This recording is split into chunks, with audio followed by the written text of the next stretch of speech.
So it was the first licensing law, and then what happened in 2005? Katrina.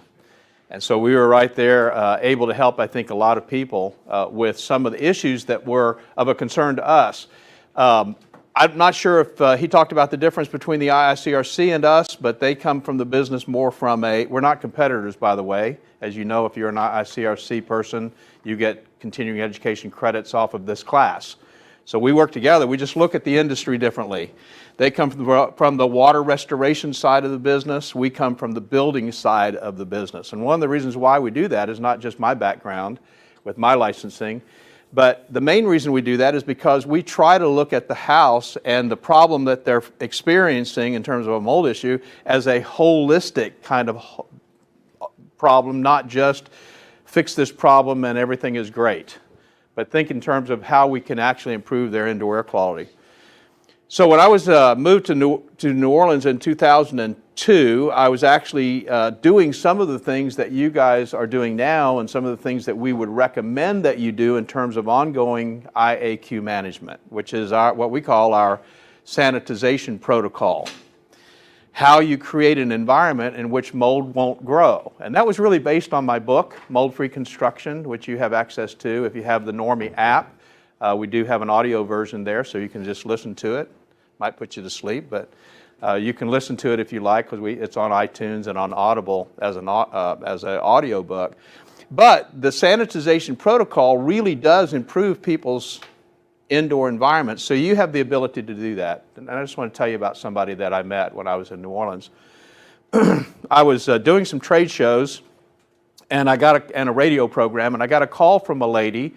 Her name was Laura DeRocher, and she had 4 children. And her youngest child, who was 8, had some very severe sinus issues. In fact, as she was talking to me, she had, of all 4 of her children, the other 3 had constantly been to the allergist every month. Now think about that for a second. Every month, for years, they had been to this allergy doctor.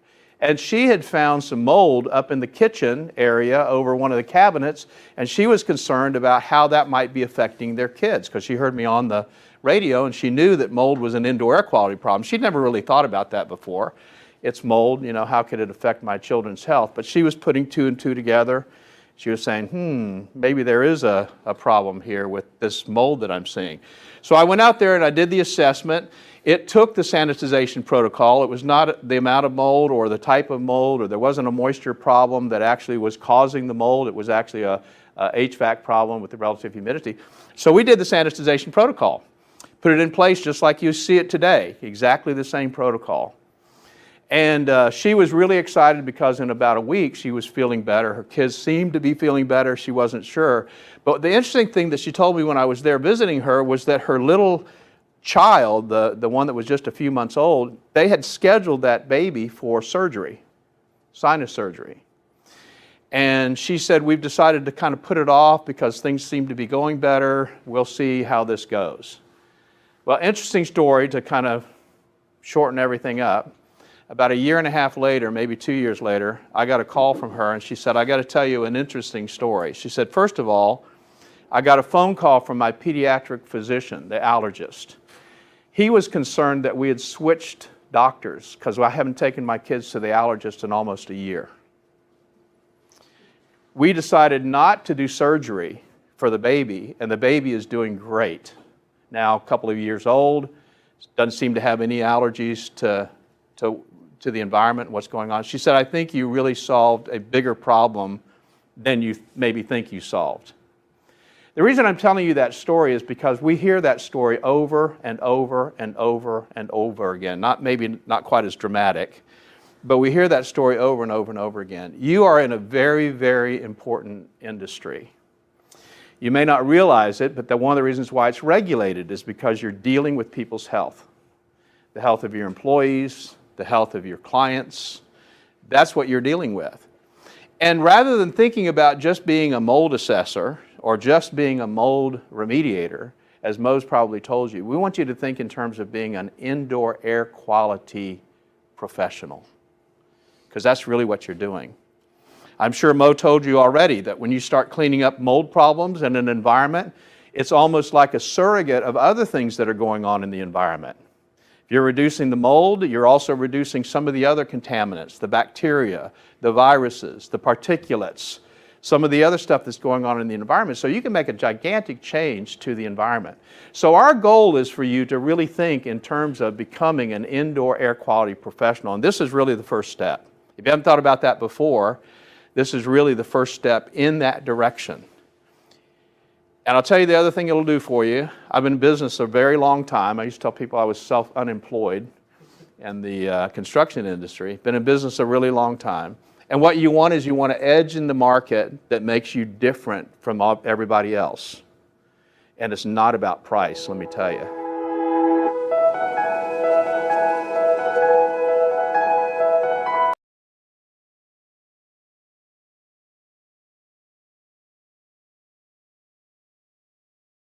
So I'm excited to be here today with Larry Cooper because we're going to talk about a absolutely incredible event that we've got coming up in October. I'm so excited about it. And I'm just going to let you chat a little bit about where we're going and what we're going to be doing, Larry. Well, Doug, we started this amazing company about a decade ago. It's called Restoration Journeys. And in this case, we're calling it Restoration and Remediation Journeys. And we are going to take you all to Puerto Vallarta, Mexico. Oh, my. I mean, get behind me, man. It just looks great, doesn't it? Yeah, and I heard it was all inclusive, which is really exciting. Yeah, so Restoration Journeys is where education and travel come together. And we love the opportunity to take business owners and managers and, people that really want to learn to incredible locations where they can relax, enjoy themselves, they bring their wives, kids, whatever they want to do, but also be able to network closely with industry people that, it's a once in a lifetime opportunity to get to know and be friends. And so we have now booked Puerto Vallarta, Mexico at the Marriott Resort and Spa. And our dates are October 22nd through October 27th. That's this year. Amazing. I can't wait to leave. So 6 days, 6 days, 5 nights. Yeah. 5 nights, 6 days, exactly. And if you want to add on 3 days before, 3 days after, we have that option available also. Doug, you said something about all-inclusive. Yeah. I mean, they're hard to find now. And all-inclusive means all of your food and all of your drink. Now, there may be some minor limitations on drink, like foo-foo, frozen kind of things with umbrellas. I don't know if those are included yet. But all your normal sodas, water, alcohol, that's all included. So you want to come down and drink some beer or margaritas, that's fantastic. But even better than that is we've partnered with Normie. And Normie is an amazing organization, as many of you must already know. And we wanted to partner with them because of the level of education they bring to our industry and to all of you. And so Doug and his team are going to be teaching a class for 2 days in the classroom, in the hotel. And then we'll also have lunch outside by the pool. We'll be down on the beach doing receptions.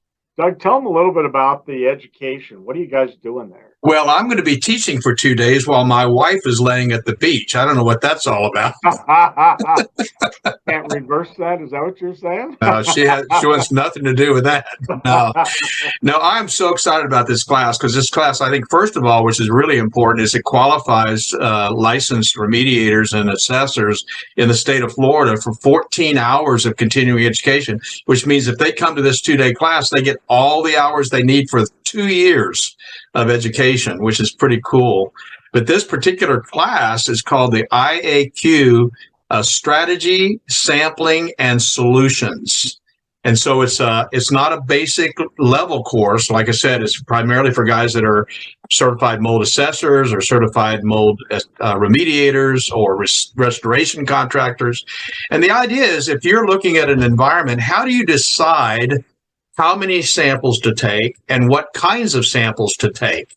We don't want our guys to be swab jockeys. We want them to understand they need to take a combination of both surface and air samples, what kinds of samples and how many. And of course, based on the environment, that strategy changes the way you will take samples. So that's the first part of it. Then we talk about all the sampling options they have: air answers, swabs, aerosols, VOC sampling, all of that. And then we talk about, okay, so now you found out what the problem is. What about the solutions? How do you create a cleaner, safer, healthier environment? So it's talk about all-inclusive. It's an all-inclusive class that covers a lot of material in 2 days that really helps assessors take their and remediators take their business to the next level. Now, I was really involved in the S520. I chaired that committee for quite a while. And we always looked at assessors as IEPs, right? Indoor environmental professionals. But what we found was that we were causing some limitation problems because there aren't IEPs everywhere that we're doing work, obviously. And so this kind of answers that call. But even more so for me, when I had an IEP on my jobs, I didn't really understand what they were doing. And that's really what this class is about. Yeah. Is getting into the framework of what's happening there. Yeah, unfortunately, some guys in the industry, as you know, like to keep everything kind of close to the vest, make it all kind of mysterious and don't know how they come to the conclusions they came to. And one of the things I think that you and I have agreed on from the very first time we met is that the entire industry needs to share information, share education. Nobody has the magic bullet. Learn what you can learn from everybody. And that's really what this class is about. It's about saying, look, you want to understand how to do this? This is the way you do it and the way you do it right. Of course, it supports not only the S520, but it also supports our NORMI professional practices, which is now the insured best practices document used in all states that require licensing. So we're real proud of this class. It's a great, fun class, a lot of interaction, hands-on stuff. And so it's going to be fun. That is pretty darn awesome. And that magic bullet, while we're down in Puerto Vallarta, I plan to search for that, just so you know. Been looking for it for a long time. Well, you can look at it and I'll be at the beach. How's that? I think that's a fair thing to do, man. There you go. What we want you to know is that this package will include 5 nights hotel at the Marriott Puerto Vallarta Resort and Spa. Beautiful spa there. All meals, breakfast, lunch, dinner, snacks, midnight snacks, whatever it is, all included. There's actually mini bars and snacks in your room. There's room service. There's a fitness area, golf course across the street. Beach is right out the back door. The marina is walking distance. And then we'll look at excursions also.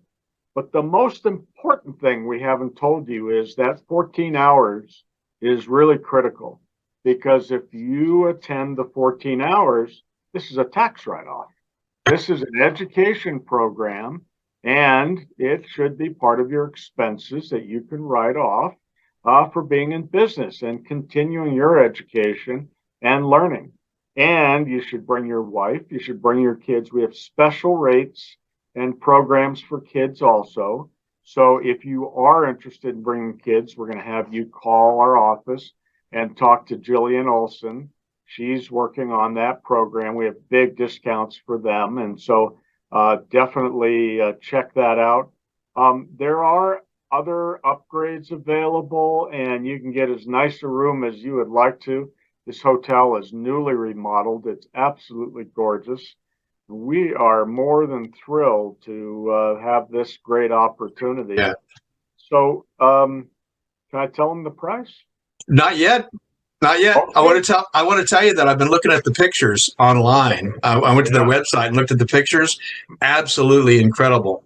And I think it's going to be a really, really fun event. Also, in terms of your education, I think we should mention that if you're an IICRC person, you get credits toward your certification for this class. So again, you can write that off if you're not licensed in the state of Florida, but you have an IIC certification.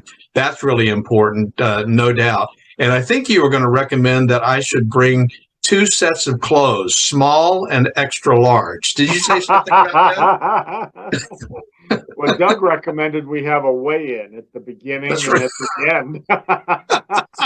That would be fun. Oh, and you know what else? The other big news is, I think I told you this, which is kind of coincidental in some ways, but what's really exciting is next year, 2024, is Normie's 20th birthday.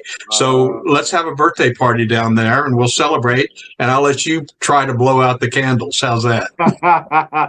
I think I could hit 20 still. Absolutely. So anyway, you were going to talk about the price. Well, I don't want to talk about it, but I think everybody will know that this is an amazing opportunity. So the all-inclusive with hotel includes the education, includes transportation from the airport to the hotel and back. We are looking at $2,100 a person. That's a great rate, obviously. It is. Yeah. There's going to be a lot of activity, a lot of fun. And then you can stay at the hotel the whole time at the beach and have an awesome time. Swimming pool area is gorgeous. Or you can go travel and see Puerto Vallarta. Downtown has great shopping also, and there's a lot to do. So we're very excited, obviously, to invite you to join us. And there's payment plans also. So if you were interested, you can break down the payments into 3 or 4 payments, and Jillian can help you arrange all of that. There's a small deposit of $500 due when you book it, and we will sell out. And so you definitely want to get in on the action and have some fun. Every one of the trips we've done has been unbelievably wonderful. I think we've done 12 of these trips already. And we cannot wait to be with all of you on the beach having a drink. That's going to be fun. So how do they get a hold of you? I know you've got a website, and of course they could call us and we'll just simply direct them to you. But what's the website? The website is restorationjourneys.com. And then our phone number here also is 303-469-0306. Extension 103 is Jillian, and I'm at 101. I'm Larry, and either one of us can help you. And Jennifer answers, you know, she's going to jump in and help you also. So we're all thrilled to have this opportunity to work with Normie and to welcome all of you to Puerto Vallarta. We're going to take care of the details. You know, one thing I know about travel, I've done a lot of travel all over the world. Going into Mexico, I always like to be met with a greeting sign that says my name for Restoration Journeys, so that I know exactly where I'm going. You'll be put into a beautiful luxury vehicle. You'll be taken right to the hotel that's about 10 to 15 minutes away, and you'll start your journey there. So you want to do that only because you want to be sure to get to the hotel. You don't want to end up somewhere else, right? Well, I've been on some trips where, you know, you walk out and all these guys are grabbing your bags. I got a cab, I got a limo. I don't like confusion. I like to know exactly where I'm going. I like to know that I'm being taken care of. And when I get to the right place, they have my name registered. So there you go. That's always really fantastic. There you go. Well, all those details. Well, I can't tell you how excited I am and how much I appreciate you putting this together. I know this is going to be a really fun opportunity for us to be together, spend some time together, do some training, and just relax. So thank you so much for putting this together. For those of you who are Normie members, we do have our website, events.normie.org, and all of the information is there for you to go to click directly to Larry's website. They're handling all the registration, but we're also promoting it through our social media and so forth. So don't miss out on this opportunity. It's going to be absolutely fun. So thank you so much, Larry, for taking the time to talk about this. And I look forward to getting some videos maybe in the next few weeks when you're down there looking. I will definitely get that to you. And I think you said the key word, relax. Just come on down and relax and enjoy yourself and learn as you're participating also. So There you go. see you All right. all in Puerto Vallarta.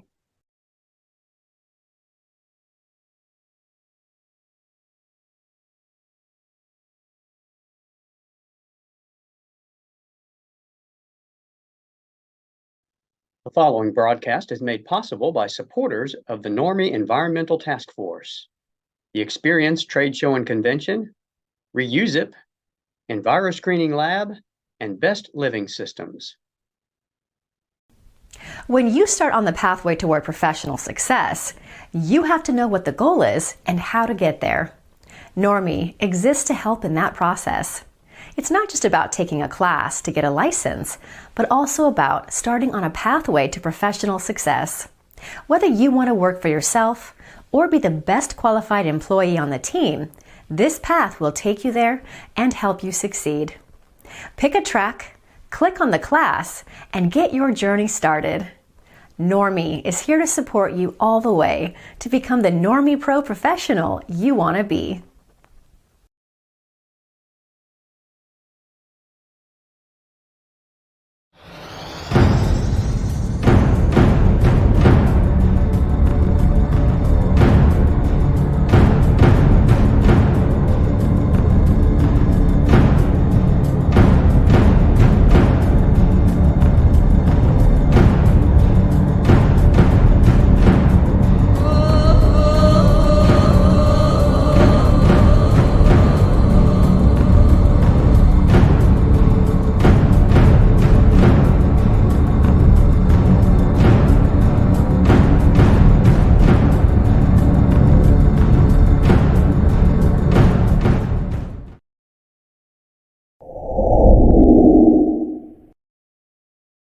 I want to welcome today's guest, Dan Reese, who is and I'll use the terminology that he prefers, a wildfire strategist and aviation advisor. So I'm going to say, Dan, say hello to everybody, and I'm going to follow that up with, could you explain what that is? Because it's a big set of terms, and I really want to understand it. Sure, got it. Well, thank you for having me here today, Lance. So in my career, I finished out mostly in tactical air operations for wildfire events. And after I left, I started a consulting firm, International Wildfire Consulting Group. And that was shortly after I finished running Global Supertanker Services, which ran the 747 Global Supertanker, which was an air tanker, aerial firefighter with a 747. So I help people who call me engage with questions regarding wildfire. Oftentimes it's technology, or it's chemicals, or it's process. It might be, something along the lines of NASA presentations for people who want to engage with NASA, or new equipment like, say, a fire nozzle. People who want to understand what it takes to engage in the wildfire community is pretty much what I do. Well, it's interesting. I actually, before we went live here, did a quick research on you with LinkedIn and a few other sources. And just what you're mentioning, it's kind of interesting, where I saw an article that you were involved with for water conservation and firefighting, just by changing the shape of the nozzle and the stream of the water flow. It cuts it like in a third. So, Correct. I mean, that's kind of interesting stuff. I'll tell you what, though, some really sharp images and photos of those big planes dropping the fire retardant, on the site. So it's pretty impressive. Anybody watching this, you may want to take a look and find him on LinkedIn. Pretty interesting stuff out there. But before we started today, we were talking a little bit about the difference between the central part of the U.S. and the East Coast and California, which is where you're from. Now, California's been dealing with wildfires forever. Correct. The new phenomenon that's affected us on the East Coast, and I'm in New Jersey, is smoke from Canada, hundreds and hundreds of miles away, causing this choking of the air quality, not just outside, but inside of our homes. So what do you see what we're facing now compared to what you normally deal with in California? Well, it's clear and beautiful and a really moderate temperature here, this summer with the weather patterns, which is really nice. I think that El Nino probably has something to do with that. As I watch the news sources and the science research with the polar vortex, collapsing somewhat and changing the airflow and the cooler weather, it's really nice here in California. And we've not had the fires, this year that we've had in the last several years, and the air's been clear. So it's been really nice. A little agonizing to see what's happening on the East Coast and the Eastern Seaboard and in Canada, where we don't typically see that. And ironically, we see a lot of fire on the West Coast and it's highly publicized, but in the Southeast of the United States, there's a huge number of fires there that occur typically annually. Although I don't think in scope and size of what we see here with the integration of the population in what we call the wildland urban interface. But the smoke conditions definitely will get people's attention. And when we start seeing entire towns, being razed like Paradise and Greenville and the towns up in Oregon and now Canada, it definitely starts to get people's attention. Well, I've seen a big change in, I don't want to say weather patterns, but just because of the way we've been for the last, I'd say 3-4 weeks here in the Northeast, we haven't had rain. I mean, everything's extremely dry. Now, normally for us, June, we usually run that week or 2 or 3 of, we'll run those 85, 90 plus degree temperatures, and they start calling it the heat wave and everything else.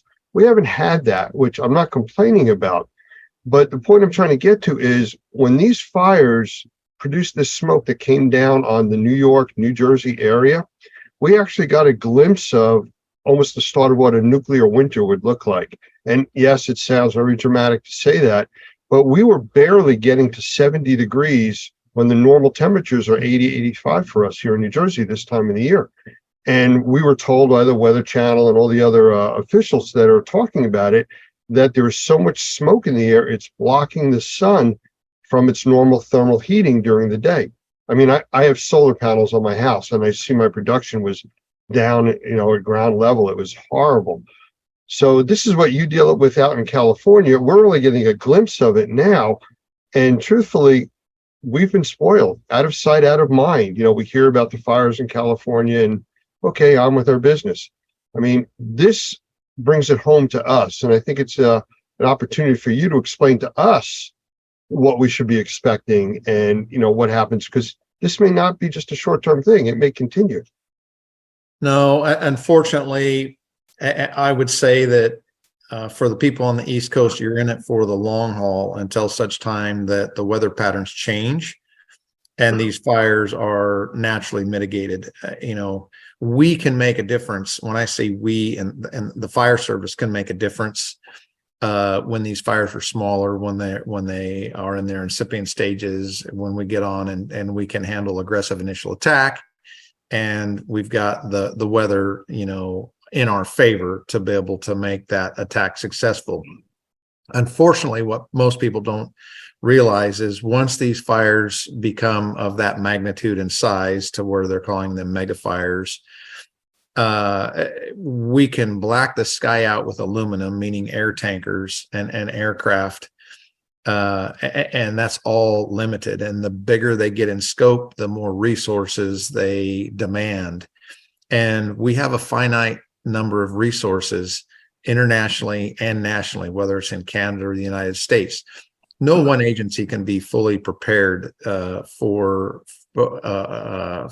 this type of event, right? We have agreements that are between local agencies. We have state agreements. We have federal agreements. We have international agreements where we have standardization that takes place for everybody to engage. But, when we lack the capacity to adequately attack these fires when we can, that will cost us, and trying to build capacity during the event is just impossible. And once these events get up and running, they become very, very expensive.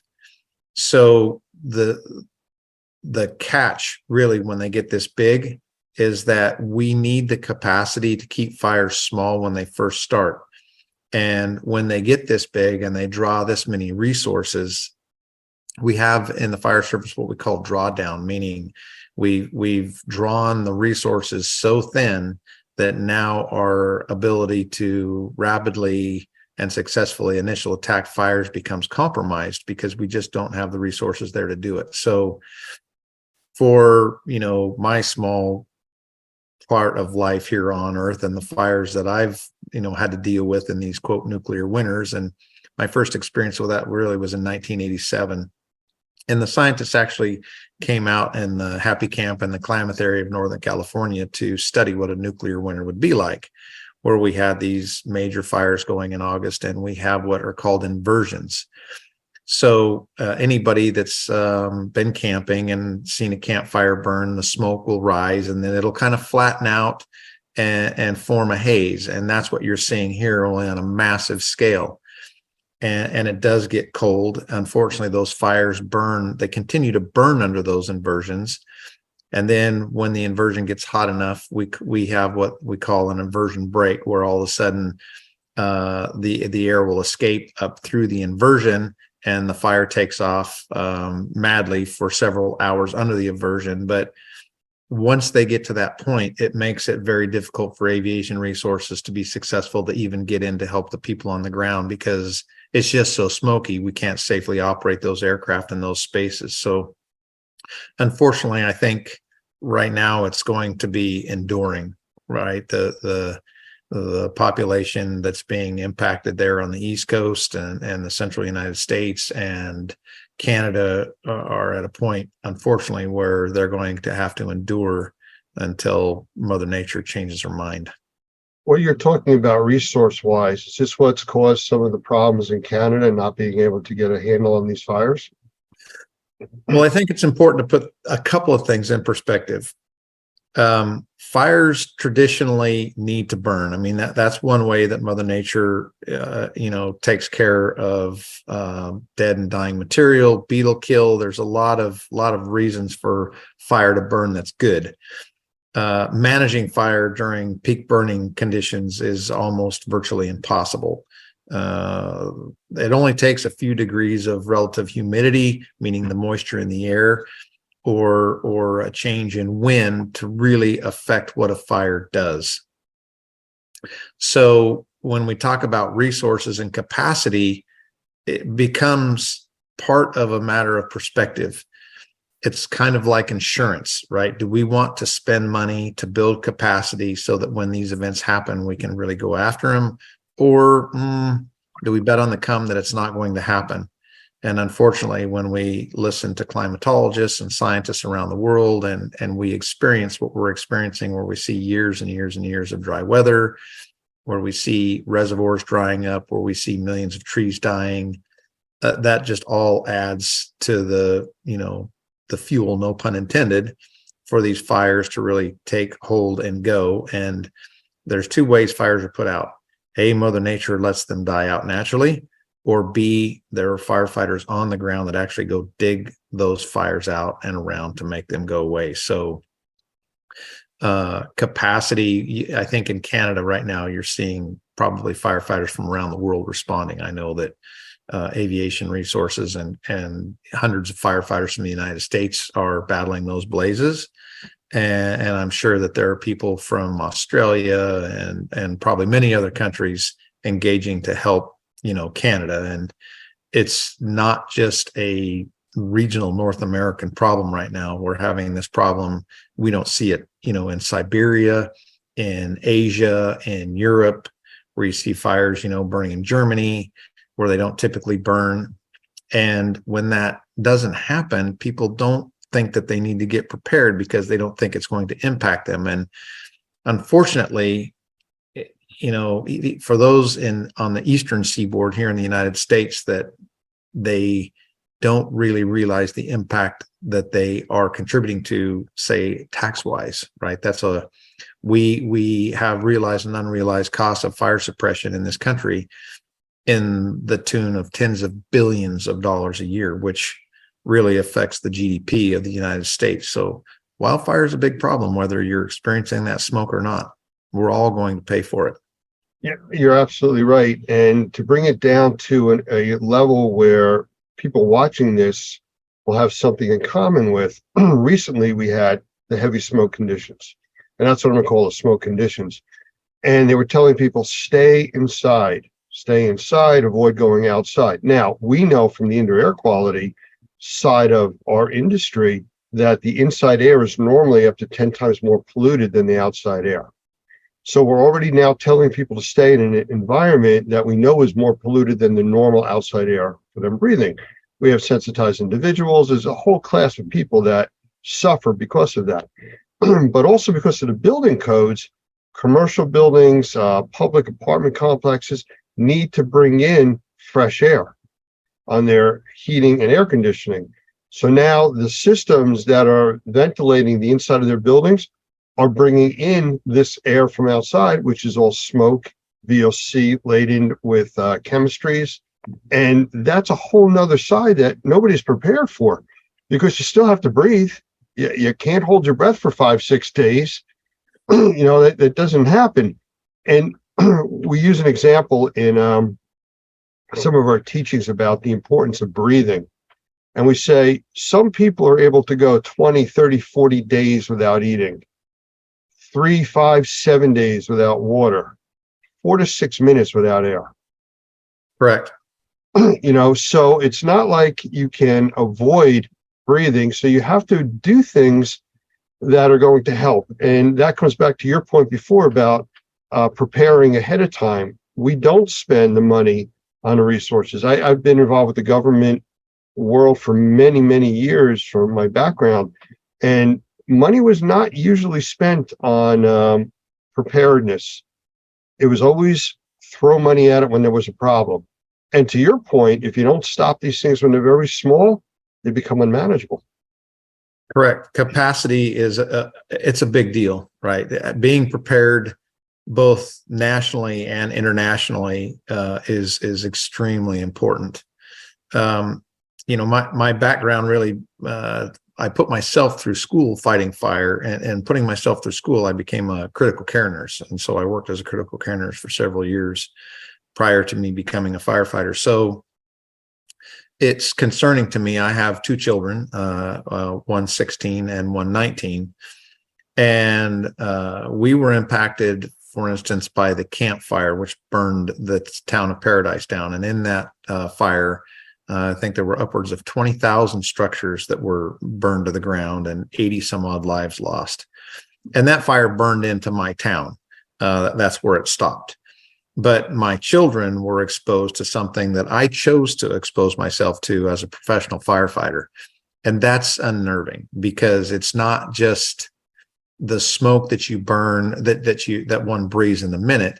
It's the side effects many years down the road that impact, firefighters. And firefighters are notoriously prone to all different kinds of cancers, and they're called assumptive conditions that the government pays for when we get it, and oftentimes our lives are cut short. So that's what goes through my mind. And personally, when we were inundated with that kind of smoke, I did limit my children going out, because the air, like it or not, was worse outside. I did ensure that they were wearing N95 masks, similar to what people did, and I'm sure have in their possession as a result of COVID. Anything to be able to catch that particulate, changing out the filters, regularly in my home. Those were all things that were, top on my mind, just from my medical background and being conscientious of my firefighters when I was in the station, as it related to, diesel exhaust fumes in the bays when we were pulling engines out or pulling engines in, right? That wasn't a place to idle, because we just didn't want to be breathing that. Same for the public. There's an educational component that is missing in many industries. And in our industry, again, out of sight, out of mind, because you don't see the microscopic particulate and organisms and everything else that you inhale. People don't think about it. But when you're dealing with the fires, again, when it's in California, here on the East Coast, we don't think about it. We don't see it. It's not affecting us on a daily basis. But the submicron particles that are in these smoke plumes that are going out, they go straight into your lungs and they pass right into your blood system and all the chemistries that are associated with them. And there's that's thousands. What's that? There's thousands of these, even just from a burning pine tree. Well, and I've heard people even talk about, well, it's a campfire or it's a fire pit. We do this all the time. Well, that's true. But the factory up the street that burned with ethyl methyl nasty stuff in it, that's now aerosolized in the flames, that's the stuff that's involved in what you're breathing because of the homes that burn, the factories that burn, and all the things that are inside of it, just the glues that are in the furniture, that you're sitting on, is all poisonous to inhale. And again, to me, it's an educational piece that people don't understand about emergency medical services, about law enforcement, about firefighting, that I look at this as an opportunity to provide awareness. Something as simple as a firefighter coming out of a burning building, the last thing you would want to do is cool him down by hosing off his turnout gear while he's wearing it. Or give him a hug. Or her give him a hug. That Right, jacket yeah. could be 300, 400, 500 degrees. As soon as you hose it down with water, you've created instant steam and you've scalded that individual. Well, the technology has changed drastically, from the time when I was a young firefighter. Nomex was just coming out, and that's the protective clothing that wildland firefighters wear. And my first several years of fighting fire, I did not wear Nomex. And then when I was in the structure world, in the municipal world, I had one set of turnouts, and those turnouts were by my bed, by my bunk. When the bell rang, I would jump into them and go to a call and come back and peel them down, put them right next to my bunk and go to bed. That's just not the case anymore with what science has shown us and the medical world. Now, firefighters typically have two sets of turnouts, and they rotate them through structure fires, and they go right to the extraction machine, and they have to go out and be professionally extracted if you're following an FPA every now and then. I used to go do school programs with the kids, and I'd have my turnouts and let them get in it. Turnouts are the gear, that we wear, and let them touch and feel and see. And now that's even been outlawed, where, nothing that's been in a fire like that can go into a school. It's new turnouts that have never been exposed to smoke. A lot of changes environmentally in our profession, which, I think it's important for the public to understand the reasons for that. And it's important for the public to protect themselves as well, such as the things we just talked about: changing filters, not going outside, having your kids wear a mask. I mean, if I have two masks and I'm going out with, two kids, well, the kids are going to wear the mask, not me. I'm going to endure that change. But it's a matter of perspective and doing what you can to research on your own. Read about the effects of smoke and what science is showing. Read about the cost of fires and what's causing it. And it's a very complex, wildfire is very complex, simply because there are those fires that need to burn, and there are those fires that probably should be put out. From your experience in California, your years firefighting, and from dealing with the smoke out in the California area, what would you say to the people in the middle part of the country and the East Coast that have experienced this? And the wind could shift tomorrow, and the fires that are still burning could cause this to come down on us again. What would you recommend them doing as far as indoor and outdoor air quality, and what things to be aware of odor-wise and things like that? Well, wildfire smoke has, in my experience, two different kind of smells. There's a smell when a fire is going through a residential community, for instance, when we have many homes burning and it smells like a structure fire, or if anyone's thrown, plastic garbage and things into a campfire, you kind of have that acrid smell. And And that's the nasty stuff that you don't want to see burning, and you definitely don't want your children burning. As firefighters, sometimes we can't get out of those situations where my firefighters could put on a self-contained breathing apparatus. We call them SCBAs. Until that smoke was clear, that's what they did, and their turnouts were washed. So for those in the public, it really is limiting your exposure outside when you're listening to the environmental air pollution control advisories. Those people that are susceptible to lung issues and problems, I would speak to your doctor. I would see what kind of HEPA filtration systems that could be put into your homes, to help filter that smoke in your homes. And once again, my children, I put them into masks, no different than when they were in COVID, when they were walking around out there, when they had to be out. Otherwise, I kept them indoors. Yeah, just to a point that you just made about wearing masks, the N95 masks, N100 masks, whatever you're able to get, they work great for particulates, but they don't do anything for the VOCs, the volatile organic compounds, which is the gases and the chemistry in the air. Right. That you need scuba gear, like you're talking about, self-contained breathing apparatus. Mm-hmm. And the public isn't going to wear that. No. So staying inside, it's really your best bet, at this point, and try to avoid these situations if possible. Agreed. All right. Well, I really appreciate your time.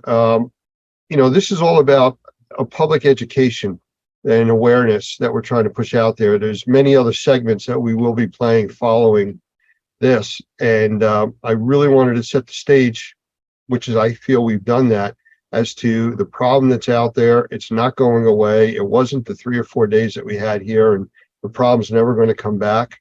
It's things that we need to be aware of. Correct. And I really appreciate your time and help with that. Absolutely. Thank you for having me today, Lance. Appreciate it. Be safe, and good luck with your new adventures out there. And I look forward to seeing some more of those interesting images and videos of all these firefighting planes and stuff you got out there on your site. Yeah, there's some Thank you very amazing much. pilots and people. Yep. Thank you. Thank you. All right. The Perfect Fit Filter by Best Living Systems, another innovative product by Best Living Systems that will change the way you breathe indoors. Older style filters use cardboard frames which become quickly filled up with mold and dead skin cells, causing them to flex inward and allow air to go right past the filter. With the Perfect Fit Filter, there is no blow-by. Because there is no cardboard for the mold to eat, this Perfect Fit Filter is designed with a sturdy internal frame and sized to fit virtually any size opening. It allows the edges of the filter media to enclose the frame of your return air grills, so every cubic inch of air is filtered. No reason to go searching for your specific size in your local big box store. The Perfect Fit Filter is shipped directly to you when you need them. In a home or office environment, this incredible 1-inch filter provides MERV 7 protection to serve as a 90-day filter. How can you leave this filter in for 90 days? Popular pleated filters provide tiny crevices where mold and bacteria get trapped. Because you are bringing to their nests dead skin cells and other organic materials, the microbes find a safe harbor, an environment where they can grow and reproduce. This is called bionesting, and the Perfect Fit Filter reduces the possibility of these microbes contaminating the air we breathe. Because the Perfect Fit Filter is rated with a MERV 7, the industry standard for 1-inch filters, it does not restrict airflow or put unnecessary strain on your air handler. The Perfect Fit Filter, now available by monthly subscription and free shipping at perfectfitfilter.com. The Perfect Fit for people who like to breathe.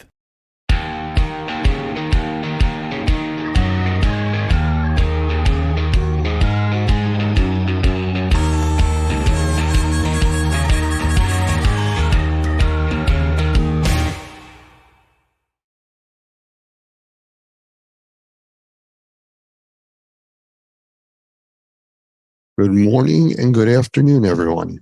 Ms. Lance here from Normie TV, and we are live from Las Vegas at the Experience Trade Show. Over the next 3 days, during trade show hours, we're going to be doing interviews and a lot of live presentations right here on Normie.tv. So if you're watching on any of the social media platforms, we'll be broadcasting there also. Facebook, LinkedIn, YouTube, Twitch, or just Normie.tv. So we're working right now on scheduling quite a few interviews over the next 3 days. The normal broadcasting for Normie TV is going to be interrupted. We may have it running a little bit in between interviews, but we'll be shutting it down. So for those of you that follow us on any of the social media platforms, you will get notifications when we go live. And we're going to try to do a lot of it, as much as possible anyways, during the actual presentations here at the show. A lot of the vendors are here. A lot of the attendees are going to be here. The management side from the experience, we'll be talking with them. So if you weren't able to make it, we're going to try to give you a little glimpse as to what's really going on here. So stick around. Keep the normie.tv channel open if you want to watch it there or any of the other social media platforms you're normally on. And we will be talking with you later. So take care. And welcome back, everybody. Again, we are here at the Experience Trade Show in Las Vegas, and I have Doug Hoffman with me. Now, they just opened the doors up to the trade show, and there was a wall of people literally coming over to our booth. And Doug, I know that the PRV 24K, the unit that we were just talking about, is like a big draw. But what kind of reaction did you see from the people that were coming over? You know, it's really funny here. We got 3 more people that just showed up. This device, this PRV 24K, which actually ionizes the air during the air scrubbing process, I think is going to be one of the hottest items here at the show. You know, we presented it last year at Fort Lauderdale back in the spring, and we got such a huge reception. People were really interested in it. So it's a pretty cool device. Yeah, you know, the people are going, what's that? You know, it's like they've seen something similar, but nothing like this. And we have the tubes extending out, the lay flat. Yeah. So we're actually sending the technology all across our booth, which is a pretty big area. Yeah, I think the funny thing about this is most guys don't think about an air filtration device when they use it as an air scrubber. It's really recirculating the air that's really close to it. It just can't go out there very far, obviously, because it's got the vacuum sucking the air into the filter. And so it's going to kind of get the air real close to it, but it's not going to take the air far away. So when we start teaching on tails, the idea of running a piece of lay flat out 20, 30, 40 feet, tying it off and putting slits in it, that was a kind of an innovation in a lot of ways. Guys thinking about, oh, well, now I can clean the air in the entire room and circulate all of the air, not just the air right around the air scrubber. Well, then when you add the ionizer to it, wow, it's like a whammy. You know, you've got a technology that's going to be incredibly effective, make the air scrubbing process probably half as long as it would be otherwise. And you're going to get, believe it or not, down into the zeros for the testing. And that's what the people are asking me. So what does it really do? And, you know, when I started to explain about it, it more or less clumps the particulate into larger pieces so you can filter it out. Then they go, oh, I understand now. Yeah. Yeah. You know, and we didn't even talk about, you know, how it helps move around the relative humidity, the higher levels against the floor. It just helps the entire process. Well, that's right. And that's only half of the process, the ionization process. The other part is sending out that photocatalytic oxidation oxidizers into those areas, those cracks and crevices that maybe they missed with their fogging process or they couldn't get to, so they couldn't wipe it down. Now you're sending an oxidizer out that's going to destroy microbes. My goodness, it's just a win-win. Yeah, and you're not talking about ozone, though. You're talking about different technology. That's right. And so one guy asked me about that, by the way. He said, well, can you actually produce hydroxyls without ozone? The answer is yes. This ionizer, when you add the dielectric barrier ionizer to the PCO technology, even without ozone, it's going to give you the same results, in some ways better results than results with ozone. Yeah, here's actually one of the DBI cells that you were just talking about. Thank you, Dan. Yeah, this is the DBI cell. It's a really interesting technology. This is actually an internationally patented product from Korea, and Best Living Systems is the only company that actually has the rights to sell this in the United States. But this added to the PCO technology, it just supercharges that oxidizers to be incredibly effective. Now, we were at the Experience show in the spring, and it was a good show. It was busy, but just from what you've seen in the last 15 minutes, we got mobbed with people here. Yeah, I'm almost embarrassed sitting here doing this because there's so much to do, so many people to see. This is a huge crowd. It's probably, I would say, 4 or 5 times as large. Oh, easily, Yeah. easily. So Well, we'll have you back later on, and we're going to be doing this over the next 2 days after today. So we're going to do more interviews, and we'll be popping in and out on the Normie TV channel, and all the other platforms are on. So, All right. go meet the crowd. Thanks. I'm going to. Bye. Bye. So here we are trying something new, going mobile and live at the same time. So give me one moment. We'll see what else is happening here. Hopefully you should see our Normie booth.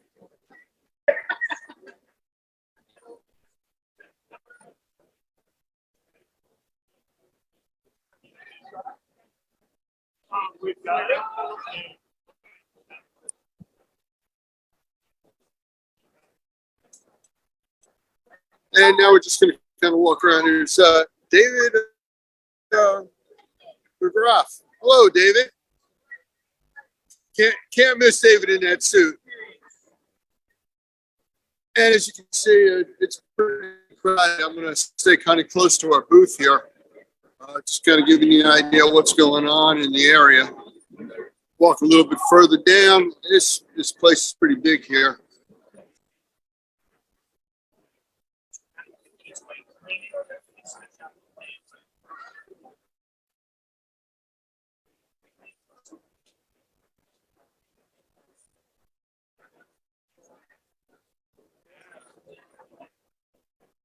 And again, a lot of the other companies that we deal with all the time, they're in the general area here, and we'll be talking with someone a little bit later on. So hang in there, and we'll be back with another interview in about 5 minutes.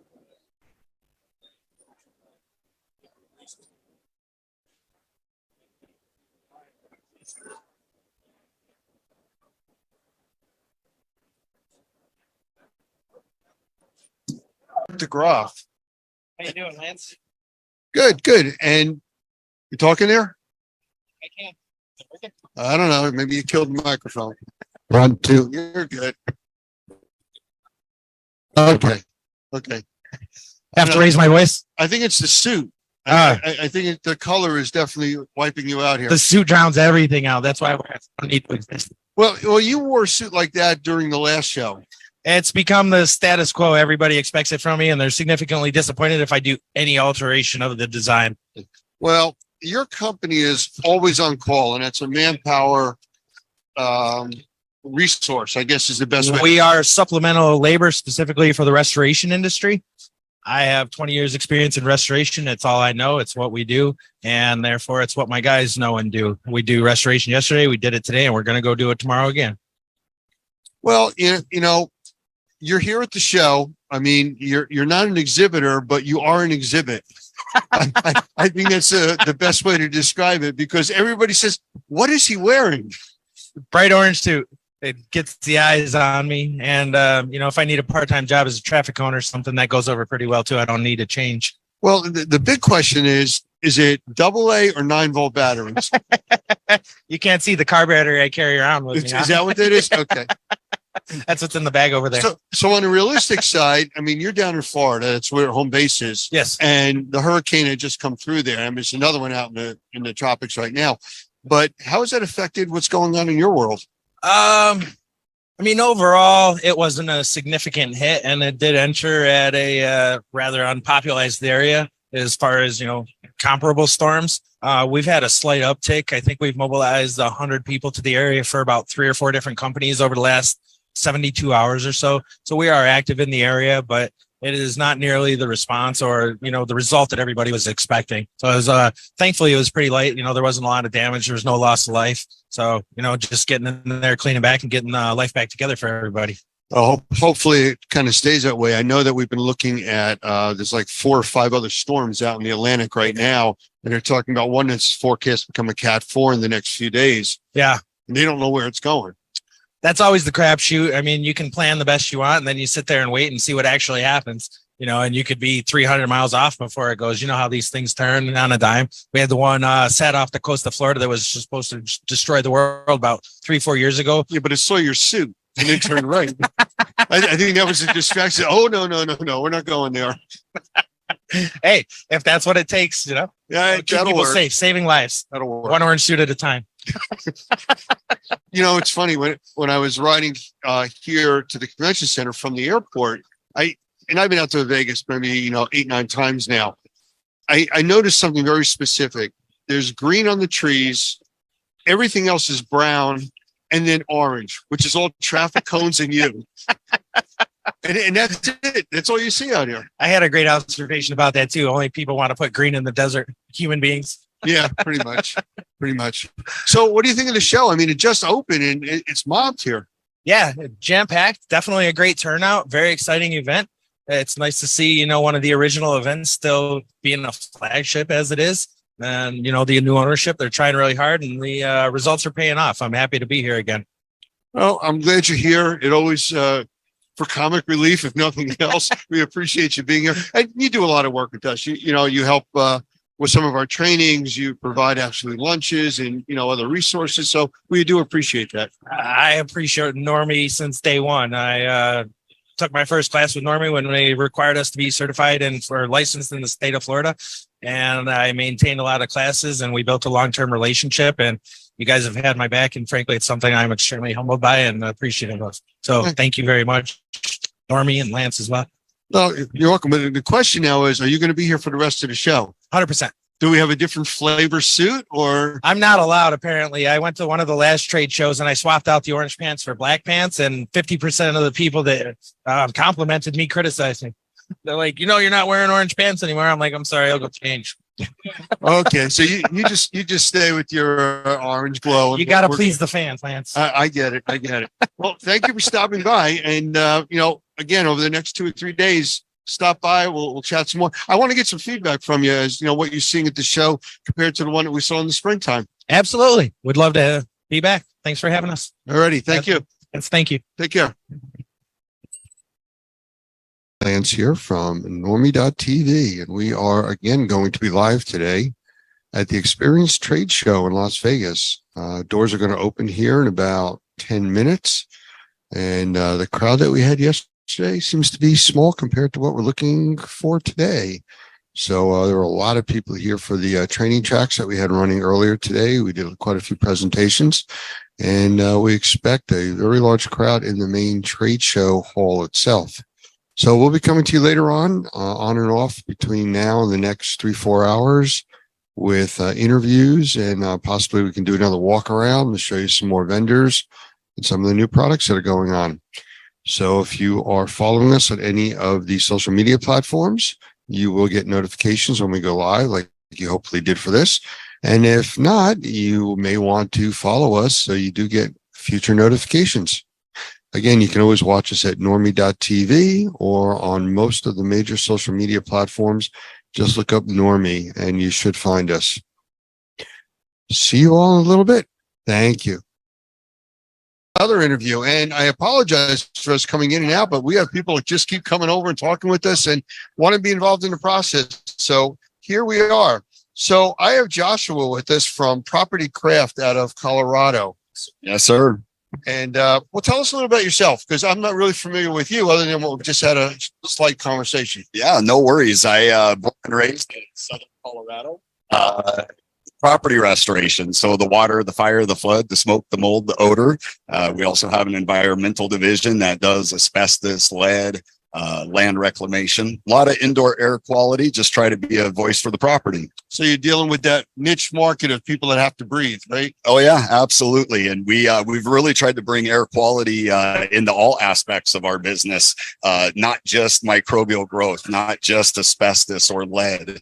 We're really paying attention to what the air quality is as we're doing a category 1 water loss and really trying to make that environment better as we move through the process. Oh, okay. So in Colorado, there's no licensing laws. There's no licensing laws for microbial growth, but that's a platform that I'm standing strong on. And I really do that. We need to start to regulate ourselves as we move forward. We are overregulated with asbestos, which I love, but it holds the contractor accountable to doing things right, not only for themselves, their employees, but for the property owners and the public that's within those structures as well. you know, what you just said just kind of struck a chord with me, because during a lot of the courses that we teach, I refer back to something that my kids experienced going through band and everything else in high school, that the instructor would constantly tell them to do the right thing because it's the right thing to do. And that's just what it sounds like you're talking about. Oh yeah, absolutely. It's something that within our company, we really try to strive, not only with our employees, but everybody that we're involved with, from all of our subcontractors, our electricians, our HVACs, really trying to get them to start to understand that from that perspective as well.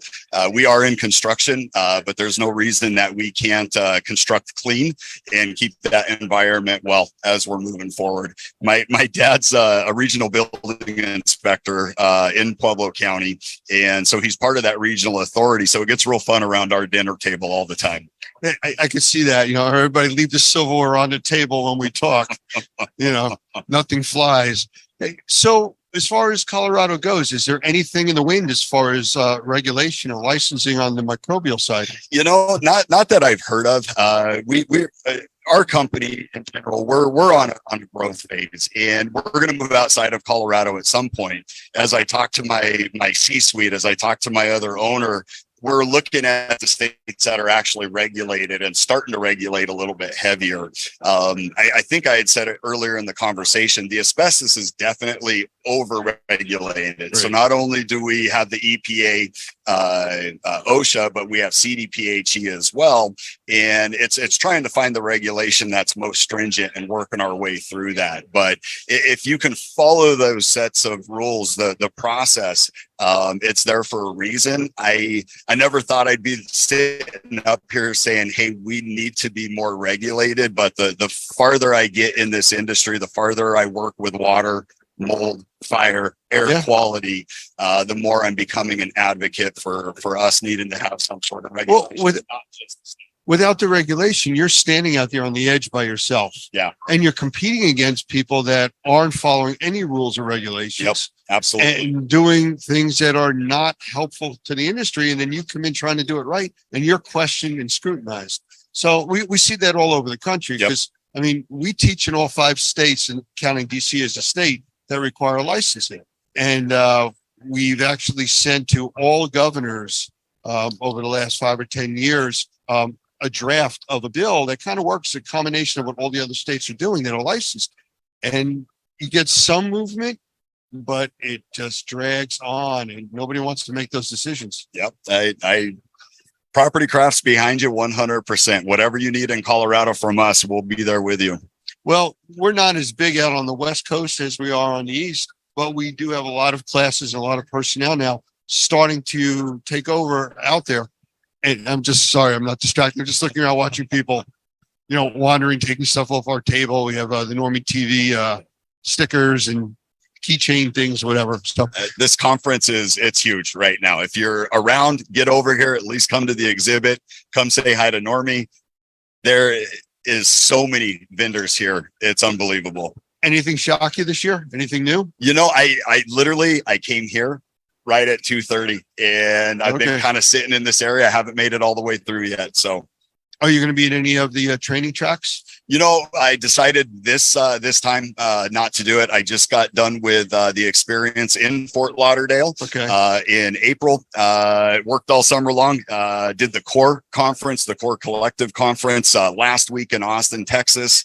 And so I decided not to do any of the tracks this time. Shame on me, but didn't want to miss the exhibit. Oh, I'm glad you're here. That's the important part. Thank you. Well, I thank you for your time.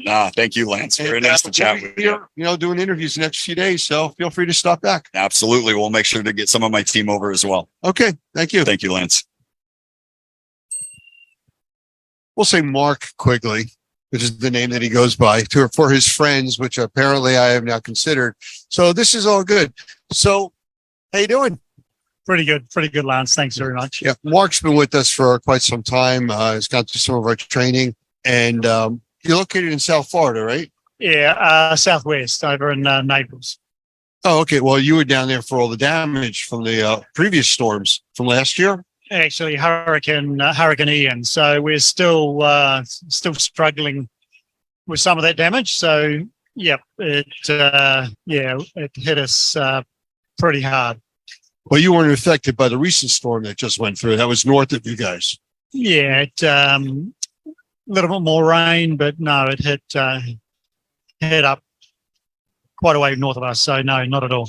Well, I don't know if it's good or bad, but there's 5 storms out there now, and there's one they're forecasting as a Cat 4. They don't know where it's going. They say it's heading east. I mean, towards the east coast. So, anyways, kind of keep your fingers crossed it doesn't cause. Yeah, we're not surprised at all, especially with the temperature of the ocean. So, somebody said that around a week or two ago that the Atlantic Ocean by Miami hit 101 degrees. yeah, I heard that. That's just bizarre. The same report I was watching was talking about them going to a category 6 and 7 on the hurricane scale because of the increase in the water temperatures. They feel they're going to need to increase that. It's almost up to tornado speeds. Oh yeah, for sure. I mean, that's just yeah, that would be horrific. Yeah. Well, as far as your business goes down there, because I know you've been busy, what are you seeing as far as the industry? Because I know there's a big shift in insurance and everything down there. A lot of insurance companies are bailing out of the state. Right. So, even though I've done the normie training and I'm a licensed mold assessor, I'm actually from the biohazard industry. So Right. that's where a lot of my time is really spent. So we could be looking at unattended death or suicides or those type of things. But bio also brings into being bacterial contaminations. Right. And so a lot of people ask me to come and test because I'm a mold assessor, so I will test, but I'm looking at it from a slightly different point of view. And so I will test for mold, I'll test for mycotoxins, I'll test for bacteria. And so we know, insurance will cover for mold, but it gets a little bit hazier when it comes to biohazard. So a lot of the homeowner policies do actually cover for that, and a lot of people aren't aware of that. So I don't generally deal with insurance at all. So because of the fields that I'm in. Do you do crime scene cleanup? Yes. Yep. Uh-huh. How about things like fentanyl, meth labs, stuff like that? Yeah, so it's with fentanyl, it's becoming a pretty severe problem. So yes, there is that as well. I know I can tell you in the Northeast, fentanyl has gotten so bad that it's now acceptable to sell Narcan over the counter from almost all drugstores. They're actually giving it away if you contact the state. They're just giving out Narcan to counteract the fentanyl effects. Yeah. And dealing with that, that's one of the things that, the people that are listening right now, if you're in this industry and you're dealing with crime scene cleanup or just in general, being aware of fentanyl is a must, because you can come in contact with it and not realize it and all of a sudden become a victim of it without being somebody that's a user. Yeah, well, I was talking to one of the county that I'm in, I reside in and operate in is Collier County, and I was talking to the undersheriff there a couple of months ago, and he was saying it's becoming a major concern, and there isn't a week that goes by where one of their patrol cars is contaminated. And he even, went to extent saying that while there aren't the proliferation of labs, he's expecting it to come. So, yeah, it's becoming a growing problem. And so you walk into a contaminated space or an unattended death. I mean, how did that death happen? And so you need to know, was it a drug overdose? Because, there is certainly different protocols that you've got to undertake for the cleanup. You know, one of the big things that we've been talking about with a lot of our members in trainings is being aware of fentanyl and some of the other street drugs, if you want to call it, that are out there that you're not aware of. You could be going in to do a simple mold job. I'm not saying simple, but just something isolated to mold, and come in contact with all this other stuff, dealing with hoarders, dealing with drug addicts. You don't know the people that you're dealing with. And if you don't know how to recognize the symptoms, if you're being affected, it could be too late by the time that you do realize something's wrong. So being aware of that's just something that you have to know. Well, that's exactly right. So, I mean, one of the things that I do first and foremost is doing a risk assessment. And so if I step onto a site, I've got to assess that risk. What is the risk to myself? What is the risk to my team? And what is the risk to the future inhabitants of that scene? So yeah, that's one of the first steps that you've got to undertake. You know, one of the things that we see with a lot of our members, and we try to talk about this, and it's a touchy subject, is when you're doing interviews and you're doing your risk assessment, as you call it, you want to listen to the person you talk to. You want to believe what they're telling you. But more times than not, they're not giving you the truth, or at least a full picture of what's really going on. I mean, I've been in the emergency medical field for almost 50 years. And we were, for the last 10 years or so, dealing with people wearing fentanyl patches. And, you know, they'll have a prescription for a fentanyl patch. Problem is, you'll see somebody going through an overdose and you take their patch off. And as you're checking them, you're finding another 8, 9, 10 patches stuck to them. And these things are dermal absorbent, meaning if you touch them or touch their skin, you are getting affected by it. So if you're not using gloves and PPE or you know, sometimes masks, you could become a victim of trying to help somebody or clean up an environment. Well, I mean, that's exactly right. And so any situation, the minimum that I walk in with is a powered air respirator. And I learned that lesson the hard way in 2013 down in New Zealand. I had an active asbestos sampling business, surveying business down there, and used to sample a lot of mold as well. And so the government department that we were testing for at that time, they asked us to test this particular building. My mold assessor was there, my asbestos assessor was there, and I was the only one there without breathing apparatus. And I went there because I was going to be there for less than a couple of minutes. I just wanted to set these two guys up, and I was gone. And so did that, walked out. That night I got pretty sick, and luckily the next day I was scheduled to fly back home to Naples, and I ended up on my back for the next 8 weeks under the care of a immunologist because I got mold poisoning. And so that's how I discovered I was highly allergic to mold. But so any environment I generally walk into that is a known contamination, I'm always protecting myself. But even when I'm just asked to go into just an ordinary home, for the last 2 years, ever since COVID happened, I have prioritized my immune system. So I will always be doing things that will undertake to strengthen the immune system, just in case I'm going to step into a contamination that I'm not aware of.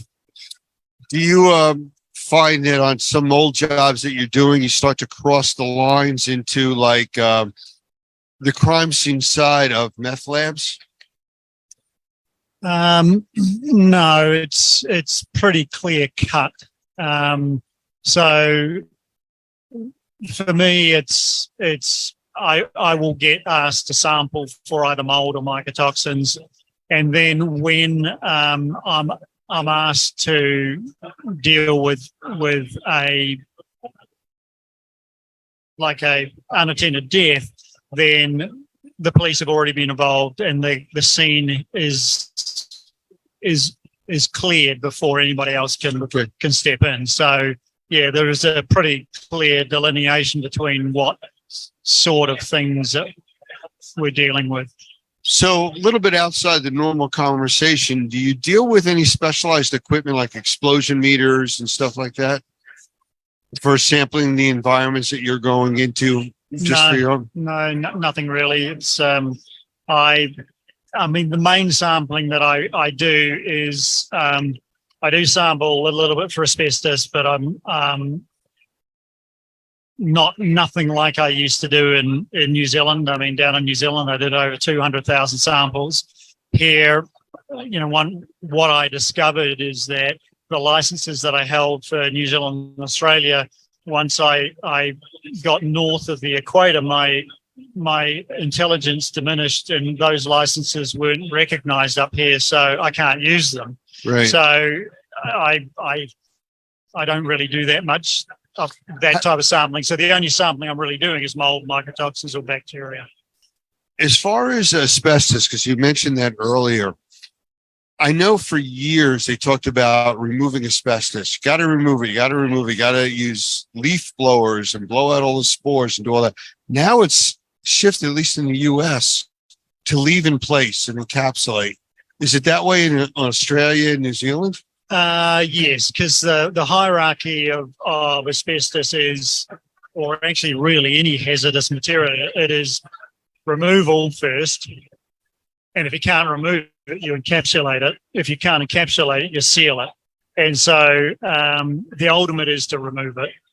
But sometimes if it isn't in bad repair and the fibers aren't being released, then yes, it's probably better to either encapsulate or seal. So that, yes, it really depends on the circumstance. So where do you see the industry going? And I'm going to ask more specific to the crime scene cleanup and the fentanyl problem. Well, yeah, it's a growing business, growing industry, really, because it's becoming more and more prevalent. And so, I'm in an environment, an aging environment, being Naples, a lot of retirees. So, I'm not going to say that it's God's waiting room, but it's one of them.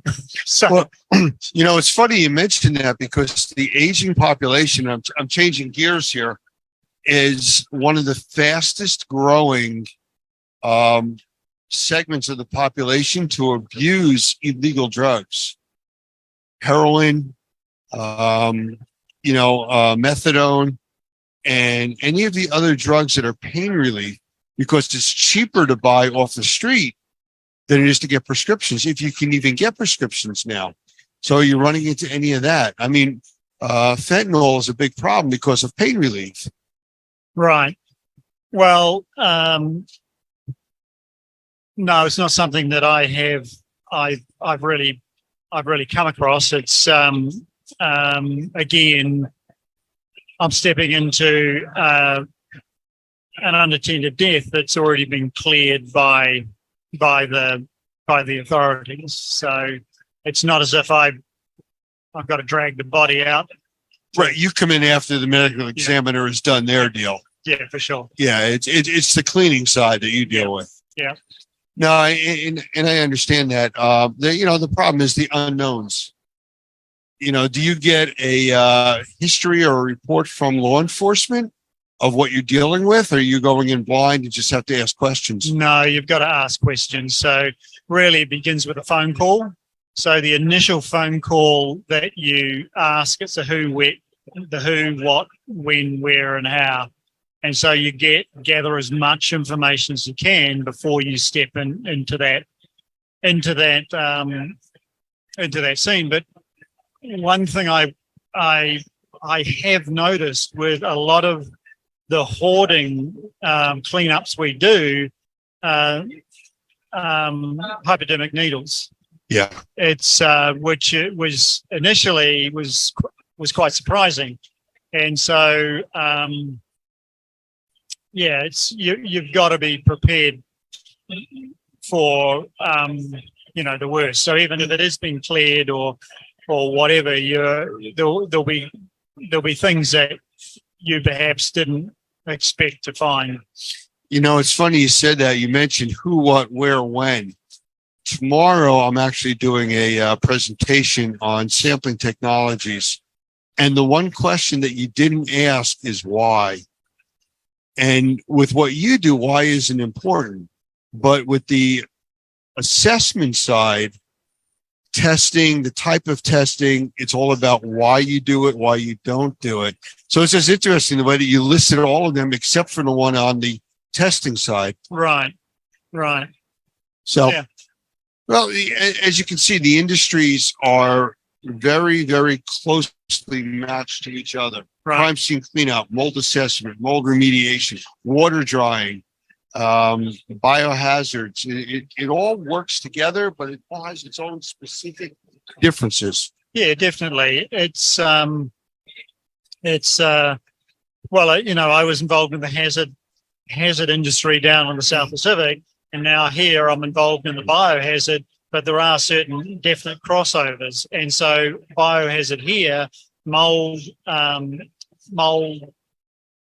industry here, there are certain crossovers. So you're exactly right. There is certain similarities between all the industries. I have to ask you, so you mentioned South Pacific. One of the things that I've come across that people don't think about is plants. Now, the different environments and regions that we live in have obviously different types of plants that grow. There's a lot of very toxic and poisonous plants out there. Do you ever run into that at crime scenes or regular mold jobs? No, not at all. I haven't. No. Hey, the only reason I bring that up is my wife loves exotic plants. And we have a lot of tropical plants, even though I live in New Jersey. So we bring them in the house, out of the house, depending on the season. There's certain plants, especially we have a few from Hawaii, that the sap is actually poisonous or toxic. That, it's a gorgeous looking plant. It is unless you ingest or touch the toxins. Right. Yeah, well, I think the closest I come to poisonous plants is southern vine or those type of things, but they're outside really. So no, not an issue. Well, the other point to that is there's a drug called Digitalis that is a drug that's used for regulating heart rates. It can actually stop a heart, and it is in a plant called, I believe, foxglove. Right. Which is very common throughout the U.S. and many parts of the world. That people don't realize just handling that plant can cause your heart rate to change to fast or slow or things like that.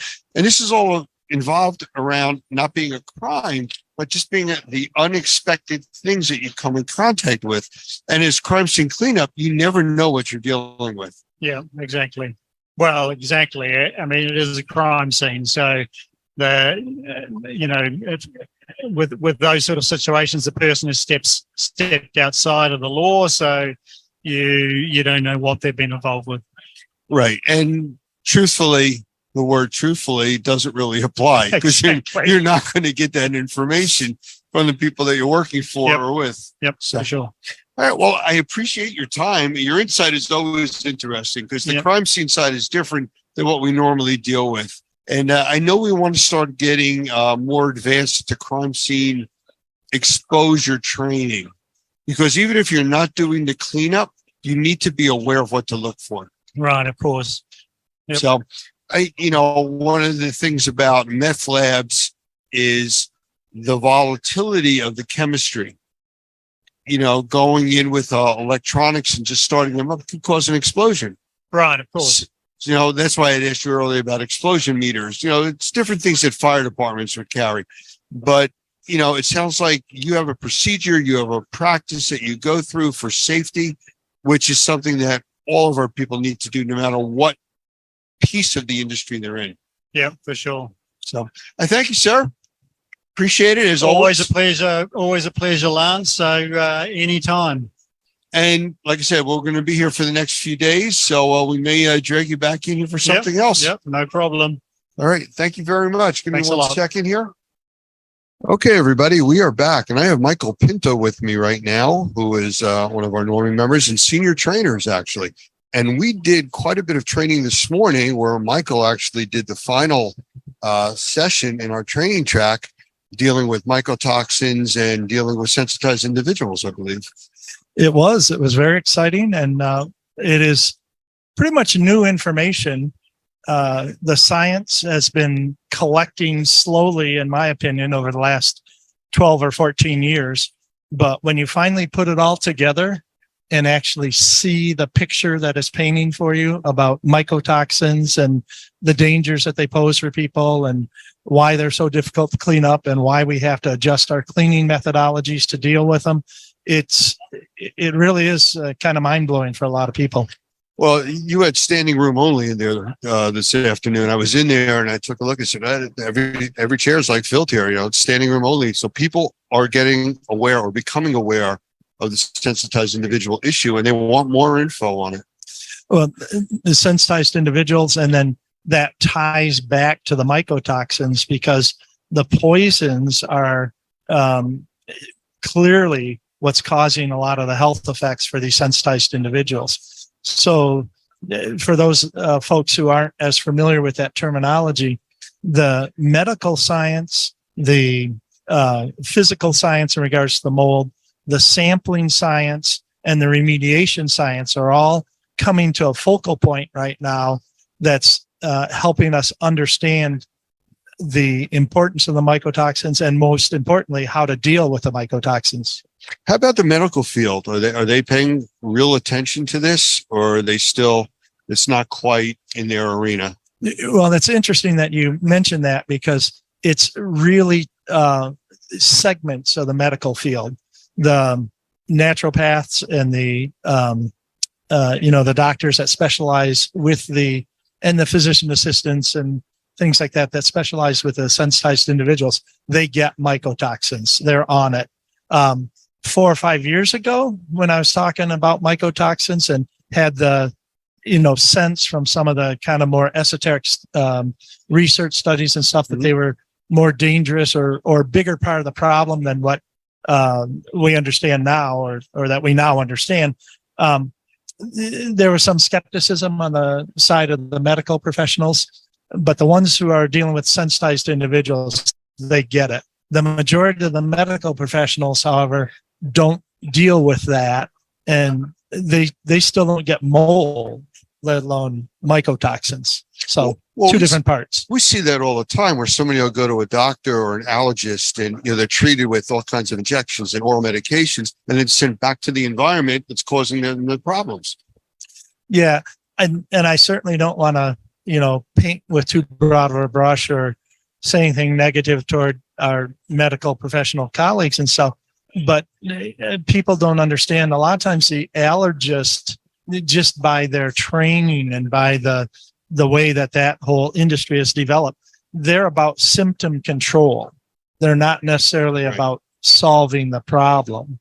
And so then when you add the extra of the problem solving goes into the environment rather than into the person necessarily, then you've got two strikes against you.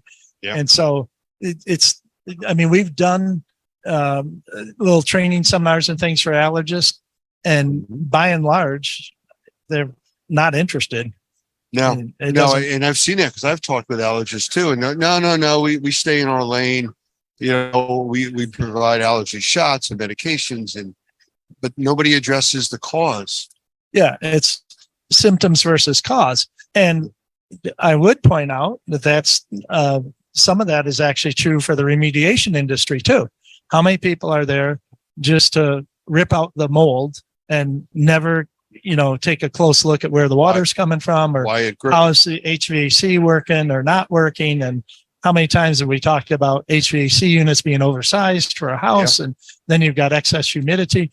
Well, if you're just dealing with the mold itself and not fixing those underlying issues, those poor people are left. What is it going to be? 6 months, a year before the mold comes back because you didn't solve the water problem. You're absolutely right. I mean, I did a presentation this morning. Actually, my segment was before yours. And I talked to the group about words mean things, but they mean different things depending on what industry you're in, what your education level is, what you're exposed to. And telling somebody something that we take for granted because we know how it affects people, they hear something different. And it's very confusing when you try to tell somebody you need to, well, why? It doesn't make sense. My doctor said this. Yes. And not to turn it completely back toward myself or anything, but that's one of the reasons that the presentation this morning on the mycotoxins was laid out the way that it was. It was foundational first. We have to, people don't even know what mycotoxins are, where they come from, why they stick on surfaces, why they're difficult to clean. So, if you don't back up and start with those basics, even people who have been in the industry for 10, 15 years, they're looking at you, well, why should I change what I'm doing now? Right? Because it's been working so far. Well, it's been working for some, and, I'm not denigrating that, but for the sensitized individual, or you run into a situation where the mycotoxins are playing a heavier role in the exposure issues, and your standard remediation just isn't going to cut it. Right. And that causes frustration with the people that aren't being trained or not being trained, but the public that you're dealing with. And then you start to get a bad reputation because you're not fixing the issue, because you're not addressing the sensitized individual's needs. Yeah. And worse than that, though, you're getting a bad reputation, but you're getting a bad reputation to the rest of the industry too. Yeah. So how many times have I heard by the time the client gets to us, we've had 3 remediations. We've had 4 remediations. These people are, suffering a little bit. Absolutely. I've had 6 people out here doing this, and it's over and over. Why are you any different? What are you going to, and then you get to explain to them, the different levels of training and the causes. It makes sense to people at that point. Though you did say something a moment ago that just hit me, and it's a line from a movie I saw. Where you said, turning around about me, what you were saying. Yeah. I said, I think the line from the movie went something like, okay, enough about me. Let's talk about you. What do you think about me? Gee, just breaking it up from. I like that. So what do you think? I can't say. It's just live. Yeah, there's true. no editing here. It's true. No, it was really great. It is great working with you. We've done some training together. I've attended a lot of your classes. I've done a lot of the admin support, behind the scenes. So we've worked on a lot of stuff, and the reception that you're given from the students is really, it can be, I guess, overwhelming, because they just want to flock around you. Tell me more. And they become information sponges, and you just can't give it to them fast enough. Yes. And a lot of that is because they aren't getting the answers from people that they expect to get the answers from. Right. And I would say the other thing I've kind of made my career on is being that bridge between the professional and the layperson. And I thank God I've got an ability, and it's a gift, to take these very complex issues and present them in a way that people understand at a common level. And it's not saying that people are dumb or anything like that. It's just they don't spend all day reading the studies and being the mold geek like I am. Exposed to the industry. Right. They don't see that. One of the things that we found out about some of the more advanced courses that you teach, we have to be cautious that you don't let somebody in that has no training. Right. Because it becomes a detriment to the class, because they're so far behind, they don't understand. And then they're asking questions that the majority of the class that has training already knows the information. So it's something that becomes difficult. You don't want to make prerequisites. However, it's something that we really need to discuss and talk about for these classes. Yeah, because you have to respect the other people in the class too. Yeah. You can't have one person. You run into the other issue too sometimes, where people have a lot of experience and they come in and because of the experience they have, they almost act like they're a co-instructor. They just want to comment on everything that you say. And at some point it's like, I appreciate that, but you know, if you want to be an instructor, develop your own material and talk to Normie and see if it passes muster to do a class. But You're right. the other thing I did want to mention is that the training also has to be based on something real. And one of the reasons I think it's such a good fit with Wonder Makers and Normie is because Normie talks about professional practices. They talk about this is what you need to do. This is the goal that you need to meet for your different remediation steps. And there's endpoints. It's not just open, you know, Right. there's requirements and things that you have to reach in order to qualify that job is done right. Right. So sometimes it's not so much there can be a lot of flexibility in the how we're going to do things, but ultimately we have to get to that endpoint. We have to know where that project is going to end. And then that's what the professional practices do for us. They tell us both how to get there, but they also, because there's steps to it, but they also say at the end, this is what the end result should look like. And that's huge. So let me put you on the spot here. And what do you think the chances are that we could take the segment you did this morning and actually do it for a Normie continuing education training? Okay, just put me right on the spot. Thank you there, Lance. I appreciate that. Not that we're twisting your arm or anything. Yeah, so now what am I supposed to say? No? Well, Well, thank you for the offer. you got to remember, it's not about you. It's about me thinking about you. You know, that way that goes. Yes. Well, actually, what it should be would be about us serving the Normie membership. And if you think that what you heard today was good enough that you would like to put it up on the training and everything, I would be honored. I mean, it's the presentation's already done. And so it's not that much more work to just go through it another time. And I'm sure there's a lot of Normie members who weren't able to make it down here to the Experience Conference. And I think that would be a forum, and then people could, ask some questions and stuff too. Sure could. One of the things that, I always talk about is with technology, don't fear the technology.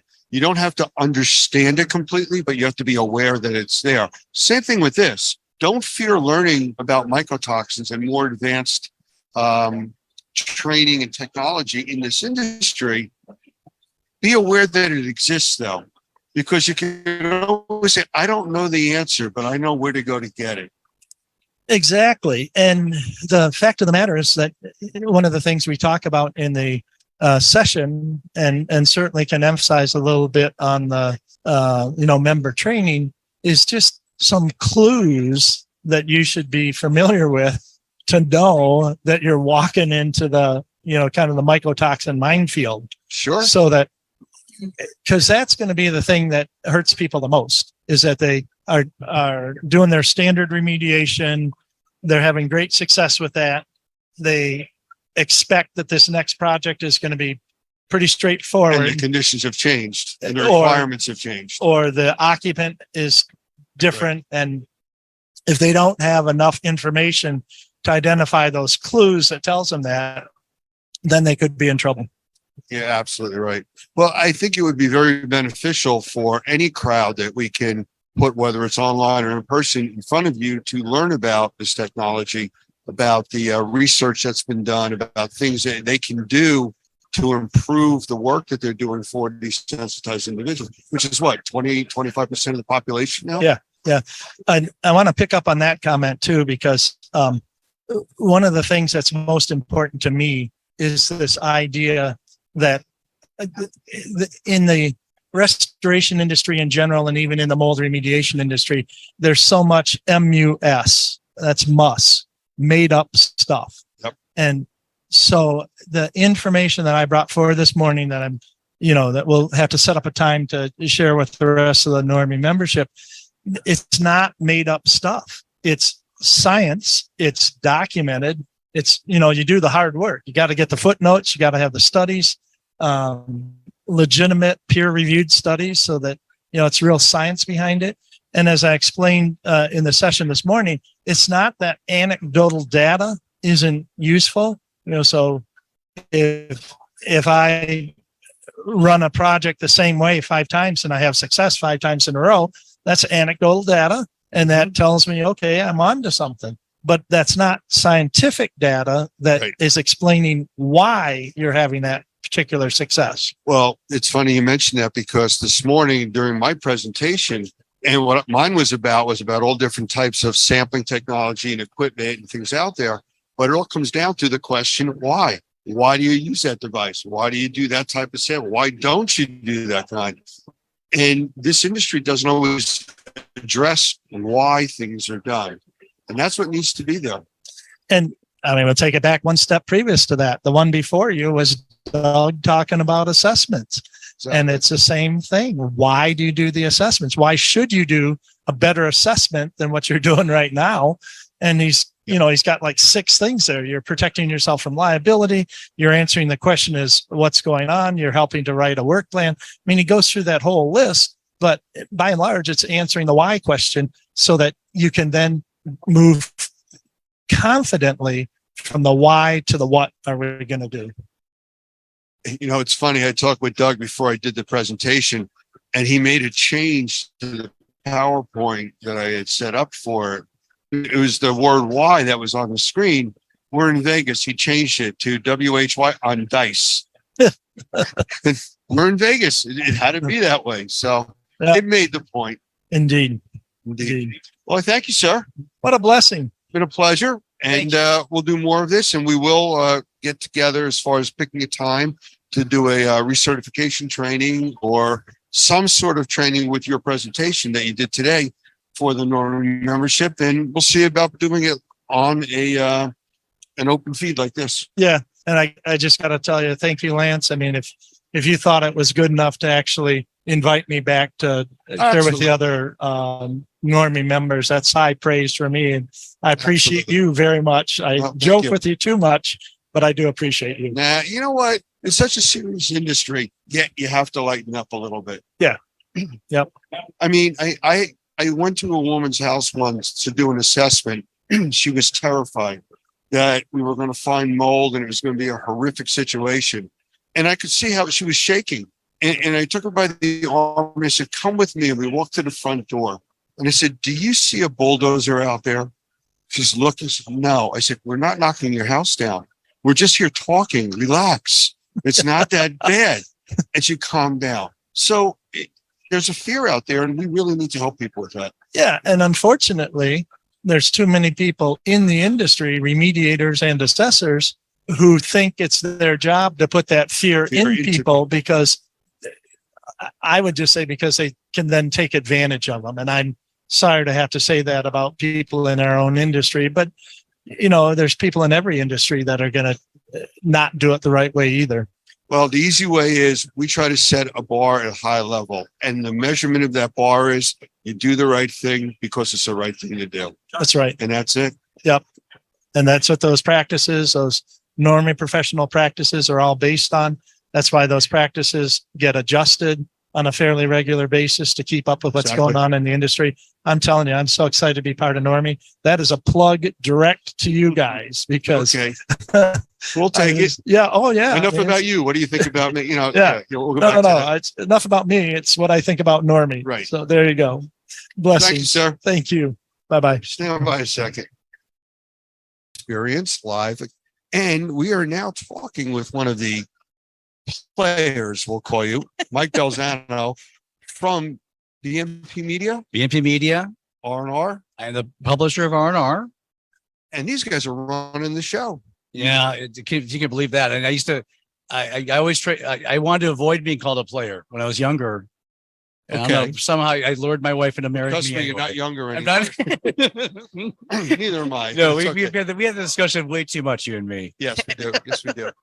We are, I mean, we purchased, our company purchased the experience last year, and we'll probably, Larry, this is Larry Cooper's last show, as has been well documented. So starting on Saturday, we're gonna take over. We're really excited about this. What a great event this has been for so long, and we're just honored to be in it. Really, I've gone to many of the experience shows with Larry doing it, and it's always been such a warm, friendly feeling. And last show was your first one under new management, and I noticed a big change even with this one, feeling more like the old experience show, which is nice. That's great to hear. Thank you. We one of the things we wanted to do. I mean, this is such a traditional event. Both of the events are so traditional and they're so ingrained in our industry. The last thing we want to do is come up and say, you know what, we're changing the name. We're changing. We're not. No. We want to make it. It's hands-on is the key. Family friendly, fun, things like that. We definitely aren't going to end that anytime soon. Well, I think one of the big transitions, and we talked about this over the last show. You guys run a lot of other shows also, but this one's kind of special, and I think it's outside the normal mold. And I think you guys got it, I think you listened. Yeah. BNP Media runs 65 events and we have about 40 or 50 other regular media brands like R&R. So they do this a lot. They do this for a long time. And you're exactly right. This is not a cookie cutter event. And we learned that quickly. Yeah. It's just dense. There's a lot of fun things. I learned something today. I'm supposed to be having some kind of a boss type role starting Saturday. I'm like, oh, you know what? I better look into that. Wait a minute, I'm in charge. Where'd that come from? Let this happen.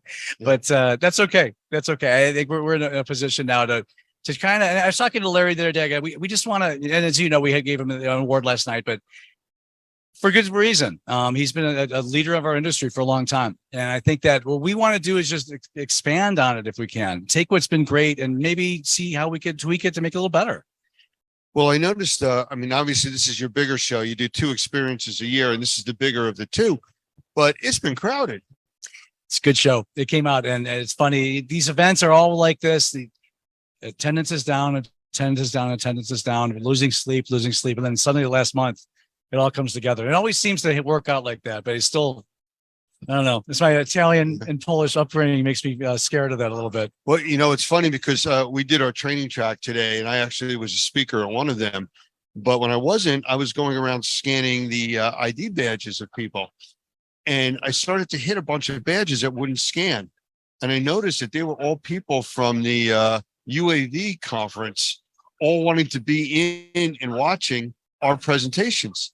There is a drone conference going on right now down the street. And actually, some people have actually legitimately registered for both of us, not trying to sneak in like our drone friends today. They wouldn't scan, so I knew they were bad. But, they were sitting there watching the shows going, okay, whatever. Yeah. That's great. Yeah, so it was really interesting to see all these other people from a completely different industry sitting in on lectures on mold and indoor air quality. And, it's pretty good. It is pretty good. And we have great content here. We have great relevant content. You talk about, I know you're on the IAQ station on Normie TV. There's a few other brands I work for BNP Media. The IAQ is so important. It's crossing over so many brands. I listened to some of our keynote speakers today. Legitimately, we all wanted to clean and watch the air quality during the pandemic. And suddenly when the pandemic ended, I guess everybody thought, well, problem solved, we're good. But you and I both know that's just simply not true. Well, the strange thing, I don't say funny, but the strange thing about when COVID hit, the population that we've been trying to talk to for years realized that breathing is a thing. It seems to be something important now. We need to pay attention to that. And there was such awareness brought to it that now people are starting to listen when you talk about other things that are out there affecting their health. Mm-hmm. When you go to the doctor and they treat your symptom and then send you back to the same place that made you sick, they say, wait a minute, this doesn't make sense. And they're coming back to the indoor air quality. Yeah. I have a good friend that owns a very large air conditioning company, and they deal with major hospitals and school systems and everything. And he says, we stay in our niche. I said, well, your niche is growing because of what's happening with buildings. He goes, what do you mean? I said, when's the last time you went into a commercial building that had windows that opened? They can't do away with the services you provide. You're right. That's a great point. They don't open, whether it's for security purposes or for keeping temperature control. They don't have windows that open. So your air conditioning company becomes the way that buildings breathe all year long. And he goes, "You're right. You know, we've never looked at it that way." I just watched Dr. Skinner's presentation yesterday, and Dr. Gavin, he did a great job, as he always does. And he said some things like that. You know, we all were making jokes about touching dirty knobs and handles and stuff, because that's not, I didn't do anything. What happened was the fact that everything was flying through the air. Yeah. That was the problem. And it always is, whether there's COVID or not, that's always going to be the problem. And I think people are starting to really turn the corner and realize that that's what we got to look at.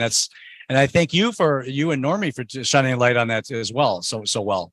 Well, we talk about it, and during some of the trainings that I do, you know, I talk about how come indoor air quality now has become an issue, and COVID was a main driving force for that. But when you put it in terms that people understand, where I tell them that you can go 20 to 40 days without eating, or a healthy adult can do that. You know, you can go 3 to 7 days without drinking water. You got 4 to 6 minutes without breathing. That's it. That's it. You know, so I think in the importance level, it's up there, because you can't say, "I'll breathe tomorrow." You know, you can't stop it. And the average person breathes 20,000 times a day. So wait a minute, you mean that's what I do? Well, yes, that's what you do. How can you not pay attention to it?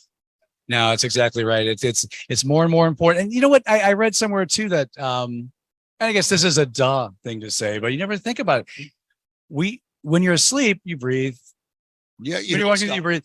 The only time we think about breathing is when we're thinking about breathing. Other than that, we naturally do it. Or if there's something wrong with the conditions we're breathing. The Yes. The wildfires in Canada again highlighted the problem. The eastern part of the United States. Now I know this part, the western part of the United States, deals with the fires from California all the time. Right. I'm on the East Coast. We don't have these issues. If it's a localized fire, something small, it goes away in a day. We were infiltrated, I guess the only way to do it, with smoke from Canada for 2 weeks. Yeah. I mean, you looked up at the sun and it was in the middle of the day, dark out. And we never experienced that. But the air quality got so bad, people couldn't go outside. And what stuck out in everybody's mind was the indoor air quality in most homes is 10 times more polluted than the outdoor air. So people that are sensitized go outside to feel better. They couldn't. So now they were looking at air that wasn't crystal clear. It was foggy, smoky, and it became an attention getter. It's like hitting somebody a cloudy glass of water. Drink that. I'm not drinking that. Well, you can't say I'm not breathing that. What do you mean? It's the same water. Why wouldn't you drink that? Right. Well, it's cloudy now. Right. You know, so it hasn't been filtered as well or whatever. But it was an attention wake up moment for people. Yeah. I used to work for a magazine called Snips, which deals in the HVAC, the duct sheet metal, the duct wing of it. So that's big IAQ wing. And then we learned a lot about that. And it's just a fascinating how important that is. One of the things we go through life just taking for granted, but it's essential. And just continuing to work on it is what we're doing. And we're going to start, we do a lot at this event, the experience, frankly. There's a lot of discussions about that, a lot of discussions about cleaning, obviously restoration where we live. And again, and I hear a lot of happy people over there. There's a party has begun. Yeah, well, they put the bar right next to our booth, which was okay. Yeah. I have a funny feeling you picked this booth specifically for that. Well, we were here first, and then they brought the bar over. I think Andrea was involved with that. Andrea? Yeah. Yes. She was involved. Our lovely event manager, Andrea Hansen. Yes, she'll help out with I that. thanked her for that. Yes. I really did. Very good. Yeah. So going forward, Yes. what do you see happening with the experience? Well, we're going to be in Chattanooga the first week in April, and this specifically, that's what's right in front of us now. Right after the show, we'll start gearing up for that. We're going to be doing a plant tour at Shaw Flooring. That's the reason we're in Chattanooga actually for this. Right. And we'll be back here at Caesars Forum next September, right after Labor Day, as the traditional date. Okay. And as far as the ins and outs of the experience, what I'm doing is I'm going around from booth to booth and calling the sponsors and saying, look, we all love the experience. This is the time to discuss what you'd like to see. You know, I don't like this. I like this. Now, again, not wholesale changes at all. Just if you want to tweak something, if you'd like to see something, I can't think of a better time than now to have that discussion. And I'm ready to have that discussion. It's exciting. Well, I'll tell you, one of the strangeness we were discussing this the other night, we're sitting out at the lounge in the center of the Lynx Hotel where we're staying.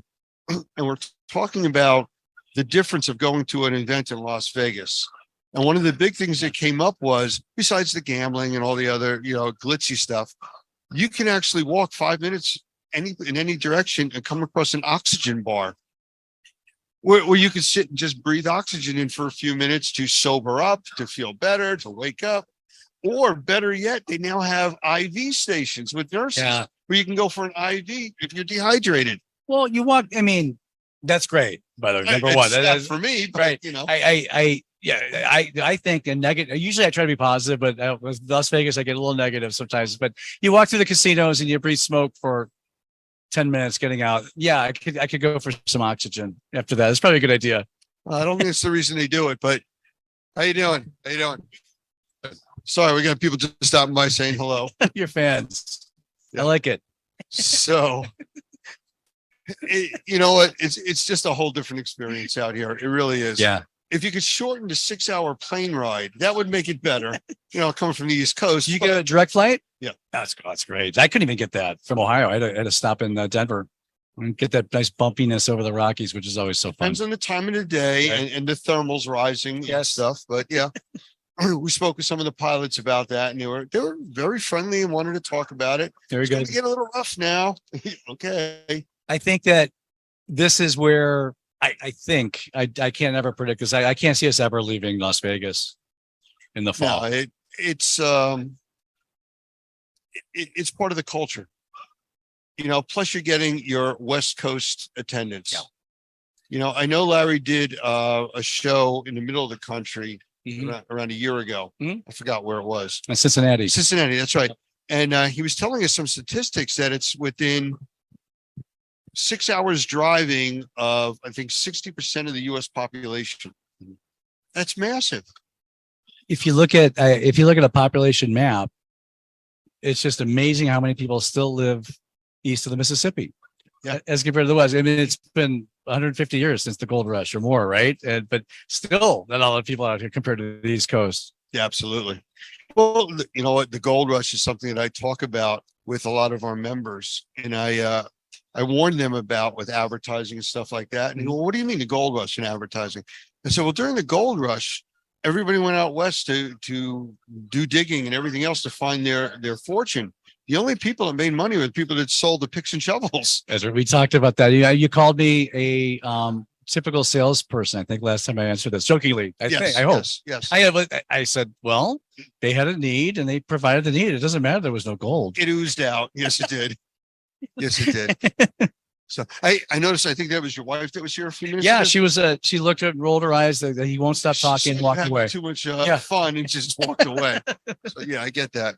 Well, I appreciate you spending the time. I know you have a lot to do here with all these vendors and everything, and greatly appreciate it. And you know what? You seem to be listening to the people that are here, because I do notice a big change in the show from the last one.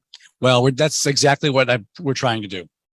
People love coming to this event. There's a loyal audience here, and we're gonna see what they want and continue on from there. So I'm just happy. We're so thrilled to be a part of this.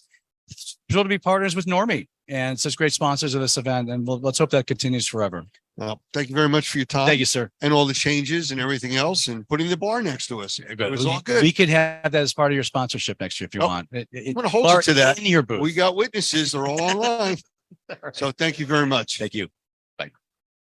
We're still here at the Experience Show, and we've been doing interviews, and they just did a big spread of food they put out. So everybody kind of migrated away. So it's a little bit quieter for us now to talk and do another interview. I got Mr. Jones here, and I'm going to call him Mr. Jones because he's just so proper about everything that we do. I like that. He's the founder and CEO of Superstratum. And I'm going to let you just explain what that is, because the name itself sounds gigantic. So go for it. Yeah, it's a little catchy name we came up with. It came from one of our flagship products called our Smart Polymer Coating, the Super. We all know what that word means. The Strata, which means that top layer. So it kind of goes along with this idea of our Smart Polymer Coating that, one of the unique things about our protocol is that we finish that protocol and we add that Smart Polymer Coating layer that is invisible. It's water resistant, abrasion resistant. And so that's where the name came from. So it's a chemistry or a chemical company. Mm-hmm. We're a chemical manufacturing and development company. We're primarily focused on the problem of mycotoxins. So we work with a lot of mold remediators, contents cleaners, HVAC cleaners. And we also have a new service company, our first Superstratum Network Pro in the Middle Tennessee area that's going out in the field and using these protocols to holistically treat entire building envelopes and to remove the mycotoxins often left behind from molds. Okay. Well, I'm going to talk about that in a minute, but I want to go back to the chemistry side of it. Yeah. Your product, what you're doing, how does it differ from a lot of the other stuff that's on the market? There's all kinds of stuff out there. Absolutely. So, a lot of chemistries that probably a lot of people listening will be familiar with, the peroxides, the peracetic acids, even, the quaternary ammonium salts. These chemistries, uniquely to our polymer coating, they can do a fine job at removing mold, at killing mold, removing stains. But oftentimes, once that moisture comes back, that chemical is washed away. There's no long-term performance when you're removing that mold. So our polymer chemistry is designed to last, in many cases, 25 years. We just got a review last week of somebody that used it 15 years ago and came back to us and said, wrote this big review, actually had to go find our new company because so much time had gone by. So really the biggest difference in the existing chemistries is our moisture resistance. Our coating actually loves moisture. That's what makes it active. How is it for UV resistance? Like, is it an outdoor product also? It's also an outdoor product. So we get, the efficiency of that product depends on the surface you're putting it on and how much wear it's getting. So if you sprayed it in your shower, we typically see about 10 to 12 weeks of performance. You won't have any grout grow, any mold or mildew growing in that grout line. You put it on an exterior application, say vinyl siding, or if you got a lot of our customers, they'll power wash their slippery sidewalks or their brick and spray it down there. We see about 2 years of, protection against growth in those instances. And then once you get inside the home, get into cavities, that sort of thing. And we give a 10-year warranty on that. But we see performance, like in that case, 15 years and 20 plus years. What does a warranty mean? You say like a 10-year warranty. What is that? Yep. So we will replace that product. We guarantee that product will work. There are some stipulations in that, of course, around, if there's future water damage incidents. Mm-hmm. But really what that is, it's that protection, for that remediator, knowing that they don't have to come back. And if something went wrong, or if there was a moisture event after, they're not going to get that call back. They're not getting blamed for that. It's that extra layer of protection. It's very economical. It's very cost effective, to include that protection. And one of the ways that we're utilizing this product, a lot of builders now are starting to pre-treat homes. In fact, we just treated a 24,000 square foot build. It was a brand new $20 million home.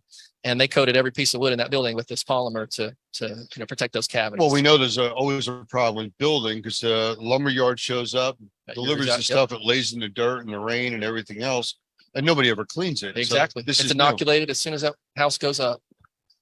Interesting. So in the comparison to other products, what is your product classified as? Yeah, well, I'll back up a little bit here. We have a few different products. So our patent pending protocol, what we call our SMART protocol, this is a combination of 3 different chemicals, which I'll talk about, the SMART polymer coating being the last one.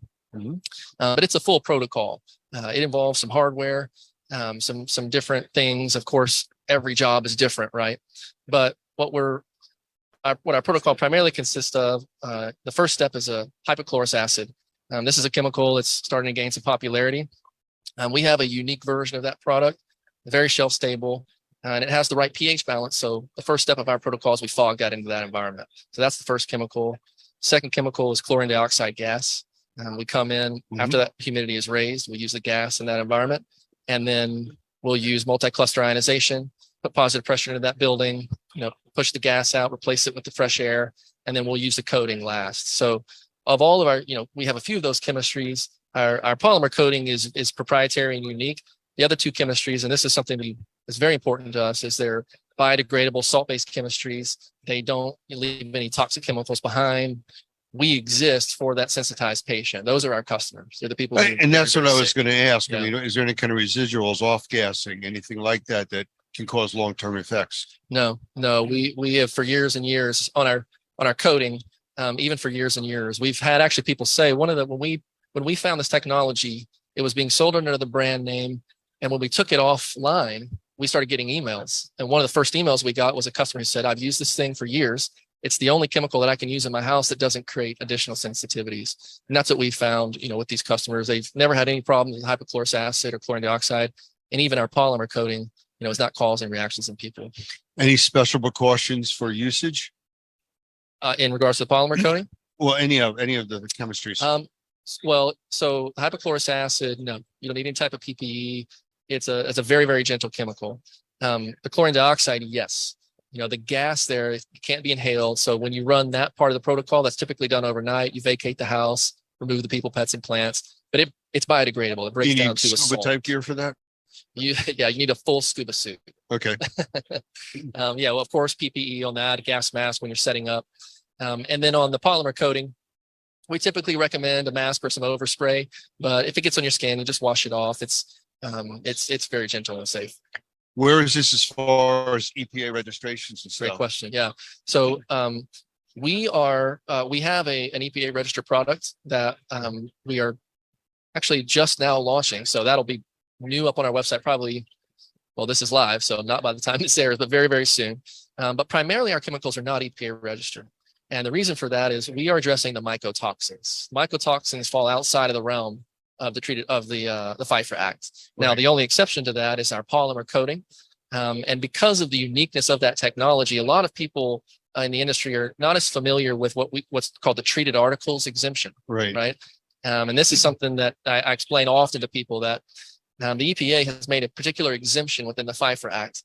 And that says if the antimicrobials used in your product are used to protect, if you're not making any public health claims, and the purpose is to protect an item from degradation of mold, then you don't need an EPA registration. And the EPA gives specific examples of that, and our product fits very, very squarely in that category. So we are limited on certain things we say. This is not a disinfectant. You do not clean mold with this protected product. If we apply it to a clean surface, once that surface is, it has been remediated. Which again is the multi-step process. Exactly. It's part of our protocol. But once that coating is down there, the way that smart polymer coating works and the technology, it will be protected from any growth. It will survive hundreds of wet dry cycles, and that surface will stay protected. Interesting. And it has a longevity to it. You have your own protocols for it. One of the things about not being EPA registered is you can ship that internationally. I know in Canada, they cannot take anything that is EPA registered. Yeah. So, it does give you a larger market too. That's interesting. That way. Yeah. And, it was a big thing at our company over the last 2 years of R&D with this system, trying to decide what to do. And it really it's what we worked a lot with Normie on this, and Doug and you guys, really trying to understand how we position this, this new system that we're introducing on top of traditional remediation and tear outs and those sorts of things, right? So rather than coming in and saying, here's a new way to remediate mold, what we're saying is, here is a more complete way to treat an entire home when you're remediating mold, because there are these other chemicals and elements that are left behind that traditional remediation doesn't cover. So we can point to other companies, who have the pesticide registrations, who do that remediation work. But our company is specifically focused outside in the chemical side, not on the microbiology of the mold. We're focused on removing the chemical. Well, obviously you can't make kill claims on anything that's not EPA registered, but effectiveness wise, as far as molds, bacteria, viruses, even the COVID issue that we dealt with, is just a product that will work in that area. Yeah. Certainly, as cleaners and protectants, we have a lot of mold remediators using our products on jobs that aren't mycotoxin jobs. And, there's a lot of success, especially on the coating, because it gives a remediator an entire new tool in their tool belt, right? Especially in disaster relief, these types of things, when you're dealing in these high moisture environments where you're trying to manage, this really gives, that technician an economical tool, right? Where they can protect virtually any surface, interior or exterior, from growth over an extended period of time. Fantastic. Well, I got to change gears here for a moment. I mean, your team is basically across the aisle from us. And I know John, and I've talked with him many times. And you guys did what? Rock, paper, scissors to see who lost and had to come do the interview with me? Is that how that worked? Yeah, if it's between me and John, I always lose. You can tell who wins in that fight. Yeah, he's a big boy. He is. What is his position? What does he do? John is our chief science officer and chemist. He has a pretty extensive background in polymer technology and air filtration, and is a general contractor as well. How does he find time to do that when he's in the gym all day long? He'll laugh at that. Yeah. No, and he was very interesting. I know we had talked in the past, and his knowledge is just incredible. He caught me by surprise with the way he speaks, but makes it capable for the layman to understand the product. That's exactly right. We we started working together very early. He basically came along. He showed up right when we first discovered our polymer coating, and he had all the background.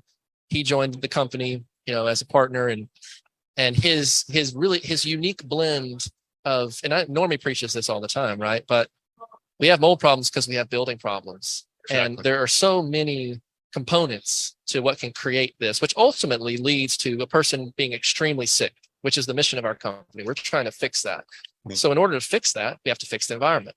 In order to fix the environment, there's all these pieces that you have to look at when you look at a building. And John, I laugh, I call him the Swiss Army knife sometimes, because he has all these really unique, he's got a history in air filtration, and HVAC systems, which contribute to a lot of these problems. He's built homes, he's built buildings. He's a chemist by trade. He formulates chemicals. That's really been, I think, the differentiator of our company, is that we've kind of come in and pull a lot of different disciplines together and say, hey, we're missing a really big part of this problem because we're all kind of focused in these individual lanes. Right. Going a little bit sideways on the conversation, we know about the microbial side and how effective it is. Do you do anything on chemistry side? I know fentanyl right now is a massive problem. Yeah. Crime scene cleanup is a big problem. There's a lot of other things, meth labs. Yep. Any interaction across there? We have done a little bit of research on that. And it's not something we're actively pursuing right now, but we do have some customers in the field who are using some of our chemistry. We understand theoretically the way that our chemistry works on that.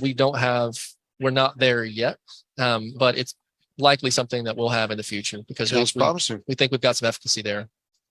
Very cool. Yeah. And I noticed you have some newer people, at your booth too. We do. We've got a partner here with us who has been a real game changer in what we've done. That's Mark Ritako at Respirator Labs. They are the first company that has developed a way to test both qualitatively and quantitatively in parts per billion for mycotoxins in the air.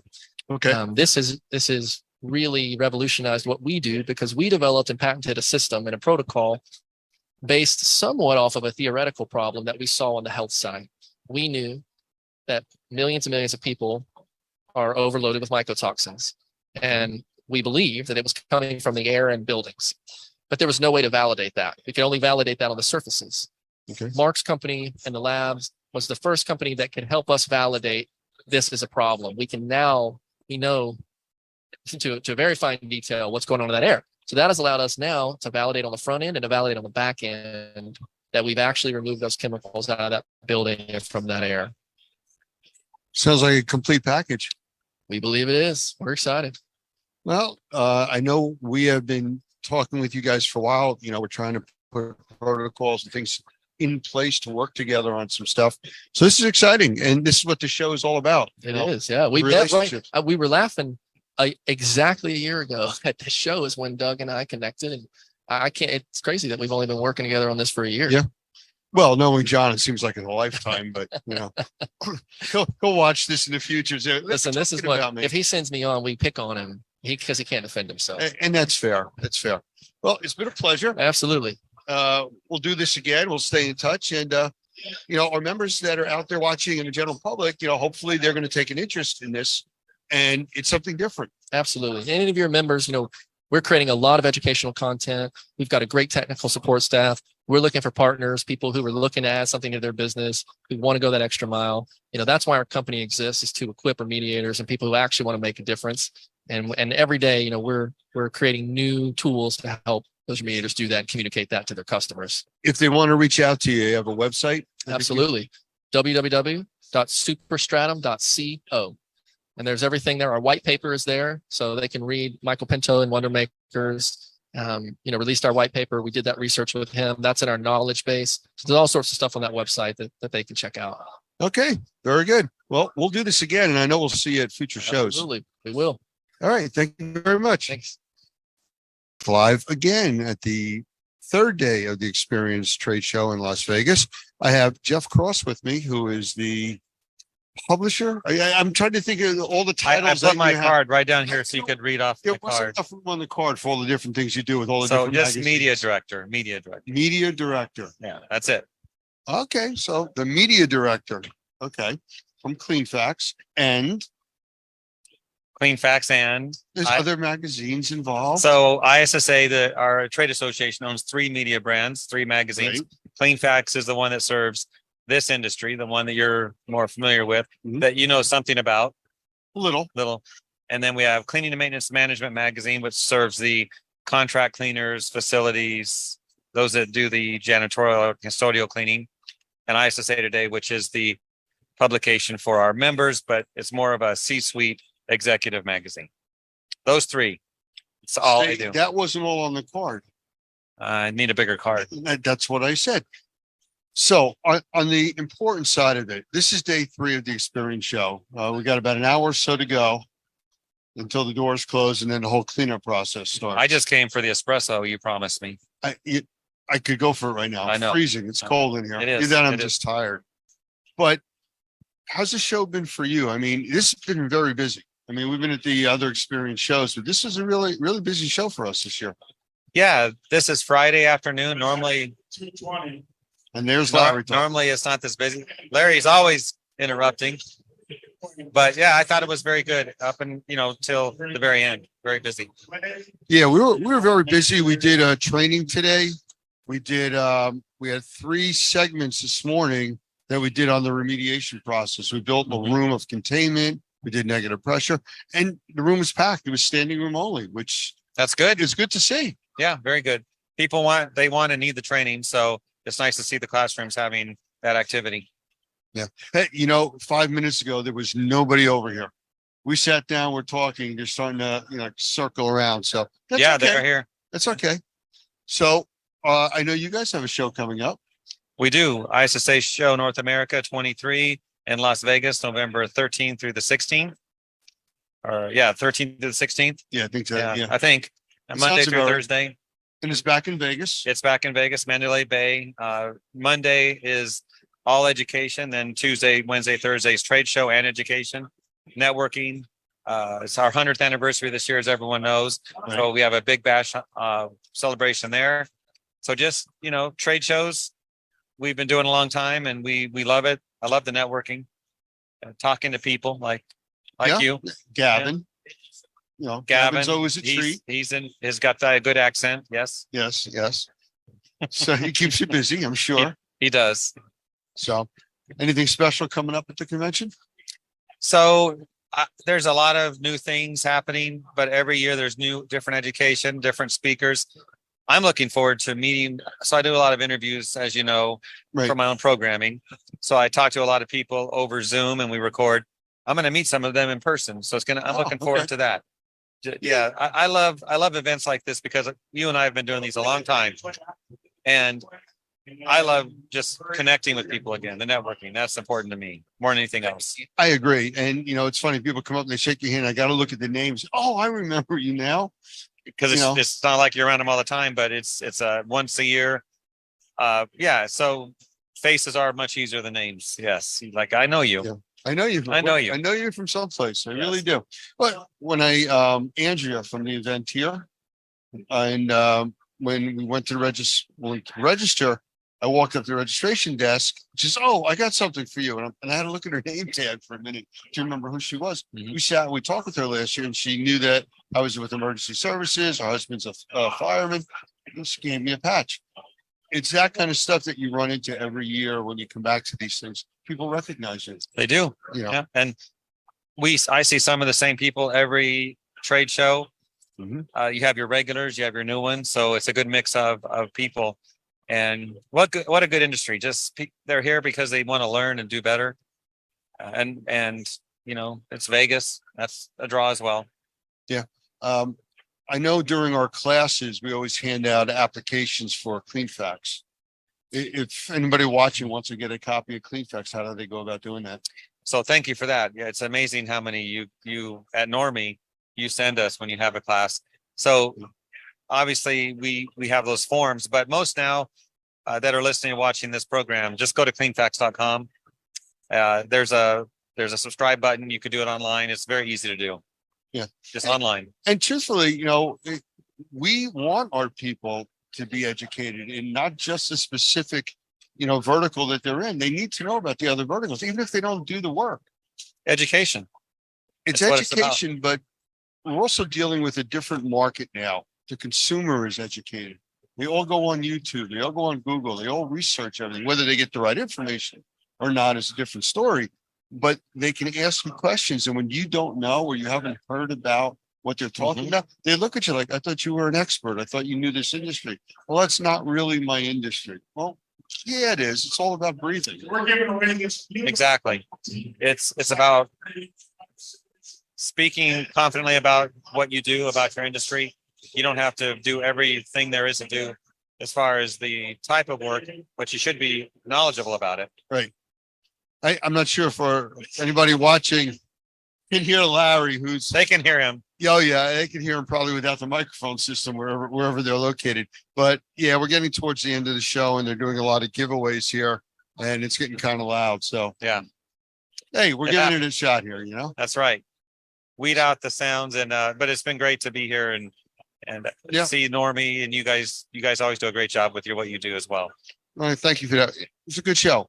You know, it really was, and we met a lot of new people, a lot of people from Canada, from actually Alaska. We were talking to a bunch of people, so you know the word's getting out, and they're coming to see us. So, anything else? Any surprises? No, Anything- nothing. It's just 25 minutes to go, and Larry's going to give away some stuff. So All I right, guess that's it. thank you very much, and we'll see you at the next show. All right. Take care.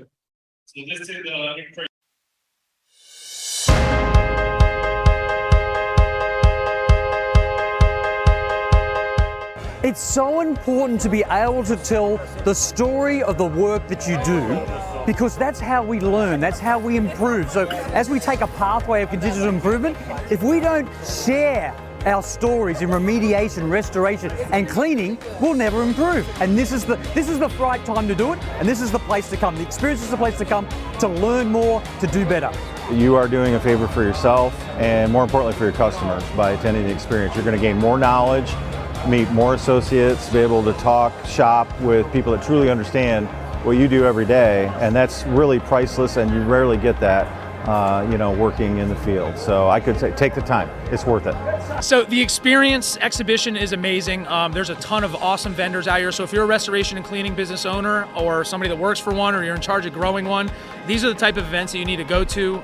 Every single vendor for every different type of channel for your business to grow or scale your business is here. And it's very important as business owners to be a member of associations and events like this, because who better to learn from than your peers and your competition? Learn what they do right, what they don't do right. It's a great opportunity to network for your business. And there's also a ton of classes going on for you to learn everything in and out, anything you've been struggling with your business at this event. So the thing that I've enjoyed the most about the experience this year is just seeing some of the different associations, the R&R magazine, Normie coming in. You can really see this portion of the industry wanting to change, expand, build those collaborations, even with competitors, which I believe the industry needs to do. This is probably the best IICRC event that I've been to. The experience, the R&R magazine, really enjoying what's happening this year. The number of people that I've met for the very first time, and it's like, wow, this is my network. These are people that I can help. This is like growing my family in one day.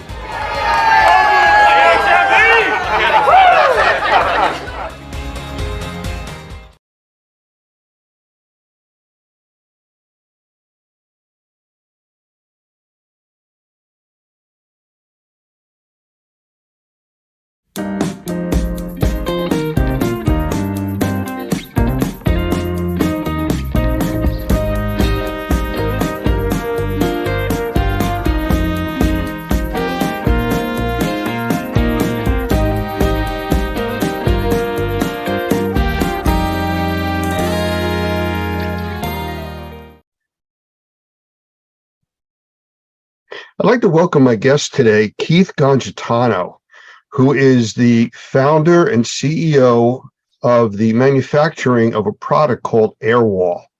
And I'm going to bring Keith in here in a second, but you'll see in the background one of the air walls, and that's what we're going to be talking about today. So, Keith, how about a quick hello?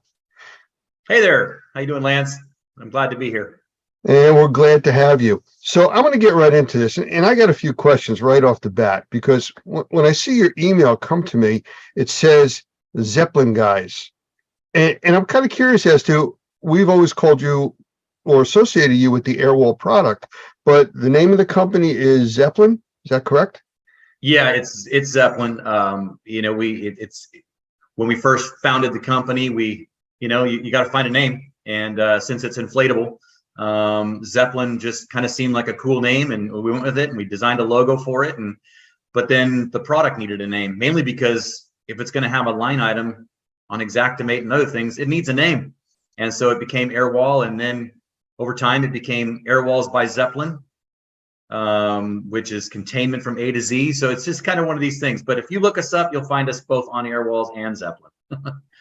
Okay. Well, so where did this concept come from? Because in the remediation and healthcare and restoration type of industries, this is something completely new. It is new. It evolved is what it did. It started with me helping a friend with his restoration company back in the summer of 2017. And I was in a crawl space.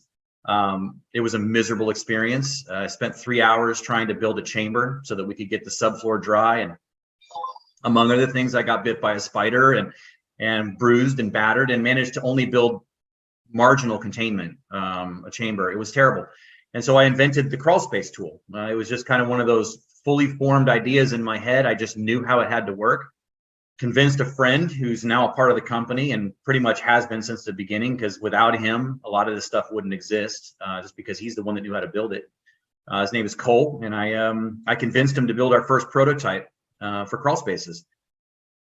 And one thing led to another. We started thinking, what about a doorway? I wonder if we could use this very tool in the doorway. And so I repurposed it, and it was very ugly. And we thought, well, the concept works. It's just not going to work, in the sense that it's really gross and ugly looking. So we designed something for that. And then we moved on to windows. And then we realized at some point that because we met a fine gentleman by the name of Mark Cornelius, he's among other things, he's a member of the board on the IICRC. He's a trainer for years. He's been in the industry for almost 40 years.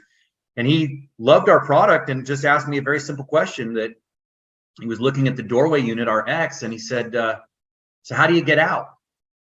And I looked at him with a very kind of lost look, and he goes, how do you get out? Where's your doffing chamber? When you're doing a mold job, you got to have a doffing chamber. And it just never occurred to me. And so that's kind of what started my wheels spinning. And we went round and round and round. And the other question was always about power failure as well. What do you do about a power failure? Because the crawl space unit and the Airwall X, which is built for doorways, and the window units as well, they're all constant air kind of appliances. They require air from your air movers or your HEPA filters and things like that. And if the power goes out, well, then they deflate and they stop functioning. And so we went around for a long time before we settled on what we ended up with. And you'll actually see that behind me. You can actually see that's the full system. That's 2 Airwall Nexus on either side of me, and behind me is the front of the. Let me interrupt you real quick, because we'll talk about all the different types of configurations and products and stuff that you've come up with, because I know your mind just works continuously on this stuff. But I mean, the simple question is, how do these work? I mean, air. Air. Okay. They inflate. And you're right. I tend to get, I love my stuff and I think about it all the time, so I go fast. The 2 that I talked about first, they require constant air. You connect them to your air movers, your negative air machine, and you do what we call pre-cycle the air. You capture the air coming out of the machine directly, and then you take that air and do what you want with it, whether it's to exhaust it from the structure and create negative pressure, or to create a manifold where you're actually directing the air to a subfloor or maybe the perimeter of the building. But these are different. This is different. That's behind you now, right? Yeah. So this is the latest. This is very different. In fact, what you'll notice again to either side of me is the Nexus, and the Nexus consists of 5 separate inflatable air bladders. And if you look at the bottom, you'll see those little round those are valves. And so you inflate each of these chambers separately. The idea being that if there is a power failure, first of all, these are inflated and they don't require any more air. But if there was any kind of damage done to one of those bladders, although we did a lot to design them so that they're very durable, but if something did happen, that even the loss of an entire or even two chambers would still maintain your containment. So that's the design we came up with. And yeah, they're very different, but they both work on air and they both work on pressure. The whole reason that they function as negative air containment and as a chamber is because they're pushing against the surfaces of the building, up and down and then sideways, so that they seal up. Okay, so now I did cut you short before. I just want to get back to, you were starting to talk about the different types of products. Yeah. I just wanted our viewers to understand at least how these things work. Yeah. What else have you designed? I mean, this is for, it looks like you got a chamber behind you and a whole wall, but I know there's problems with, different heights, different types of ceilings and floors. How does that all work? Or do you have special products for that? So we wanted, simplicity was the key. We didn't want a bazillion parts and things that could get lost, broken, misplaced, or just adding complexity. What you see behind me essentially is four things. It's a nexus on one side, a nexus on the other, the dust curtain that joins them, and the doffing chamber that zips to the dust curtain, in a nutshell. So it's really, really simple. If this room that we're looking at were 8 feet tall, or 9 feet tall, this is an 8-foot configuration, that were 9 or 10 feet, you would simply add a 12-inch extension to the very top of that wall. And because the air bladders inside are actually 10 feet long, then you're not doing anything else. Those air bladders simply roll out the next 12 inches and then stop. They stop because there's a piece on the top that makes them stop. And then if you had to go to 10, you would do the same thing, add another 12 inches, and then those bladders go up the next. So so it's very simple. That conversion can be done in just a couple of minutes. Very simple. Interesting. So how about like width, or if you're dealing with different heights, like it's a slanted ceiling or something like that? Sure. So for width, not a problem. These walls that you see to my sides are 5 feet nominally. And again, 8, 9, or 10 feet. They can be adjusted. Well, let's talk about width first. So you can put as many together as you want. You can zip these things together. They join to each other. It's all modular. Everything goes together and connects. So you can put 4 or 5 of these together, or 2. If you happen to be in a space that, again, these would be 10 feet joined. If you were in an 8-foot space, you could do a couple different things. You could just simply change the shape of the wall into a curve. Think Hoover Dam. You could do something like that. You could also run them straight across the room, and then when you get to the wall, you simply underinflate whichever bladder would be at the bend, right? And then bend the wall. That's it. And now what's touching the building may be 1 or 2 bladders as opposed to just the edge, but that's the way you shorten it. So you've got a bunch of different options on how you can do that. As far as an uneven ceiling, I'm gonna point here. Let's see, how do I do that? These right here, these little black dots, those allow you to actually put straps that also attach to the very top of the wall, and you can actually change the pitch of the wall if you need to. You can actually slope it to a certain extent, and you can also adjust it not just to 8, 9, or 10 feet, but if you were, let's say, in a drop ceiling, a T-bar, they're not standard, right? They land sometimes at 8 feet 3 inches, or just under 9 feet, whatever ceiling height. They're never really standard because they're not set by 2x4s. They're set by a contractor who puts wire, hangs them, and that's where they land. So you can actually adjust these things really, really kind of a micro adjustment, anywhere between 7 at the bottom all the way up to just over 10 feet. So yeah. Will fit just about anywhere, it sounds like. It will. The only thing I don't think we're ever going to really do, and that kind of brings up another one of our thought processes here, we're probably never going to do like the vaulted ceiling scenario. So in a vaulted ceiling, you're probably going to have to either commit to plastic fully, which, you know, it is our goal here to try to get as much plastic out of this industry and construction as we can. Or you're going to do a hybrid. And to be clear, we really did always design this product to be, when it's necessary, hybridized, merged with the plastic that everybody's using now, because there are going to be certain environments where a vaulted ceiling or some weird cutout is going to prevent these walls from, you know, creating the appropriate seal. So you may use 90% air wall, and then that last little bit you may connect, you know, to plastic. And because these walls work well with tape, they don't come off, which is great, because you can't say that about tape and walls, right? When walls have, you know, water literally dripping down them, or years of cooking grease or whatever, they don't stick, right? That's why a lot of failure happens with traditional containment. But these walls are designed to work with tape and not leave residue. So you can tape plastic to it for as long as the job takes, and then peel it off, and you won't have to worry about it leaving stuff behind. And certainly, whenever possible, you want our walls to be, or the air walls to be, touching the surfaces of the building, because that's going to create the superior seal without the problems of you know, damage like peeling paint or whatever else that comes with using tape. Well, I know that with some of the Normie training that we do, we've actually incorporated some of the air wall technology into some of the types of hands-on training that we do, especially like when we go to the experience trade shows, where people are able to touch and work through all the new different technologies and products. And they fit into structures that we basically build on site. So we're able to adjust them, you know, in real time to fit into these structures. And it works out very well for us, because we're able to put those up with plastic, show the differences, and, you know, how you can make changes and everything else. So it does work. And it's adjustable, like you were talking about, to whatever structure we build at the time.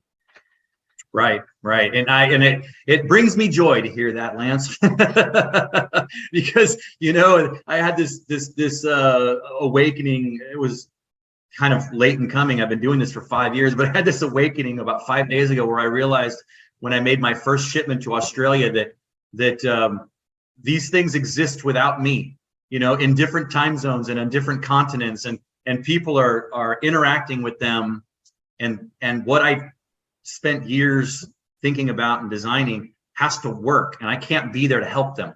I can't, you know. So you sent your children off to school for the first time, basically. That's what it sounds like, right? Absolutely. Yeah. That's what it felt like. Put them on the bus to Australia. Exactly. So let's go a little bit further into this. As far as like vertical markets and stuff, I mean, I could see it in the remediation industry, restoration, asbestos.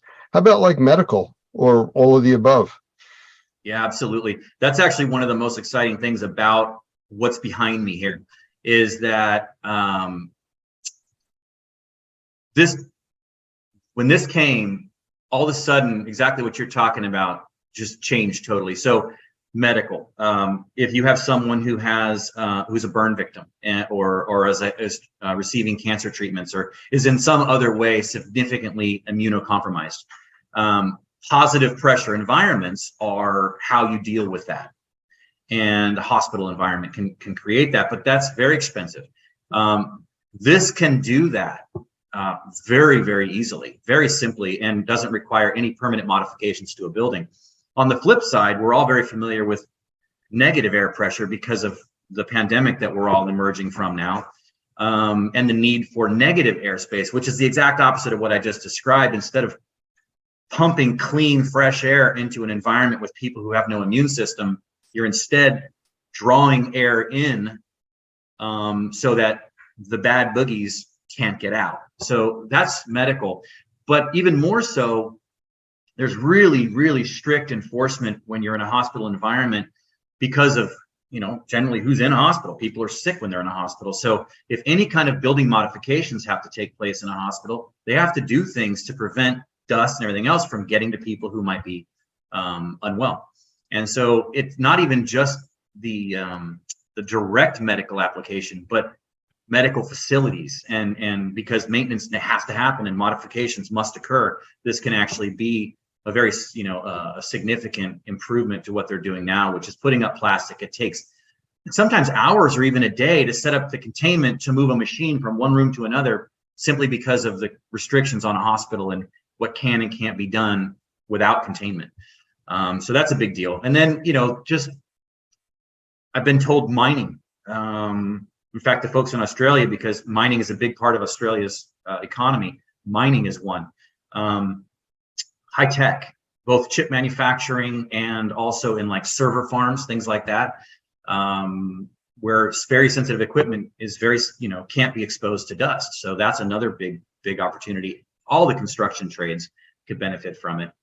Basically, and then there's also, of course, the potential need for first responders and militaries, around the world. What if there's some kind of an outbreak, some kind of maybe a terrorist attack, a biological terrorist attack, and first responders and military have to show up and contain it best they can. This stuff, I mean, this what you see behind me fits into basically 3 duffel bags.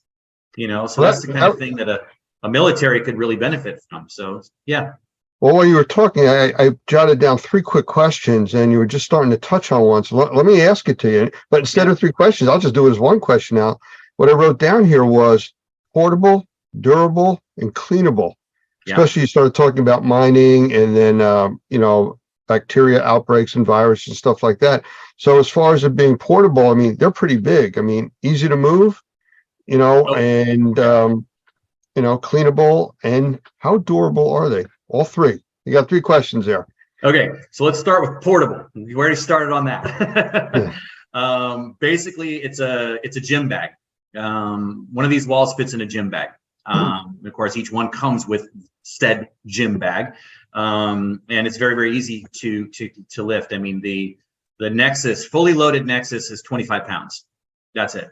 Right, so it's well below the lifting weight of any of the trades. I mean, most equipment is that or a lot more. So very, very portable, small, compact, lightweight, easy to use. It looks huge right now, but it fits into an itty bitty space, right? So that's really good. As far as cleanable goes, we were very intentional on that, and in fact, along the way, we had it pointed out. In fact, a well-known person in the restoration industry, Rachel Adams, had pointed out in 21 that she thought it needed to be a little more cleanable. And so I said, okay, let's do that. So we just simply reversed the fabric that we're using so that what you see on the outside is actually a urethane. So it's much, much smoother and much easier to clean. The stuff before was also very cleanable, but it had texture. And so there was a concern that maybe some of the fibers and things like that might stick. But so we designed it to be smooth, easy to clean. They're all machine washable. They're all designed to be totally machine washable. If you really, let's say, are in a Cat 3 environment and you really want to make sure that it's clean, you can do that. All the biocides, no problem. Antimicrobials, no issues there whatsoever. You can spray away and it'll be just fine. So cleanable. And then durable. And I say durable for the end because durable, all this stuff is important, super important, but durable, because we're claiming to be better than plastic, we better deliver, right? Because this stuff isn't cheap, right? It takes 3 to 5 uses to pay off the investment in an air wall, which is really fast because they last for years. But, if I'm going to say I'm better and I cost more, then I better be better. And so durability was huge. We made sure that the outer shell, in the case of this one here, anything that's getting constant air, you could stab it with a knife and it wouldn't matter. I mean, we designed them with big open holes. So they're pumping out air all the time and they still work.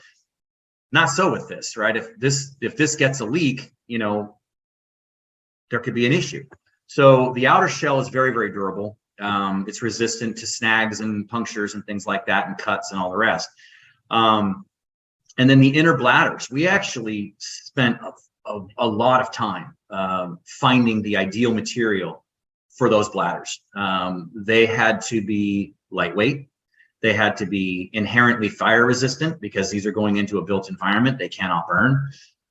They had to be as puncture and tear and cut resistant as possible while maintaining lightweight and portability, right? I mean, there's all those things are in direct conflict with each other, right?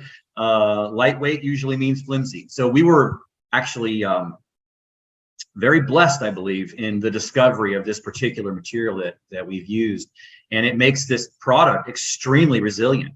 And again, because we recognize that nothing is perfect. I mean, if you open fire on this thing, it would go down. You know, I mean, no question about it. There are things it cannot handle, but it's meant to be durable.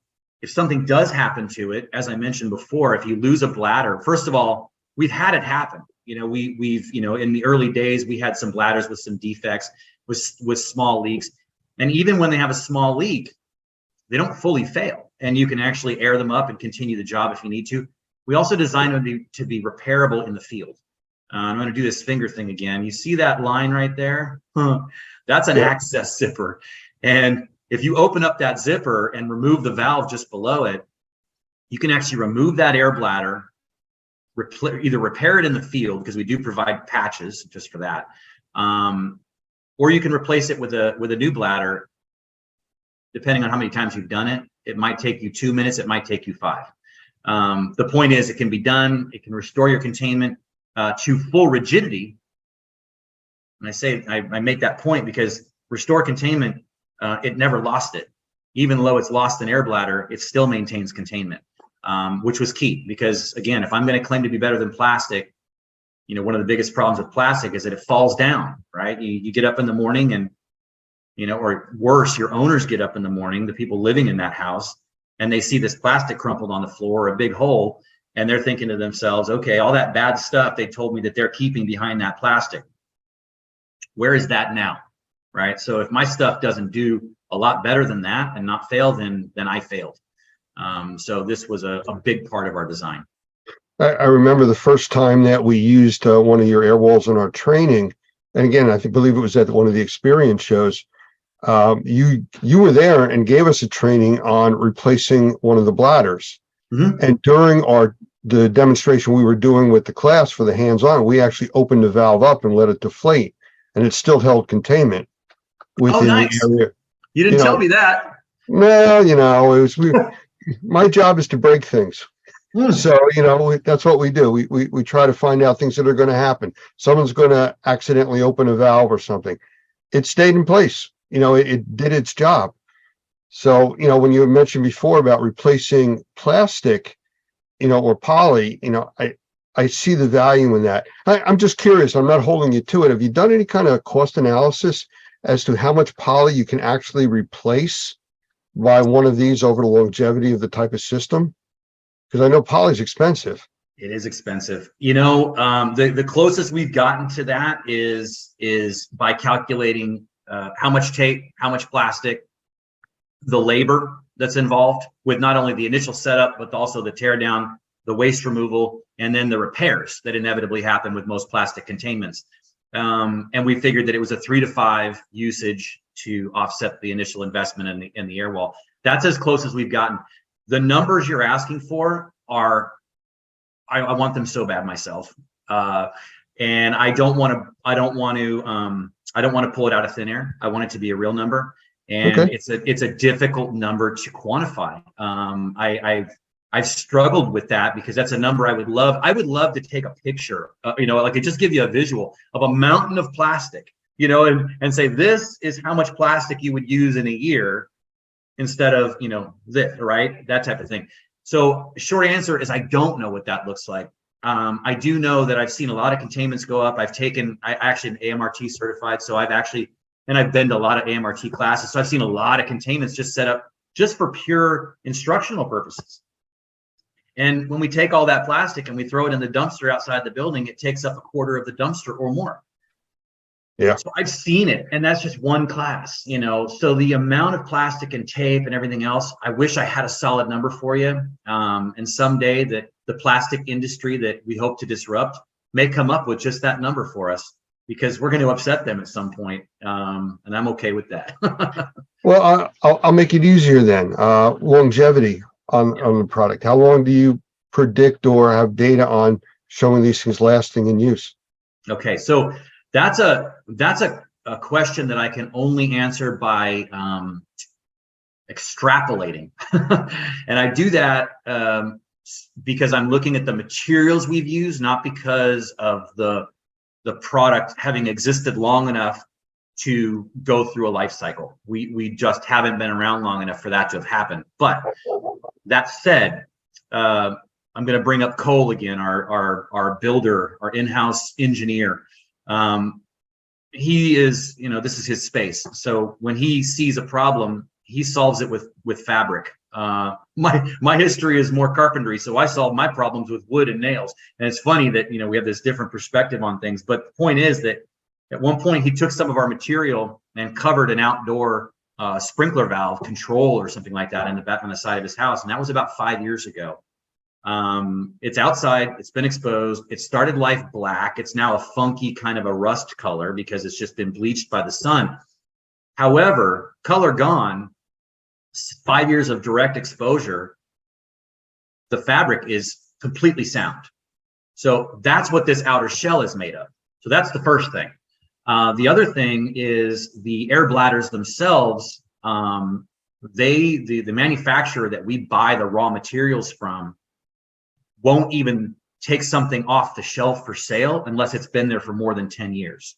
Because at that point, it's begun to do, they have a name for it. It gets a little bit chalky on the surface.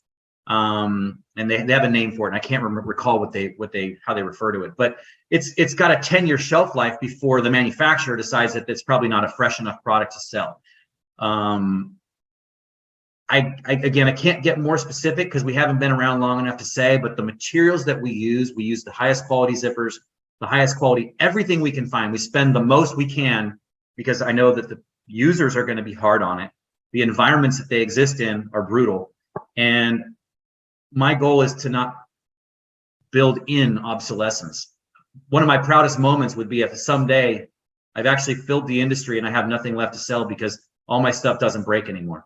And I just don't, and I'm going to put myself out of business. That would make me happy, It's kind of like the battery industry. They're made to break or run out of energy at a certain point, so you buy more. You're doing the opposite of that. I'm doing the opposite. Yeah. But you know what? I recently had a water loss in my house, so I personally was involved with some of the stuff here. But I understand there's something really interesting about yours. I've never been able to experience this, but I had 2 air scrubbers running at my house for, I think it was 16 days that they were working. Those things are loud. Yes. From what I understand, and I remember talking to you about this, these things have a sound blocking quality to them. That's one of the coolest things. And I really wish I could say that was my plan because it works so well. Well, I wish I would have had them for my 16 days, but. Oh, you totally do. You totally do. Yeah, I for as well as it works, and I can't claim it at all, it's annoying. But the fact that it does is phenomenal.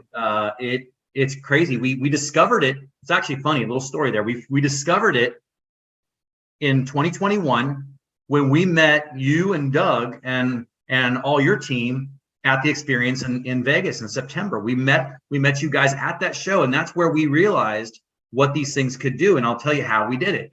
So far as we know, and no one's ever contradicted us, we were the first ones to ever run negative air pressure on a convention floor, right? We actually built a chamber out of our stuff and ran negative air on the convention, which was very cool. People were very like, nah, so it was one of those moments, right? And we did that by just, I won't describe the structure because it's too much. But anyway, we built this chamber. People could walk into it and experience being inside of our decon chamber. And it was constructed of these Nexus walls. And when you went inside, I don't know if you've ever had your hearing tested, but when you go into that room and they close the door, you go, whoa, it's quiet in here, right? And a convention floor is never quiet. So to walk into this chamber and suddenly you have this intimate conversation space. In fact, I remember walking in with Michelle Blevins from CNR, and we walked inside, and she was asking me questions as the reporter, interviewer person that she is. We had this little conversation in there, and it was fantastic because we didn't have to yell. We could hear each other perfectly. It was great, but I really realized it when clients or potential customers would walk in and they would be in that space. And I'm gonna be honest here. I would try to eavesdrop. You know, I'd like to, you know, see what they might be saying, see if they're good, bad. You know, I couldn't hear anything. I couldn't hear a word. I couldn't even hear mumbling. It was nothing. So it started us on a path of exploring what could we do with that. And it turns out that a single barrier is good for 15 decibels. And if you know anything about sound and decibel ratings, it's not a linear measurement. 15 decibels is phenomenal. We actually did two barriers. In fact, the video is on our website, which is www.zeppelinguys.com. But that video, we did 2 barriers and it was 25 decibels. And just for a point of reference, it was 50 to 75. 50 decibels is considered quiet. 75 is considered very loud. If you look at any scale, and you can look them up on the internet. So it's absolutely shocking how much it does. And I think it's going to change the way restoration is done, because people shut down the machines when they're trying to sleep. They do. They don't understand what they're doing. They don't understand that by taking an 8-hour shift off of those machines, that they're stretching that period that they're suffering by a third or more, right? I mean, so it's bad news, but if they're not sleeping, they're not sleeping. And I think every restoration contractor out there has experienced it more than once, where they come in and the machines are either still not running or they've just been turned back on. And they know that because the dehues aren't even operating temperature. They know they just flipped them back on, right? So we think that, you know, that's going to be a huge benefit. And then, you know, let's take office spaces or worship spaces. I mean, no built environment is immune from a water loss. And so you may have a church that needs to run a service and dry the building at the same time. And if you have something that can block that sound and allow the service to continue at the same time the drying is happening, then you've done something, you know. And in an office that needs to be able to operate and still deal with the water loss, that's a huge deal. Well, like I said, I had that, you know, 16 days at my house. I would have definitely been an advantage there. But the company wasn't using those. They weren't familiar with it, and that's another story. So I'm looking at the image behind you, and I'm looking at valves across the bottom, zippers you talked about, hooks, things like that. How much training is involved in using these things? Very little. You could probably attest better to that, because you've actually monkeyed around with them and you didn't build them. So, you know, this is that thing. I let my child go and someone else had to figure it out. I had one guy tell me that they're deceptively simple. And what he meant by that was, you know, I show these videos and there's no trickery in my videos. You know, I don't rehearse these moves. I just do what these things do. So I'm not trying to make it look easier than it is. I'm just performing a function and setting them up, but it looks super easy. And he said, it looks so easy that people are likely to not think they need any instruction, or to even open the instruction manuals, as many men are wont to do, even when it's difficult IKEA furniture, you know, like, I can do it, you know, right? So training, I think there is some need for training, but not so much because it's hard, but because we've designed so much into it that, you know, you can't possibly know what these things are capable of unless I take a moment to explain it to you. What are the D-rings for? Well, one guy told me that's perfect for training my electrical cords. You know, I keep my cords up off the ground. I can run them around the perimeter and they're off the ground. That's a big deal. You know, I don't have to tape them down. I don't have to deal with all that stuff. Not a trip hazard. Great. That's what he thought they were. You know, I had another guy say I could hang a light from it. Oh, you sure can. You know, all these different uses. In fact, and in reality, they weren't designed for that. They were designed so that I could shrink that wall if I needed to, or I could fine tune the height if I'm in a drop ceiling. That's what they're for. But there's all kinds of things they can be used for. But if I didn't tell you you could do that, you wouldn't know. You know, if I didn't tell you that zipper is there, not just so you can load the bladder the first time and then forget about it, but so that it's placed where it is and configured the way it is, so that you could do a field change, right? And change that bladder, a field repair, right? You know, it's zippers, it's snaps, it's hooks. There's not a lot else going on there. But if I don't teach you these things, you'll be missing a lot of features. You might be able to get the basic function out of it, but you'll lose a lot of the really cool stuff that it's capable of doing. So with that being said, with the configuration behind you, what is that? 2 5-foot sections or 3? What is that exactly that's there? Yeah, that's exactly. This room is about 15, just under 15 feet across. So you're seeing 2 5-foot Nexus, and then the dust curtain is also about 5 feet. And then the doffing chamber that you see behind me, it looks bigger because it's in the foreground. That actually has a square footage of just about 12 square feet. 14 square feet, because of the state that you live in, has this most stringent requirements. They require 12 square feet, enough for 2 men to stand, or 2 people to stand inside and be able to don and doff properly. So that's a 14 square foot space. So you being trained and very comfortable with this equipment, how long would it take you to set up a configuration like that to block off a 15-foot opening with a decon chamber? What you see behind me takes about 20 minutes, roughly. One person? Yeah, one person. Yep, one person. You need a little ladder to a little step ladder to connect the dust curtain. But yeah, no, one person can set that up. If you're brand new to it, it'll take you 30. But yeah, 25. I've done it so many times, I'm down to about 20 minutes. And that's no damage to any of the walls, ceilings, floors. It's just held in place. And it doesn't move under positive or negative pressure, you said, right? That's right. Yeah, no, the surfaces, in fact, what you're seeing behind us has actually changed somewhat, very small stuff. Basically what we have now is that we have all the edges are black. And it kind of clearly defines the edges, but it also, it's filled with this very soft, your couch pillows, that's called polyfill or Dacron.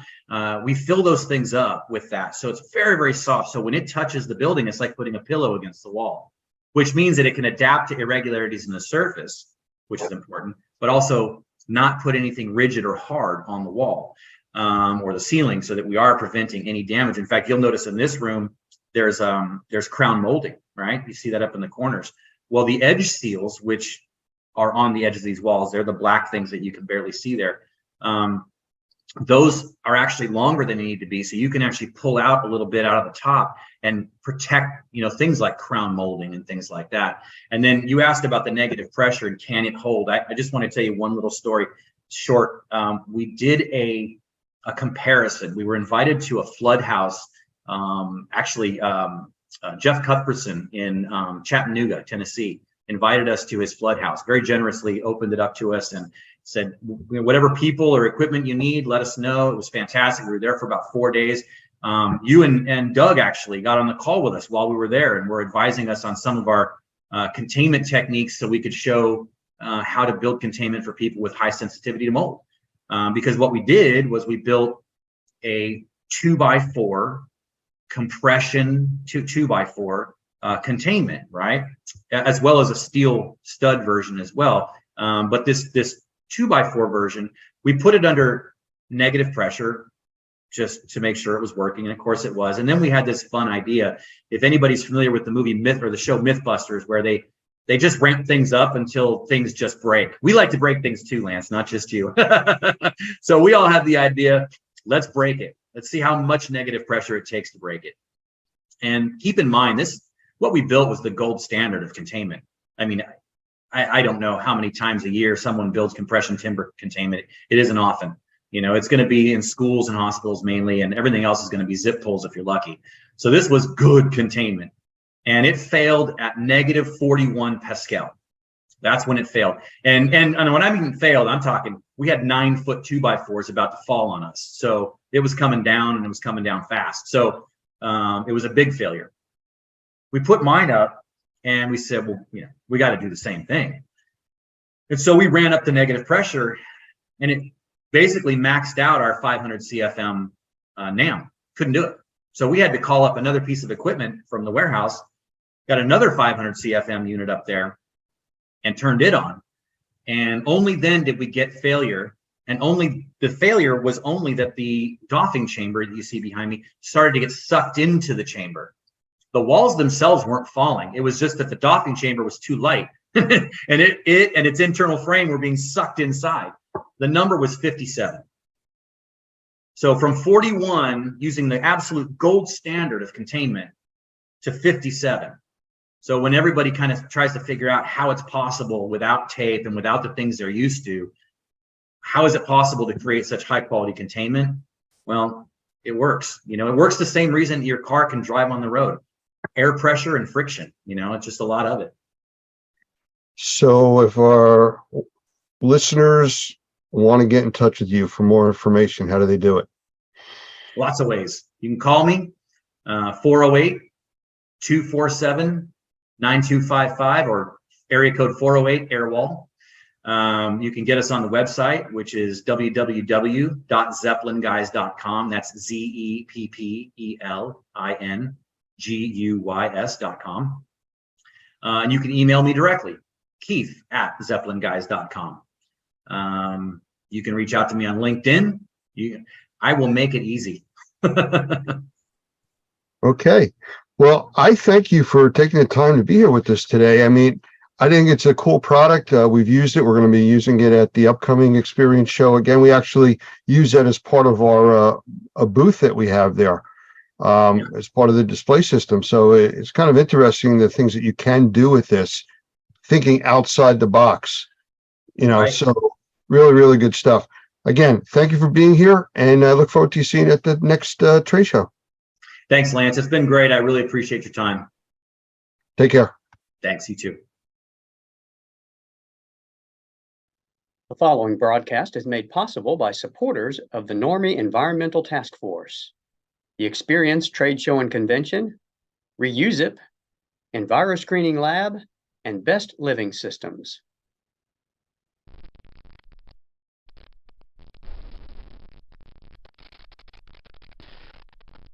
August 2005. It'll be a memory etched into the minds of those of us who lived through and survived Hurricane Katrina and Rita. As devastating as the 150 miles per hour winds were, no one could imagine the inconceivable costs in terms of loss of human life and property that the failure of the levees caused when it flooded nearly 1/3 of the city of New Orleans. With over 275,000 homes lost on the Gulf Coast as a result of the hurricane, 10 times as many as any other natural disaster in U.S. history, the city of New Orleans continues to deal with the results of homes flooded to the rooftop, unparalleled mold infestation, and potential health issues for the residents who remained to salvage what they could. Information and misinformation has been mixed together, and vulnerable property owners have been faced with the daunting task of trying to sort out the truth. And so the lessons are clear. Prepare when you can for whatever flooding might occur, not only for the potential, but for the aftermath. And whether a natural disaster or the result of someone's mistake, anyone and everyone can suffer the devastating effects of flooding.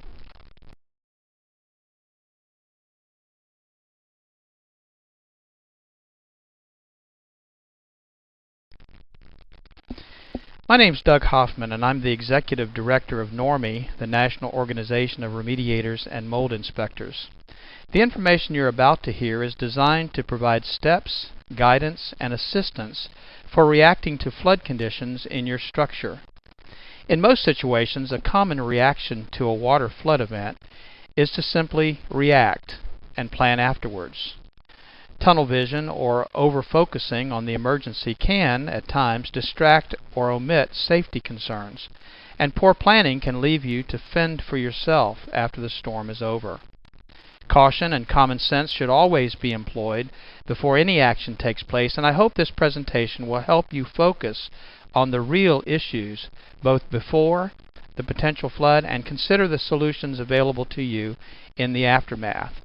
Without a plan, the results of a water flood event will be worse than you've imagined, so there are several things I'm going to ask you to consider during these first few minutes we have together.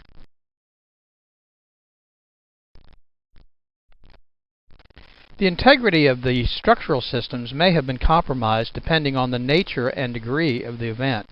In all cases, if you are unsure of how to proceed or to create a safe environment to work in, contact a professional to assist you.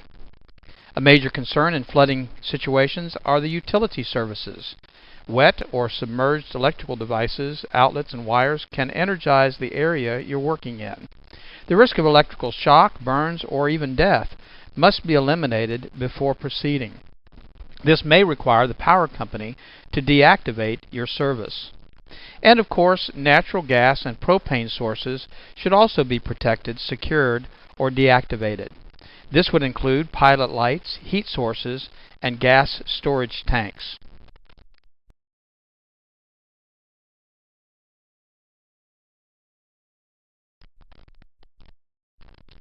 Depending on the severity of the water event, structural integrity should be considered in regards to the foundations.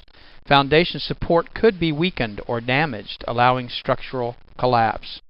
And with the utility and structural concerns addressed, the next major concern is the source of the water. Common sources of a water loss are as follows: a broken or leaking pipe from a drinkable water source, sewage or septic lines, groundwater, or a combination of those sources. And of course, you have to be concerned about the sewage and septic lines when you consider some of not only the sources, but the problems that could result after a flood. A general rule of thumb would be to consider any water that you would not drink as being contaminated. This would include water coming in contact with chemicals, human and animal waste, debris, and other unknowns.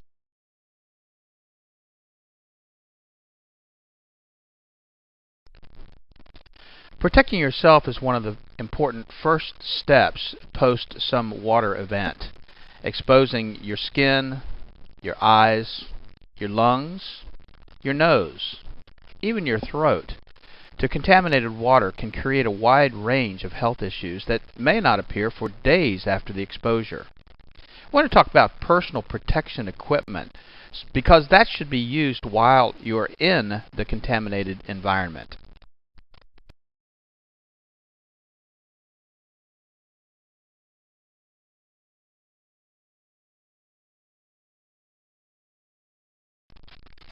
Personal protection equipment can include a wide range of items, including boots, clothing, gloves, goggles, and even a mask. We recommend, under normal conditions, a N95 or dust mask that you can find pretty much anywhere. In some situations, the contamination levels are so high that you might even require a respirator. But each situation would require different types or combination of these types of protection. With safety and health concerns addressed, corrective action can then be taken.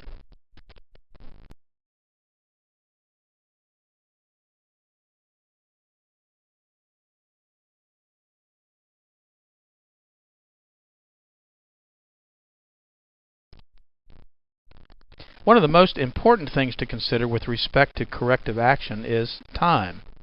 Time is your enemy. Once materials get wet or contaminated, damage and additional contamination growth is exponential. A clean water loss, if not corrected, can promote mold growth in as little as 24 to 48 hours. And contaminations due to sewage or unknown water sources will simply exacerbate the problem.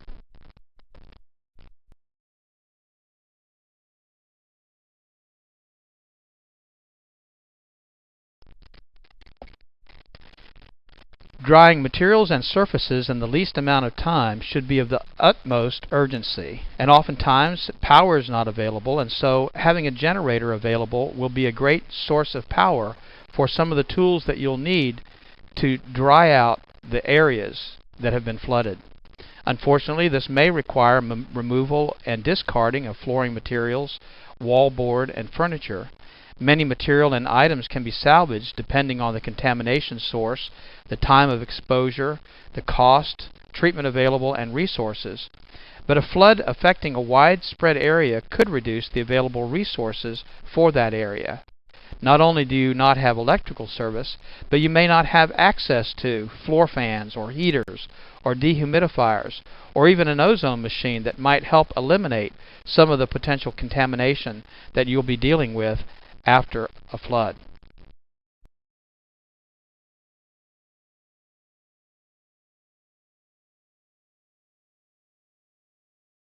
The following suggestions may not be appropriate in all situations. However, in all situations, safety must be the primary concern.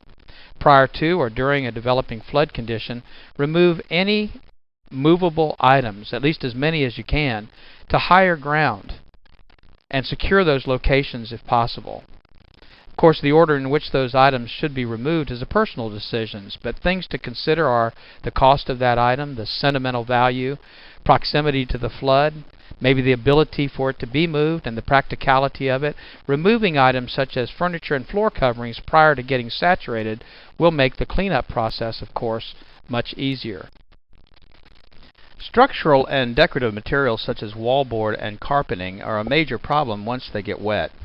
Most of these materials absorb moisture and can expand the damage beyond the water level.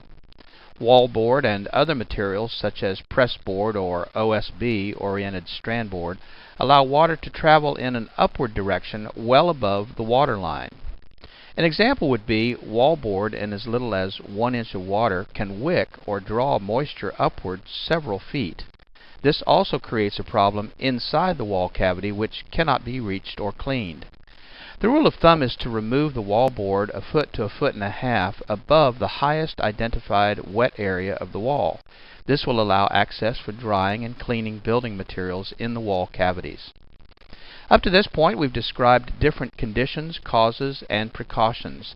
In the next section, we want to describe pre-planning and corrective measures.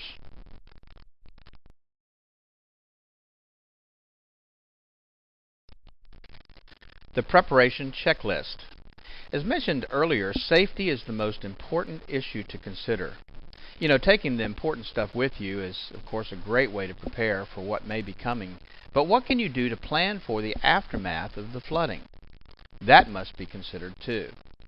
Electrical and gas services must be secured before entering a flooded area. You know, as a side note, an improperly connected generator at a neighbor's home could energize service at your home even if the utility company has cut power in the area. This type of situation could cause an unknown and unexpected risk. With the utilities secured, standing and running water should also be avoided. The health effects from unknown contaminants against your skin is a concern in addition to the power of moving water. Did you know that just 6 inches of rushing water is capable of moving a parked vehicle? Losing your footing or being struck by debris, these are risks you need to consider. Assuming that the water is receding or the water source leak has been stopped, the next phase of the process can be started. Drying is one of the most important things you can do to reduce your loss. Contacting a remediation or drying company should be your first option. Pre-planning and contacting a restoration company before an imminent flood may place you on a response list if a wide area has been affected. Other options could include contacting the local fire department to have your basement or lower levels pumped out, renting pump equipment and generators prior to the flood while they're still available, and arranging for alternate lodging in the event your building becomes uninhabitable. Remember, the larger the area that's affected by the flood, the less resources will be available to you or your contractor.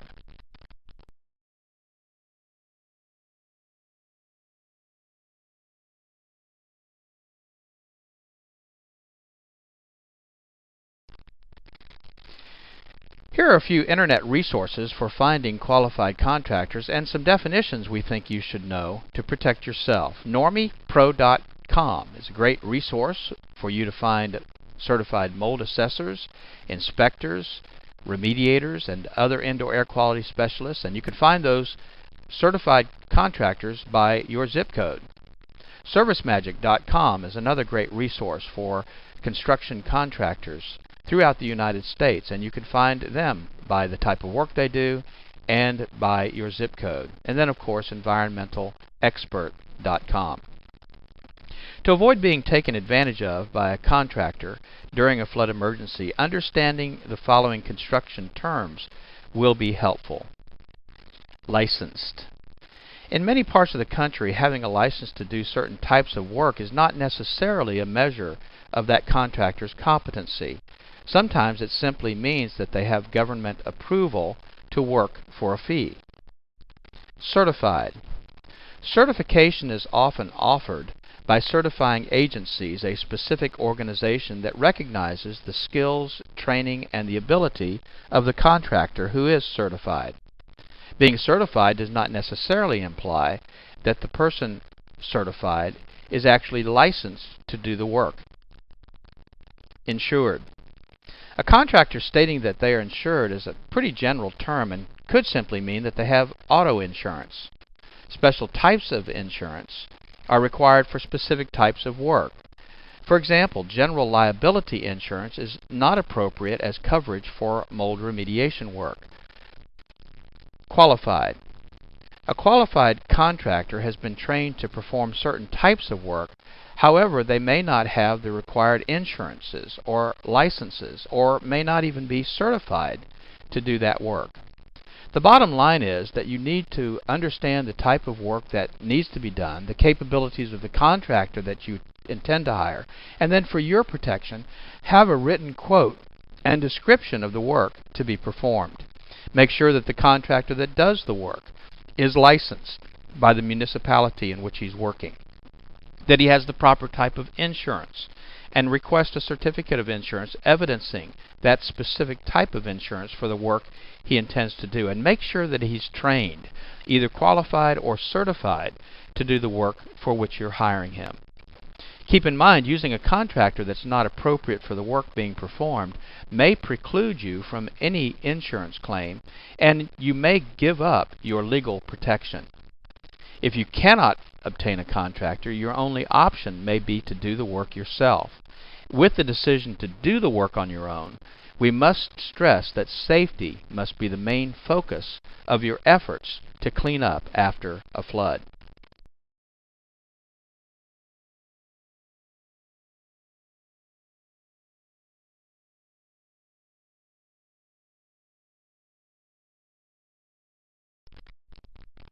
So let's talk about doing it yourself. While working in a safe environment, using the proper protective tools and equipment, water removal becomes the main priority. Pumps for pooling water and wet-dry vacs provide a good start to remove the majority of water. Rugs and carpeting and padding, if saturated or contaminated by an unknown water source, should be removed to allow drying of the subflooring. Sheetrock or wallboard materials and insulation that have been submerged should be removed 12 to 18 inches above the highest wet area.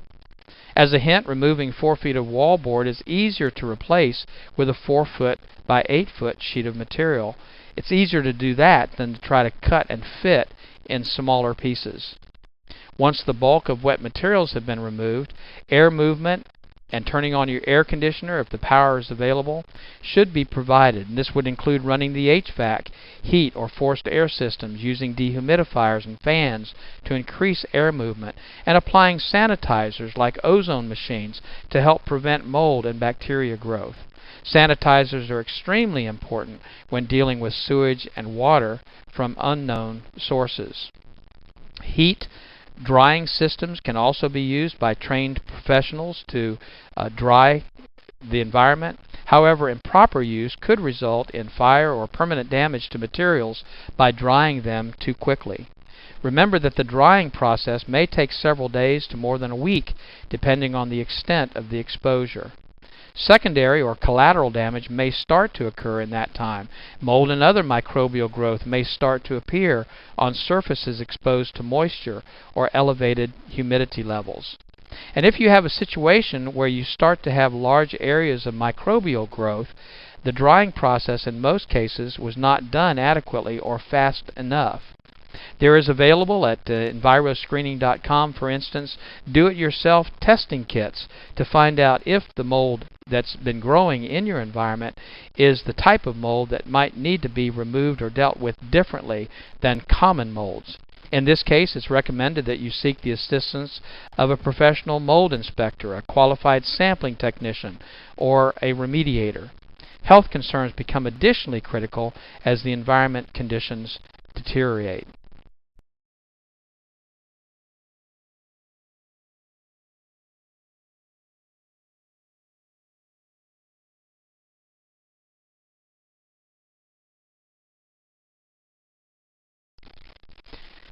In regards to mold licensing laws, there are currently only 4 states that have mold licensing laws in place. Texas and Louisiana, of course, have their mold licensing laws in place. Florida has their licensing law in place, but it doesn't go into effect until 2010. And then just this year, the state of Maryland put in place their mold licensing law.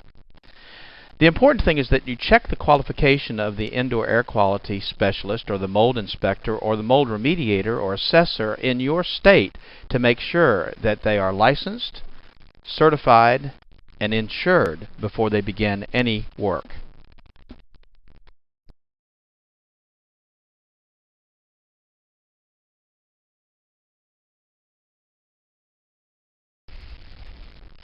Let's talk about some common misconceptions and myths pertaining to flood and mold and indoor air quality. Oh, bleach kills mold. How many times have you heard that? Well, bleach is an effective sanitizer, but in many cases it will not sanitize or remove mold at its root. It will bleach out the color, of course, so that it goes clear, giving the appearance that the problem's been removed, but it cannot, in many cases, get down into the microflora and destroy the mold at its root.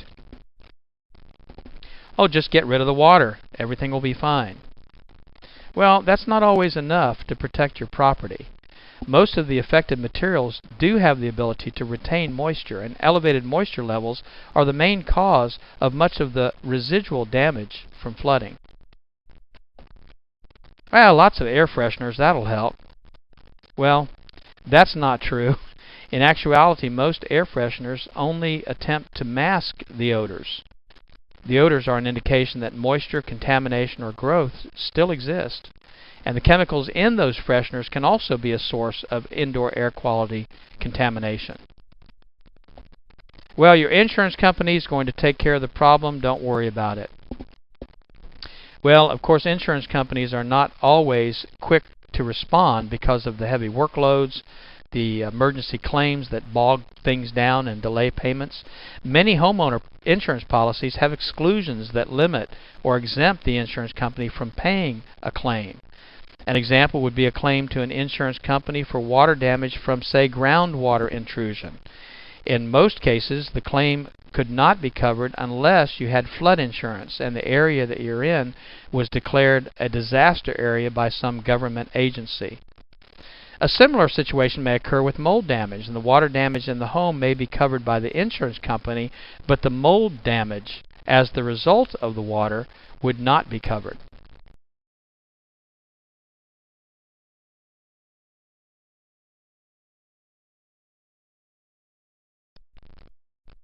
Here are several resources that may provide you with some additional assistance.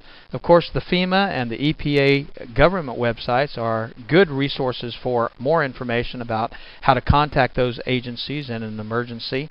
And also at the normie.org website, we've located a lot of resources for you, articles in regards to antimicrobials, information about mold screening kits, and other things that we feel will be helpful to you. We highly recommend that you seek professional assistance when dealing with a flood, mold, or indoor air quality issue. And please remember that the information that we have been providing to you is really for your information and not intended to replace professional training and assistance.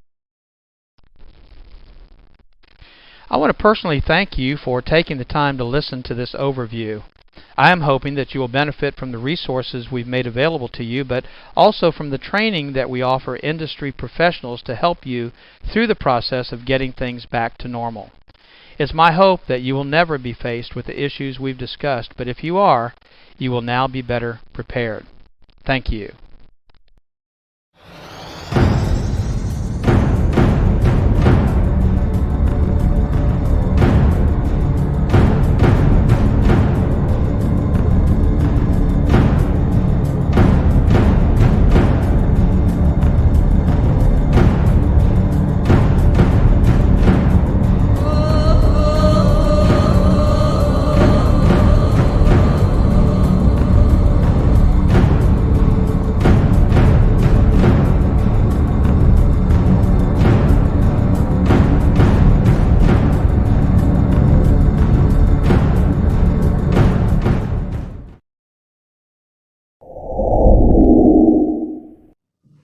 want to welcome my guest today, Michael Pinto, who is the CEO of Wonder Makers. Now, I've known Mike for quite a few years, and we've done quite a few trainings together over the years and been at many conventions. And he is a wealth of knowledge when it deals with indoor environments as far as sensitized individuals. And that's the purpose of having him here today. The recent outbreak of forest fires in Canada has really changed what's been going on, at least in the central to the eastern part of the United States. Now, I know California has its own issues with wildfires, but that hasn't reached us to this point. But this is a new situation with these fires, with the winds coming out of the north and northwest blowing straight down into the major population areas of the United States on the eastern coast. So I want to bring Mike in here and let him say a quick hello. And if there's anything I missed on the intro, Mike, please let me know, and whoever else is watching this know also. So Mike, say hello.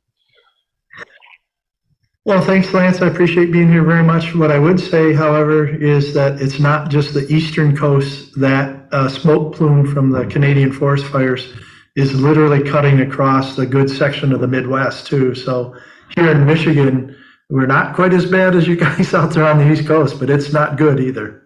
Well, I was going to ask you, I mean, you're obviously further north and closer to the Canadian border than I am. I'm in New Jersey. Is it affecting you, and how is it affecting your area? Well, yes, it is affecting us. And as I said just a moment ago, it's not good. Anytime you get outdoor air quality that's worse than what you typically get inside, that's a whole flip on the issue in terms of the things that we're used to thinking about and even teaching in a lot of our classes, because the standard line from the EPA is that the outside air can be up to 20 times cleaner than the inside air, and people spend 90% of their time inside, and so bad indoor air can cause a real problem. And a lot of us in the industry are focused on that, and then when we are faced with a situation like this where the outside air is dangerous to people, and that is the case, it is literally dangerous to people, then what do? Where do you go to hide, so to speak? So it is impacting us here in the Midwest. The way that it sets up, there's kind of like an arc of smoke that's coming down from Canada, and we're on what would be the left-hand edge of that arc here in Michigan. And Lake Michigan seems to be the borderline in terms of keeping the clean air, over to Chicago and to the west. But right down through Michigan and Indiana and Ohio, and then over Pennsylvania, New York, New Jersey, the entire East Coast is pretty well hit right now by the residue from the forest fires. Yeah, we've seen, especially wintertime with Lake Michigan, it creates its own weather systems. So I could see how that would become a border, keeping the weather at bay or the smoke at bay in that part. But, what's really interesting is all the news stations, that's all they're talking about now, the unhealthy air conditioning outside and inside that we have to deal with. And, this is kind of like the dirty water glass scenario. We know what's in the outdoor air and the indoor air all the time, and you can't see it, so nobody pays attention to it. Well, not nobody, we do, the industry people do.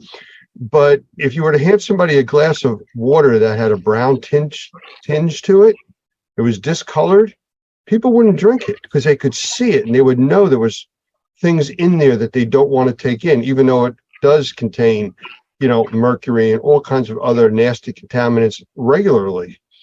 And the same thing that's happening now with the air quality, people can see it. And that's really, I think, what's jumping out and causing people to really take notice to what's going on. You're absolutely right. Normally, the outside air is much better than the inside air. So when people are inside, they normally go outside to breathe better, and they can't in this case. They have to hide inside. So that brings us to the sensitized people that we were talking about. This is, something that's, very close and dear to you. We deal with it on a daily basis here at Normie with people that can't get help from regular assessors, remediators, people that are in the industry, which is why you have a class. You're the lead instructor in the NCRSI class, the class for sensitized individuals. Actually, it's teaching remediators how to deal with them. And also the certified mold professional, which is expanding even beyond that. So those are two of your specialties. And with that, maybe you can answer this question. How come the outside air right now, obviously beyond people being emotionally reacting to it, so troublesome for sensitized individuals, even more so than regular people? Well, what I would start off with is saying that I think when you're dealing with outside air like we are today, it's everybody has to be concerned about it. The difference is that the sensitized individuals have to be concerned at a higher level than even the normal folks.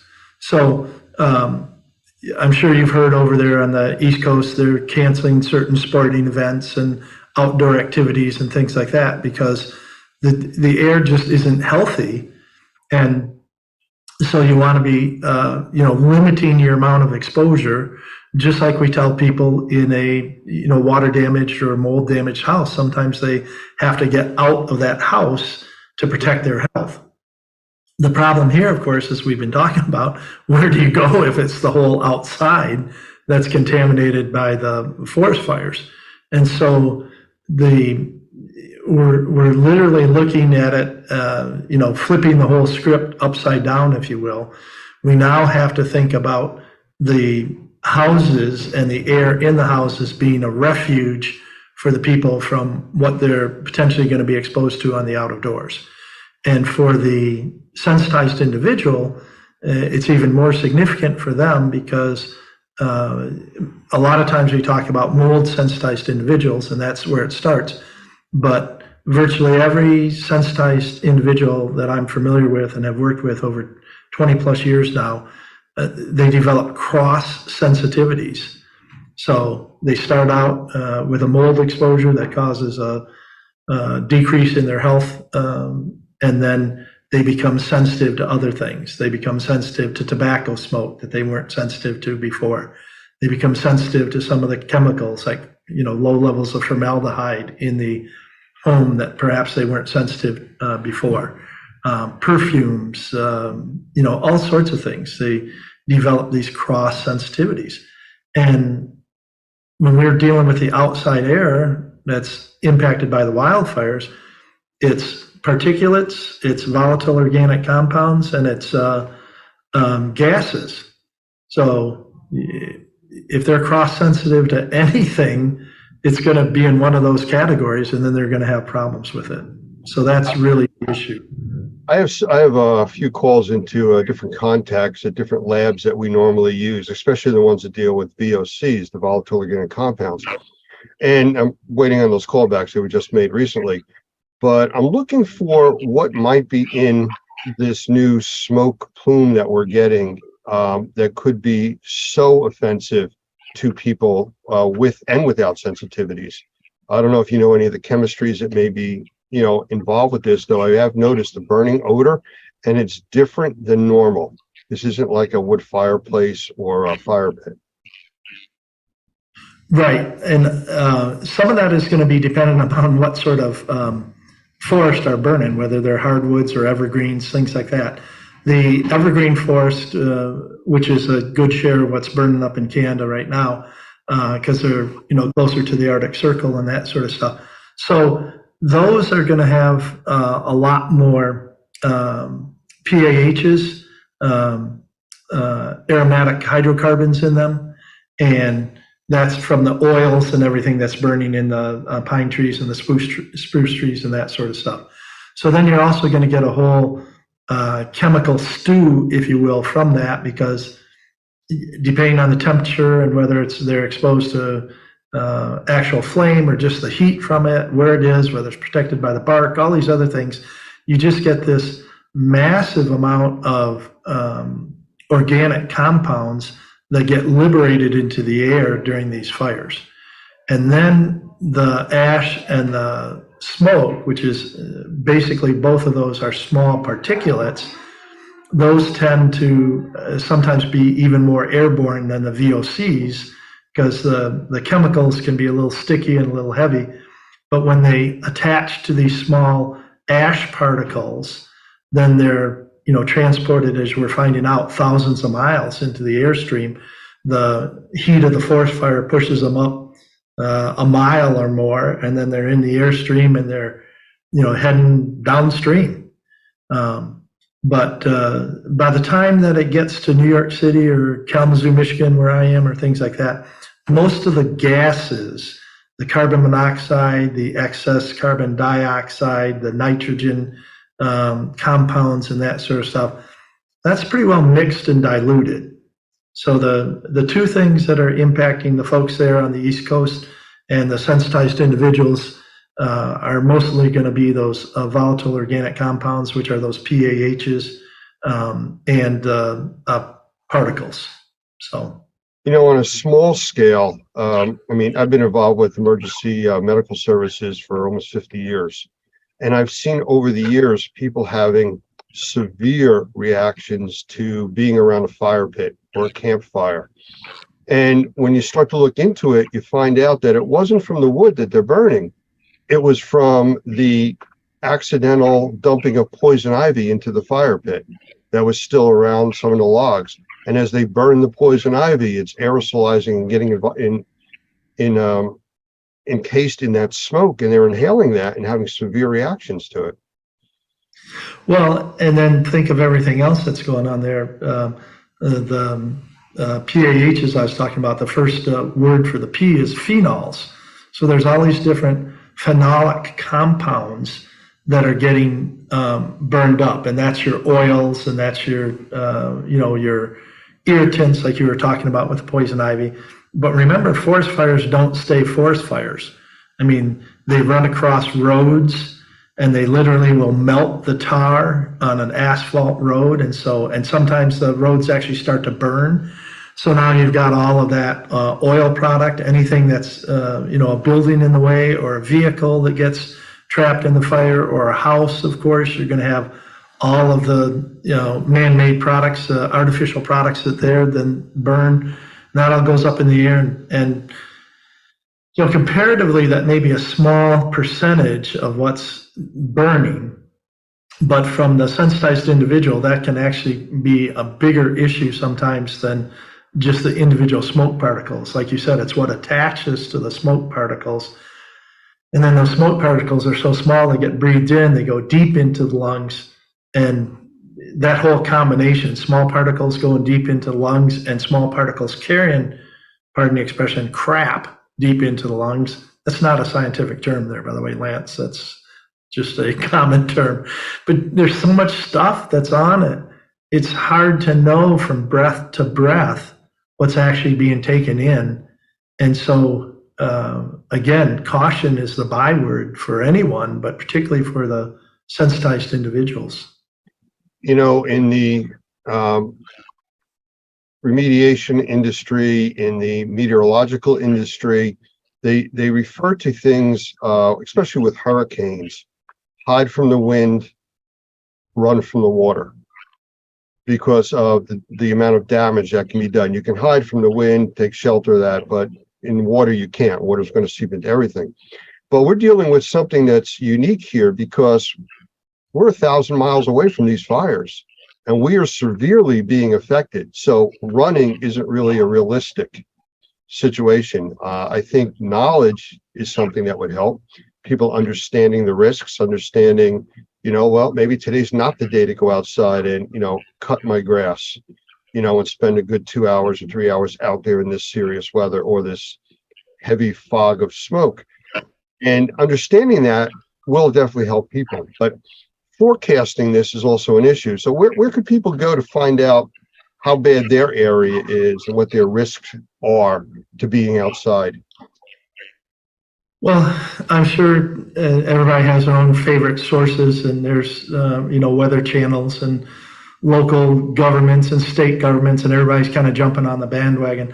The one that I use, and it's just, again, my favorite because it's going to be there anytime you have these wildfires and stuff, is a federal government website, and that is, let me make sure I've got it here so that everybody knows, FIRE air.airnow, as in AIRNOW.gov.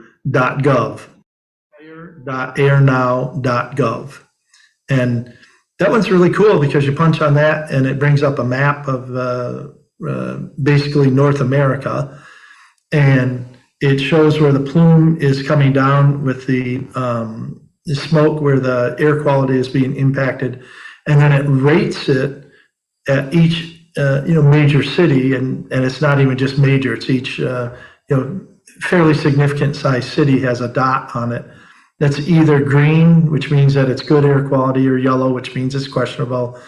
And then most people think, well, then you get to red and that's bad. But this map actually goes 2 other levels. It goes to like purple and to black. And I looked yesterday, Lance had it, and knowing where you are in New Jersey, I just kind of looked to see where you are, blew it up to look and see in your location. You guys were black. So you're in the heart of it right now. Yeah, yesterday was really bad. This morning it wasn't too bad, but then we did get an alert that it was going to be going downhill as the day went on. And looking outside now, in June, not a cloud in the sky. It looks like sunset. So, it's that dark. I do have a question. If you were speaking to sensitized individuals as your customers or as a group, what would you tell them to do? I mean, normally, if they're inside their home and they're having reactions to that, they go outside. Now they have to stay inside. So what can they do now that they're in their environments that sometimes give them trouble anyways? Well, I'm going to approach that from 2 different perspectives, if that's okay.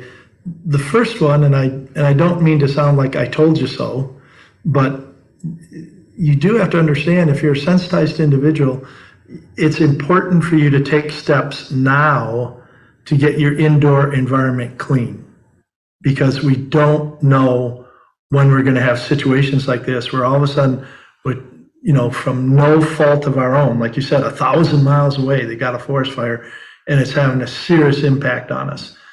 And if for some reason our sensitized individuals are saying, well, it's not that bad, and if it does get real bad, or if it gets damper in the house, I can always go outside, or whatever it is, that deferred maintenance or that deferred decision making really is going to have a serious negative impact on them in situations like this, because there may just be times where you can't get away, get away from the problems in your house by leaving your house. You outside, you may be actually facing greater problems than you have in your house. So the first item is just never defer fixing things that you can fix now until some later date, just because it doesn't seem important to you. Well, it's the clean glass of water. It's not a concern because you don't see a problem. As soon as it's, brownish or discolored, now it's on your mind. Same thing with the air. Yep, exactly right. But it would be the same thing. That's why they have, on occasion you'll have boil water orders as well, right? They don't know exactly what's wrong with the water system.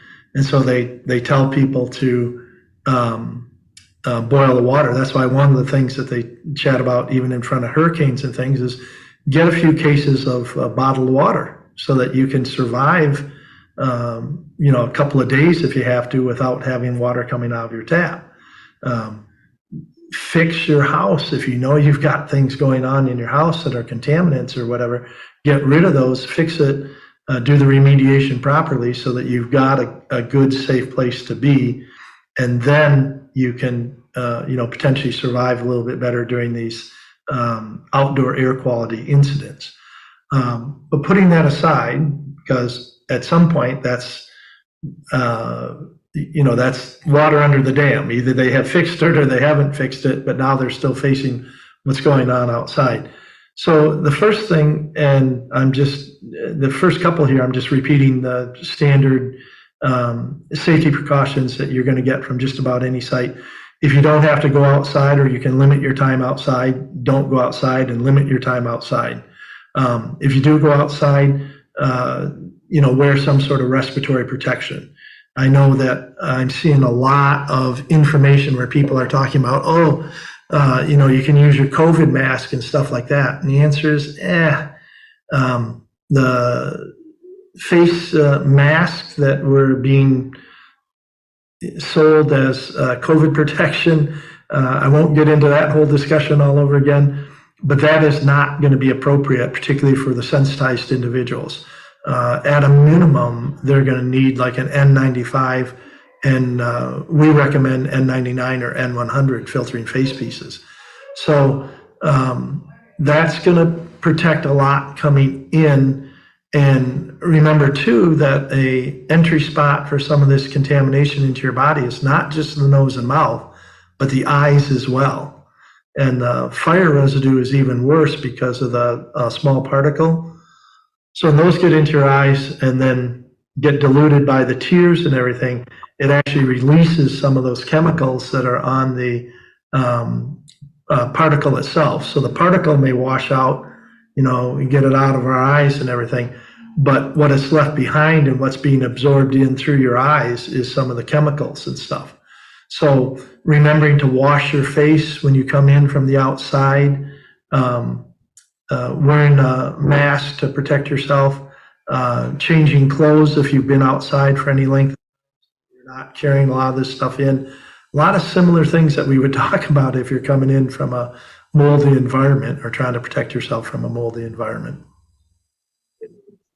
You mentioned about masks, and again, I agree. I don't want to go down that path and let's talk about masks, good or bad, but just to remind people that just because you're wearing a mask, whether it's an N95, N99, N100, half face mask with cartridges, it doesn't protect you from the gases.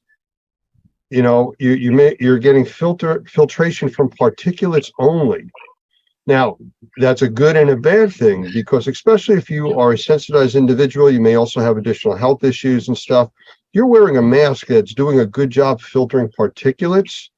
You're going to reduce the amount of air that you can actually breathe in without straining.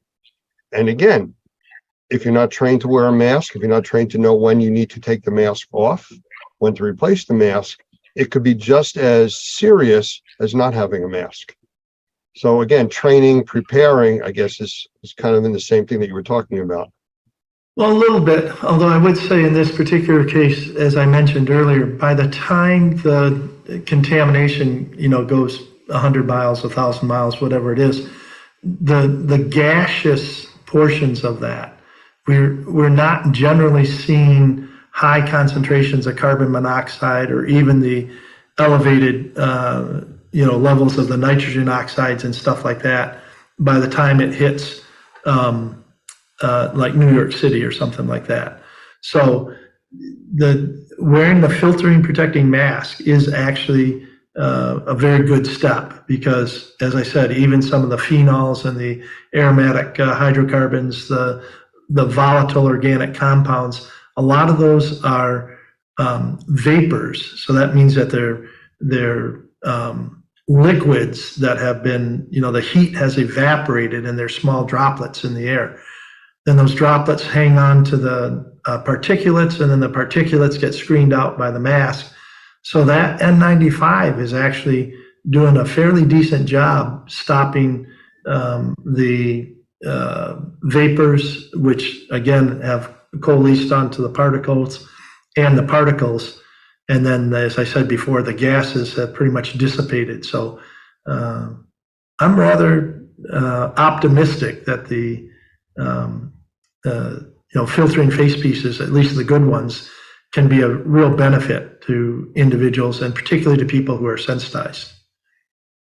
That's a good piece of info for people to deal with. And again, if I just want to follow up, if you are wearing a mask and don't feel well, you may need to take it off, at least short term, and stop whatever activities you're doing. I think that's the real message. Try to get to where you feel comfortable and safe and stay that way until this passes. Yeah. So something else I'm going to throw in, not a lot of people know this or remember this, but if you're wearing a mask, you need to be intentional about improving your liquid uptake, meaning you need to drink more water, people. And part of that is because the mask not only does a good job screening these particles and stuff, but it does filter out some of the water vapor. And so therefore you're breathing drier air, and the drier air is going to allow whatever particles do get through to go deeper into your system. And by drinking more water, you're going to keep your mucous membranes, hydrated, and, a little bit more ability to collect some of those particles, and then even to flush them through your system. There's pretty good studies that show that people who are being exposed to wildfire smoke over a course of a few days will build up levels of different toxins in their body. And a lot of times that's just because they're not drinking enough water to flush them out. And I know several people, particularly in the naturopath and the integrated medicine field, who say green tea in particular, water and or green tea can be helpful in terms of just detoxing some of that stuff that's getting into your, first into your bloodstream and then into your internal organs and stuff, just because of the contaminants in the air. Well, just kind of on a side note, going in a slightly different direction, and I agree with what you're saying, and I just wanted to mention that wildfires, forest fires, things like this are not the only thing that cause these types of contaminations in the air that affect people and sensitized individuals. If you remember back, we had some recent volcanoes that had erupted and put so much ash into the air. It was affecting people thousands of miles away. It grounded air traffic through Europe for around a week. So there's a lot of things in the air that are going to affect people, and the sensitized group, many times over, even more.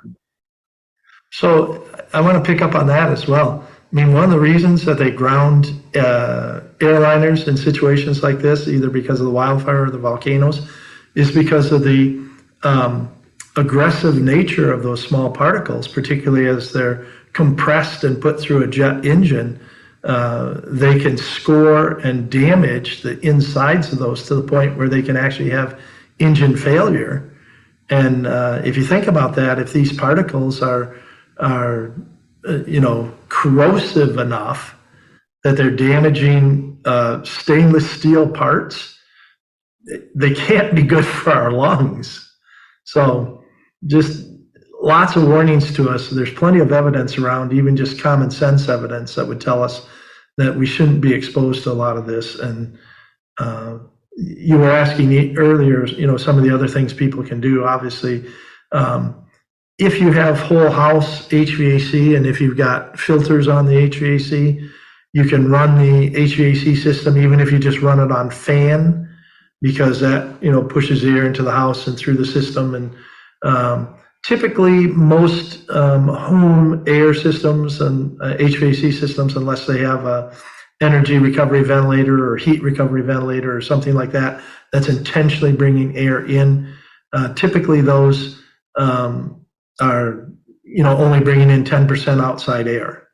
High efficiency furnaces, the ones that have the PVC pipes instead of like the chimneys and stuff, again, those are going to bring in minimal outside air unless they're on the heat cycle, where they bring in the air obviously to dilute the gases that are being created when they burn the gas or the oil for the furnace. So if you're on the air conditioning mode and you've got a high efficiency furnace and you've got decent filters on it, running that and just running it even on the fan on the on switch rather than on the auto switch should make a good difference. Now, I also want to point out the people who have portable air conditioners, window mount air conditioners, some of these other ones that have, pipes that go in and out and everything, what they call pack units, like you see on the wall of a hotel. That's tough because there's very little filtration on those. And that's a lot of times bringing in 10, 20, 30% outside air just automatically as you turn those on. Well, most commercial buildings are spec'd that way. They have to bring in 15 to 20% fresh air. So they're dealing with those issues also. And I'm not going to get into the whole discussion of the energy efficiency that may not be the energy efficiency, right. But they build the building so tight that they do have to bring in more of the outside air. And then in conditions like this, Lance, you know this as well as I do, they don't have the filtration on those big HVAC units like we have even on a smaller residential unit. So that's a tougher way to go on some of that. But at the same time, that brings up the last main point that I wanted to make, and that is that sometimes we can't rely, if you're a person or you're staying in a hotel because of, your job that took you there to New York City and all of this or whatever it is, sometimes you have to be a little bit more proactive, and particularly if you're sensitized. We talk about creating a refuge, even if you can't fix your whole house. Is there a bedroom? Is there a den? Is there a room in your house that you can turn into a refuge that's going to have better air quality and protect you? And this advance, I'm just blown away. The advance in the air purification systems, which we call proactive air purification, where you're not just relying on it to go through a filter to collect this stuff. You've got ionizers and one of the better ones I think is this multi-cluster ionization and things. These sorts of products can help create these reservoirs of clean air inside a building, so that even if you have to run the air conditioner and it's bringing in some of this contaminant and your filters aren't the greatest, at least you can protect yourself in a bedroom where you spend 8 hours a night when you're sleeping and things like that. That can be a big difference. It's not a new concept. They teach and talk about that for hurricanes and tornadoes, to have a safe area in your home, a place that's protected from, from things coming through the exterior walls. Well, this is just taking it to another level where you're going to keep your breathable air as clean as possible. Well, I like that analogy. You're in those cases, for a tornado. So here in the Midwest, we don't have the hurricanes as much, but it's a tornado. And that's exactly what they tell you. You need to have a secure location that in the case of a tornado, you can go into and be better protected from, the damaging effects of the wind. And in a situation like this, particularly the people who are already at risk because they're sensitized, they need to have, think about having that secure location from an air standpoint, just like we would think about having a secure location from a weather standpoint. And doing that with some of these proactive air purifiers. Heck, I was looking at the Best Living Systems website yesterday. They've got plug-in models. Literally just plug into an outlet and is enough to, have some air cleansing that's going on in a room size. They got ones that are the size of, like a sports bottle or a drinking glass that's designed to fit in a cup holder in a car to improve the air quality in a car. But you can plug those in and use those in a hotel room or in a bedroom or something like that. And these are not necessarily, super expensive items or anything like that. They're reasonably priced and they're worth it. You know what? And everything you're talking about comes down to do something, improve your condition, be proactive yourself to try to take care of the environment you're in, stay in a healthier and a safer place during conditions like this. And it's going to happen more and more. We didn't really talk about statistics, but from the Weather Channel, they ran some stats yesterday saying that year to date, they have burned up in Canada and the US. Well, let me rephrase that. The yearly average for the US and Canada on forest fires is between 6.5 and 7.5 million acres. The fires so far to date in Canada are 9.3 million. So they're 50% over the yearly total of burned up forest and what it's putting into the air that we're all breathing and changing weather conditions around the world. And we're in June. And we're in June. And it's first going to get hot, and the fire season's going to first come on, and then we got California to deal with and the West Coast. Prepare yourselves, people. Be proactive and take care. Well, that's what I said. Just if there's things that you can fix now, fix them. If there's things that you can do to prepare for, because this supposedly this one from Canada, hopefully by the middle of next week, we'll have moved on with some shifting weather patterns. Don't just go back to normal and say, that one's over, I don't have to worry about it, because something's going to happen again. And those who are already suffering, those who are kind of on an edge health-wise, sometimes I talk to my clients about being literally almost like standing on a knife's edge. And we want to get you off of that edge so that you don't fall over into a worse scenario. And the way to do that is it's pretty tough to, have the proactive air purifier when you're in the middle of a problem. So you may have to get one now. Let me just also finish with this. I know it's the fire issues and everything, but I'm a victim of my own thinking, so to speak. Neither my wife or I both of us are blessed that we don't have a lot of mold sensitivities or anything like that, even with all the crazy work I've done in the industry. And neither one of us really have expressed a lot of allergies over the years. And this summer, or actually this spring, over the last couple of months, I noticed that my wife was feeling less and less normal, so to speak. And finally, when we dug into it, it was turned out that she was having some respiratory issues and some stuff like that. And the initial doctor visit was, it's a really awful pollen season. We never followed the pollen ratings or anything because she was never, identified as being allergic. And once we got the idea that she was,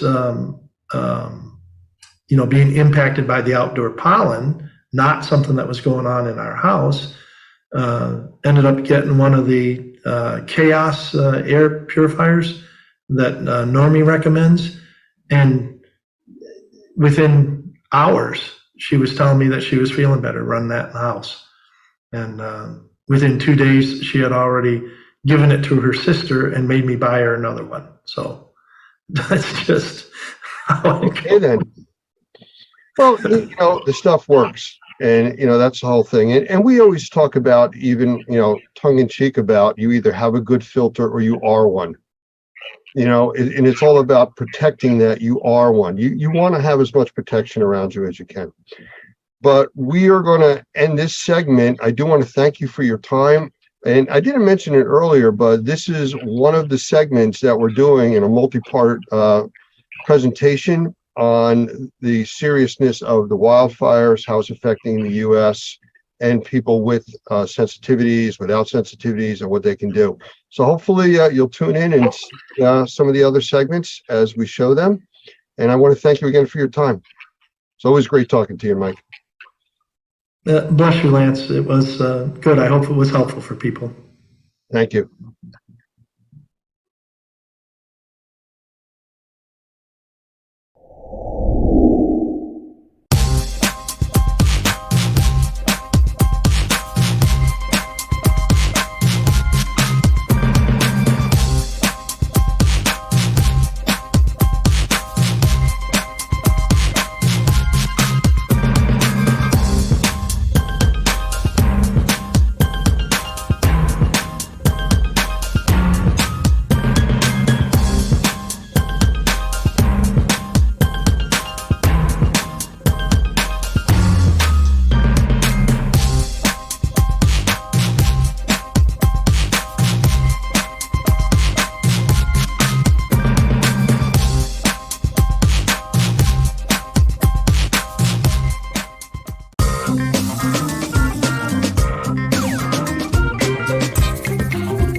The following broadcast is made possible by supporters of the Normie Environmental Task Force, the Experience Trade Show and Convention, Reusip, EnviroScreening Lab, and Best Living Systems.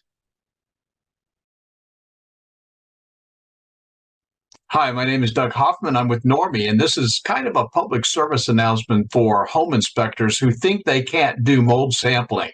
In the state of Florida and other licensing states, they have a threshold for mold sampling. And if it's below that threshold, you're allowed to do it as a home inspector. And our class coming up in August, the Certified Mold Screener, is designed specifically for home inspectors who are asked that question when they're doing a home inspection. And truth is, even the board in Florida has agreed that home inspectors can do mold inspections as long as it's below the 10-foot threshold.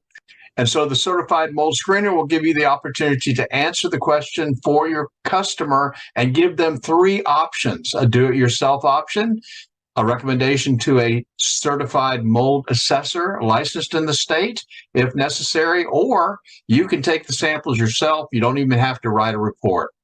Our class, the Certified Mold Screener, is designed specifically for home inspectors. We've had a lot of success already in New York with this and other places across the country. We're inviting you to our class. Go to training.normie.org or contact the Home Inspectors Association of South Florida, and they'll be able to give you information about this class. Coming up in August, hope to see you there.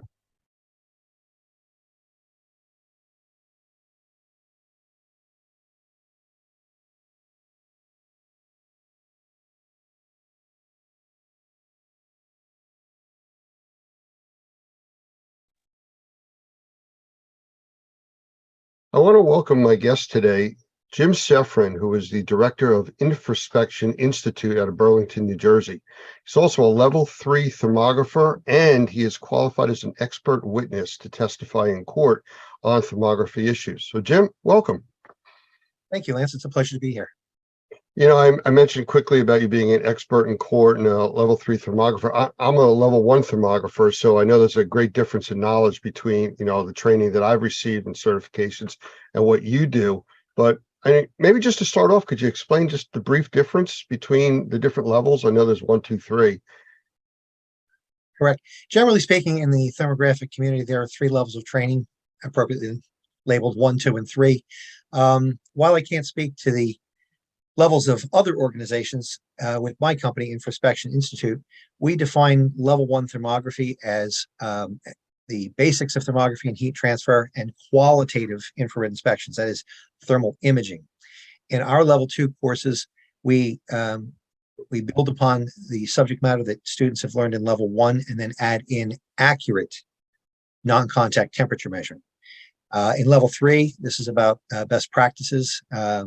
And in level 3, we continue to build upon the skill sets that a level 2 thermographer has gained and teach them how to appropriately manage an infrared inspection program. Even if they manage a program with just 1 thermographer, we talk about the safety standards, compliance with international standards. We talk about thermography as legal evidence and the things that thermographers need to be aware of in preparing each and every report, even if they don't intend for it to be used as a piece of evidence in pending litigation. Well, what I'm going to do at this point is I'm going to jump backwards a little bit. I mean, you explained the difference in the certifications, which clarified it to me because it's been a while since I've gone through that.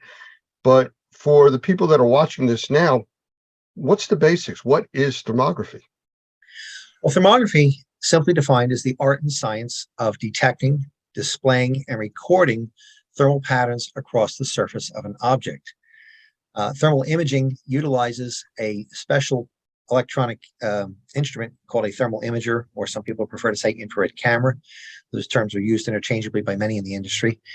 These cameras are designed to work similar to a video camera. However, what they detect are the normally invisible thermal patterns that are present across the surface of all earthbound objects. So with a thermal imager, we are looking to detect, display, and document the thermal patterns across various structures, objects, processes, or even people at times. My understanding from when I went through the course and the way I've explained it to people in the past is that regular photography is what the camera sees, visible light. What the thermography system is looking at is heat, and it creates an image that your brain can process. That is correct. We as humans have evolved to see visible light, something we're all familiar with. Infrared behaves similar to visible light, and it is given off by all earthbound objects. So it's the heat that's given off or radiated or emitted by an object that the infrared imager sees and then turns into a graphic representation in the form of a video image, which appears on a monitor screen. Depending upon the instrument settings and its sophistication, the imagery that appears on the monitor screen of a thermal imager may be either monochrome, or black and white if you prefer, or it may be multicolor, wherein the various shades of gray or colors represent the thermal patterns across the surface of that object. I mean, it sounds technical and I understand what you're talking about, but for people that aren't really familiar with it, how would you do thermography or thermal imaging? Maybe that would explain it a little easier. Sure. Well, thermal imaging, once you know the basics, is relatively straightforward. If you can operate a video camera, you can probably operate a thermal imager. The equipment has become extremely user-friendly and far more sophisticated than when I got started nearly 40 years ago.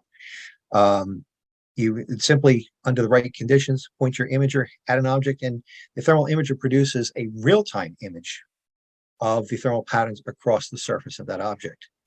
The important thing to note is that although thermal imagers operate similar to daylight cameras or daylight video cameras, there are some differences.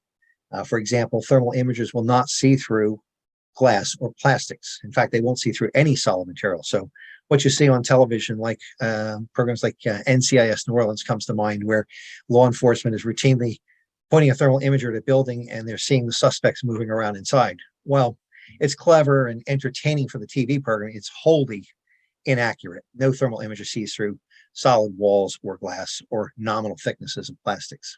So the black helicopters with the thermal imaging cameras can't see into your house from, 2 miles up? Not to my knowledge, they can't. Okay. Just wanted to clarify that for everybody. So our industry, indoor air quality, which is a big umbrella over mold assessment, mold remediation, flooding, biohazard cleanup, all different verticals. How do you see this working in, let's start with the indoor air quality or assessment industry. Okay. Well, the thermal imaging, first of all, can be applied to any situation where knowledge of thermal patterns across the surface will provide meaningful data about that system, object, process, or structure. Thermal imaging is routinely used in maintenance for inspecting electrical systems to detect hotspots, machinery to detect the defective bearings, high temperature applications to detect the defects in refractory or locate underground pipe leaks associated with steam leaks or high temperature hot water. It's used routinely to inspect flat roofs on buildings and also to look at buildings for energy loss. So here in all of these applications, knowledge about a difference in thermal patterns can help point out where there is a problem. Thermal imaging is also used for indoor air quality as a very powerful adjunctive tool where we can use it to assess things, help assess things like airflow or temperature of air being supplied to a living space or occupied space. Now, harkening back to something I said earlier, thermal imagers detect thermal patterns across a surface. It's important to note that air does not have a surface. So what we're looking at would have to be the registers supplying an occupied space or the heating units themselves.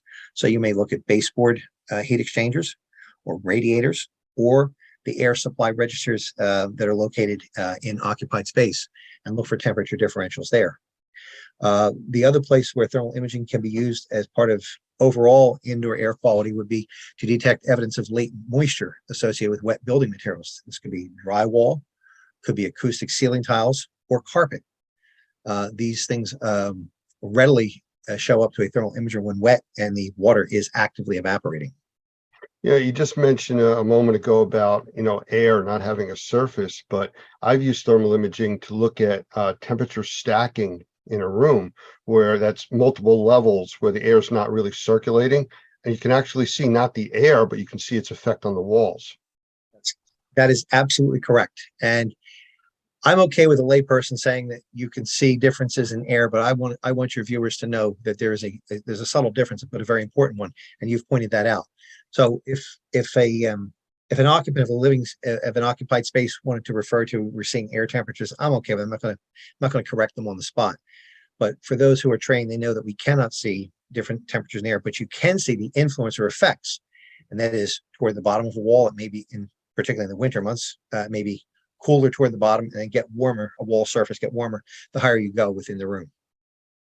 Yeah, it was a pretty powerful photo that I use in some of the training that we do showing stacking, because you try to explain it to people, they don't get it because you can't see it till you look at the results of it with thermal imager.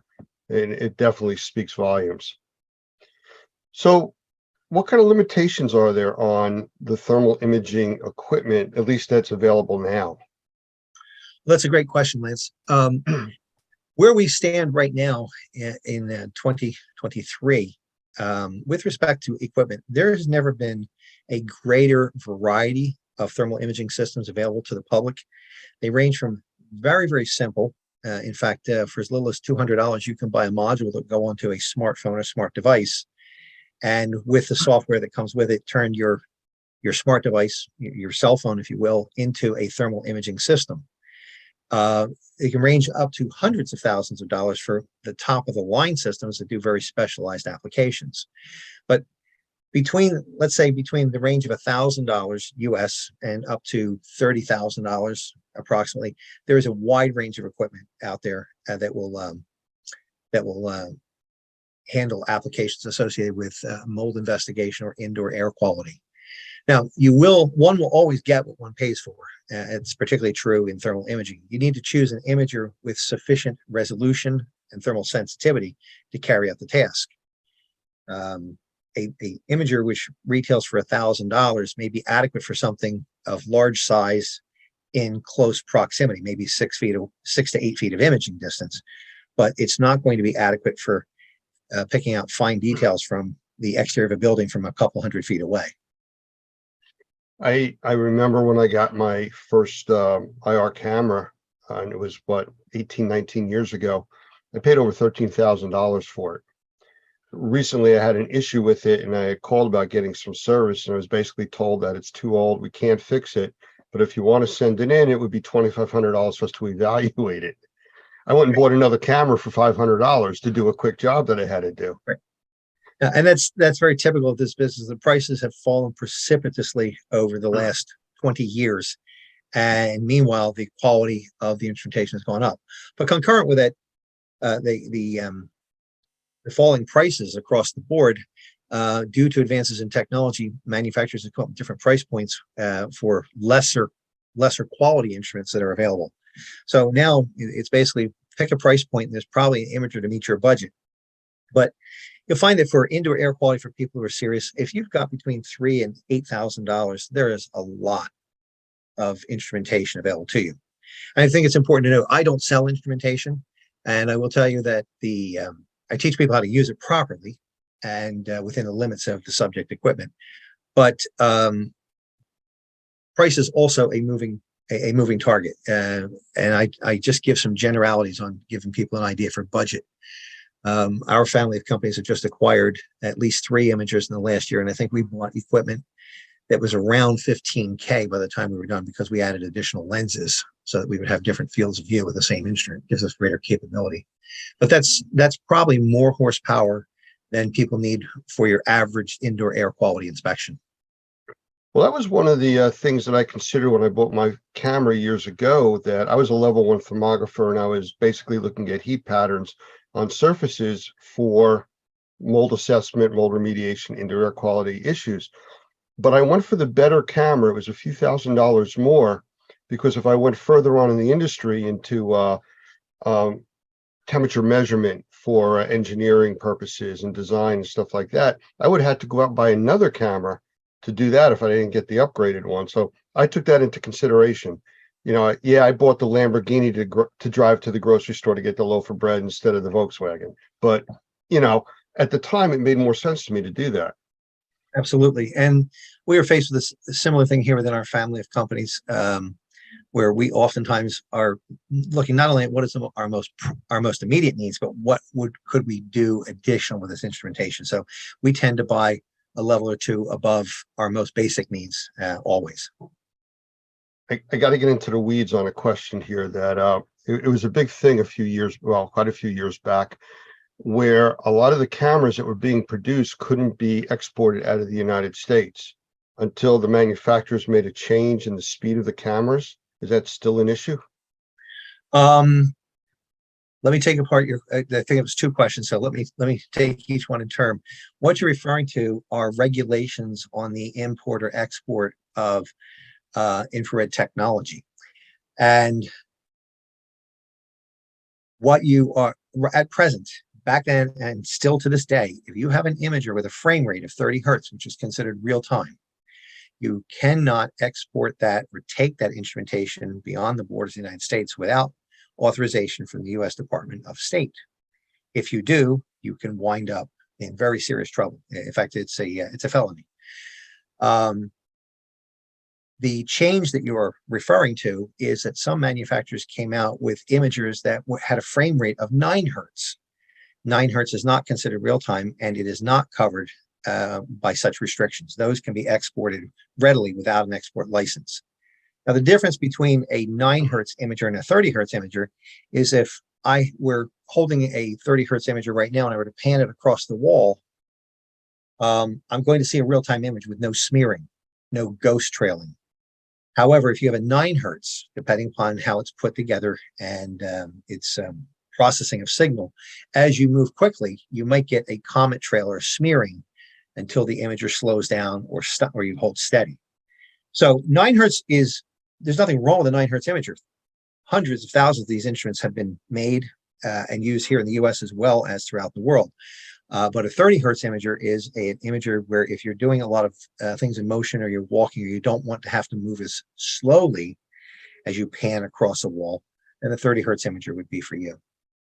So I would caution anybody who has an imager that if you were looking to do any work outside of the US boundaries, that you make sure that you understand the rules before you take it out or get permission if you have a 30 hertz imager to take it beyond the borders.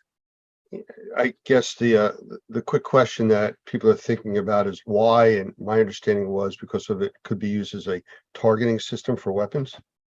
It has to do with military technology. It's considered a high-end technology, it has military uses. And there've been a couple of instances where people have been up to no good, have tried to take sensors outside of this country, and they've gotten detained at the borders by law enforcement authorities. So I'm always mindful of this because if I'm going to the big house for any reason, it's not going to be for taking an infrared camera across U.S. lines. It'll be for something worthwhile, I promise you. I actually got stopped once going through TSA security with a camera. They saw the case. It looked like a handgun case. They wanted to search it. They opened it. They searched it. They wanted to swab it, with gunpowder residue detection stuff. And it was fine. They had no idea what it was. I had to explain it to them, but it was only once I had an issue with that. I suspect that's probably some time ago because so many people are carrying imagers through onto airplanes. In fact, I'm going to be taking 2 or 3 next week for a class I'm teaching. I'm going to Kansas City for an on-site class, and I'll have 2 or 3 in a duffel bag. And I think that TSA people nowadays have probably seen an imager at least once a shift. I can't imagine that it's all that far into them. But for those who do travel, it's always a good idea to have a battery with your imager if you're boarding a plane and taking this as a carry-on, so that in case you are asked to fire it up and prove that it really is a thermal imager, you can do so.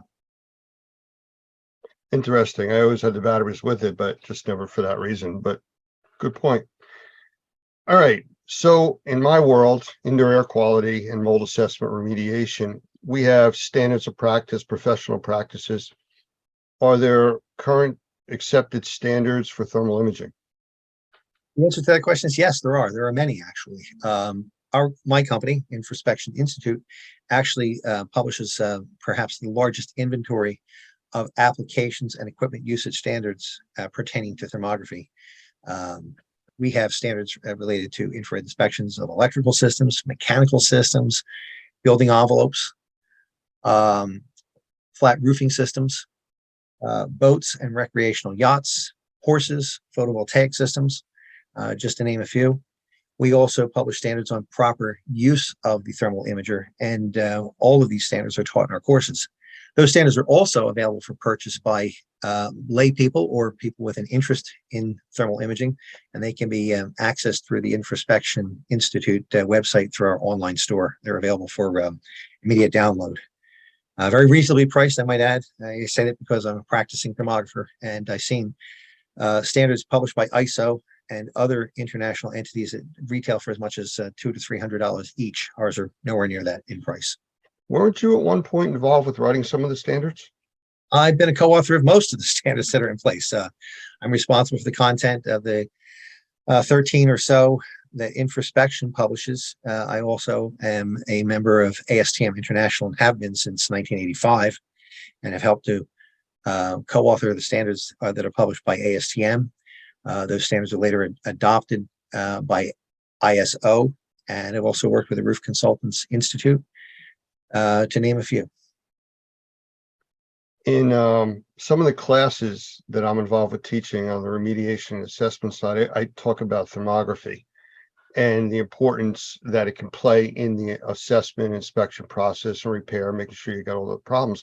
But one of the issues or questions I get all the time, what should I buy? And to your point from earlier, there's different pieces of equipment you can buy for different things you're going to be doing. But I always tell people, get trained in thermography first, learn about it before you go out and buy it. It's kind of like saying you want to go buy a car, but you've never driven one. Right. I couldn't agree more with your advice that you're offering. I use a similar analogy. I say buying an imager with no training or understanding of the technology is like sending your 4-year-old to buy the family car. They may only know the basics, and it's not enough. There are subtle differences that are key differences in the performance, and it's far too easy to make a purchasing mistake if you buy before you understand what you're doing. My best advice to anyone who is looking to join the ranks of thermographers is to get your training first from an unbiased source.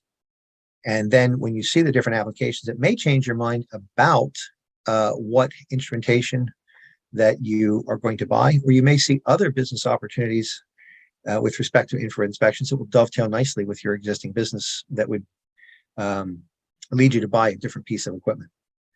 My best advice is do not rely solely, if you're not experienced, do not rely solely upon web advertising or web pages.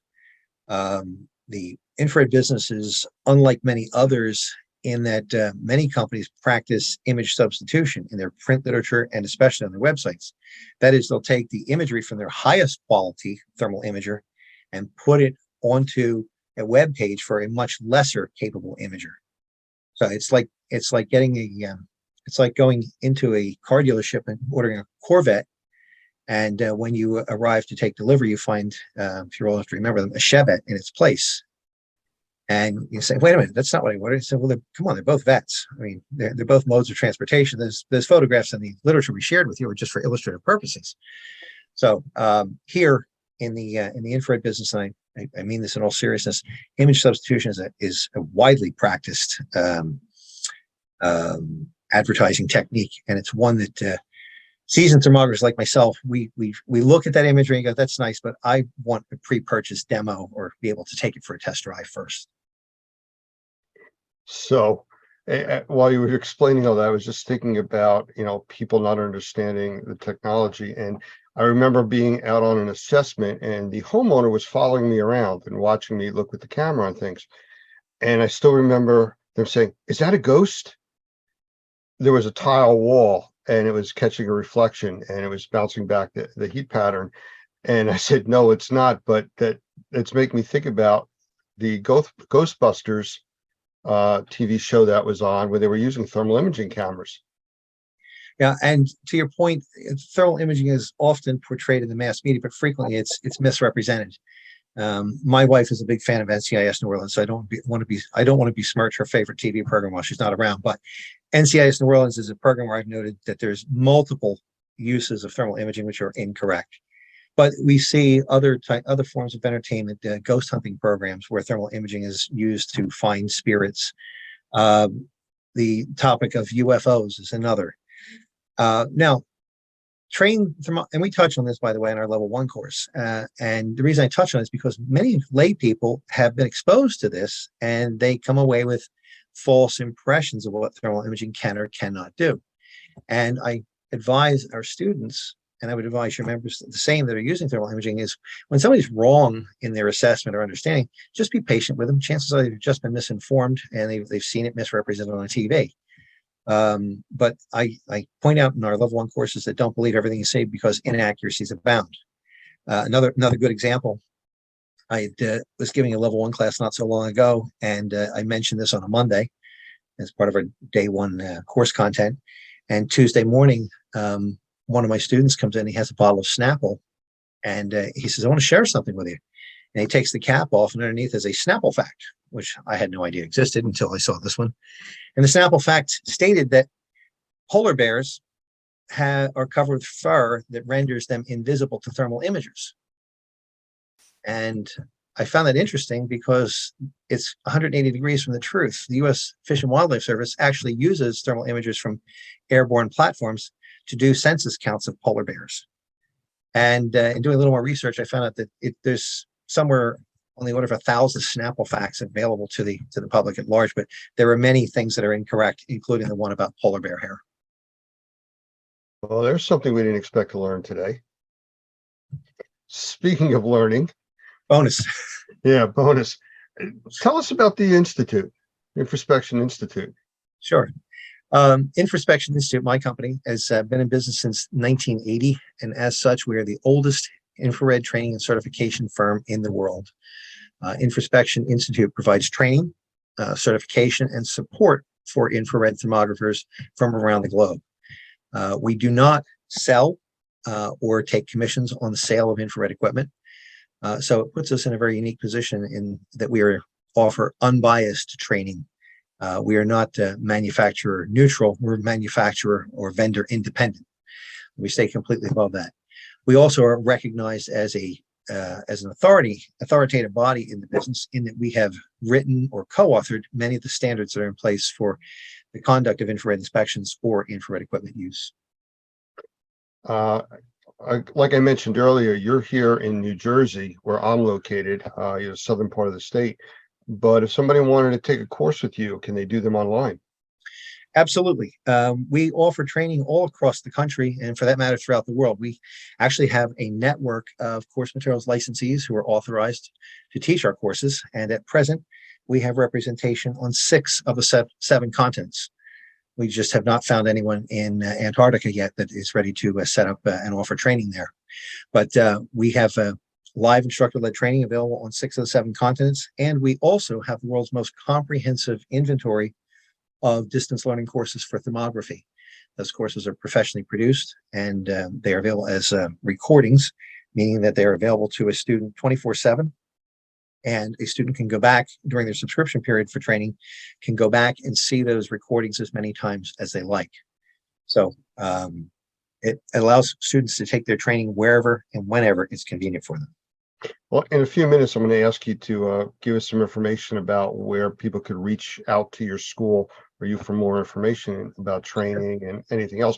But before that, it just popped into my head, and I don't want to forget about it. I remember talking to you years ago, and you telling me about being called out to find the mysterious lights over the Gulf of Mexico. Actually, I appreciate that recollection. I'm going to make a little bit of a correction there. I got a call from the National Geographic Society regarding a videotape that had been offered by someone in Mexico as proof that UFOs were visiting and operating over the Gulf of Mexico.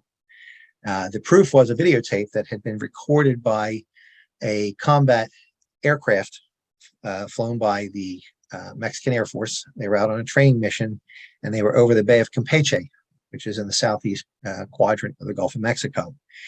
And during their flight, they noticed a group of hotspots that seemed to be shadowing them and flying in, and I'm going to air quotes here, flying in formation and shadowing these combat aircraft. And they were discussing it back and forth. The language was quite colorful, as sometimes military personnel are in their speech. But that aside, this videotape ultimately wound up in the hands of a UFO investigator who had offered this as proof that UFOs were operating over the Bay of Campeche. So the National Geographic Society had gotten wind of this and were putting together a documentary about UFOs, and they were looking for an expert to comment on it, and they had contacted me. They originally had gone out and tried to get a thermal imager and fly the same area, but they were in a pressurized aircraft, and thermal imagers won't see through glass or plastic, so they couldn't see out of the window. So after a fail that was costly for them, they decided to get someone else to come in and work with them, and we offered to do so. And after reviewing that videotape, we came up with an alternate theory of the source of the hotspots in the video, and that was that these hotspots were more likely caused by the presence of oil and gas exploration platforms operating in the Cantarell oil fields, which is in the Bay of Campeche. These platforms have a flare stack, which is a large tower which is used to burn off waste gases. And these flares run up to 100 feet in height or more from the tip of the nozzle where they are burned off. And this creates a large hotspot when viewed with a thermal imager. The interesting thing about the hotspots was there was a big hotspot in the video, each one, and then had a much smaller, fainter one beneath it. And the thermal imagery dovetailed and correlated perfectly with the heat given off by a flare stack and the reflection of that same flare off the seawater and the surface of the seawater in the Gulf of Mexico. The idea that the group of UFOs were following the Mexican Air Force aircraft was really an optical illusion. Without a point of reference, you lose perspective, and it gives the impression or the illusion that something is following you. The analogy I use when I talk about this in our classes in the introductory part of thermography, the analogy I use, the experience I have firsthand, is when I was young. It's a long time ago. When I was young, I'd go out in the yard at night, and on a clear night, and the moon was out bright, I'd walk across the yard and get this sensation that the moon was following me. It's like I had my own private moon. Everywhere I went, and follow along. Similarly, without a point of reference, you can't know that it's not following you. Your mind gets tricked without that point of reference. So it's the same thing here. But that was the story of the UFOs. And I'm not saying UFOs don't exist. In fact, I think it's interesting that in the last week, our military has finally admitting to shooting down unidentified flying objects. It's been on TV. They just aren't. I don't think that those aircraft that were shot down, however, were extraterrestrials.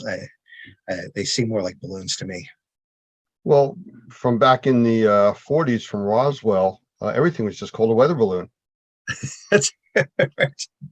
So, yeah, no, what you're referring to is the recent balloon from China that was shot down, and then 3 additional ones that were found in different parts of the world. But that's for another discussion, another day. But I think the key here is training.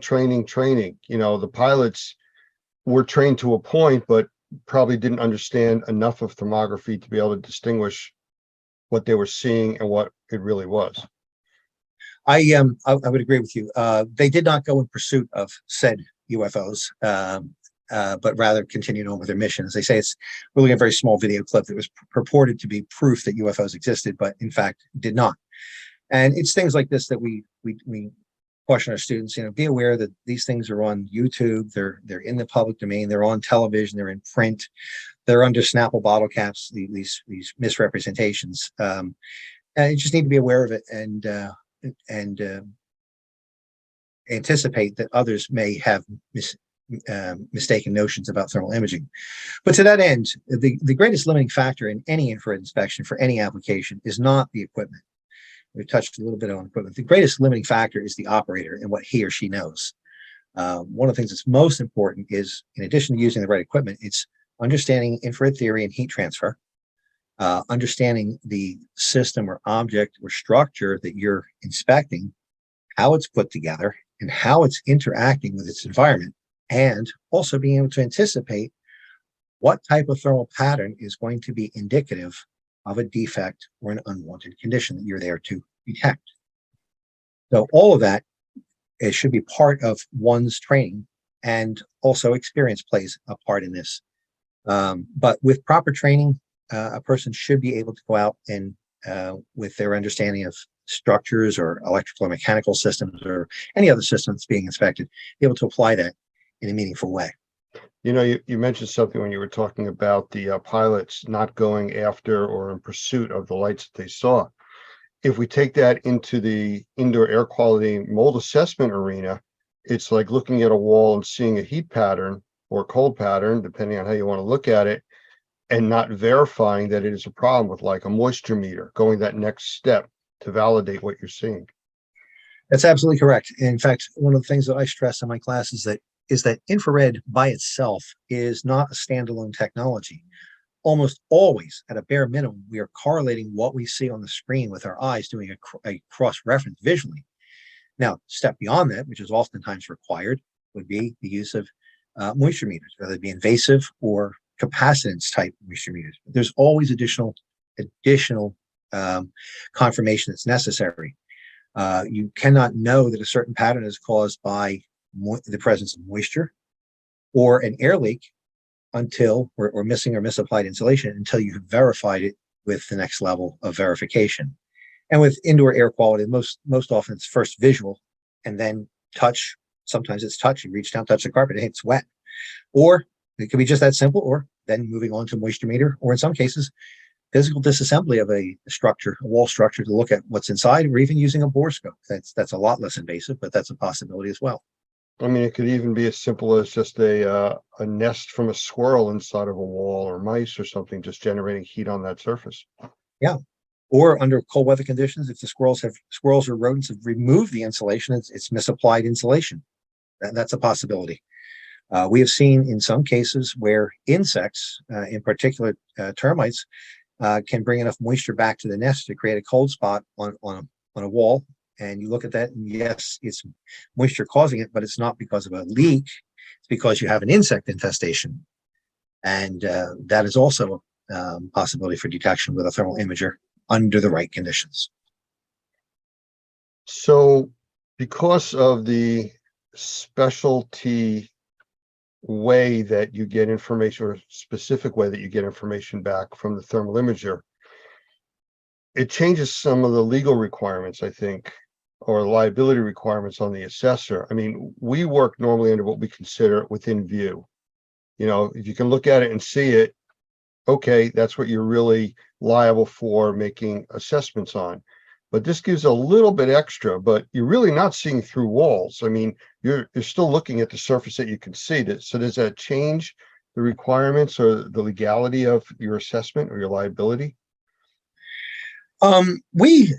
We suggest to our students and through the standards that thermal imaging is a visual inspection, albeit a different wavelength of light.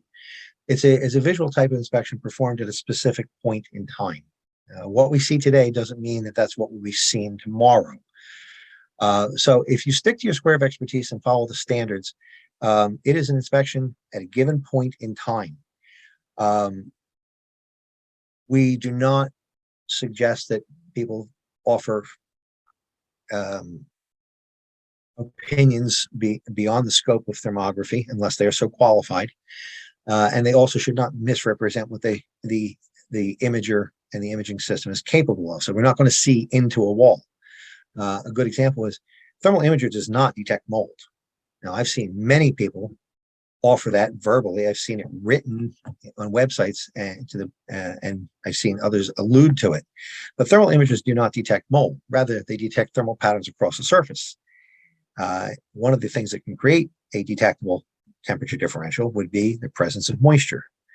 And when building materials become wet for a prolonged period of time, we all know that they can be conducive to mold growth. So unwanted moisture in building materials goes hand in hand with the presence of mold, but that doesn't mean we've detected mold. The confirmation of the presence of mold requires other tests which are beyond thermography. So as far as the legality, I think that if one sticks to the square of expertise, and we're very clear about this in the courses that we teach, is tell them what you know. I see a thermal pattern that is typical of latent moisture in the exterior wall. Visual observation noted a discolored stain in the latex paint in the same shape. Carpet was wet to touch. That's fine. Moisture meter indicated presence of moisture. That's fine. But just tell them what you know. I never offer opinions beyond the scope of what I am doing in thermal imaging if I'm actively doing an inspection. So I don't say that you have mold without there being a test for it. I think you have wet building material, you have wet wall, wet ceiling tile, wet carpet. You should have that investigated as to the cause. In fact, the universal recommendation that we offer to our students is this: investigate cause of thermal anomaly, take appropriate corrective action. That's all you ever need to say.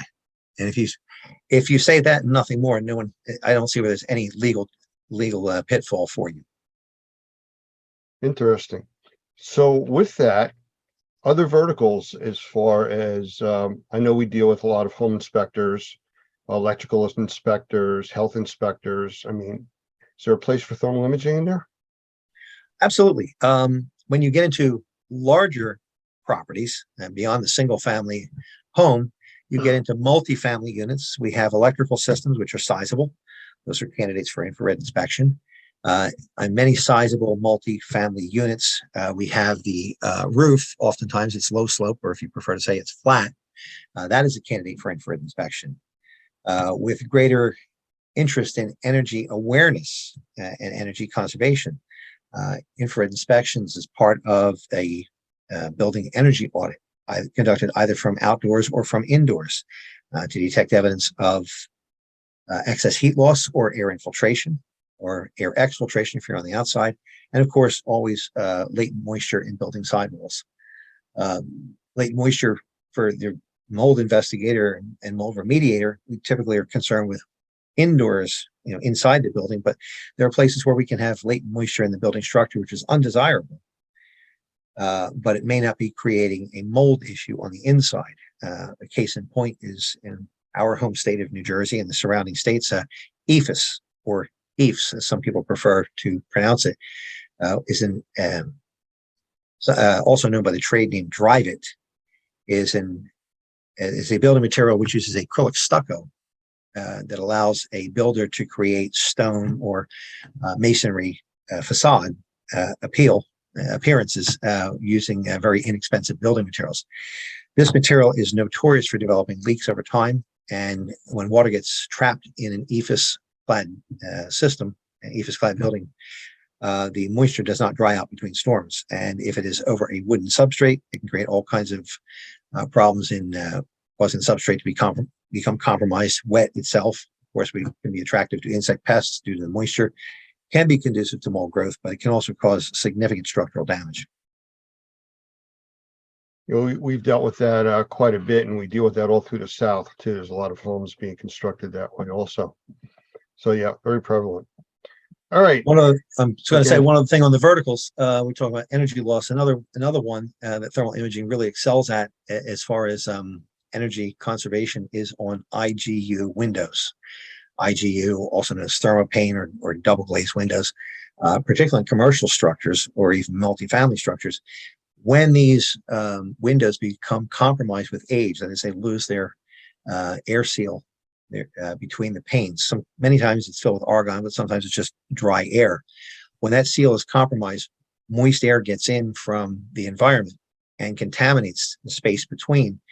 And under the right conditions, when you look at these windows, if they have failed and are contaminated with moist environmental air, you will see with a thermal imager what we call a bullseye signature, either a hot or cold bullseye in the dead center of the window. And that indicates that window has failed.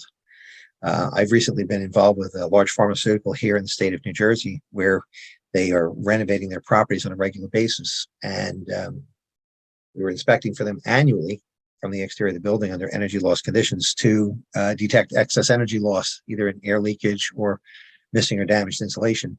And we found in the first year, a certain number of windows, getting about 20 years in age, exhibited this bullseye pattern indicating they failed. Next year, far more. The third year, almost every window exhibited that. So they went through and replaced all those windows as part of a major renovation. We came back as part of a QA, and most of the windows looked good, except for the inspection I was on. 3 of them, right out of the box, were failed. And on our web, you'll find the imagery on our websites showing this big bullseye signature indicating a failed window right out of the box.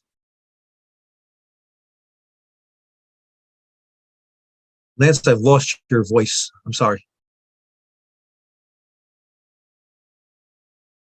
You can't see the window that I have here in the office, but there's a slight crack in it and the bullseye is there. So Okay. yeah, that does happen. Could you tell our viewers where to find you? Yes, you can find us online at our website, which is www.infraspection, infraspection.com. There you'll find information about our company, our courses that we offer both in person and online. You'll also find information about all of the standards that we publish. We also have a second website, which is unlike Infraspection, which is a catalog site, talks specifically about infraspection. We have an online thermographic community website. This is a content-based website called irinfo.org. There you will find a number of resources, including directories of thermographers, which I would invite your members to get their company listed if they haven't already done so. There's no charge for that. We also have a number of technical articles published there. Somewhere around so it's over 200 technical articles and about 300 tips of the week, which are short essays pertaining to thermography.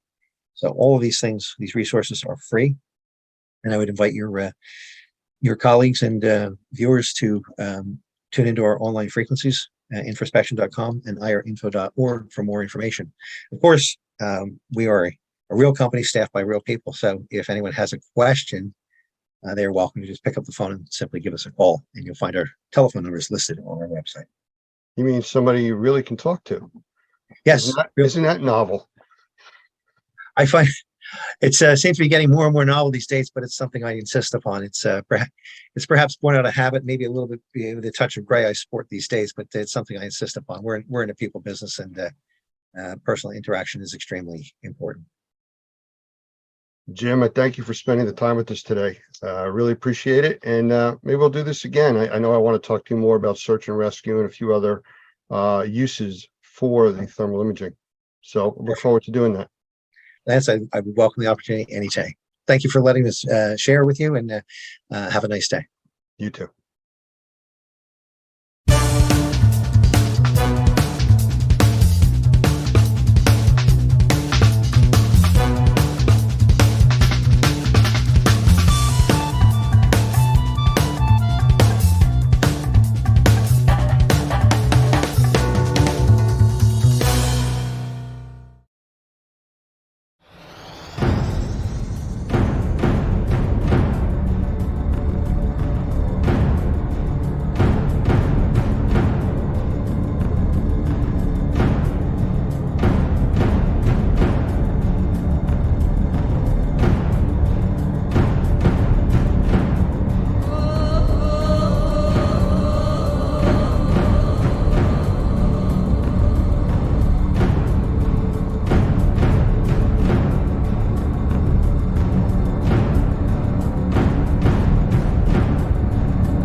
I want to welcome Douglas Hoffman, the Executive Director of NORMI, which is the National Organization of Remediators and Microbial Inspectors, to our episode today. And for those of you that have been following us, we've been doing interviews with influential people in the indoor air quality, outdoor air quality, and firefighting arena, all dealing with the wildfires coming out of Canada. So Doug, welcome. Hey, thank you. Good to be here. I'm glad to have you. You know, you have an extensive background in building science. And one of the things that came up with some of the interviews that we've been going through since the wildfires in Canada started affecting the central and middle part of the US is, what do people do? You know, you can't stop breathing. You know, that's just not an option. You know, people can go, we've talked about this earlier, you know, 20 to 40 days without food. They can go 3 to 7 days without water, 4 to 6 minutes without air. So no option there. So you have to be able to continue to breathe. So we normally have people that complain about indoor air quality without smoke, without all these other external things going on. What can people do to try to help themselves when they're in conditions like this, where you can't go outside, where the air is normally better than inside? Yeah, I think that's a great question, Lance, because it's funny because it seems as though sometimes when these kinds of things happen, all of a sudden something that we actually should face and should deal with every single day, all of a sudden now becomes a real problem. We don't think a lot about the air that we're breathing inside because, frankly, we can't see it. And because we can't see it, because there's not a cloud or a haze in our indoor environment, we don't think much about what it is that we're actually breathing. I've talked about that sometimes with the bottled water. Do you know what's in the bottled water you drink? Well, if you can't see it, you're not terribly concerned. And so one of the things that then piques our interest is when we do identify something, either by an odor or by something that we see that's floating around in the air. Now, all of a sudden, it becomes an issue. In our classes, we talk a lot about this shaft of light that you see in the morning. You don't typically see all that stuff floating around, and so you don't think about it. But in the shaft of light, when the light's beaming in and you see all these little submicron particles flying around, you're thinking, okay, what is this stuff that I'm actually breathing? And so now we're in a situation where all of a sudden I'm smelling inside of my house something that I shouldn't be smelling inside of my house, a forest fire. Where is that coming from? And why is it that I'm smelling it inside of my house? And I think it's interesting when you think about the way houses are constructed today, or buildings, even commercial buildings are constructed today. It really isn't surprising that we are beginning to smell inside the contaminants that we're seeing outside. And some people live close to paper mills, for instance, and they're going to notice that there's something going on outside. Now, all of a sudden, they smell it inside. Now it's an issue. Now, how do I deal with it? Well, to put it into a context that everybody's going to understand, you gave the example of a bottle of water. Well, that water is filtered and processed. The indoor air quality isn't. And because of that, you're running into issues with people having to visualize a problem. If that bottle of water was brown or cloudy, nobody would drink it. If the air is cloudy or brown, they don't have a choice. You still have to breathe. So what do you do? Yeah, I think that's exactly right. Well, of course, I think the main thing is trying to figure out where that's coming from inside of the house. How is it getting into the house? And are there things I can do that can actually mitigate that? And one of the big differences in the way I look at building construction from, I know some builders do, is they talk about a house being able to breathe. I'm not altogether sure that they know exactly what they're saying when they say that. Does a house need to breathe? Well, it certainly needs to have balanced pressure of some sort, but if the house is pulling in things from the outside, say it's under negative pressure, you're creating a vacuum inside the house. What is it that you're pulling in from the outside, and where are those contaminants coming from? The smoke that we smell is not just a problem because we're smelling it. I'm sure you've already addressed through some of the people that you've talked with, there are some pretty strong contaminants in that smoke that we're breathing. And how do you mitigate that? How do you keep that from coming inside of your house? So I have a couple of suggestions that might help when you start thinking about things like air infiltration issues, the idea of fresh air makeup. Fresh air makeup, of course, is a great idea to bring air in from the outside through your air conditioning system.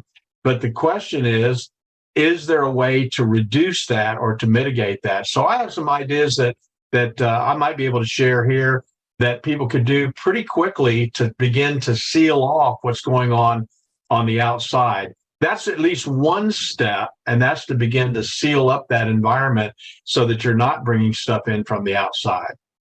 That was one of the questions and concerns that came up when I actually did an episode with Michael Pinto over sensitized individuals, that normally indoor air quality is up to 10 times worse than the outside air. So people that are sensitized, which is like 20% of the population, they go outside to feel better. when the Yeah. outside is, so choked with smoke from not campfires, forest fires, thousands of miles away, what do you do? Now you got to retreat back to the area that's a problem. Yeah, that's exactly right. So for sensitized individuals, one of the methods that we use to determine how are those things getting inside the house is by doing what's called a blower door test. And essentially what they do is they take off the front door and they'll install a door that has a gigantic fan on it. And then they'll turn that fan on and put the house under negative pressure. Essentially what you're doing is you're creating a vacuum inside of the home. And guess what happens when you do that? Now, all of a sudden, you're pulling air in through the cracks and crevices around the windows, cracks and crevices around the doors, places that you don't really even think about. A lot of people don't realize that wall cavities, exterior wall cavities, actually breathe. And what I mean by that is that moisture and vapor will actually move through those walls. And so now all of a sudden, when that house is set up under negative pressure, and you run a blower door test, created that vacuum, now what you're doing is you're even pulling it through the electrical outlets. And whatever is in that wall cavity is now coming into the air that you breathe. And that may sound really like, that's a little too detailed for me. Do I really need to be that concerned? But that's the answer as to where are those things coming from. They're coming from the outside. Even if you kept your doors and windows closed, you're still going to smell that smoke that's from the outside. And whatever that smoke is carrying, you're actually going to be breathing. I'm in New Jersey, and we were directly affected by the smoke coming out of Canada from the fires. And 4:00 in the afternoon, the sun's high in the sky. We went through 3 days of not a cloud in the sky, and it looked like sunset. I have some incredible pictures of that. But because of that, trying to close up your house and make it airtight doesn't seem to work either. There's got to be a balance. There's got to be some way that you can survive inside and out other than just running away from the entire part of the country. Well, I wish there was an easier answer, but there really isn't. I think that you do have to do the best you can to seal up those cracks and crevices with weather stripping, with caulking. They make a little product called a door saddle that fits on the bottom of the door where you can slide that down and tighten up the threshold so that there's not air coming in from underneath the door. I think once you do that, of course, as we've always said, it's got to be a holistic solution. That's at least part of the problem. But if you can take the time to seal off some of those entry points where the smoke is coming in from the outside, then you can address the indoor air quality with good filtration, good purification, those kinds of things that are more proactive in terms of oxidizing those contaminants that are in the air. So it definitely can be done. I think it's just maybe a little more effort than most people are willing to take. I think they'd almost rather go to the mall. During those 4 days that we had the really bad smoke conditions here, I have monitors all over the place. I have outside monitors, inside monitors for my air quality and conditions. And I have one unit called a Fubot, which I know you're familiar with, in my office. I intentionally in my office did not run air purification, and I had a door open. I was keeping it open to the outside. The thing was glowing so bright orange. You probably saw it from Louisiana. It was just the air quality was absolutely awful. In the house, where I kept doors, windows closed, and ran a lot of purification technologies, very proactive stuff, it was really fine. There was no odor inside the house. Whether I think we went a little bit on the positive pressure side, which would have helped with that also, keeping everything out. But there was a tremendous difference with that. I have graphical readings that I actually show in an interview with Dr. Gavin McGregor Skinner that shows in the morning before the smoke hit the first day, everything was very low, almost not detectable on outdoor air quality. And as it hit, it spiked really high and stayed there for almost 4.5, 5 days. Slowly started to go away. But, it went away. And again, people go back to the out of sight, out of mind philosophy. I don't see this going away. There's a film all over everything that's out there, from the smoke, the ash that was out. What kind of concerns are there for long-lasting effects from the stuff that people have breathed in and what's still out there? Well, I think I think that's a really good point. Of course, I'm not a medical doctor, but I do know that people who are breathing poor quality air over a long period of time typically are going to have some pretty negative health effects. I mean, you think about all the people that have suffered from their efforts to solve the problems during 9/11, all of the people that suffered after Hurricane Katrina, and they were in these contaminated environments working, and they weren't protecting themselves at all. You know that there's got to be some long-range concerns about those contaminants that are still hanging out. So I think the key is, for me, would be to do the best I can while it's going on right now, but do the best I can to keep the surfaces clean, to keep the air clean, to keep the air purified and filtered, to do the best I can now so that I can offset the potential for what might be a buildup of contamination over a long period of time. I remember reading several years ago in Reader's Digest about a single cigarette producing over 4,000 chemical gases, 43 of which are carcinogenic. And the article went on to say, interestingly enough, that secondhand smoke that a person would be breathing who's not smoking was in some cases more dangerous than the person who was smoking, that it was affecting the person who was breathing that smoke worse than it was affecting the person who was actually doing the smoking. So I think there's a lot for us to learn long term, but at least to begin with, I think the answer is, what can I do right now to make sure that I'm creating the cleanest environment that I possibly can? Because one of the things that I do have control over, may not have any control over what's going on outside, but I certainly have control over what's going on inside. And you know as well as I do that there are ways that we can do that will make sure that we're breathing the best air that we can breathe in spite of what's going on outside. I just want to change directions real quick, because I did another episode with Dan Reese. He's let me get his title. He is a wildfire strategist and an aviation advisor dealing with wildfires. And we spoke at length about some of the things that are going on out there, the lack of education, what people don't understand and know. And I said, what are you concerned about? And he talked about the two different types of wildfires. One is where it's burning a forest, putting smoke in the air from the trees, the brush and stuff like that. The other type is when it's burning a forest and starts burning homes and businesses and factories and putting all of these other unknown chemistries in the air. Right. It takes it to a whole nother level.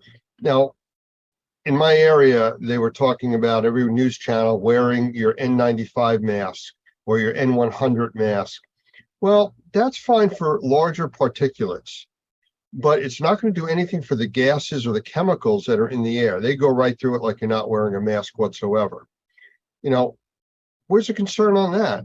Yeah, I think we know that, don't we? I mean, we all went through COVID where we were wearing masks, and yet we could still smell a lot of what was going on around us, and the heavy perfume that somebody was wearing. So I think we got a pretty good education on the ineffectiveness of masking for smallest particles, the smaller submicron particles, and for the gases that are in the air. So again, I don't know that there's an actual solution. I mean, I'm not the kind of guy that's going to walk around outside in a hazmat outfit, But the truth is that I think the recommendation that they made about staying inside is really not a bad one. If you can stay inside and you can control the air that you're breathing inside, if you don't have to go outside, then there's not a reason to, because you're exactly right. I think the thing that concerns me about these kinds of fires are all of the other contaminants that are in the air besides just the wood burning particulate. Absolutely. And, one final comment on the masks. Wearing a mask is going to help. but you can't get that full sense of security saying, oh, I'm wearing a mask, I'm protected, because you're only protected from some of the larger particulate, not the gases, the chemicals, and everything else. Just like viruses would go right through a mask. So that's a definite concern. So without rebuilding your house, preparing for the next time the wind shifts and blows the fire smoke this way, which it's going to happen again, I mean, just because of weather conditions and everything else, what can people do? Well, so several years ago, you probably remember the Colorado fires, and we had a lot of contact with some folks that actually lived there. In fact, one of our real good friends lost their family cabin from the Colorado fires. They lived in Colorado, but they also had a separate place, which was their cabin, and it just burned to the ground. And as soon as those fires started, we sent them some proactive air purification technologies. And I don't know how much you want to talk about that, or if you've got other people you want to talk about those technologies. But I'll tell you that I'm convinced that that's one of the first things that somebody could do to deal with the particulates and the chemicals and the odors, something holistically, proactively that could be put in the environment to actually purify the air. So I think those two things kind of go hand in hand. One is do the best you can to seal up the environment with, again, weather stripping, caulking, saddles on the doors, exterior doors to close up the thresholds and keep those tighter. Put on insulators on the electrical outlets to make sure you're not pulling air in from the wall cavities. Those kinds of things to me is absolutely a first step. And then the second step would be make sure that I've got really, really good air purification technology, something that's got a good HEPA filter, got a good PCO technology or ionization technology that's going to get rid of those chemicals and those odors and those particulates. Something holistically, proactively dealing with the air quality. That's where I would be. I agree with you completely. Actually, I did an interview for one of the segments with Michael Pinto. I think I may have mentioned that. And besides just talking about the sensitized individuals, we talked about, and I don't want to talk too much about the episode, but a safe room. You know, just like you would have for a tornado or a hurricane or a severe event going on, one smaller area that you can protect even more than the other areas. And that's something else you can do depending on your situation. You know, the interesting thing about this is just from every kind of, like I said, I'm not a health professional, but I do know that one of the reasons why we do so well when we sleep well is because when we sleep well, it builds up our immune system. It strengthens us when we get a really good night's sleep. And I feel the same way about our indoor environments. If I can create a safe environment in which I can breathe good quality, clean air, at least as good as I can, compared to what might be going on outside, or just like drinking purified water over a long period of time, when I'm exposed to that bad water at the restaurant or somewhere else, one time, it's not going to affect me because my immune system is strong enough to be able to deal with those periodic times that I'm having to deal with contamination. So I think in the long run, it's creating a lifestyle in which I'm creating the cleanest, healthiest, safest indoor environment I can for myself in every way that I can, so that when those times come where I can't control the environment, at least my defenses are up to a point and my immune system is strong enough that I can deal with those issues. And I think that's the idea of the safe room. I'm big on creating a safe house. And I agree. You know, it's like layers of an onion. You just keep putting more layers of protection out there to help and keep you in the best possible situation that you can be in. That's right. So Mayor, I believe it was Adams from New York City, talked about good filters or putting a filter in their house. Again, it's a step, it's a layer, but does it really deal with all of it? No, and I think that's sometimes the wrong impression is left. I remember back during COVID, you probably remember too, Dr. Fauci talked about going and getting a filter. Nothing wrong with getting a filter. I mean, a HEPA filter is a great, or a HEPA grade filter is a great product to use to take larger particulate out of the air. In some cases, smaller particulate, depending on how effective it is. But in terms of indoor air quality, there's got to be something in addition to that will actually oxidize a lot of the smaller chemicals and viruses and those sorts of things. So I think you've got to take it to the next level, and that's the idea of having more holistic solution than just having a filter. I kind of laughed the other day, Lance. I was looking at somebody that had actually built an air purifier. This was their concept of an air purifier. They took 4 filters and taped them together, large filters like you would have in your air conditioning system. They took 4 of them, taped them together in a box, like a cube, and then put a box fan on top of it. And they said, see, we're sucking the air through the filters, and now everything's great. It's that dual track or partial logic that people fall into. The people that were wearing the paper towel masks when COVID came out. See, I have a mask on. Exactly. Yes, you do. Is it doing anything for you? No. And that's kind of where we're at with this. People have to be very cautious as to their information sources. I mean, the internet's out there for everybody, but somebody says, here's a widget that'll take care of this for you.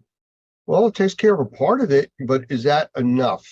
Is that enough for you to now say, I'm wearing my paper mask and I'm going to go out into the smoke-filled environment because I'm wearing my mask? Yeah. It does nothing for your eyes or even filter anything. So it's a concern that, people look for reliable sources of information, and think through the process. Again, the dirty glass of water, the cloudy water, you're not going to drink that, but if I filter it, the chemicals are still going to be in there. You're just not going to see the sediment that makes it look bad. Same thing with the smoke. The statistics as of now on the fires in the United States and in Canada separately, they both burn between 6.5 and 7.5 million acres of forest a year. It's a massive amount. To date, not even 6 full months through the year, Canada's burned almost 9.5 million acres. So it's 1.5 times in 6 months instead of 12 what they've burned so far. California right now has had a shift in weather. I was just talking, like I said, with Dan from California, and he says that the weather out there is gorgeous. It's cooler, it's not that hot, but that's going to change. And this is just what's happening. In the Northeast, we haven't had rain here in 3.5, almost 4 weeks. It is bone dry out. A small brush fire right now could become a very large concern. And again, the air quality, the ash that's already out there, the film on the cars, the film that people keep stirring up when they walk out there, we're still breathing that, even though it looks nice out. So keep that in mind. Well, I wish people would talk more about indoor air quality and as much as they talk about outdoor air quality, because again, indoor air quality is something that you can control.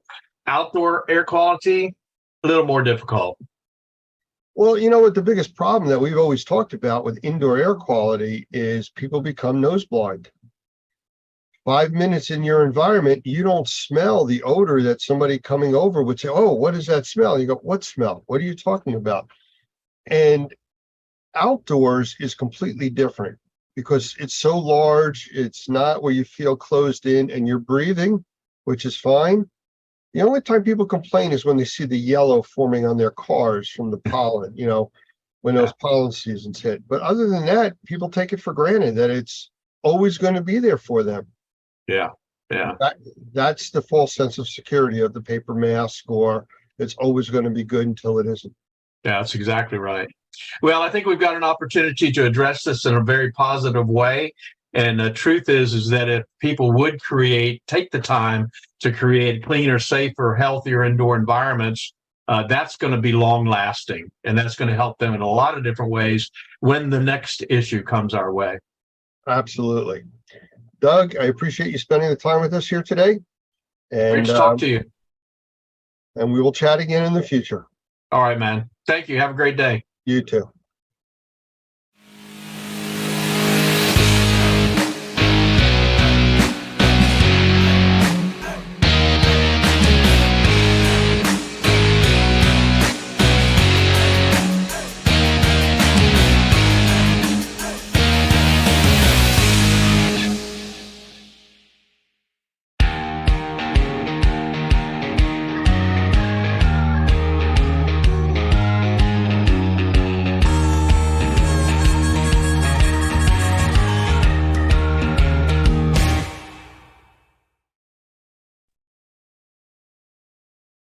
I want to welcome my guest today, Dr. Gavin McGregor Skinner. He's the Senior Director of GBAC, which is the Global Biorisk Advisory Council, I believe. Is that correct? Well, you nailed it, Lance. It's 100%, mate. No, I just wanted to make sure I got it right. So welcome. Thanks, Lance. Hey, we've done several interviews in the past, and I know we talked about doing some things that were a little bit more specific, and that's kind of what I want to talk about today. We last time touched on the concept of cleaning for health and how important that is with the essential workers and things like that. But right now, I'd like to focus a little bit more about that whole industry and how it affects hospitals, specifically emergency rooms, because that's really the first line of defense when people are going into the hospital and the most exposed areas. No, you're absolutely right, Lance. And I think it's important for us to focus on what are the core competencies. Some of us would call those the KSAs, the knowledge, the skills, the abilities that people need to work safely in environments that would have infectious diseases or contaminants. And there's a number of different ways, resources that we use them across different verticals, whether it be an airport, a convention center, transportation like buses and trains and planes, the hospital, or even the ambulance service, the emergency medical services, and on how to operationalize all the information that we have. One of the things that makes the emergency rooms, and you did mention ambulances, different from airports and large buildings that people go into for commercial purposes, it's more of a crisis situation in the hospital and the ambulance settings. You don't have time to sit back and say, well, you're going to sit over there till we properly suit up and do this and do that. It's really handling these things as they happen, stamping out brush fires, basically, as they come in before they become wildfires. And I can see that being a big difference, especially when you're dealing with, I think a term you used was playbooks to handle these types of situations. Oh, I think, from my experience, when you look at those critical knowledge, skills, abilities that people need, we learn by doing. We're all adults, and that's how we learn. But it's often from my sort of experience, Lance, of what did I leave out? What have I missed? And sort of the way that I've found to address some of these critical gaps in the way that we do things on the front line is to have something like a playbook. And I just want to emphasize, the way that my experience, my career has used playbooks when it comes to infectious diseases or even drug contaminants, is to have a document that's usually laminated. You can use it in the field, you can clean it and reuse it, but a playbook is a document that synthesizes multiple sources of information in a single document. And it addresses the full spectrum of everything we need to know and do, and it creates a concise reference resource.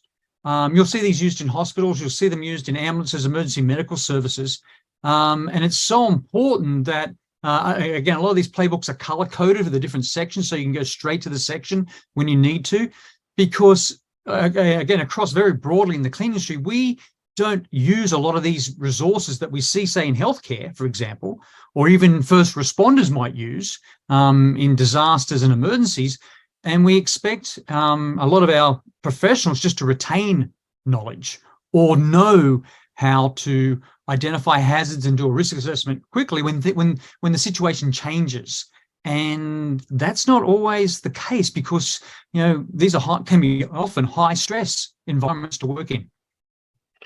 Again, I go back to what you had mentioned about ambulances and emergency rooms. If a patient is transported in with a highly contagious disease in an ambulance, you could take the ambulance out of service, at least to push it aside and get a crew in there to clean it using a playbook or whatever is approved at that time. But for an emergency room, you can't. I mean, how do you shut down an emergency room because you brought in a patient with some kind of contagious disease? Or do you? Or how do you address or attack that?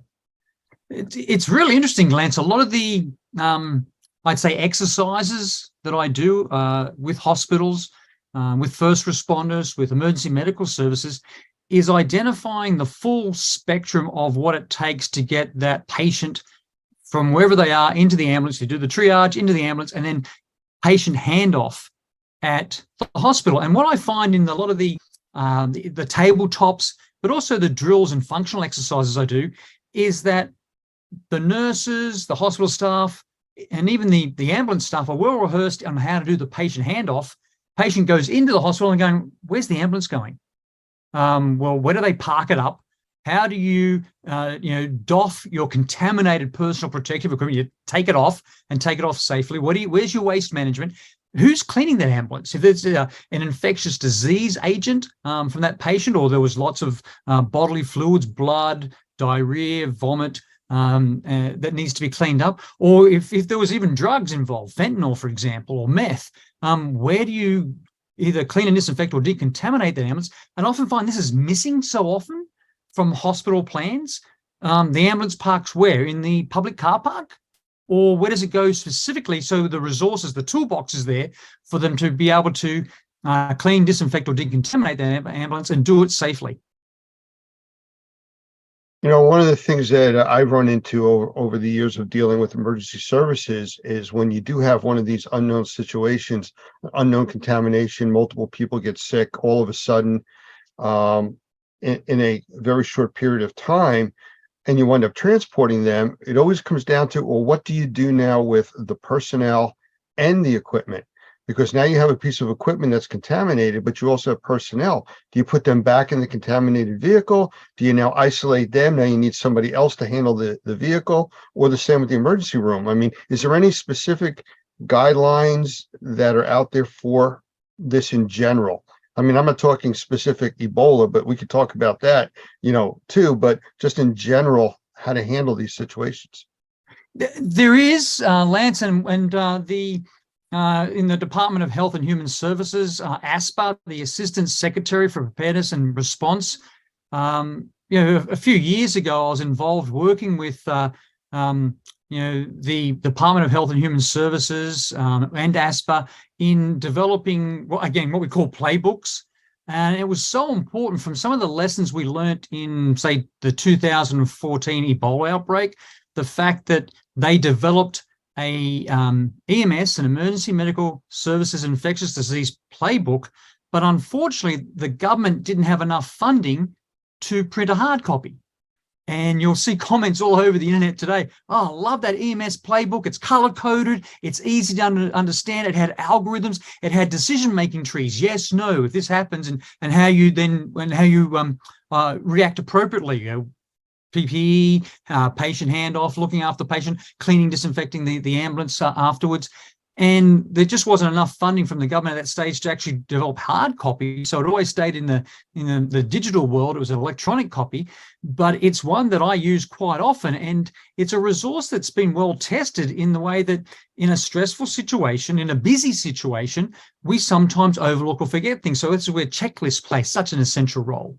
But it also helps in the planning process as well. So what I see, again, hospitals have, first responders have, they have these series of playbooks, which provides enough sort of concise information that applies to, the specific circumstances and the procedures that you need that are appropriate for those specific circumstances. And so, we can talk about the appropriate education and training, which again is critical.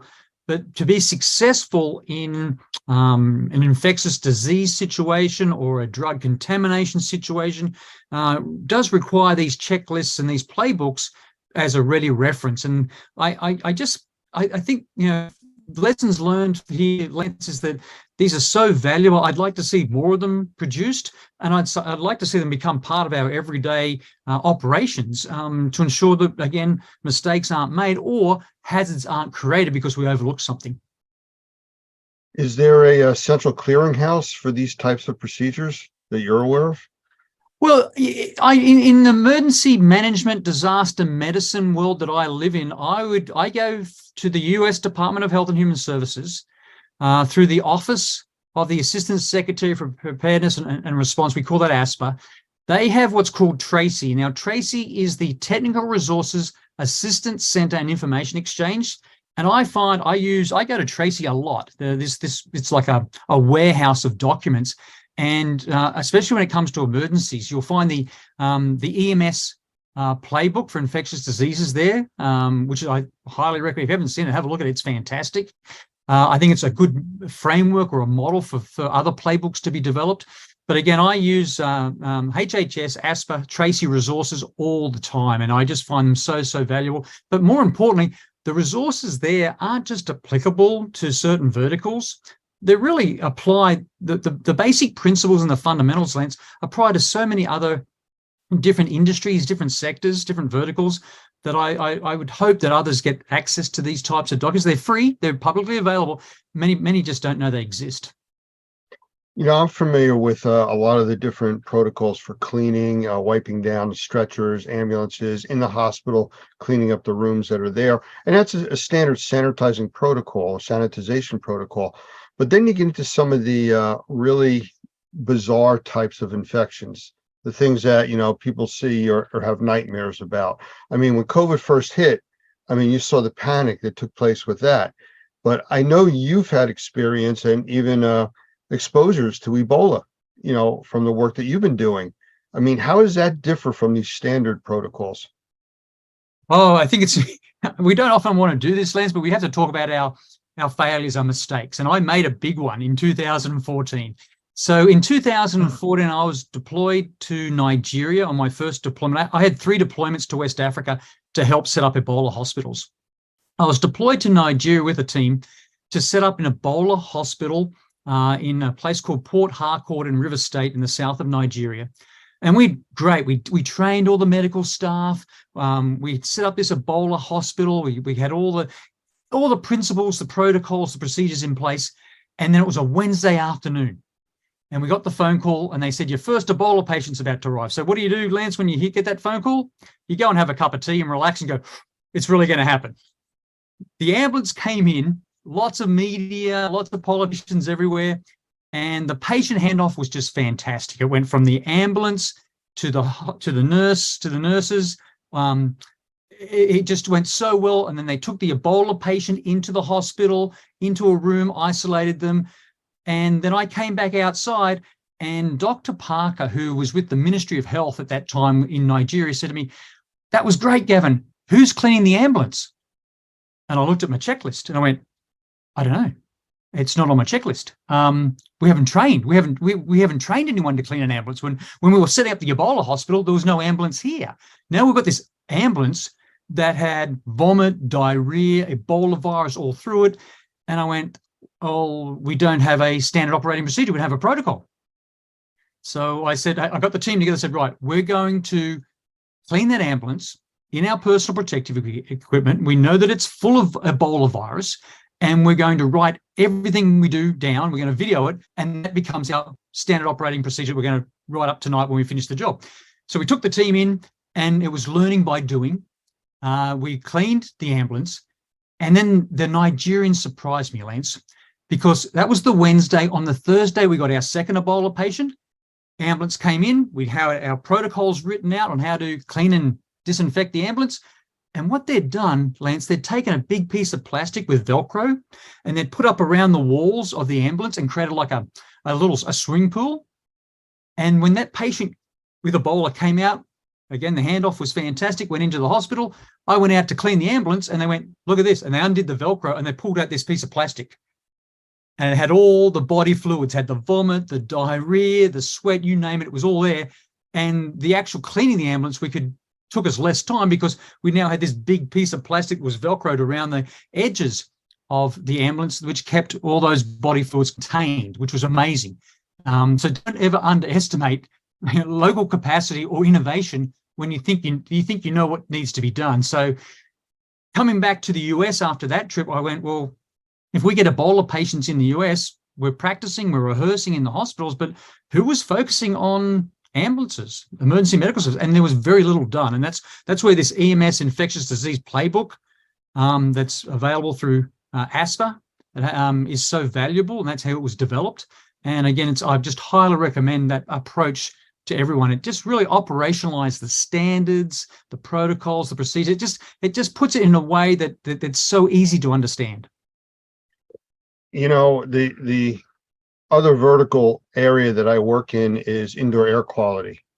And under that, we're dealing with mold and bacteria and viruses, particulates, chemicals, and everything like that. And everybody kind of deals with it sometimes almost with the, well, it hasn't killed me yet attitude, you know. And unfortunately, that's something that when you get into more of these critical types of situations, you can't play that way. You can't use that attitude. So doing things the right way is really the way things should start. I mean, the basics. And then when you deal with these types of contaminations, like even in the indoor air quality arena, you know, you could have a COVID or a TB or a Legionella type of outbreak that needs to be dealt with. And that's not just wearing your regular N95 mask and gloves. I mean, you got to take this to the next level. So I guess that's what I'm asking you in the hospital emergency services arena. At what point do you say we stop the normal protocols and we go into high gear? Well, I think it's important when it comes to, again, the air quality, Lance, is we start now with baseline data. The conversations that I have with EMS often is, what's the air circulation like where the driver sits in the front and the air circulation in the back where the patient is? And are they separate air services? Do you know what the air quality is? Do you know what's circulating? What particles are circulating? Do you know what contaminants or pollutants are circulating? And do you have any baseline data for that? And I do the same when I go into hospitals. We focus so much on the surfaces where we see blood, vomit, diarrhea, the areas that people touch. We pay very little attention because we don't have baseline data for the indoor air quality. Now, you and I both know that those technologies exist. There's products out there that are affordable that can give us good baseline data, you know, within, you know, in real time. Unfortunately, it hasn't become part of our culture to have a indoor air quality monitor on all the time where we work, and then to look at what do we do if we're measuring 9 or 10 parameters for indoor air quality. What do we do when one changes? How long do we wait to see whether it goes back to an acceptable level? So what I think, you know, I'd like to see is facilities in 2023 start to implement the technology and start to get a baseline, start to look at what is the air quality in the space where you work, both in the vehicle and in the building. And then let's have that discussion whether anything needs to be done about it, or that's just normal, or that's acceptable, because, you know, there's just so much we don't know because we don't measure when it comes to indoor air quality. Well, you know, that again affects, you know, the hospitals and regular remediation practices in just about any kind of building where you're dealing with, if you're looking at isolation, you got positive or negative pressurized rooms. Again, that goes back to airflow, air systems. That could even be as simple as in an ambulance by putting, like you said before about plastic, covering off or isolating the driver or the front of the ambulance from the rear, especially if they're not sharing a recycled air system, which most of them don't. It's just forced air in. So, I mean, I could see that, you know, being the check marks, you know, that make you handle things differently. But as far as infectious disease goes, I mean, there's a lot of things out there. There's things that most of us have never heard of, thankfully, and have to deal with. I actually heard somebody talking at a convention about there's probably 1,000 different viruses a day that are out there. Most of them die off. They're not strong enough to survive, but, you know, some of them do, you know, and, you know, like the COVID and all the variants of COVID, stuff like that.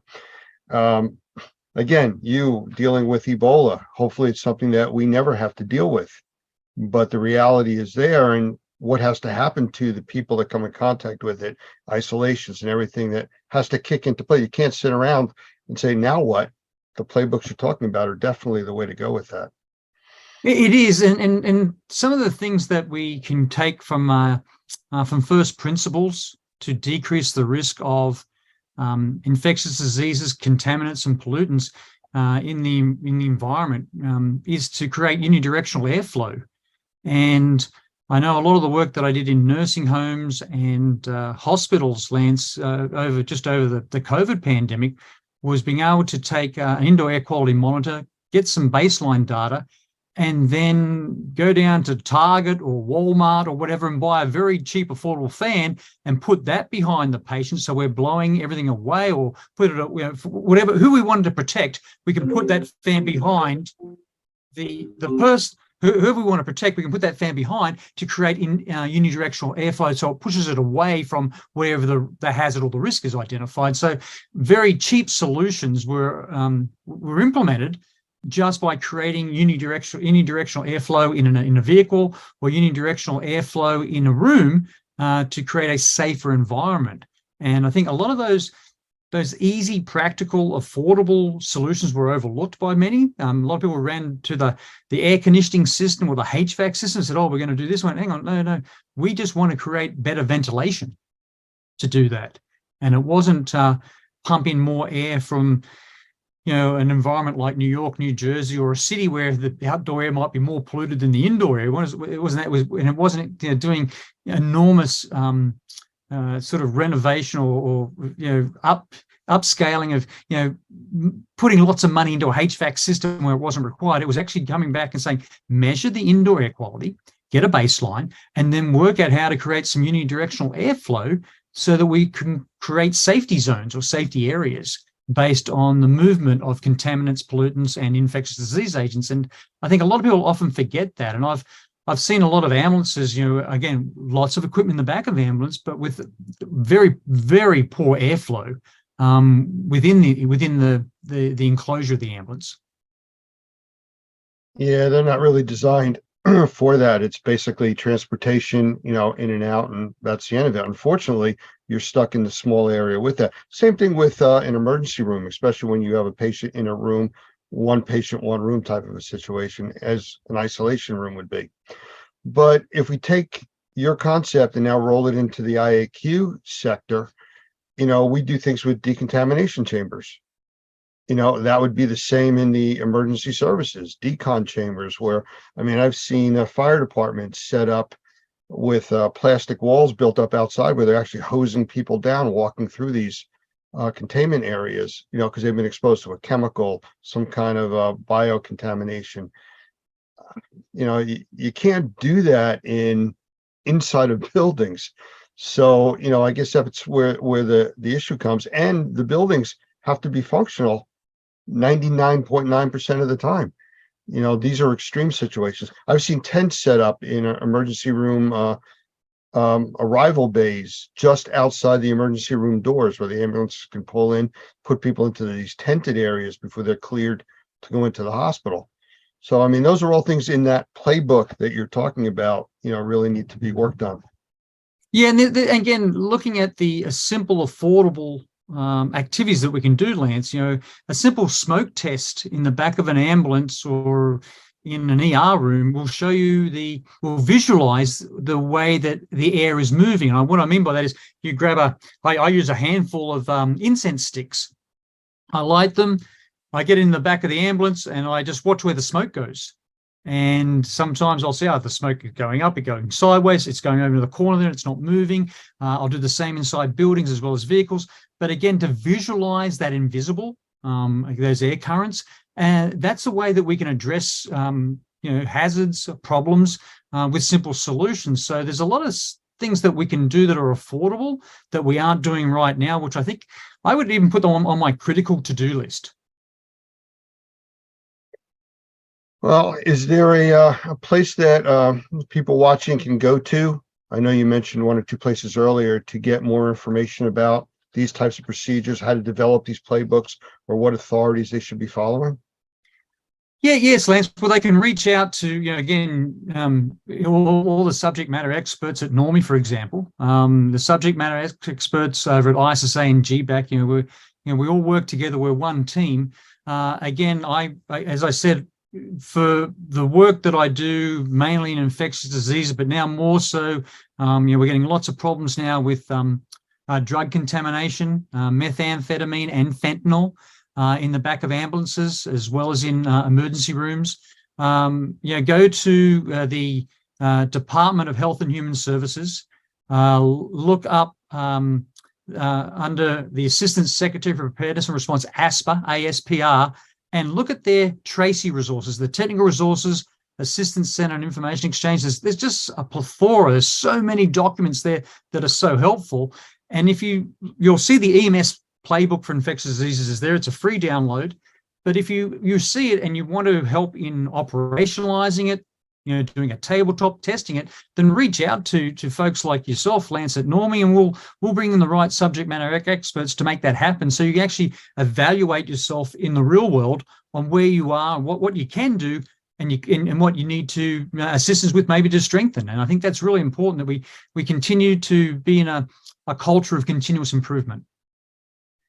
So for the old timers out there, just throwing bleach on everything just doesn't cut it anymore.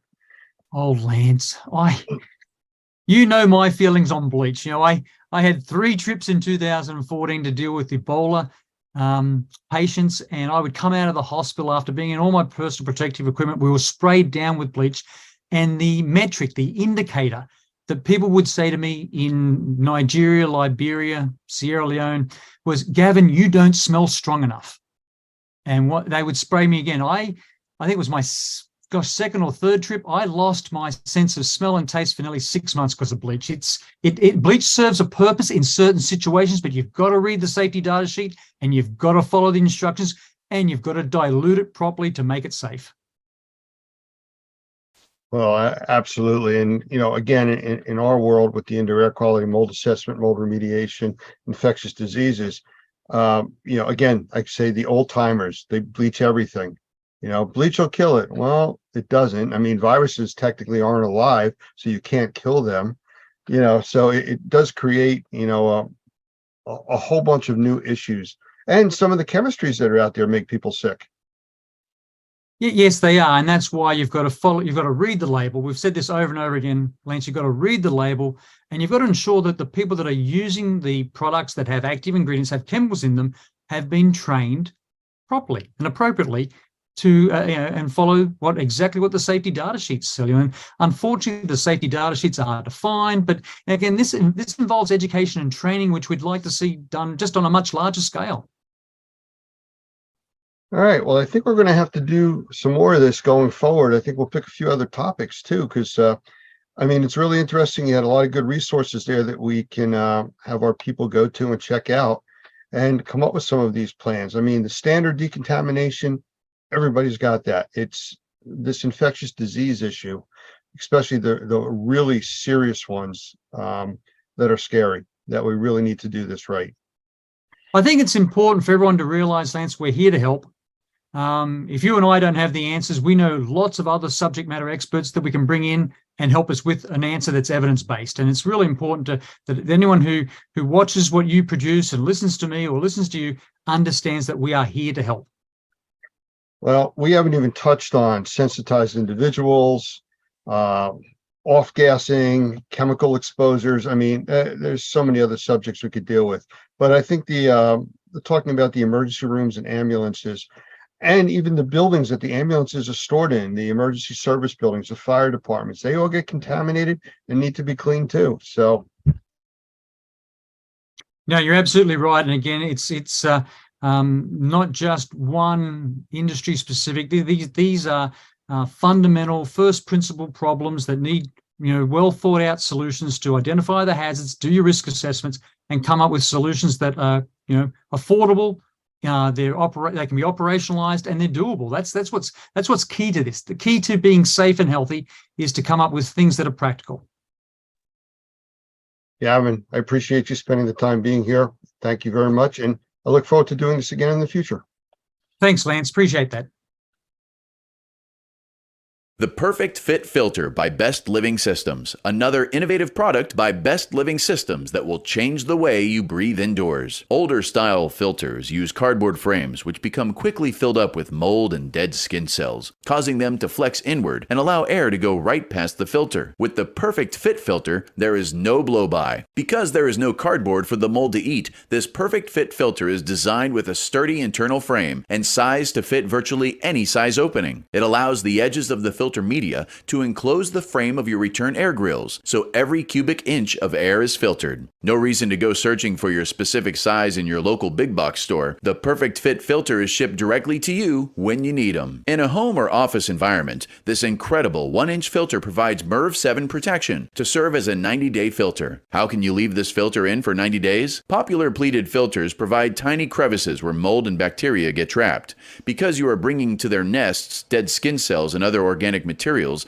the microbes find a safe harbor, an environment where they can grow and reproduce. This is called bionesting, and the Perfect Fit Filter reduces the possibility of these microbes contaminating the air we breathe. Because the Perfect Fit Filter is rated with a MERV 7, the industry standard for 1-inch filters, it does not restrict airflow or put unnecessary strain on your air handler. The Perfect Fit Filter, now available by monthly subscription and free shipping at perfectfitfilter.com. The Perfect Fit for people who like to breathe.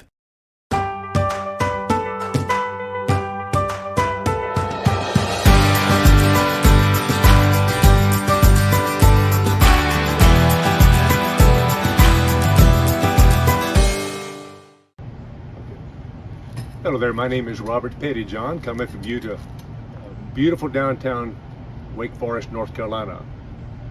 My daddy said years ago that we are known by the company we keep. And I'm very thankful that 45 years ago, I was able to keep company with this young lady here beside me, Karen, out of Easley, South Carolina, and what a difference that has surely made in my life over the years. We're also very thankful that 35 years ago, the Lord let us start Pettyjohn's Cleaning and Restoration here in North Carolina in Wake Forest. We're very thankful for that because over the years, Karen, we have now got almost 7,000 customers. Isn't that incredible? That's wild. That's great. My goodness, that's just amazing. And the reason for that is, and we started out cleaning carpets and upholstery and water damage restoration and all that because we were doing this for the health of our precious customers. Fortunately, we had the ability to sit under Dr. Michael Berry at the Research Triangle Institute there not too far away from us. And he impressed upon us the importance of cleaning for health, not just to preserve your investment or not just for appearance. And thankfully now we are cleaning Oriental rugs and have been for the last 35 almost years now. And we have the finest Oriental rug washing plant in the state of North Carolina, almost in the southeast, I'm sure of that. And we've got that reputation because we have kept good company. One of the companies we've kept with is an organization called the National Organization of Remediators and Microbial Inspectors, also known as NORMI. This group is a perfect fit for us and for anybody that cleans for health because of the importance that they stress on us doing every single thing to improve the indoor air quality of our precious customers. As a result, I've kind of branched off and become an indoor air quality assessor and teach mold remediation and assessing throughout the Southeast, and I'm very, very thankful for that. But the reason that's important to us is because of the fact that we're keeping good company. NORMI is a good company to keep. And I'm thankful to be associated with them, as I'm sure they're thankful to be associated with Pettyjohn's. We clean for health.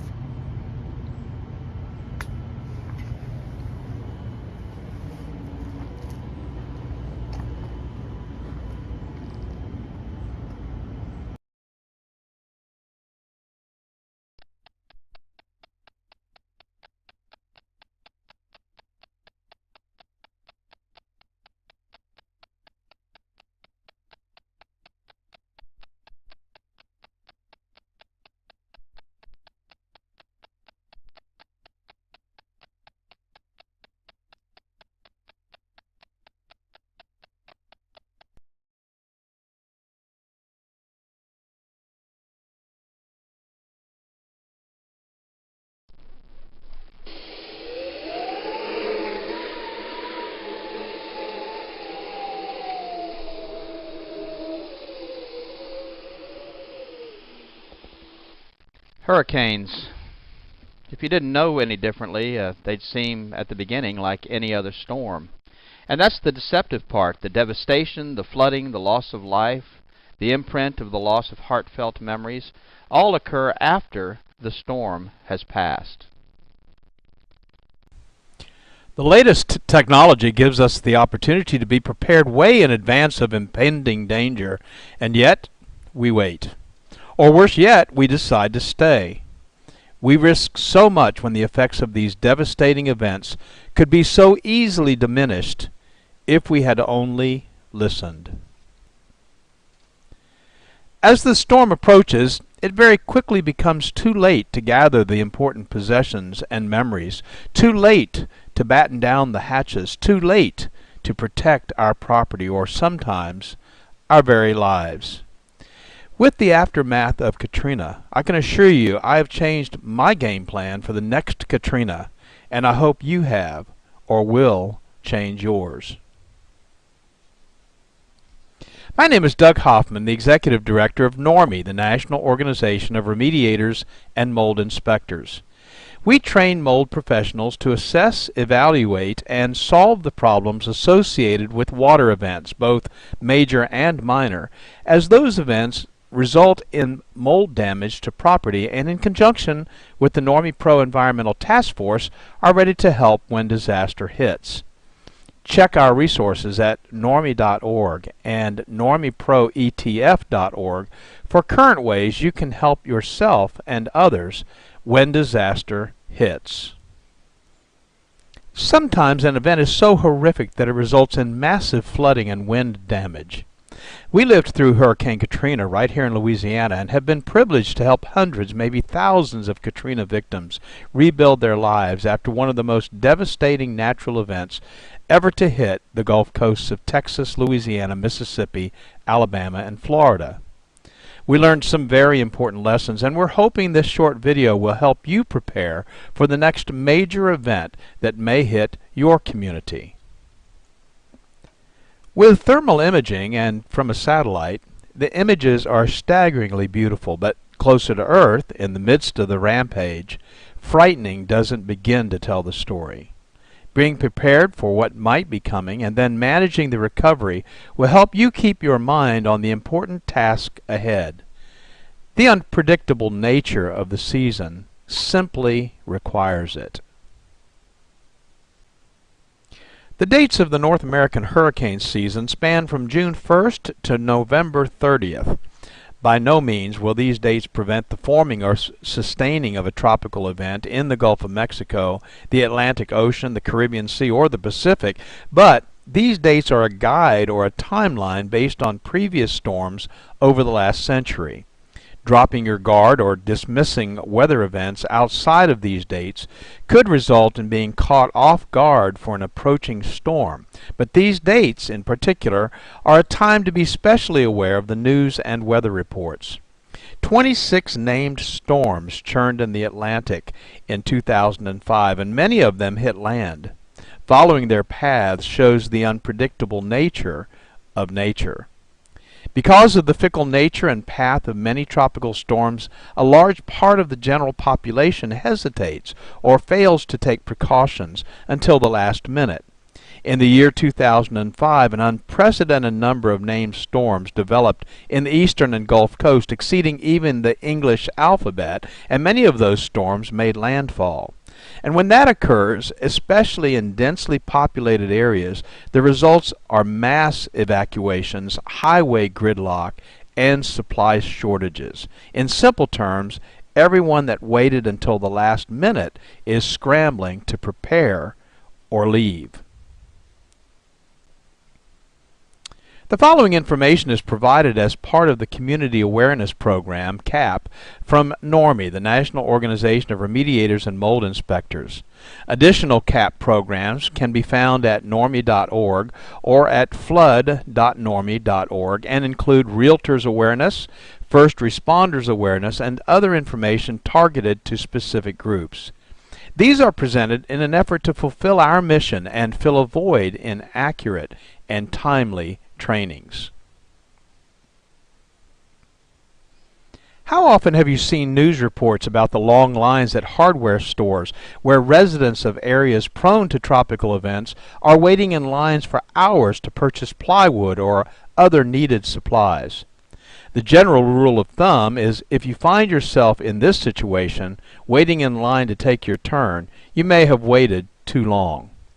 Our goal at Normie is to provide you with general preparation and safety information for your time before, during, and after the event. Let's get started, and please feel free to take notes or revisit this video often. Sometimes a reminder can be very timely. So let's get started. Plan to be prepared before the event. Know how and where to get emergency information from your local emergency management offices. Follow instructions for evacuations if you are advised to leave, and leave. Understand that if you do not evacuate or find yourself in a situation where you need emergency assistance during the event, you may be on your own until the event has passed. Emergency services will also be stretched beyond normal capacity, and assistance may be days or weeks away. Remember that people that choose not to evacuate when instructed to do so are either victims or survivors. Neither title is as a result of good planning. When you do evacuate, if you have carefully planned your evacuation route well in advance of the evacuation and you know where you will be staying, life will be much easier while you are displaced. So if you are not prepared to fend for yourself for an extended period of time, consider relocating prior to the event. If you have the time, tidy up the house, wash and put away the dishes, clean the coffee pot. When you return, you'll feel better about this kind of detailed planning in advance and appreciate the preparation you've made for your return. And of course, traveling during the event is not advisable in most cases. Some of the following information are recommendations from FEMA, the Federal Emergency Management Agency. And they suggest, before the storm, make plans to secure your property. Permanent storm shutters offer the best protection for windows. A second option is to board up those windows with 5/8 marine plywood, cut to fit and ready to install. Tape does not prevent windows from breaking. Install straps or additional clips to securely fasten your roof to the frame structure. This will reduce roof damage. Be sure trees and shrubs around your home are well trimmed. Charge your cellular phone and refill your meds. Clear the gutters and downspouts of any extra debris that could become airborne. Secure your boat. Consider a safe room, a place where you will not be hurt by broken glass or structural damage. Take your outdoor furniture and put it indoors. Get evacuation information, which is readily available, and get a local shelters list. Where can you go if you need to? If you can't get out quickly enough or you get stranded because of traffic, where can you go? In regards to evacuation guidelines, there are really just two categories: what you should always do and what you could do if time permits. As my dad used to say, if you prepare for time to permit, it will. This list gives you these two priorities to consider. Always keep a full tank of gas in your car if an evacuation seems likely. Gas stations may be closed during emergencies and unable to pump gas during power outages.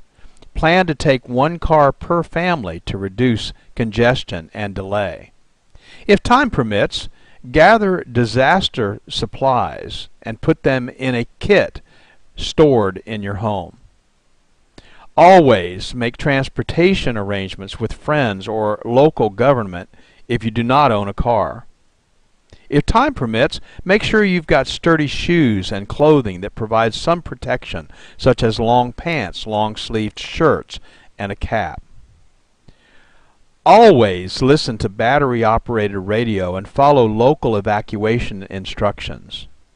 And if time permits, let others know where you're going. Always gather your family and go if you are instructed to evacuate immediately. Knowing your family is safe will give you a great peace of mind during the uncertainty of the events that might follow the storm. If time permits, secure your home. Close and lock the doors and windows, unplug electrical equipment such as radios and televisions and small appliances such as toasters, microwaves, leave freezers and refrigerators plugged in, or if time permits, empty them so that there'll be no risk of damage being done to those freezers or refrigerators. You should take some precautions on your way out. Leave early enough to avoid being trapped by severe weather. Plan to then follow recommended evacuation routes. Do not take shortcuts. They may be blocked. Be alert for washed out roads and bridges. Do not drive into flooded areas. And stay away from downed power lines.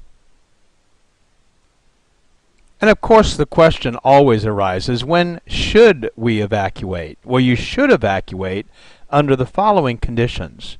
First, if you are directed by local authorities to do so, be sure to follow their instructions. If you live in a mobile home or temporary structure, such shelters are particularly hazardous during hurricanes, no matter how well fastened they may be to the ground. A Cat 4 hurricane can remove the entire roof of a commercial structure, so what do you think it could do to something as light as a mobile home? And of course, you've always got the added concern of tornadoes. If you live in a high-rise building, you should evacuate. Hurricane winds are stronger at higher elevations, so your safety might be jeopardized if you decide to stay. If you live on the coast or on a floodplain near a river or on an inland waterway, flooding might be the biggest concern because a storm surge of some kind always precedes a hurricane. The Gulf Coast of Louisiana and Mississippi experienced anywhere from 15 to 40-foot surges, enough to totally wipe out the coastline for several miles back into the non-water frontland. If you feel you're in danger, you should leave. And if you have health issues that might need emergency or regular attention, you should go to a place where your concerns can be addressed readily. So what if you decide to stay? Well, you definitely want to listen to the radio or TV for information, so be sure to have plenty of batteries for both. Secure your home. Close the storm shutters, secure outdoor objects, and bring them indoors.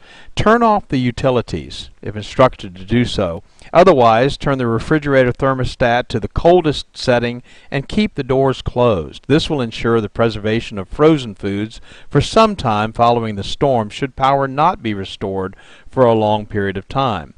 Well, frozen foods could last for a couple of days in the freezer, even without power.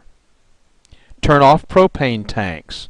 Avoid using the phone except for serious emergencies. Moor your boat if time permits. And store a supply of water for sanitary purposes such as cleaning and flushing toilets. Did you know that a toilet will flush simply by filling it with a gallon of water? After thoroughly cleaning it out, fill the bathtub and other large containers with water. If you're unable to evacuate, have you considered the possibility of creating a safe room? If you don't have one, follow these simple guidelines. Make sure that you stay indoors during the hurricane and away from windows and glass doors. Close all the interior doors besides securing and bracing exterior doors. Keep curtains and blinds closed. Don't be fooled if there is a lull. It could be the eye of the storm, and the high winds could pick up again. If necessary for your own safety or that of your family, take refuge in a small interior room, closet, or hallway on the lowest level, but where flooding won't be a concern. And if you sense tornadic activity, which often accompanies a hurricane, lie on the floor under a table or another sturdy object. We have incredible technologies that give us advanced warning, tell us the intensity of what we might be facing, and track the storm from its inception to its end. What makes us think we can weather the storm? But we often try. The following are the basic emergency kits and supplies recommended by FEMA. Basic disaster supplies should be stocked in preparation for what may occur during and after a flood, hurricane, or other water event. Let's take a moment to simply list the 6 basic items, and then we'll talk about each one of them in a little bit of detail. This checklist will serve as a great starting place to be sure you are prepared. There are 6 basics you should stock in your home: water, food, first aid supplies, clothing, bedding, and sanitation supplies, tools, and specialty items. And keep the items that you would most likely need during an evacuation in an easy-to-carry container. Possible containers could include a large covered trash container, or a camping backpack, or even a duffel bag. First, water. How much water do I need? You should have at least a 3-day supply of water, and you should store at least 1 gallon of water per person per day. A normally active person needs at least 1/2 gallon of water daily just for drinking. Additionally, in determining adequate quantities, take the following into account. Individual needs vary depending on age, physical condition, activity, diet, and climate. Children, nursing mothers, and ill people need more water. Very hot temperatures can double the amount of water needed, and a medical emergency might require additional water. How should I store water? Well, to prepare safest and the most reliable emergency supply of water, it's recommended that you purchase commercially bottled water. Keep that bottled water in its original container and don't open it unless you need to use it. Observe any expiration or use by date. If you're preparing your own containers of water, it's recommended that you purchase food-grade water storage containers from surplus or camping supply stores to use for water storage. Before filling with water, thoroughly clean the containers with dishwashing soap and water and rinse completely so there is no residual soap. Follow the directions below on filling the container with water. If you choose to use your storage containers, choose 2-liter plastic soft drink bottles. Not plastic jugs or cardboard containers that have had milk or fruit juice in them. Milk protein and fruit sugars cannot be adequately removed from these containers and provide an environment for bacterial growth when water is stored in them. Cardboard containers also leak easily and are not designed for long-term storage of liquids. Also, don't use glass containers because they can break and they're heavy. If you're storing water in plastic soda bottles, follow these steps. Thoroughly clean the bottles with dishwashing soap and water. Rinse completely so there's no residual soap. Then sanitize those bottles by adding a solution of 1 teaspoon of non-scented liquid household chlorine bleach to a quart of water. Swish the sanitizing solution in the bottle so that it touches all surfaces, and then after sanitizing the bottle, thoroughly rinse out the sanitizing solution with clean water. Then you're ready to fill the bottles with water and seal them. Food.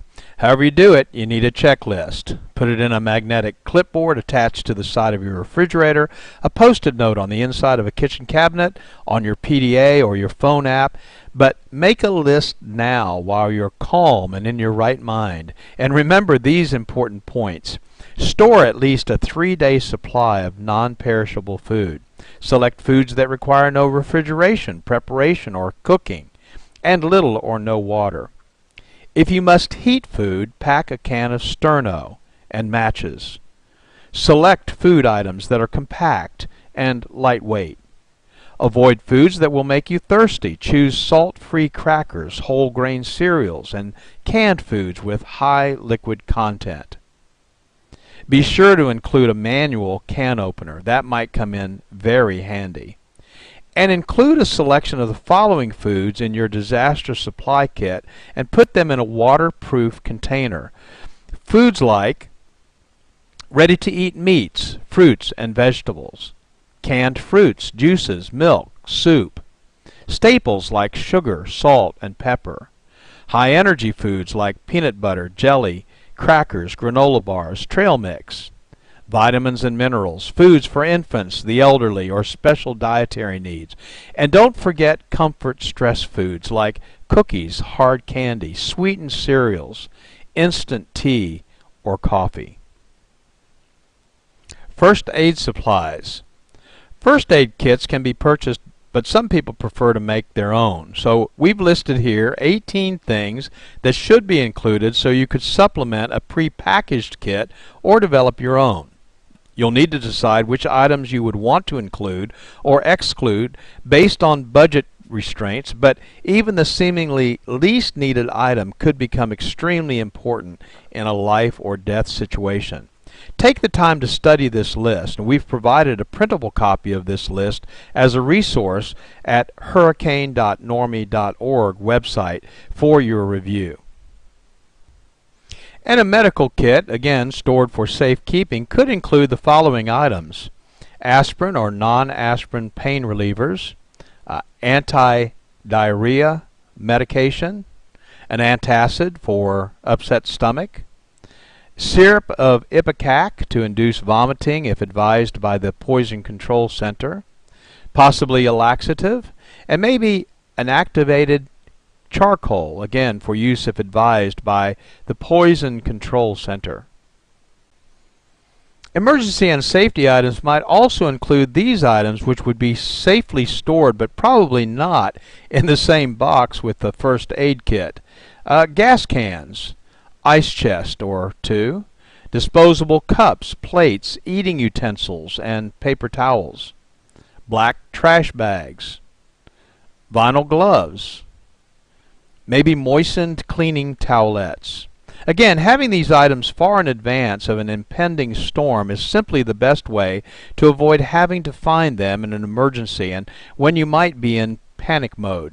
And by all means, take the time to contact your local American Red Cross chapter to obtain a free basic first aid manual. Clothing, bedding, and sanitation supplies are extremely important, and especially if you live in a cold climate, you've got to think about warmth because it's possible that you would not have heat. So include at least one complete change of clothing and footwear per person. A light jacket or coat, long pants, a long sleeve shirt, sturdy shoes or work boots, and of course waterproof would be preferred. Hat, gloves, and scarf, rain gear, thermal underwear, blankets or sleeping bags, and sunglasses.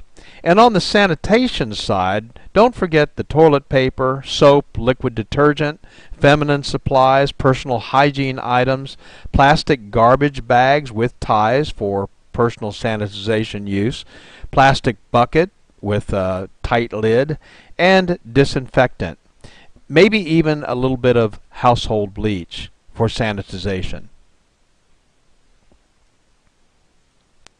Next on our list is tools, and there are a lot of tools that people don't think about needing until they need them. Mess kits or paper cups, plates, and plastic utensils. An emergency preparedness manual, and there's some good ones out there.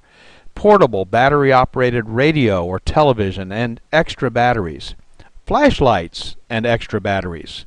Cash or traveler's checks and some change. Non-electric can opener, a utility knife.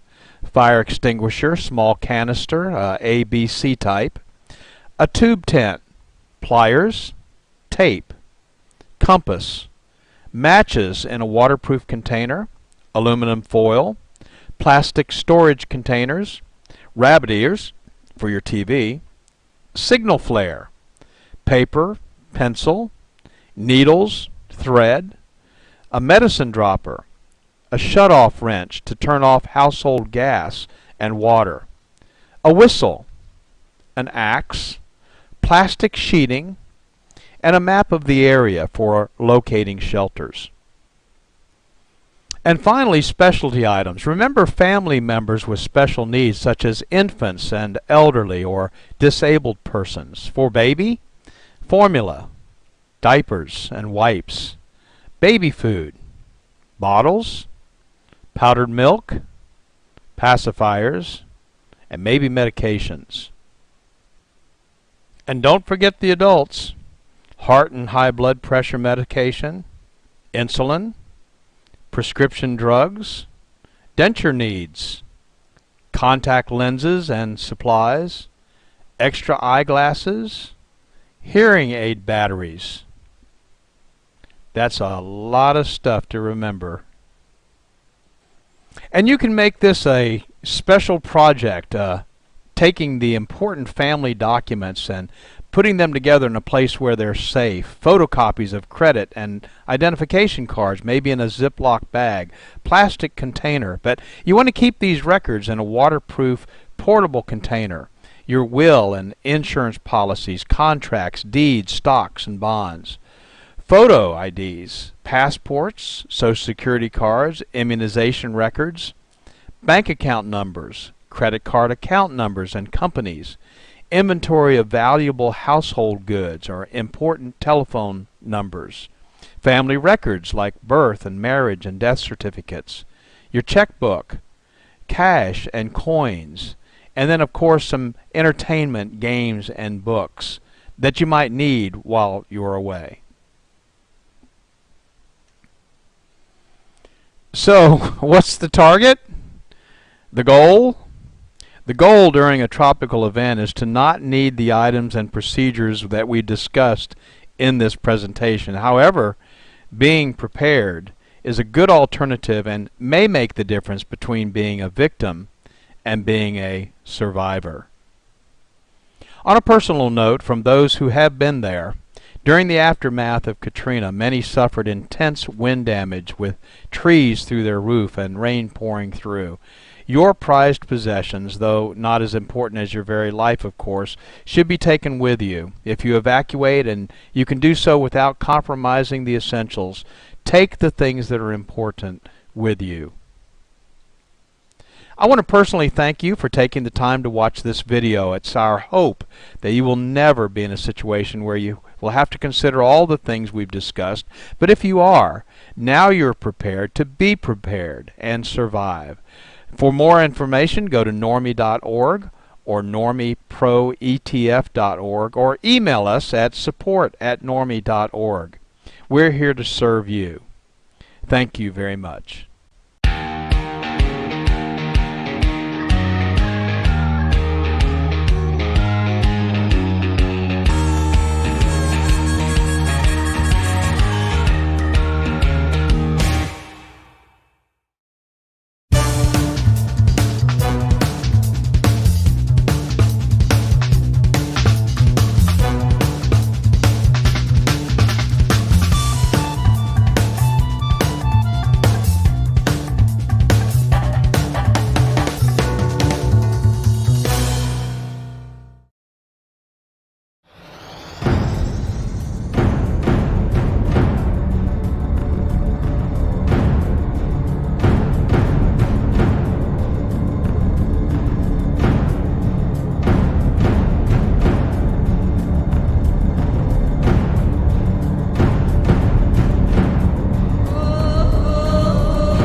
I want to welcome everybody today to another episode of Fire More Than Flames and Smoke. And we have a special guest today, Alan Johnston. He's the founder of Green Tech Environmental, and he is a wealth of information on the science and technology side of controlling odors, controlling airborne and surface contaminants. And I just find it a privilege to have him here with us today. So Alan, if you'd like to say a quick hello, and we'll get started. Hi, Lance. Privileged to be with you as well today. Thank you very much. Can you give us a real brief background, a little bit as your background of where you've come from and how we got to this point today? Sure. My background is engineering. I'm a graduate of Purdue University in Indiana in electrical engineering, and I worked in the aerospace industry for 15 years. On some exciting programs involving NASA, the Space Shuttle, and a lot of different missile systems that protect our country. I had the opportunity to enter the air purification industry in 1997, now over 25 years ago. And it was really a combination of factors, but one that really drove my interest was the loss of my mother, who ultimately passed away from mold exposure in a school that she taught in. And as an aerospace engineer, I had a hard time understanding how something like that could happen in the world that we live in with such great technologies available to us. And so I've dedicated the rest of my professional career to finding technologies that solve the problem of indoor air quality, and do it in a way that really mimics the way that the nature cleans the air outside. Well, I don't know if you really know how many lives you've actually reached, but just from the technologies that you've worked on and put out into the market, it's countless. So I want to thank you for that. I know how it's affected my family, my friends that use these similar types of technologies. So again, thank you for all that. But speaking of the technologies, why don't we get into some of them? I mean, the central and eastern part of the United States over the last week or so has really been impacted by fires coming out of Canada. And, out of sight, out of mind, we think of Canada hundreds, thousands of miles away, depending on where you're located, but it's having a direct influence on us. And the technologies that you've worked on and are familiar with are really the lifeline for many people that have breathing issues, or just regular people that are reacting to the smoke. So I don't know if you want to just start talking about some of them, or if you want me to request. Why don't we go with what you're comfortable with? Well, the technologies are obviously something that I am passionate about. I'm the founder of Green Tech Environmental and started that company almost 15 years ago now. And the object of the mission, I'd say, of our company is to find technologies that truly solve the problem, or not just a Band-Aid on them. And there are technologies that, as I said earlier, mimic what nature does outdoors. And I'll share some of those with you. This issue that we're having recently with wildfire smoke is certainly a significant, and it's a problem that pops up periodically, certainly every month of every year, somewhere around the world, and the United States had a chance to experience it, affecting as many as 100 million people here just in the last few weeks. It is toxic. Can I interrupt you for 1 second? Because what you just mentioned, affecting 100 million people in the United States, this is a part of the country that's not normally affected. But one of the things that came out of this, because of the thickness of the smoke, we actually got a glimpse into what the starting of a nuclear winter would look like. And, it affected the overall climate. In New Jersey, which is where I'm from, the average temperature this time of the year is normally 80, 85 degrees. When the smoke was as thick as it was for those 4 days, we barely got to 70 degrees. It lowered the temperature almost 20 degrees a day. So it made a big difference, and that affects things going forward.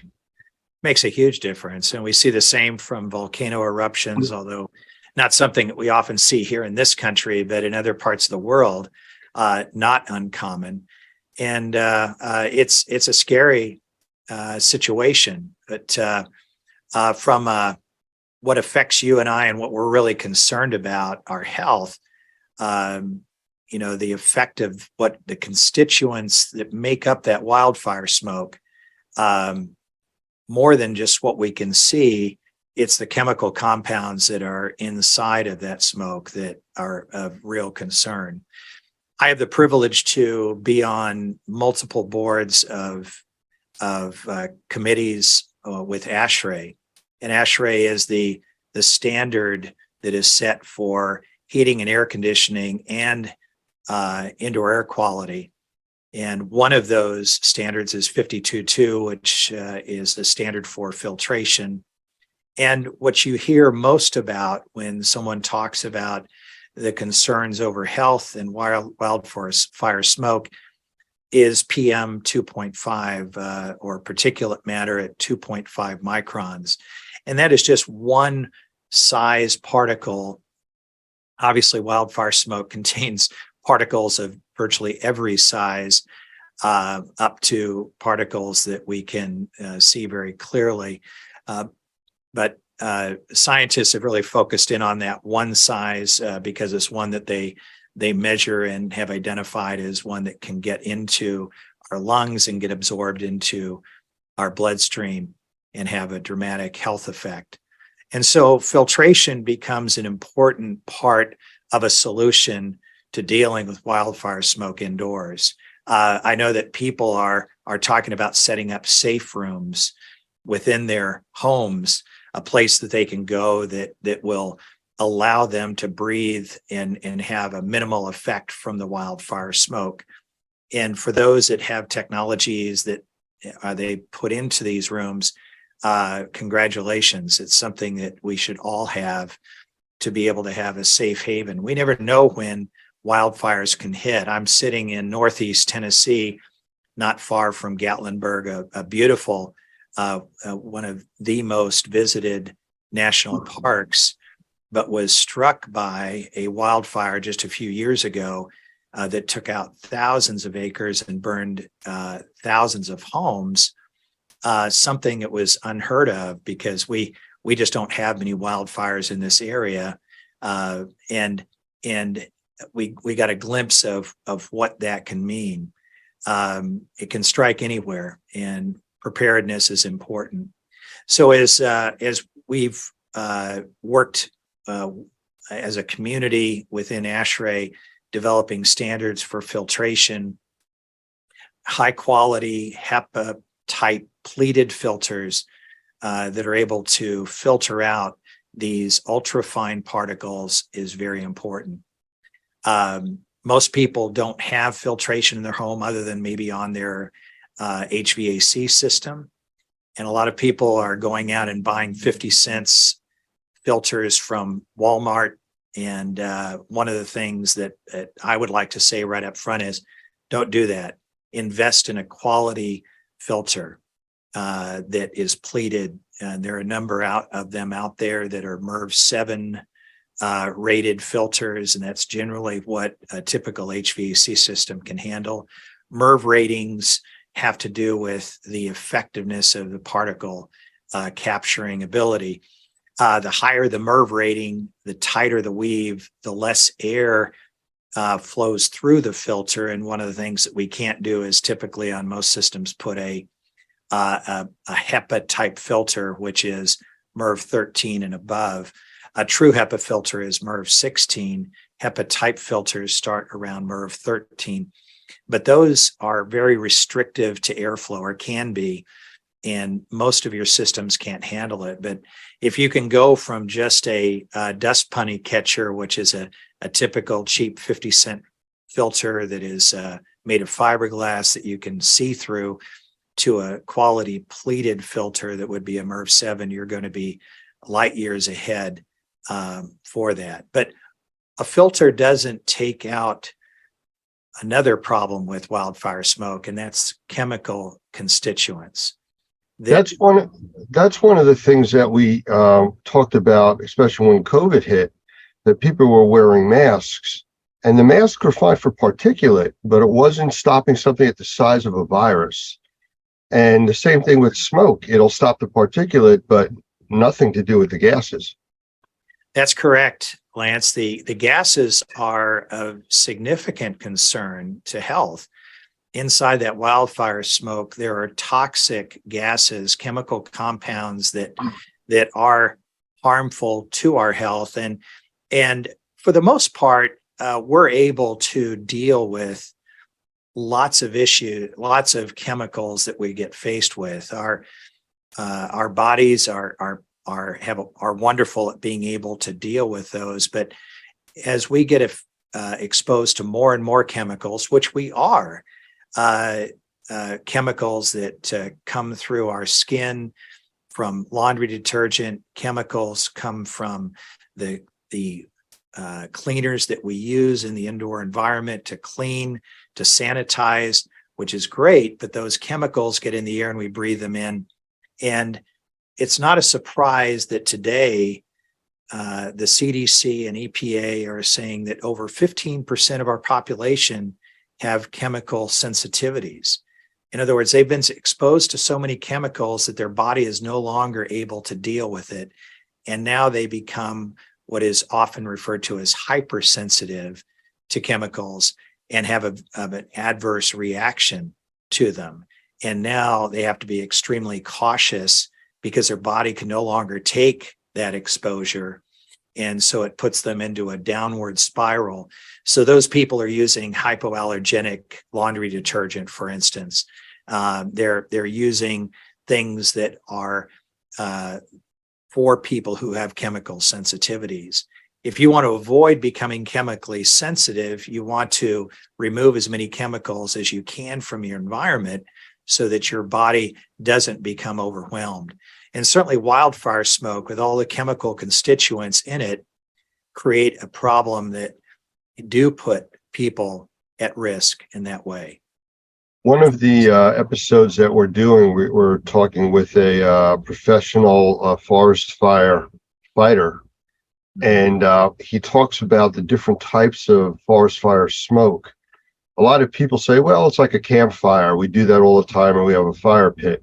Well, that's when just the trees basically and the brush are burning. When it burns through an area with warehouses and homes, everything that is going airborne is toxic, beyond just the regular smoke from the firewood. So, it's a completely unknown situation as to what you're breathing.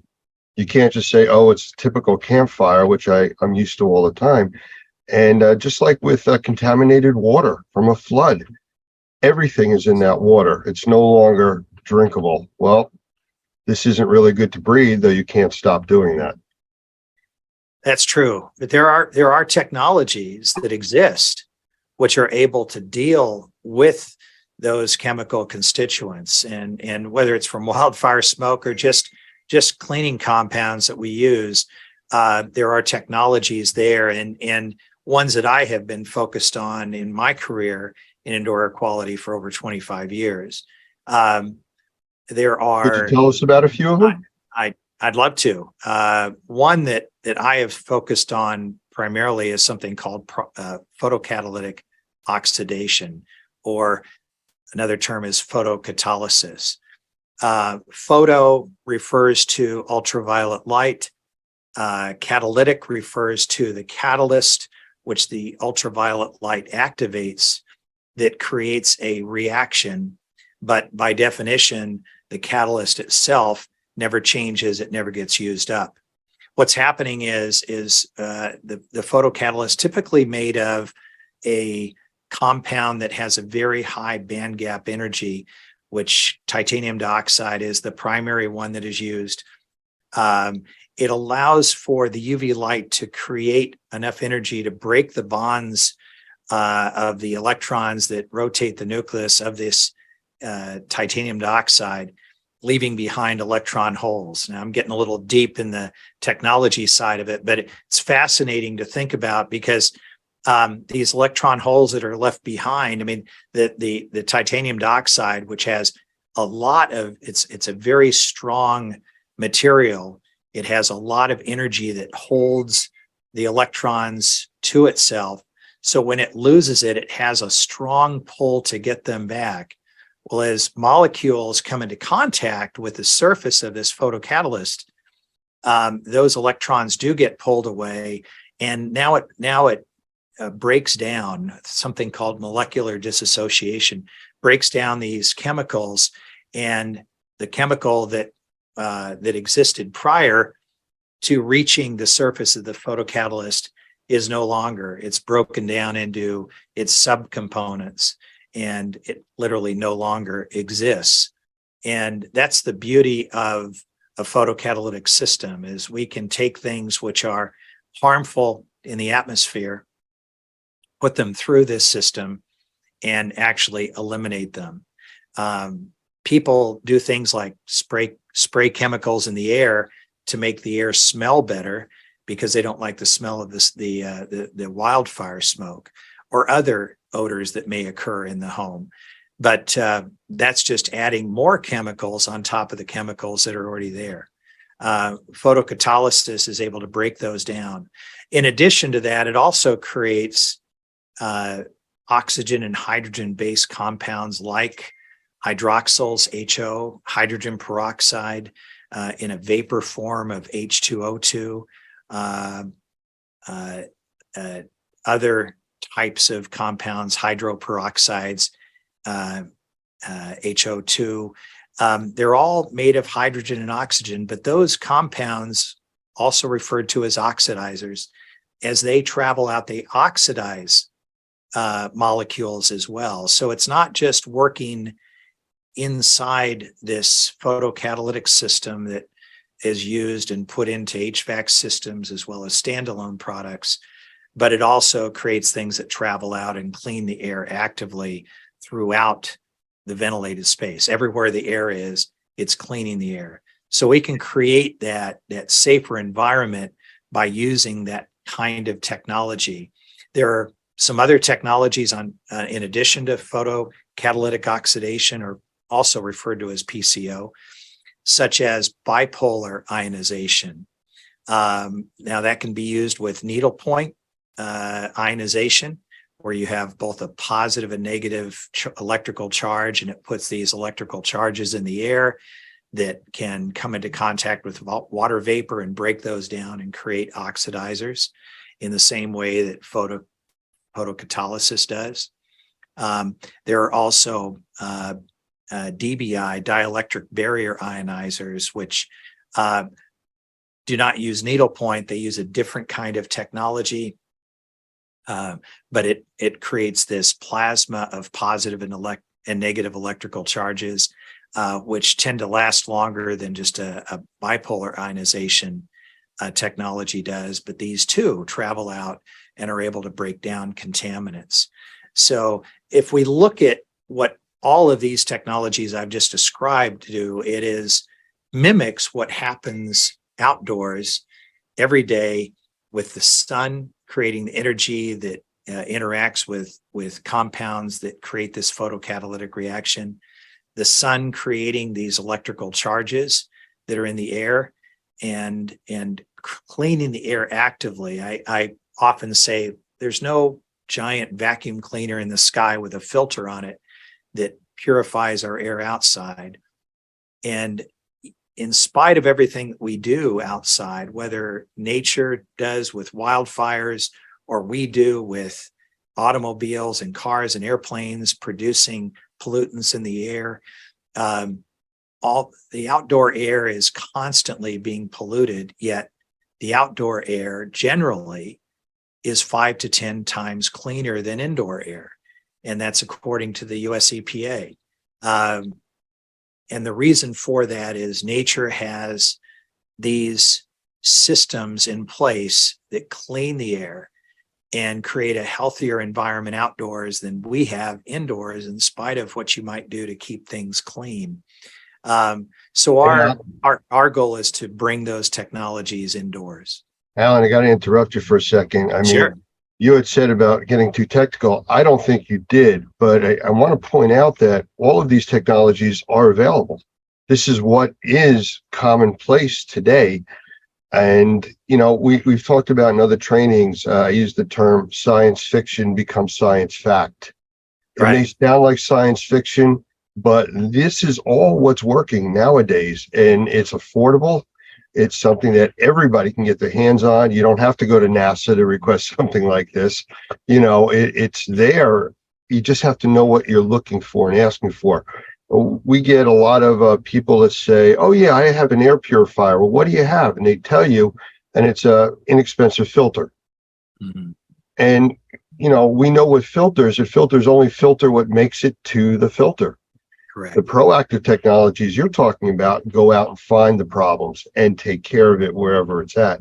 So that's a big difference. And I applaud people for wanting to do something, but they really need to get the information to know what they're getting. Just like the people that wore masks when COVID hit. I mean, how many people did you see wearing masks made out of paper towels? I'm wearing a mask. Well, yes, you are. However, you know, whether it works or not. So where do you see this industry going with, like, the technologies that are there right now? They're not brand new. They've been enhanced. They've been combined together. But moving forward, especially with the changes in our environment, smoke conditions, temperature, relative humidity problems, where do you see we going, or us going with that? Well, the technologies are slowly being accepted. One of the reasons that I became heavily involved with ASHRAE and on a number of committees was there has been an overall resistance to electronic air purification, the technologies that I just described. And some of the testing that has been done on them, the way the tests have been set up, the results have not been positive. The problem with the test and their protocol was that they have done what is referred to as single pass testing. In other words, they'll put some kind of a challenge gas and put it through the photocatalytic reactor and measure what comes out the backside.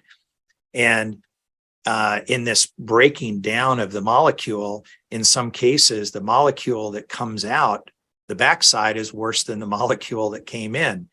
It's what is referred to as a cascading process. So you start with one molecule, it breaks to another, breaks to another. But if all you do is measure it after one pass, well, that's not really a good indication, because we don't put systems in our homes or businesses or factories that just go through once. We are constantly circulating the air through the room, through our devices. It's working continuously. And unfortunately, the people who can create these protocols for testing try and control it to a level that we end up with these protocols that make just a single pass. I'm very thankful at our international meeting in Atlanta in February. There was a great session with a number of PhDs that worked tirelessly on this subject, showing the results of what we refer to in the industry as electronic air purification can do, and the benefits of it, and really putting holes in what has been the standards, the protocols that have been used up until now. One of the other subjects I'll just throw in was that ASHRAE has a mandate to decarbonize, which means to save energy.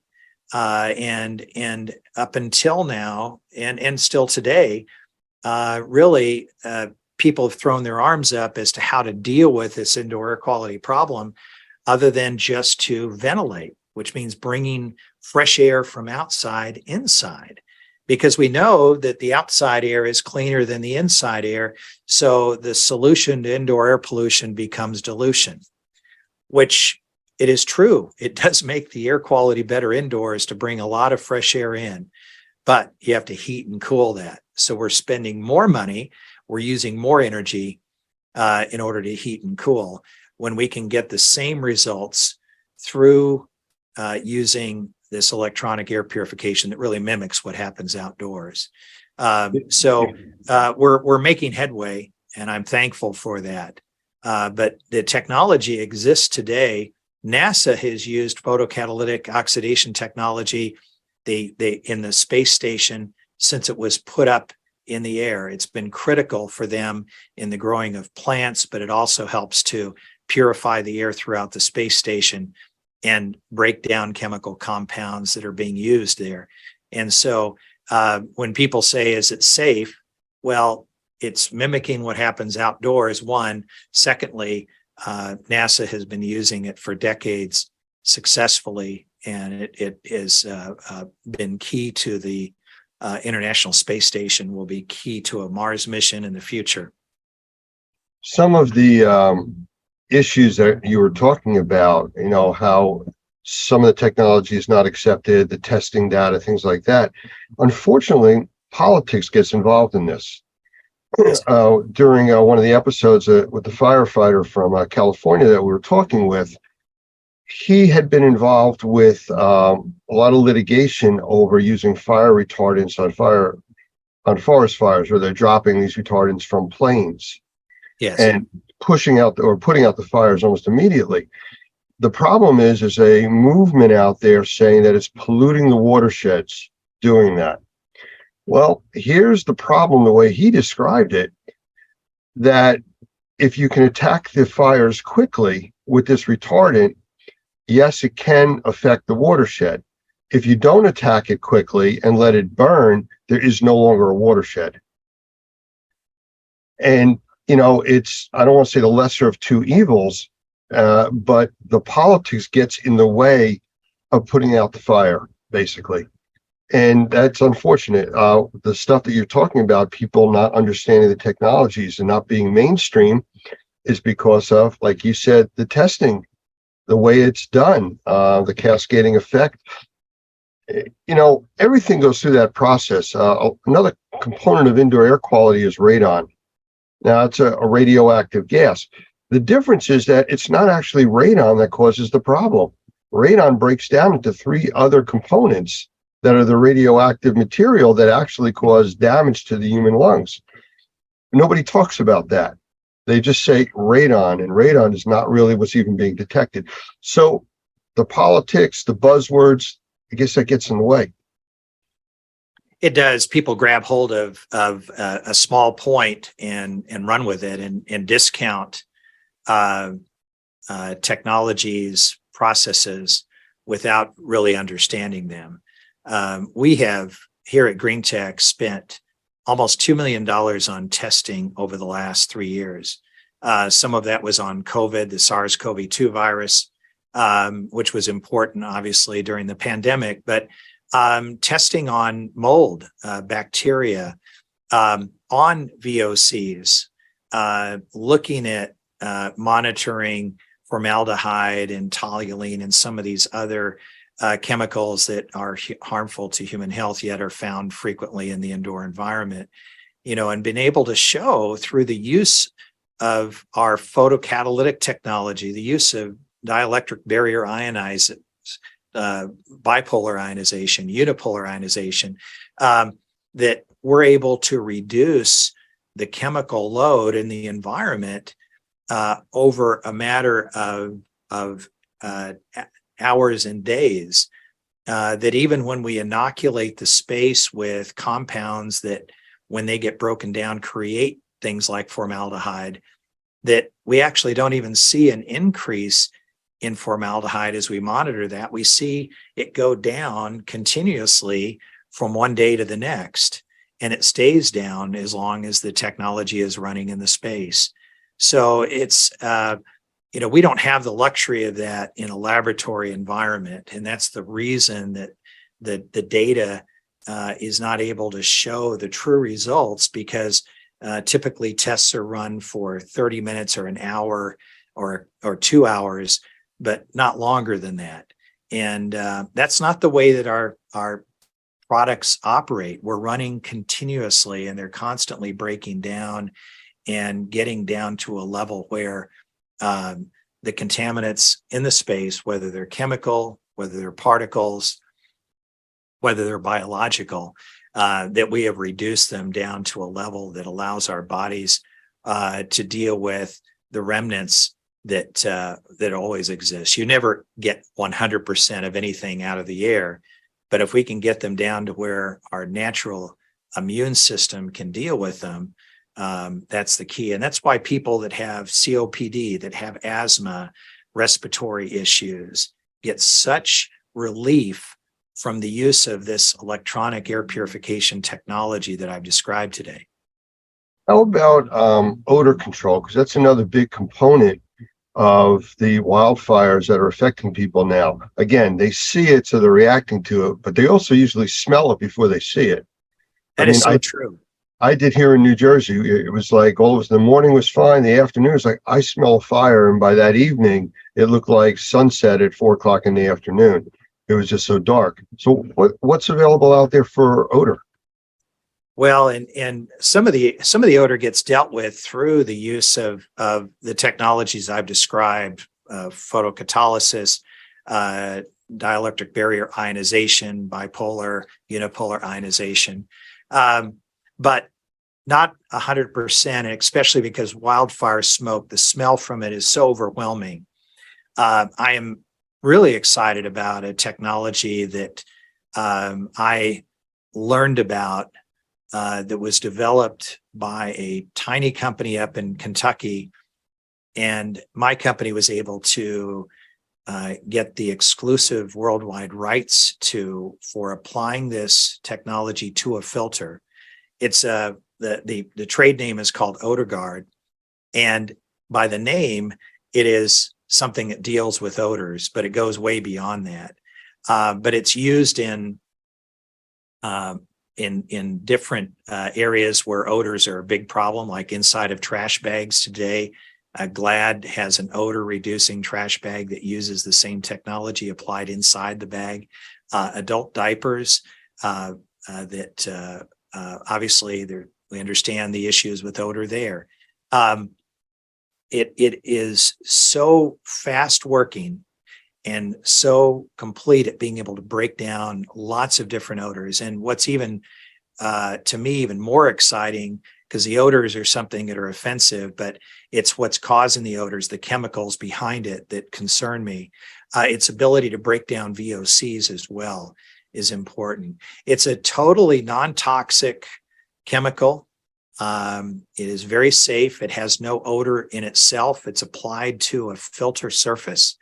And we have put it into a number of different products, including just regular HVAC filters. So I started talking today about the importance of having a quality filter for your return air of your HVAC.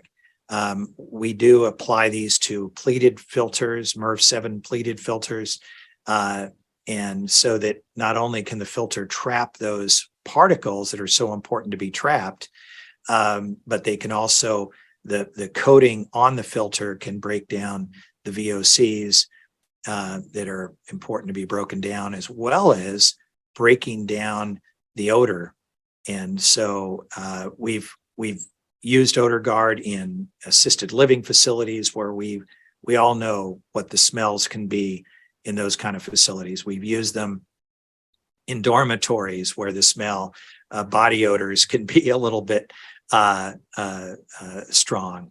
It is effective in so many different applications where odor is a problem. And what's exciting is it's not dealing just with the odors, but also chemicals. Can I just change the path here a little bit? I mean, all of that sounds like there is hope. And for the next forest fire or next airborne contaminant, I mean, there are technologies that will absolutely protect us and help us breathe easier, if you want to call it that. But we also have fire situations out in California. And I mentioned before about the politics of, like you said, the testing and things like that. Can you touch on quickly why California, that has such a large air pollution problem between smog and fires and everything else, is so aggressively against air purification? I don't understand that. And I think our listeners would want to understand that a little bit too. Well, I have a lot of experience with California and air purification. In 2007, I was the representative of all manufacturing of electronic air purifiers in front of the California Air Resource Board, also referred to as CARB. And they had a law that they were wanting to put into effect, and they had the Air Resource Board spent 2 days reviewing whether or not they needed to pass a law which basically outlawed the use of electronic air purifiers that produce ozone. And I think there was a misunderstanding because California has had a big issue with air pollution. I spent the first year of my college education at a school in California before moving to Purdue to finish my college career. And I remember so well just being 4 miles from the mountains north of Los Angeles and not even seeing them for the first 2 months that I was at the school. And all of a sudden, one day they appeared on the skyline. Pollution used to be and this was in the 70s, much worse than it is today. So I give a lot of credit to California for taking steps, whether it's car emissions, whether it's factory emissions. They have done everything that they possibly can. But there was the misconception was that pollution oftentimes is measured by measuring ozone because it's an easy gas to measure. The nitrogen oxides that are created through automobile smoke, much, much harder to measure. And what's interesting is that other pollutants, as they rise, ozone rises with them. It's I call it the fireman that fights the fire. Ozone is created naturally in nature as pollution rises because the ozone helps to break down the pollution. So it's by wanting to get rid of ozone, it's kind of like saying we want to get rid of firefighters because every time we see a fire, there's a fireman there. So obviously, if we got rid of the fireman, we wouldn't see any more fires. But the comment that was made to me by a number of the Air Resource board members, these are also government officials in the different areas of California from San Diego to north of Sacramento. And I sat down with every single one of them in their offices to talk about this. One of them mentioned to me, I said, I don't understand why we would want to generate ozone when we've been working so hard to get ozone out of our state. And I had to correct him to say, you've been working to get pollution out of your state. Ozone is not the pollution. Elevated levels of ozone aren't good, but the elevated levels of ozone are there because of the pollution that you have.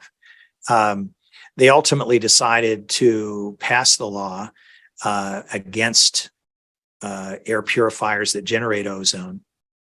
And therefore, that is one low-level ozone. We're talking about levels that the EPA said are safe and natural, that are found outdoors in very pristine parts of the world every day. There's no place around the world that doesn't have a low level of ozone except indoors, that they would not allow ozone to be generated in air purifiers. And you know, as much as I disagreed with that, you know, we just looked for ways that we can still help people through other technologies to be able to purify their air. And our photocatalytic technology, bipolar ionization, dielectric barrier ionization, they're all able to do that without generating ozone. But the one thing that was a challenge was odors, because one thing that is really great about low-level ozone, I'm not talking about high level, I'm talking about ozone that's so low you can't smell it, which and the levels that are safe and acceptable by the EPA and OSHA and WHO and any other health organization you can name. It's great at breaking down odors, and that's one of the things I loved about it. And not having access to it for people who live in California was disappointing. But that's one of the great things that we found with OdorGuard and the ability to break down odors. So we're able to create products that people in California can use with high quality filtration, with odor reduction through the use of our OdorGuard technology, and then incorporating these other technologies like photocatalysis and bipolar ionization. Well, I appreciate that, and thank you for answering that question. We're almost out of time here. Is there anything that you'd like to sum up with? I know we covered quite a bit and extremely informative. The technology side, I think, is something that people need to hear and understand so they don't just wear the paper towel mask and think they're protected. So true. I mean, one of the things that I say about technology is nature uses a lot of different mechanisms to keep things clean. Don't get locked into just one technology. Filtration's important, but it's not the be all to end all. Use a multi-technology strategy, and there's a lot of wonderful technologies out there. I'm proud of what we've been able to put into products, but there's some excellent products out there. But look at what they do, look at their test data, make sure it's real, filter inside of a box.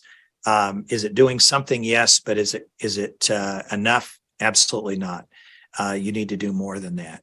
So I appreciate the opportunity to speak to you today, Lance, and be on this this webinar, and hopefully this benefits some people that listen to it. Absolutely, Alan. And I want to thank you for the time you spent with us, the great information. And I look forward to doing more interviews with you in the future. Thanks so much.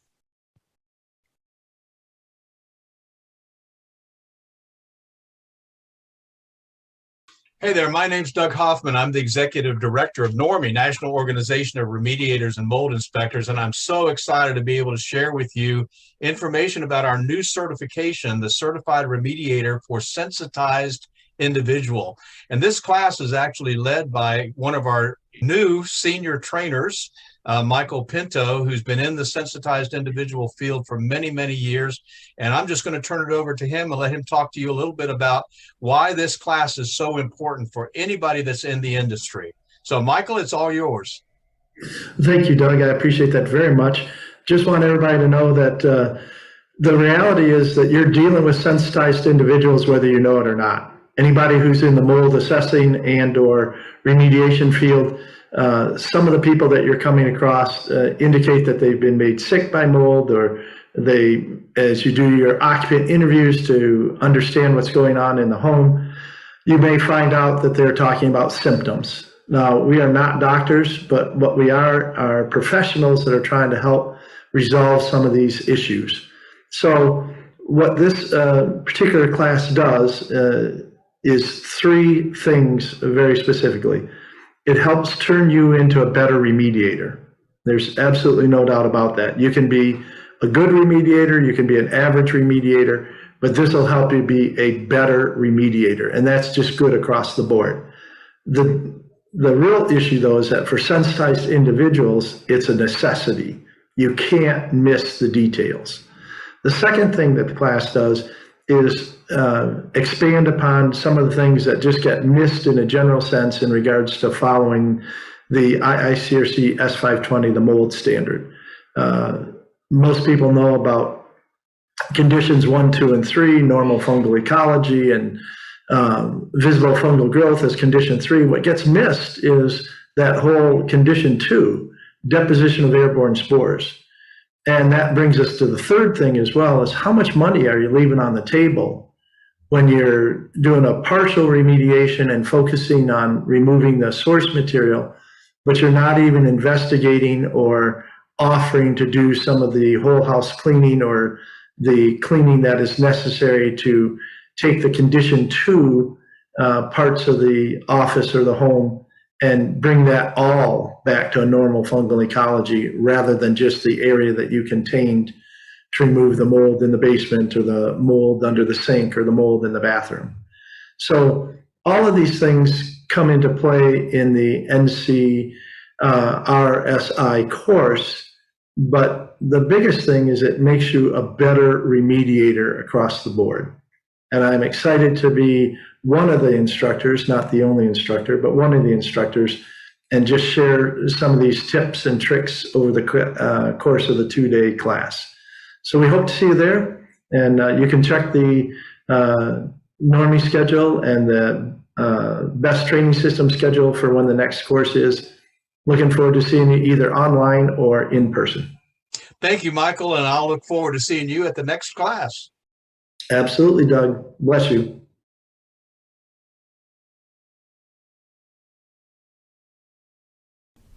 When you start on the pathway toward professional success, you have to know what the goal is and how to get there. NORMI exists to help in that process. If It's not just about taking a class to get a license, but also about starting on a pathway to professional success. Whether you want to work for yourself or be the best qualified employee on the team, this path will take you there and help you succeed. Pick a track, click on the class, and get your journey started. Normie is here to support you all the way to become the Normie Pro professional you want to be.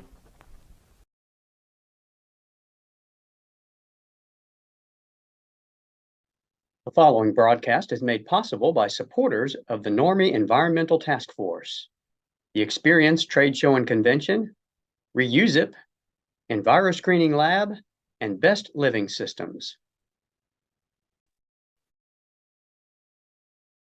I want to welcome my guest speaker today, Marvelous Mark. And I'm going to leave it short just like that because Marvelous Mark is really not just a name, it's a description. And I really think that's the easiest way to describe him. He is a best-selling author. He's a motivational speaker. He's a team builder. He energizes teams. He energizes companies and people. I've seen him at some large trade shows speaking, and it just takes the entire level of activity higher. As you can see, or you won't see until he comes on the screen momentarily, he's just sitting there with drumsticks ready to go. So Mark, come on in, say hi. Hey, good morning, good afternoon, good evening, and in case I don't see you, good night. Well, thank you. And just a reminder that the way that we do this is when someone is talking, they're the actual entire screen. Okay. So just kind of I saw that on the program. So just jumping back and forth with that. So I kind of gave you the buildup of what you do, but it doesn't really explain what you do. I don't know if you can kind of get into that, and then we'll go from there.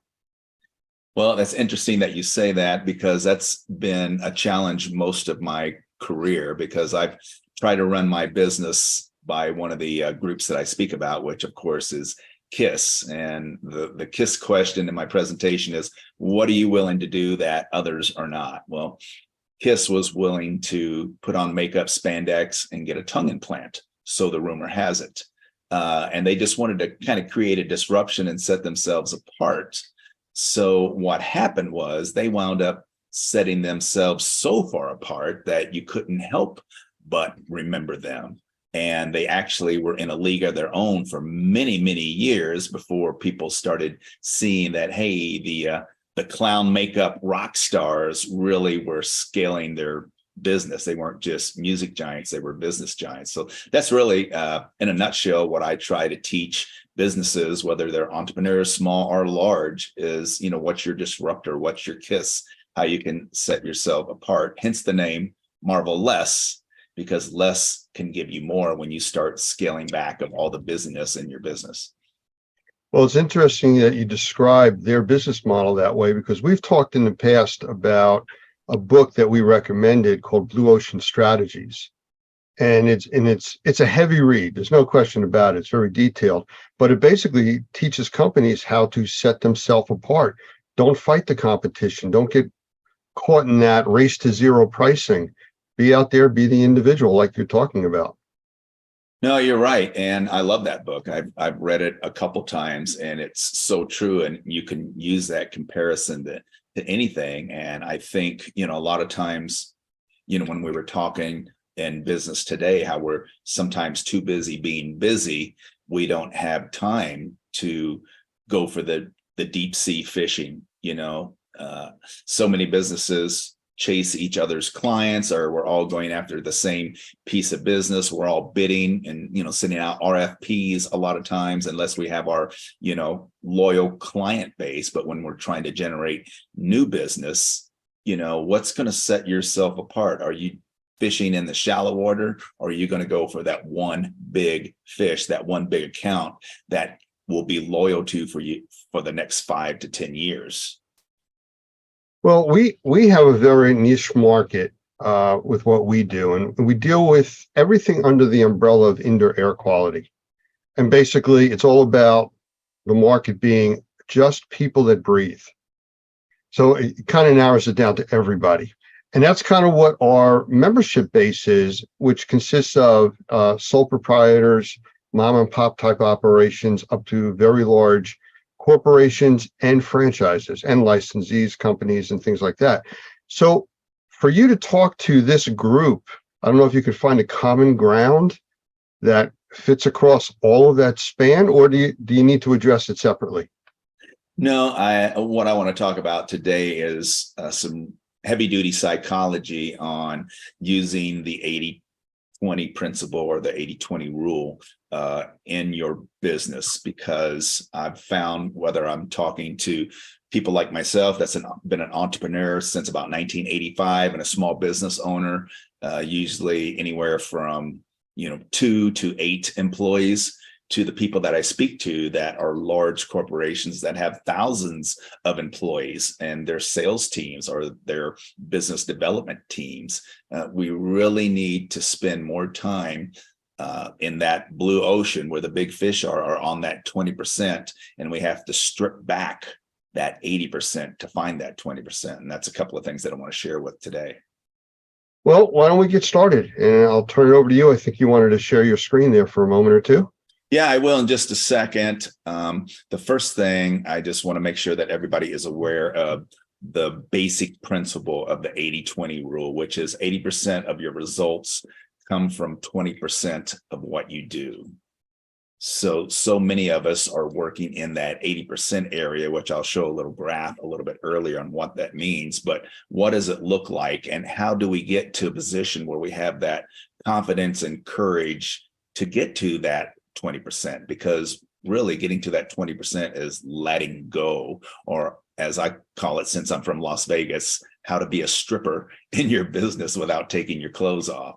And that's really taking away, stripping away everything that's not, really going to drive what your business is. But the first thing that you want to do in your business for yourself, and this is going to take some time. So it's going to, whenever you have planning time, you're going to have to actually go a little deep with yourself. And that is clarifying what I call your future rock star self is. Who do you want to be in the next 3 to 5 years, or where do you want your business to be in the next 3 to 5 years? Because so many of us have a hard time looking, especially in today's world with the labor shortage and all of those challenges and supply chain shortages, we have a hard time looking 10 days or 10 weeks into the future without, going 10 months or 3 to 5 years into the future. So I call it the stage. The first stage that I challenge your audience to do is to take a few minutes sometime, turn off the phone, turn off your dings, find a private place, and really write out who you are in the future. Who's your future rock star self? Where do you want to be in the next 3 to 5 years? And that's going to take sometimes looking back of where you were and how you reframe your past and defining your future rock star self, if that makes sense. Oh, it does. And I'm going to ask you as we go through this today to think about how you can help motivate some of our people, because we talk to the people that we train, our students, our members, all the time about planning for the future. And it gets as granular as somebody will have an assessment coming up and they'll order a dozen swabs to then go out and do the assessment. I mean, they cost $1 or $2 a piece. I mean, come on, guys, you're in this business. Have the tools that you need. Think down the road, you're going to get another job. And we have that extreme all the way up to people that just buy in tons of stuff and they're prepared. So it's everything in between that we're dealing with. So we need to motivate those people that don't think ahead like that. Well, and one of the problems is, and this leads to my next statement, is that a lot of people really don't know how or why they need to look into the future, because we've been taught for years in the industrial age that, you set a goal and then you work towards that goal, or you set a goal that you think you can easily achieve, and then you work towards that goal. And then when you achieve it, you give yourself a pat on the back. But the real question is, If you remember the movie The Jerk and Steve Martin, he talked about his special purpose.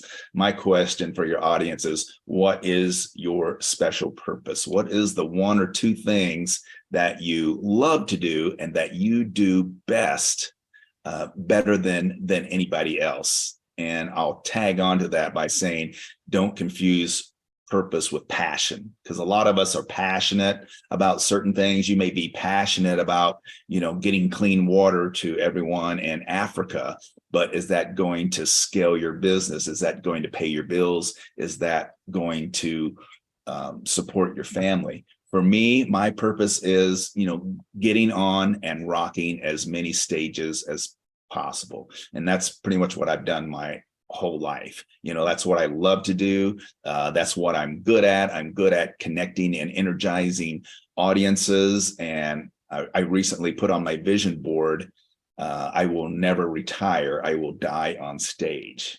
Because people ask, all the time, why are the Rolling Stones still touring? They don't need the money. You're right. They don't need the money. But if they stopped, they would die. That's all they've ever done. That's what they love to do. They've been on planes. They've been in buses. They go from city to city. That's their special purpose. And the special purpose is that one or two things that you, as a business owner or as an employee, that you do really, really well. And if you focused on that, if you put like 80 to 100% on that one or two things, how would it take your business or yourself to a volume 11? I call it the V11 mindset. How can you raise the volume on your life? So that's step one. Where do they go from there? All right. Step two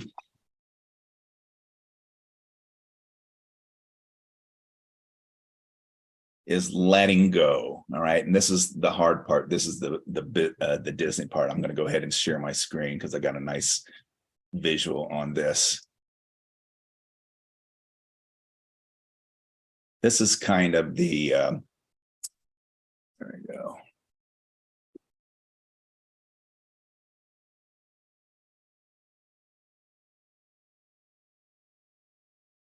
So this is kind of my version or graph of the 80-20 rule, which I was talking about in the beginning. So most of us are in cover band, what I call cover band mindset. We keep doing what we've always done, or we keep 80% of what we've done most of the time. So you see that I've, put some ideas over there. So 80% of what you're doing is your current self or your past self. We're doing the same things. It's linear growth. It's more of what you're doing. When you play in the 80% area, it's non-transformational. It's lesser goals. It's easy to achieve goals. It's spreading yourself thin because 80%, you're busy being busy again. It's your comfort zone. It's where you feel safe and security. And then it's basically the same stage that you had 5 or 6 years ago. You can turn up your volume probably 2 times and by just keep doing what you're always doing. But the path to your big unreasonable dream or your special purpose, that's going to lie in that 20% area that you see on the screen. And that 80%, that's what you're going to have to learn to let go of, because I say what got you here won't get you there. The same level of action, the same level of knowledge, the same employees, the same skill levels. It's not going to take your business from here to here. Now, if you're happy with what you're doing and the volume and the business and the dollars and your level of service, if you're happy with that, that's great. There's nothing wrong with that. But for those that really want to scale their business because you're tapped out right now, your bandwidth is pretty much at its wit's end. So what are you going to be able to, as I said earlier, strip away of this 80%? What can you strip away and only leave the 20? It sounds to me very much like what we refer to as growing pains. Yeah, that's exactly right. And people avoid the growing pains usually. And the reason they do that is because they want to stay comfortable. One of my favorite quotes, I think it was from Jim Rohn or Jim Collins, you're the average of the 5 people that you hang out with the most, or that's your comfort zone. Well, to go to 20%, to scale your business and go to that 20%, you're probably going to have to find new band members. And what the cool thing is about it, if you're smart, is that you can take that 80% that you may not want to let go of, and you can hire new people to take care of that. A great example was back in the 90s. I was one of the highest paid wedding DJs back in South Florida, and in the mid 90s, I was making more than anybody else. And I got hooked up with an agent, and we decided to put together this big international touring show. Well, I was doing like anywhere from 20 to 25 gigs a month. And I loved it, but I was always tired and I was always tapped out. So my philosophy was, I can triple my price, do this national touring show. And if I lose half of my business, even if I lose 2/3 of my business, I'm still going to have the same amount of money coming in. Well, what happened was that when I let go of my old self and went to my new future rock star self, I went to a whole different level of clients and budgets. And I was almost as busy at triple the price as I was at my lower price. But what I did was I hired a local DJ guy and took him in as a partner, and he took care of all my old business and was just paying me 10%. So I was still getting residuals as I was exploding into a new growth, that new 20%. So I hope that makes sense to your audience. You got to strip away, you got to let go of that 80% and figure out where the 20% is. And then eventually, here's the cool part. Eventually that 20% will become your new 80. You know, a couple of years down the road, you're going to master that 20%, and then you'll have to strip that away. And you can see over the next 3, 5, 10 years, who knows where your business will be. But you know, we use another term, we call it verge. We're always on the verge of moving into the next level, you know, and you get to where you anticipated being, and now you're pushing beyond that. And you look in the rearview mirror and see the verges behind you, and now you're into all of this new territory again, and you're relearning all this new stuff again, but you're getting bigger. Right. And I think that's brilliant. I love that term. I'm actually going to research that a little bit and see if I can put a little rock star spin on that.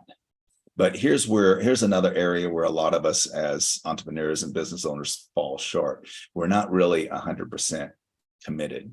You know, if you're really going to try to scale your business, you really have to go all in. 98% is not 100%. 100% commitment is actually easier than 98%, because there's a great quote from Robert DeBraw who says, "We are kept from our goals not by obstacles, but a clear path to a lesser goal." So if that makes sense, like when we're 100% committed to, you know, whatever our future rock star self is, or whatever our future rock star business is, then that means that there are less ways to get there. It's called pathways thinking. There are less pathways for you to get there, and it actually becomes easier, and you actually start saving time or gaining at rapid growth, because 80%, doing 80% of what you've already done, you already know how to do that. You're doing maybe 5, 10, 15 different things. But when you commit to that 20% or a high level, that kicks in the pathway thinking, and there's less things that are going to make you scale or make your business scale to that area. And then it actually becomes easier. Well, I don't want to derail you from what you're talking about now, but just what you're talking about and looking at the 80-20% brings up something that I've experienced from being in the government arena for so many years. And I see a lot of it in private industry, where you're seeing 80% of the work being done by 20% of your workers. How do you change that? How do you motivate that percentage that is not doing the workload like the other top performers?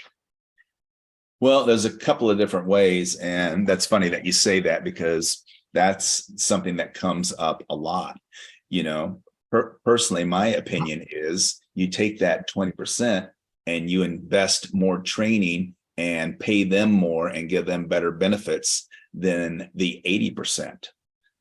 because that's going to fuel them and give them more incentive to stick around. It's going to make them think better. It's going to make them scale what they're doing, because that 20% has a way, you know, they have an ethic and they have a vision on how they're doing things.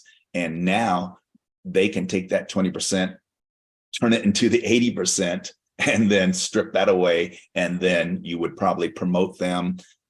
There's a phrase called, are you a manager or a maker? You know, a lot of your 80% people are going to be managers. And as business owners, you know, you don't want to be a manager. Hire someone to be a manager. You want to be the maker. You're the one that has that special purpose. You know the vision, you know the goal. You know, when you're working towards that 20%, the question is, what is the most important thing that you could accomplish right now that would give you a clear path to that goal or to that future self? If you had to take the time to figure out, what is one thing that if I put all of my energy, or if I took the 20% of my rock stars and we all focused on that one thing, how would that explode our business? And what would that one thing be? So I think once the other 80% of the employees see how the rock stars are being treated, some of them are probably going to get disgruntled and quit. Good, bye-bye. You know, we don't want you in our band anyway. And some of them, I think, are going to maybe, how can I get some of that action? How can I get that raise? How can I get in the elite group, or the, you know, you're going from garage band to name act or Lollapalooza band, main stage band. And I think you'll be able to nurture and train some of those lesser gold employees and get them into the 20% with the rock stars. And I would even set up a mentor program, have them take someone that they feel will be, you know, the more 20%ers you have, the faster and exponential growth your business is going to have. You know, that 20% is really, I would classify as your people. And one of the biggest things I've seen is to motivate them is to take care of your people, exactly what you're saying. And then you'll see the other people come along. I want to be part of that. I want to be on that team. And you do team building. You talk all about that. And that's really, people want to belong. They want to be on the team. They want to be going forward. They want to be involved. Yeah, and having play at work, I've got a few articles on my blog and on my LinkedIn about how important play is in the workplace, and being transparent with your bud. You don't want to keep your bud, or you don't want to keep your special purpose to yourself. You want to make sure that everybody knows what it is. And hopefully, you know, especially the 20%, they're going to buy into it as much or greater than you. And they feel like they're part of something greater. They begin to feel like it's their company and it's their purpose. And those are the ones that are not going to be able to leave or want to leave. Those are the ones that are going to be loyal to your organization, because now it's like their band. I'm not just a player in the band, it's my band. And I spoke to a company last year in Cleveland. It was a franchisee company called USA Insulation. And their employees are blowing in insulation. They're in 130-degree attics, crawling around in itchy material, you know the drill. And this one franchisee out of Austin, Texas, told me they had a waiting line of people wanting to come to work for them because of the culture that they created. They treated their people well. They got to know their families. They would have picnics. They would open their vision. They were really flexible on time off if they had kids, you know, doing activities at school. And when I thought about that, I was just blown away. Like everybody else almost in that meeting were suffering from a labor shortage. And here these guys figured it out. Like, you know, take care of your people and be flexible with their work schedule. And you're going to have people that want to come to work for you. So they're actually waiting to grow their business because they have people that want to work for them so bad. You know, if you go back and you look at the humanistic studies of how people act, the behaviors of groups of people want to belong. They really do. I mean, even on the negative side of people joining gangs and stuff like that, they don't have family lives or whatever their situation is. They're looking to belong, be accepted, be part of a group. And that's really what this is. You want your employees to feel engaged. At least what you're talking about lines up with the, philosophies that we try to go by.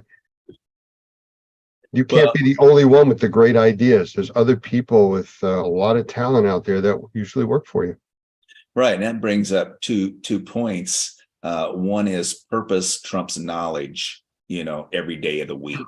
I love that you brought that up because it's so true. You want your people to have the same goal and vision. You want them to see the greater good of what, your business does for the general public and other businesses, because it's amazing work that your viewers do and what their companies do, and keeping them happy and engaged, and doing some sort of teamwork is just one way towards doing that. And actually, this company, this USA Insulation Company, also would do one-on-ones with them, like, come to us if you have something going on in your life. Don't hold it in. There's the mental health buzz, going on in today's workplace. And we as business owners, we as managers, or we as makers, that's part of our responsibility now. Back in the old school days, when the boomers were running everything, it was just like, show up, do your work, or get out, but now it's not that way. We have to be more compassionate. We have to be more flexible in our management skills and our level of compassion for our people, if you want to keep them. So what would step 3 be if we've gotten to that point? Yeah, step 3 is what I call find the bottleneck, or identify and find the bottleneck. There's a thing.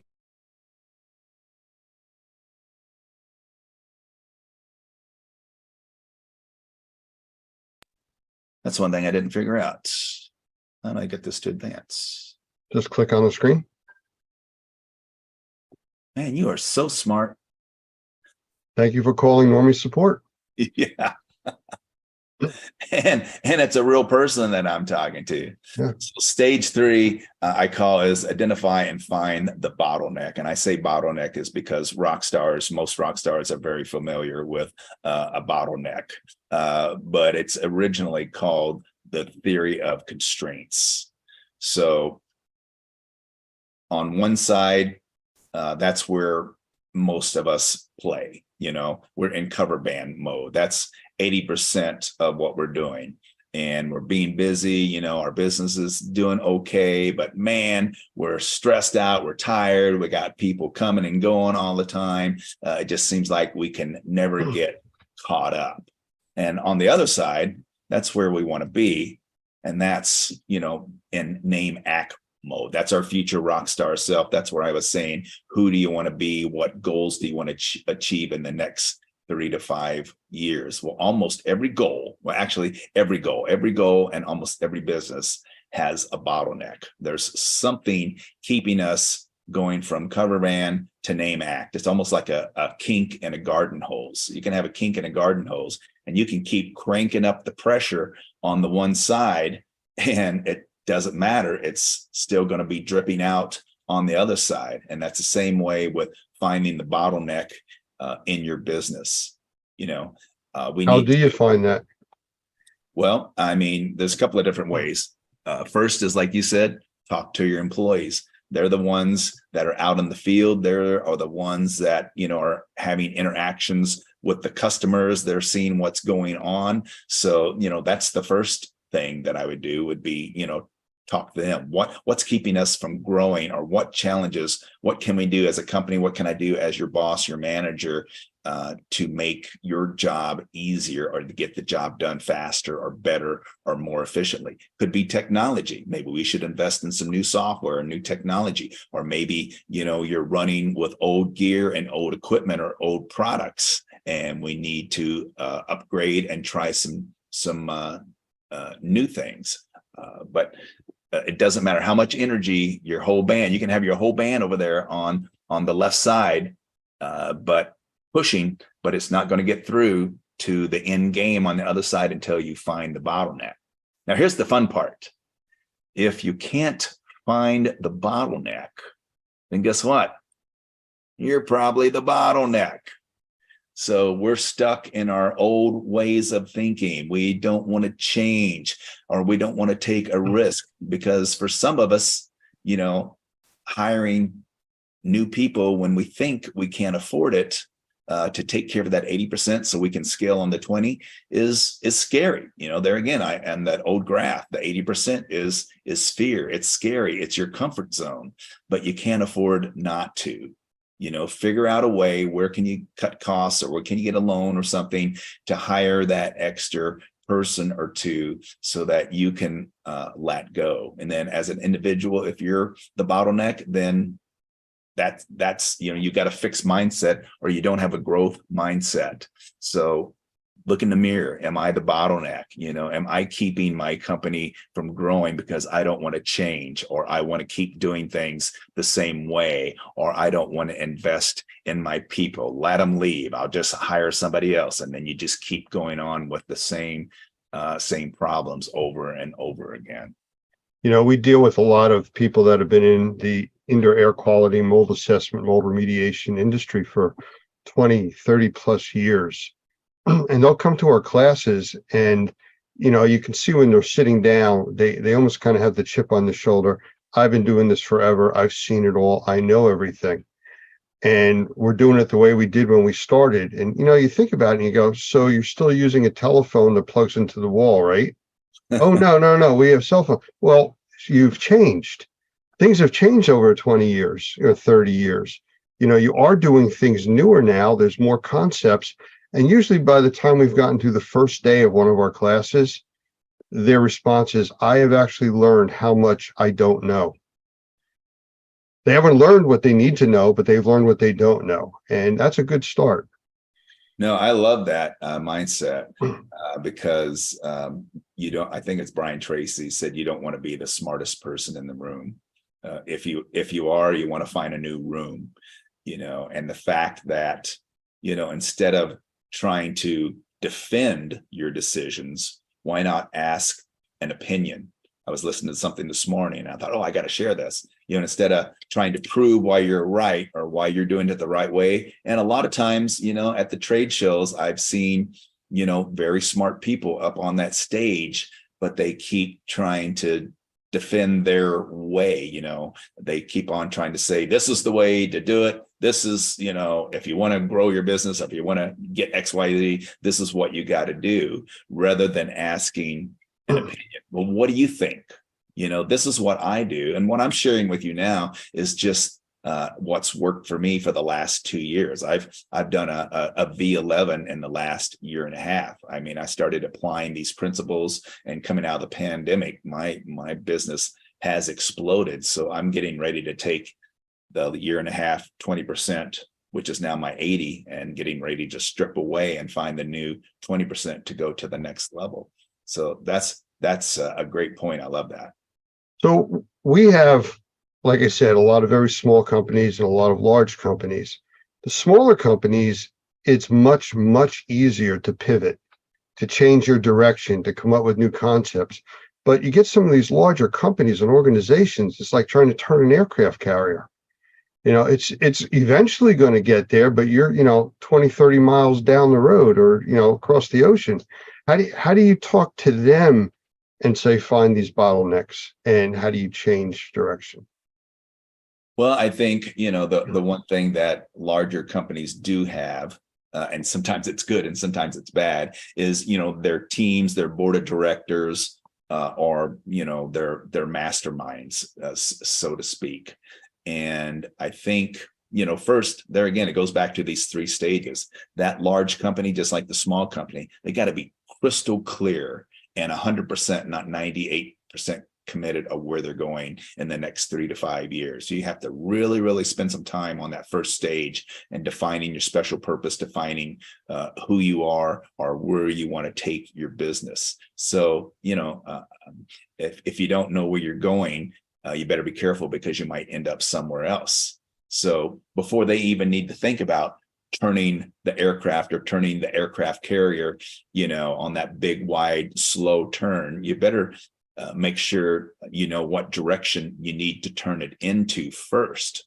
And then once you're clear on that, that's when you get together with your teams. And sometimes it's good to bring in outside sources, depending on how the company structure is and the level of secrecy or what they're willing to share and not share. But then you have a better opportunity of finding out what the bottleneck is. And then, you see that 80%, take the 80% of what you can and just throw it all in and, start turning that wheel, and you'll eventually get there. And that's one advantage to the small business owners listening out there. Remember, that's one advantage that you have over the big players in your industry is the power of the pivot. You can make decisions faster. It's kind of like the little, I don't know what the name is because I'm not a big Star Wars fans, but I remember, not the stormtroopers, but the good guys, they had their little bitty ships and they could weave in and out of there, and they went into the big mothership and was able to knock out their power and that sort of thing. That's how I see the small business owners. But there's something to say about size. You have more resources, you have more cash flow a lot of times. So you can make bigger jumps and you can take bigger risks. So there's pros and cons to being big and being small. Okay, well, I mean, you got the constraints that you're talking about, whether it's something you can move out of the way or move out of your own way, you're basically going to have to go forward and push forward. Next step. Well, that's really the final step. And to kind of bring it all full circle, after you figure out where you want to be, your future rock star self in 3 to 5 years, once you determine or strip away the 80% to find the 20% of what you need to focus your best people on and your best resources on, and doing that, it's probably going to make the bottleneck appear or help you find the bottleneck easier. And once you open up that bottleneck, I say, you just got to remind yourselves of the 4 C's, and these 4 C's come from Dan Sullivan. And the 4 C's of what I call V11 or volume 11 is, first, you have to make the commitment. Whether you're the big business out there listening or the small business owner out there listening, you have to make the commitment and take the time, as I said, to find and define your big unreasonable dream, your goal, or who you want to be in the next 3 to 5. So once you commit, the next C is courage, because it's going to take courage. It's going to take courage to leave the 80 and go for the 20, because the 20 is uncomfortable. The 20 is the unknown. The 20 is things that you don't know yet. You're probably not going to know how to get to your future self, but that's where you have to focus on. It's going to take courage. So when you have that courage and you take that leap of faith to do that, and maybe hire new people to take care of the 20, because that's or take care of the 80, that's courage as well, then that's going to lead to capability or capabilities thinking. Places like Normie, where they can get education, where they can get ideas, because again, what got you here won't get you there. So when you're going to scale 20, there's less options that are going to get you there. So you're going to have to find new capabilities, new pathways to get you there. And then the final thing is confidence. Once you start seeing the results, your confidence is going to build. And then it just goes back to the rock and roll world, step and repeat, step and repeat. Your 20 will soon be your 80.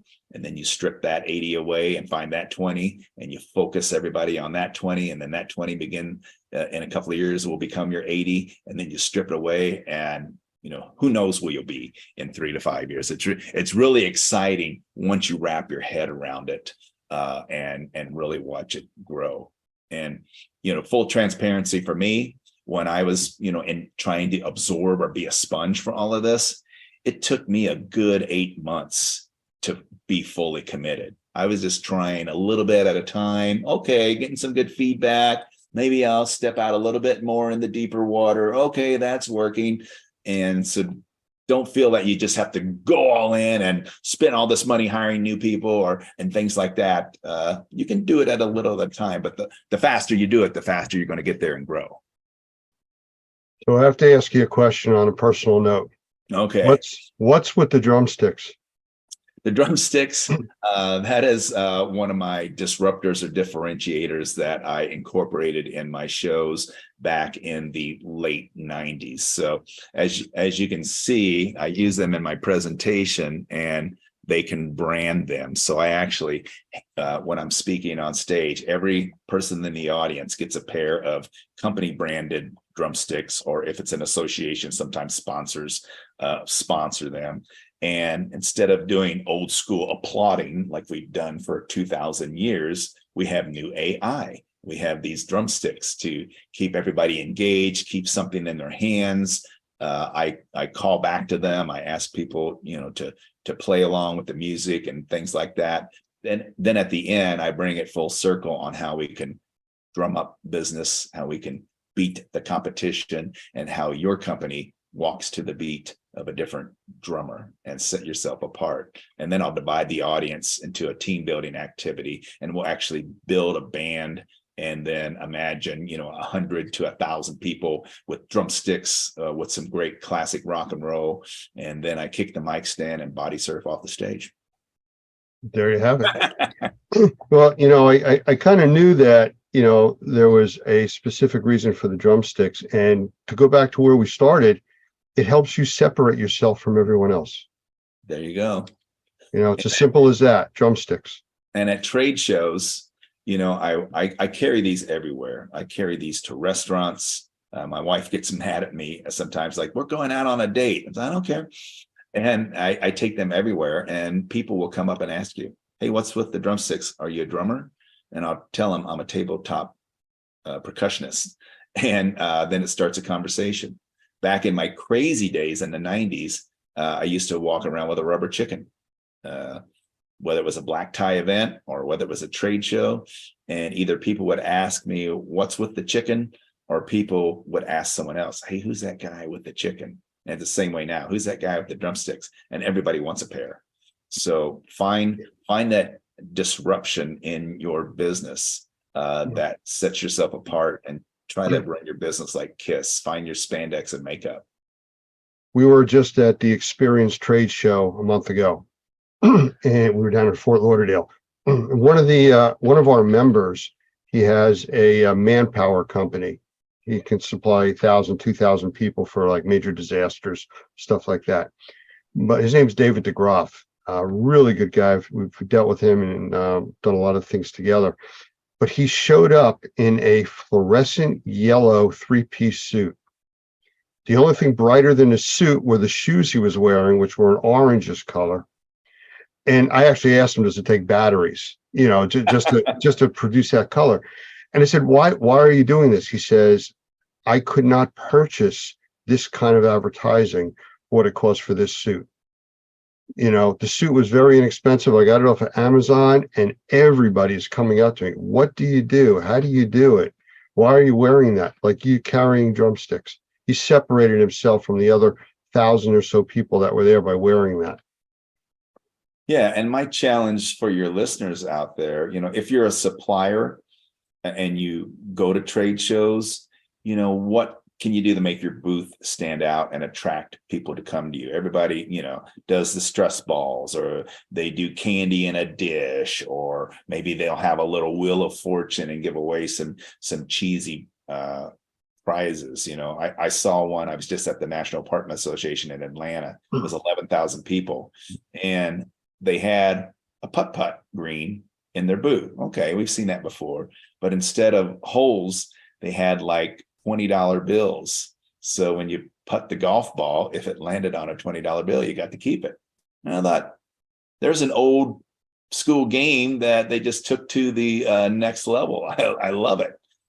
So that was just one thing I saw. So for the supplier members out there, what can you do to set your trade show apart from everybody else to draw people to your booth? And for the business owners, whether you're a large business or small, what is your KISS? What can you do? What can you have your employees do, where, you know, a lot of people say, well, we have the best customer service. Well, then if that's your disruptor, your differentiator, you know, that's easily copied. Your competition can easily see what you're doing. And then next thing you know, you're not a disruption anymore. So, you know, what can you challenge yourself or your people to do that's going to set your business apart and remember them?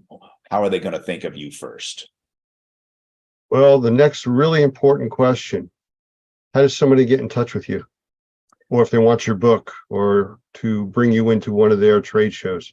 Yeah, I'm a pretty easy find. You can just Google Marvelous Mark, and you can spell it the way I spell it, which is Marvelless, or you can spell it the correct way, Marvelous, on Google, or you can just go to marvelousmark.com, and you know, that's the easy way. You can actually type in Rockstar keynote speaker, and I'll pop up. So. Well, I've seen you at trade shows. I've seen the energy that you produce. You're much more low key today. I think it's good because we have a small screen that we're looking at. But I will tell you, from what I've seen of you and listening to you talk and the passion that you have, I have to correct you on a statement you made earlier today. Uh-oh. You said that you were going to die on stage. I disagree. I don't think you'll stop working until 6 months after you die on stage. Well, I appreciate that. I don't know if my wife will, because that's just going to delay her benefits, but it is what it is. It is what it is. Mark, I appreciate your time. Thank you very much for spending it here with us. I'm sure our listeners will get a lot out of this, and maybe we'll do a follow-up in the future and hope to see you at some trade shows. Yeah, and I want to say to your people out there, because some of this stuff is really, really deep till you really think about it, because the psychology behind it is kind of against what we've been taught in schools or what our parents and mentors, many of our mentors, have taught us. If anyone out there in your audience wants to private message me and ask me to explain it a little bit more, or, you know, I can share with them a couple blogs that talk about it a little bit more, I'm really, really happy to do that, because I love what your industry does and what it's all about. And, you know, you have some of the greatest American loving, you know, people out there in the world, and my heart goes out to them and what they do. Thank you. Take care, Mark. See ya. Welcome to IAQ Basics 101, Managing the Air We Breathe. My name's Doug Hoffman. I'm the Executive Director of NORMI, the National Organization of Remediators and Mold Inspectors. IAQ Basics 101 is a class offered through besttrainingschool.com. This copyrighted presentation will discuss the problems of indoor air pollution as well as solutions to those problems. There are multiple ways to deal with indoor air pollution, and I suppose this picture addresses one of those. The EPA and other government agencies suggest removing the source of the pollution, but as we will see, that's not always possible and is not necessarily a viable option, especially since we ourselves are the source of much of the pollution indoors. Dilution with fresh air makeup is also suggested as an option, but that's not always possible, and in many cases it allows us to bring even more pollution from the outside into our living space. This class is designed to talk about the seriousness of the problem, the sources of the problem, and the real holistic solution to managing indoor air quality.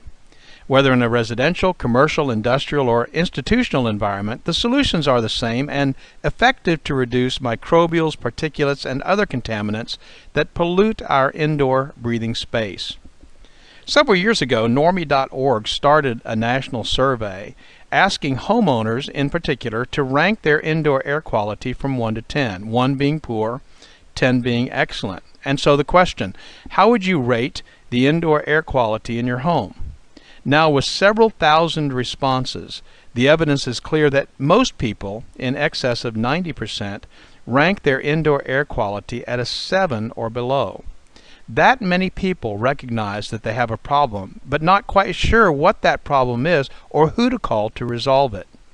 This short course should help put those concerns to rest by suggesting the sources of the problem and the solutions that are effective in improving indoor air quality in virtually every single case.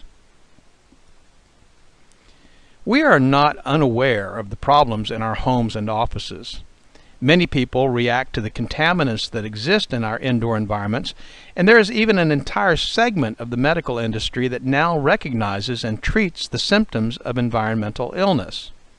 The AAEM, American Association of Environmental Medicine, has been a leader among doctors in training and helping them resolve the problems that people experience as a result of indoor air pollution.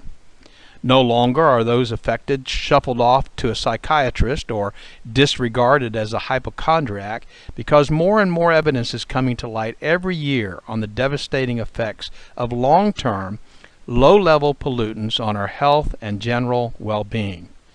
Allergy, lethargy, overall unproductivity are now being associated with many of these contaminants, and property owners, managers, and doctors are interested in finding solutions. This class allows you to take a giant leap toward a holistic approach to dealing with indoor air pollution. But first, you must understand what comprises or makes up the contaminants that we breathe every day indoors. You could classify every single component that affects indoor air quality into one of these 7 components. And if you know what the problem is, the solution is easier to understand. As I've said many times, prognosis without diagnosis is malpractice, and so it is with indoor air pollution. If you don't understand the problem, then you don't have a solution. If you do understand the problem, and you understand that it's multifaceted, then you will understand that the solution must then be multi-strategic. There is no one-size-fits-all, or just put this machine in your house and all will be well approach to solving these issues. It's about dealing with all of them in a synergistic way. So let's talk about each of these as we see them in our environments and as they pollute those environments. Particles. That's a dust mite. 32,000 of them on an ounce of dust. And there are a lot of people who are allergic to dust mites because dust mites love to eat organic material, dead skin. And when they eat that dead skin, they do what other animals do, and that becomes aerosolated. And that dust mite feces has enzymes in it that makes people allergic to it. And so dust mites obviously are a problem, and what they do after they eat becomes a problem. But there are other things in the environment floating around as well: pollen and mold spores, particulates that need to be taken out of the air that we breathe. There have been multiple studies about submicron particles and how they actually get past our natural filtering systems, the nose hairs, the hairs in our lungs, and actually can even be brought into our bloodstream. And so dealing with particles, of course, is an extremely important way of dealing with indoor air quality. Unfortunately, in the indoor air quality business for the last few years, so much emphasis and focus has been put on particles that some of the other problems that are in the environment have been ignored. And so a lot of effort has been made to make really good and efficient filters. But that's only one solution to one specific problem. Odors. In our environment, we have odors, all kinds of odors. Sometimes those odors are symptomatic of gases.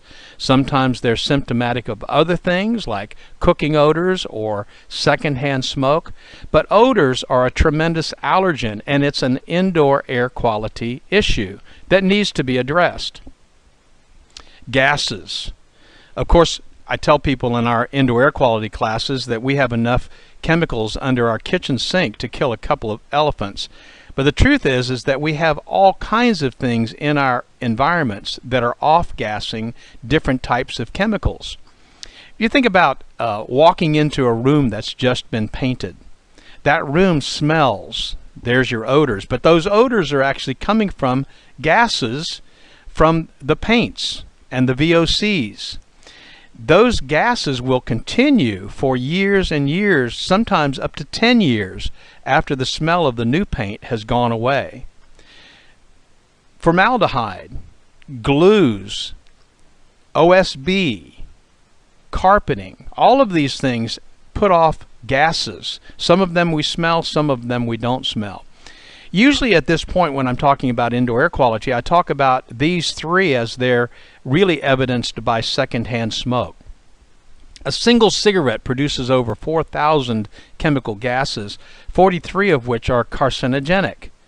And in most cases, when they try to take cigarette smoke out of an environment, like in a bar or a restaurant, they use a filter, and so they're successful at taking the particles out, but it still smells like an ashtray. And that's because they haven't removed the gases and the odors that remain. So if you were going to have a multi-strategic solution to secondhand smoke, you'd have to have something that would deal with not only the particulates, but also deal with the gases and with the odors. And then of course we have biopollutants, and we think about mold because it's something that's very obvious and there's been a lot of press about it, but there's all kinds of biopollutants in our environments.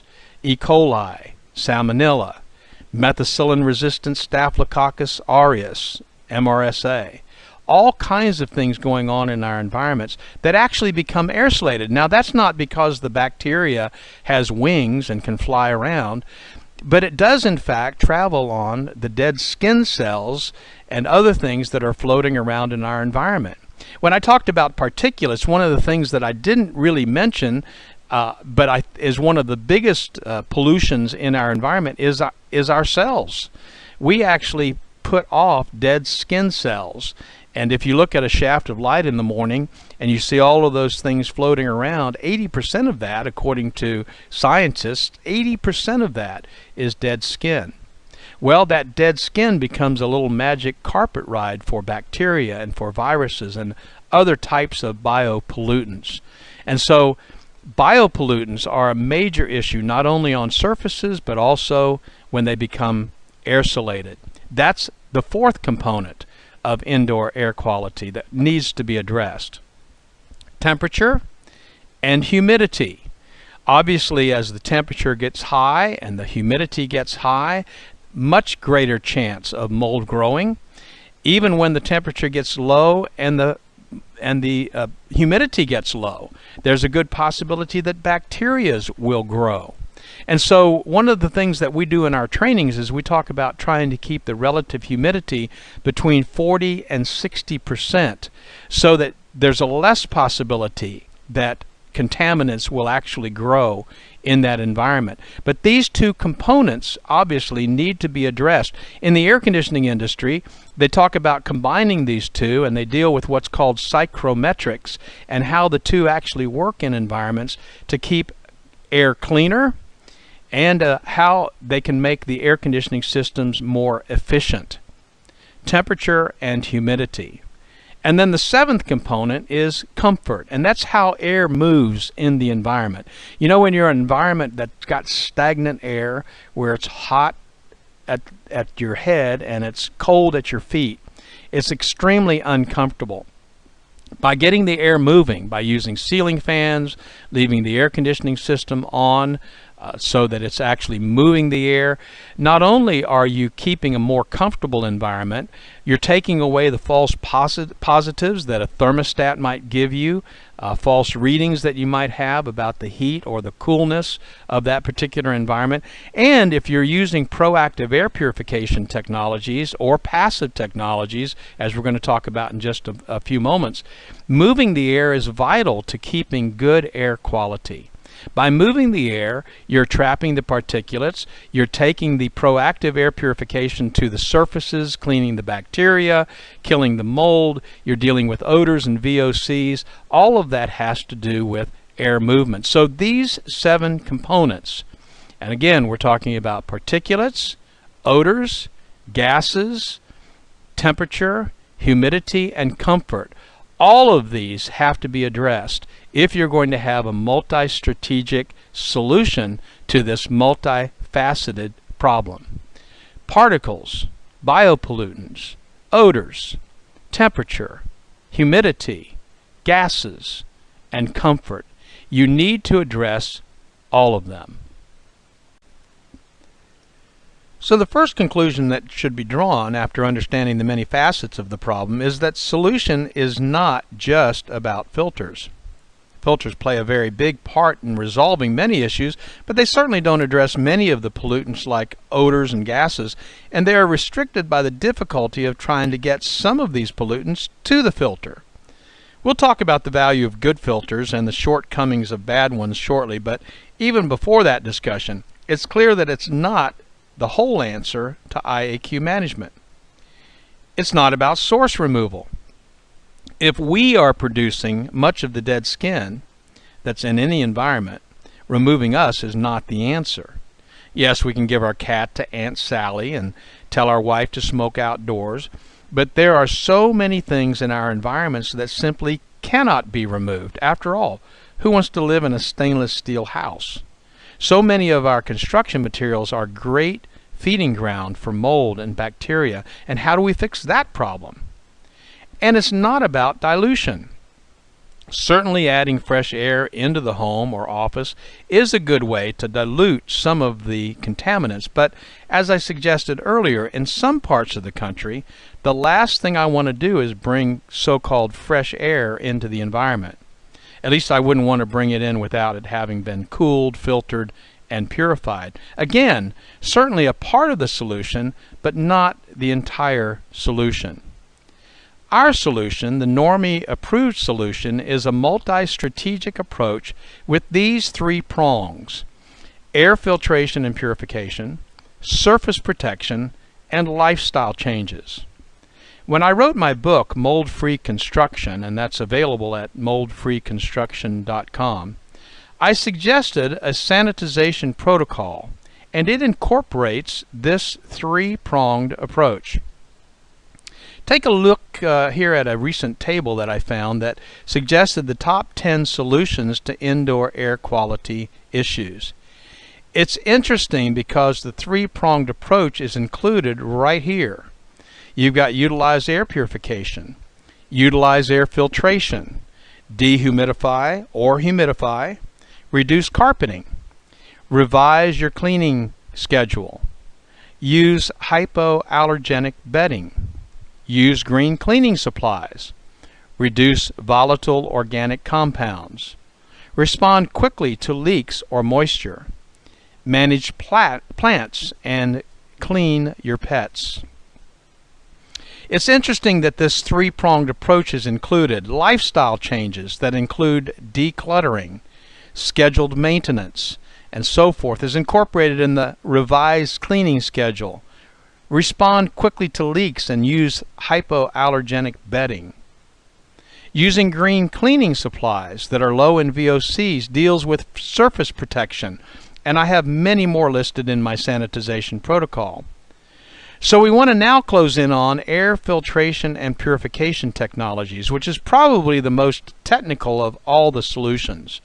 There are so many air purification technologies and so much marketing hype that it's often difficult to understand exactly what works and what doesn't.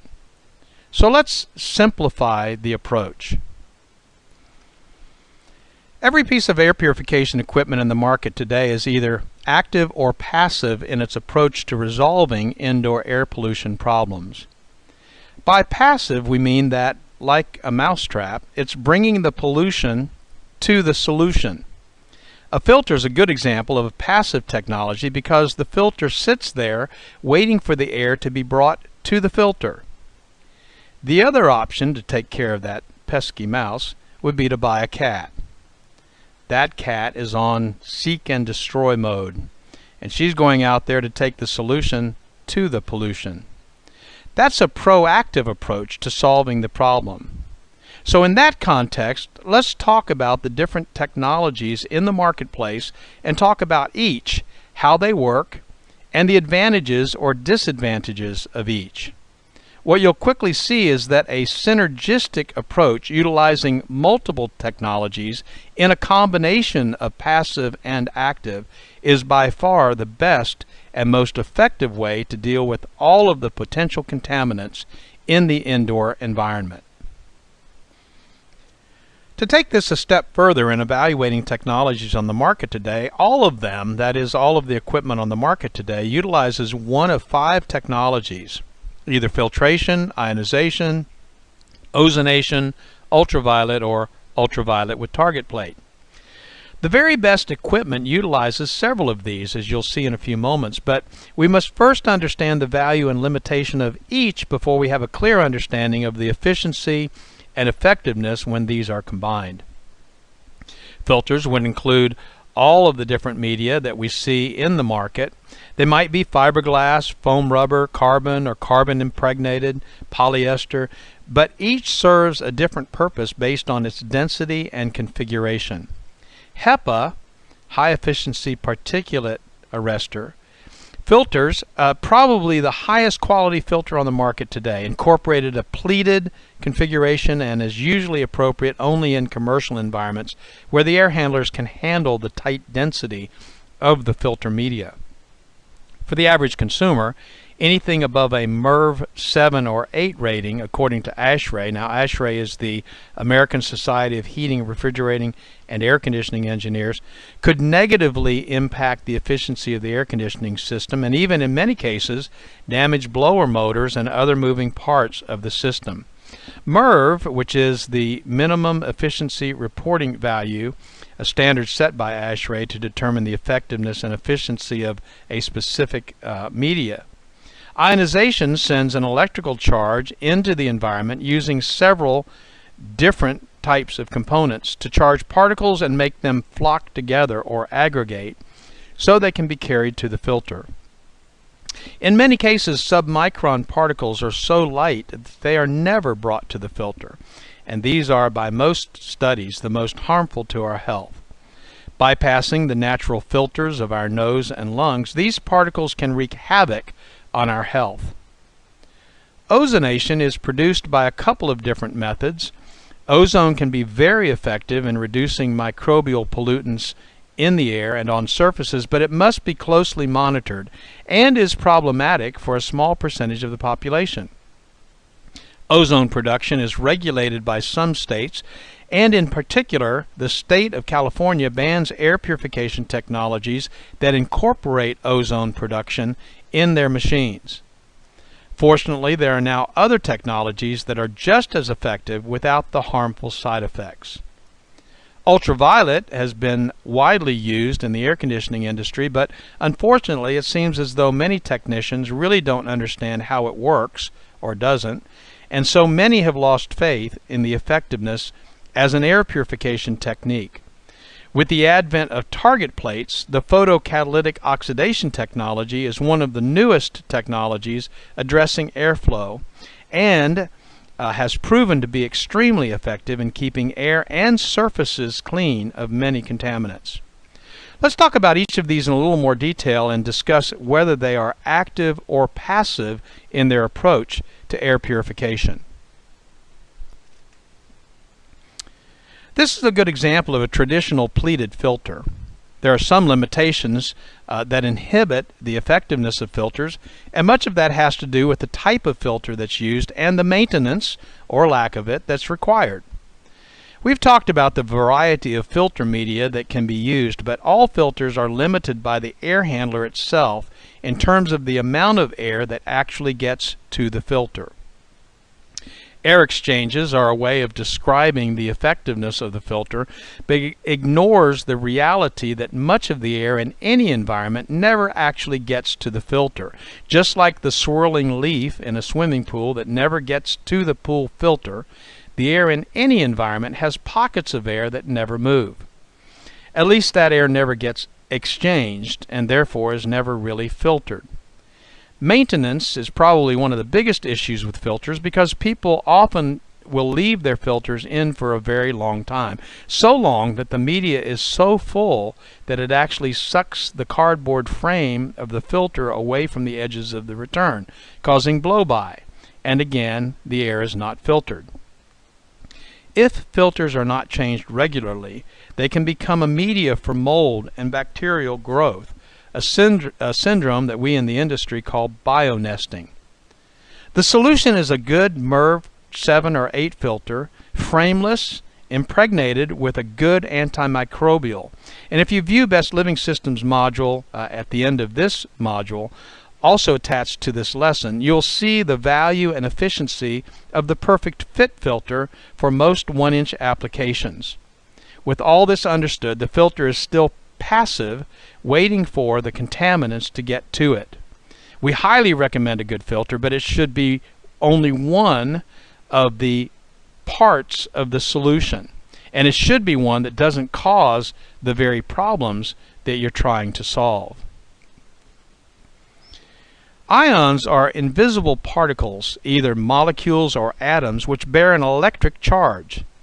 Atoms, for instance, consist of an atomic nucleus that contains neutral neutrons and positively charged protons, as well as orbiting electrons that are negatively charged. And when an atom is in neutral condition, the number of protons and electrons, which are negative, protons positive, electrons negative, is equal. When the number of protons and electrons is not the same, the particle becomes an ion that is either positively or negatively charged. Negative ions can be artificially generated by electrical devices such as ionizers, which use an external power source to generate large quantities of negative ions. Virtually all particles in the air have a positive charge, while negative ions have a negative charge, in which case negative ions and particles magnetically attract to one another. When there's a high enough concentration of negative ions in the air, they will attract to floating particles in large numbers. This causes the particle to become too heavy to remain airborne, and as a result, the particle will fall out of the air and will then be collected by normal cleaning activities such as vacuuming or dusting or even in the filter. The ionization process has been used for years on the construction sites and other locations where particulates need to be removed from our breathing space. Negative needlepoint and pulsating ionization simply charge those particles that are then attracted to one another and either dropped out of our breathing range or taken to a filter. The newest ionization technology is the dielectric barrier ionizer. This component actually creates what some call a bipolar ion or clustered ion, where both positive and negative ions are combined in the same charge. This sounds counterintuitive, but testing has shown that this actually happens, and that the clustered ion, though safe for humans, is lethal to microorganisms like bacteria, viruses, and mold or fungus. This is a completely natural process, utilizes low voltage, so it's an energy-saving process, and effective on a variety of IAQ contaminants. When combined with other components, this technology produces a powerful oxidation process, and Best Living Systems trademarked it as multi-cluster ionization, MCI. It's just a better way to address many of the contaminants in the indoor environment because it produces very low levels of ozone, nearly immeasurable and safe. Best part of all, this technology is proactive. It sends the solution downstream to the pollution and will therefore help keep air and surfaces clean, even quite a distance from the equipment. There has been much concern about ozone, and I just have to say that much of it is inaccurate. Though there is no need now with the newer technologies to incorporate ozone in the air purification technologies, the production of ozone is as natural as lightning and actually causes the clean, crisp smell that we get after a thunderstorm or at the beach or in the mountains. Called nature's cleaning product, ozone can be a very powerful oxidizer and when used correctly can be very effective. Though highly efficient for smoke cleanup and fire restoration projects, more IAQ professionals steer customers away from the use of ozone, even at low levels, due to the sensitivity of young children, the elderly, and immunosuppressed people. I'm thankful that there are technologies that have advanced beyond our need for a discussion about the value or limitation of this specifically proactive technology. This brings us to ultraviolet lamps, the darling of the HVAC industry. It's long been known that UV light at the germicidal wavelength, 254 nanometer, is extremely effective against microbials. The food processing industry, the post office, and other applications have been fully convinced of its effectiveness and utilized it for really tough organisms like E. coli, anthrax, to name a few. Unfortunately, in the air conditioning system, the limitations of the technology enable it to be very effective in cleaning the surfaces on the inside of the air handler, but not very effective in sending any of that cleansing power downstream into the airflow. Why?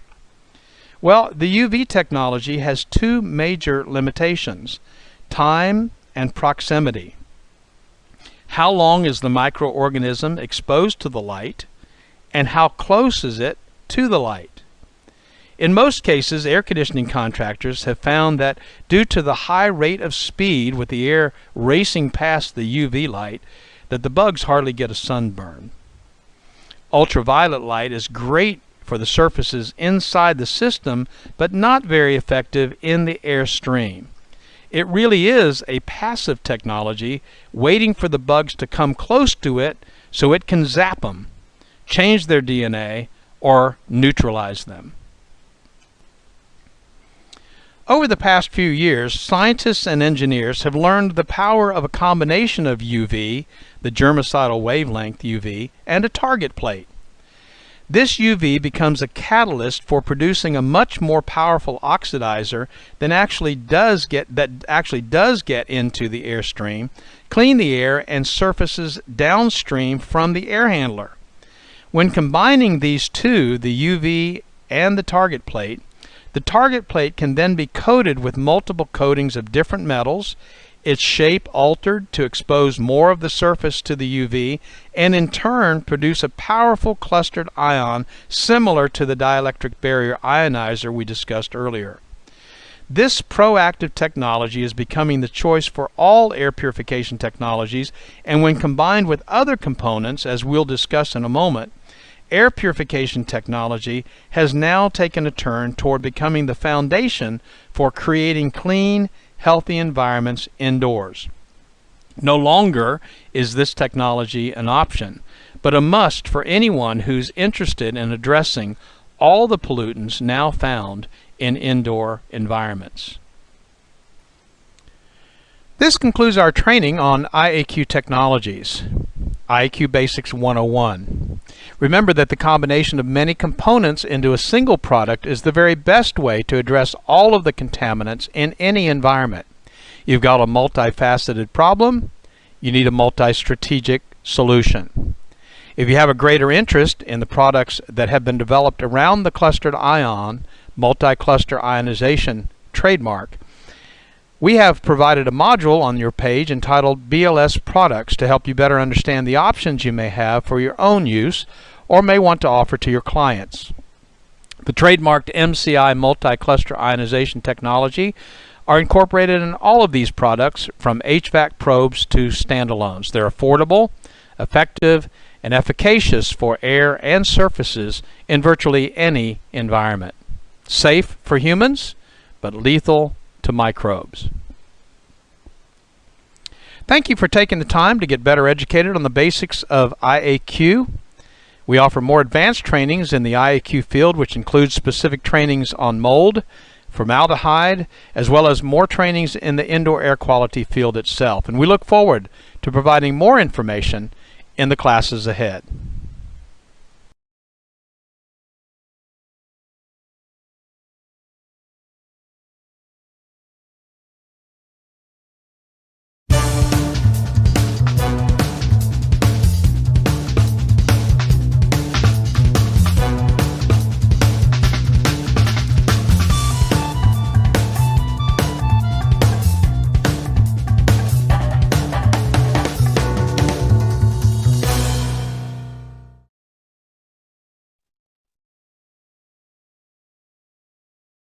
I'd like to welcome our guest today, David DeGroff from Always On Call.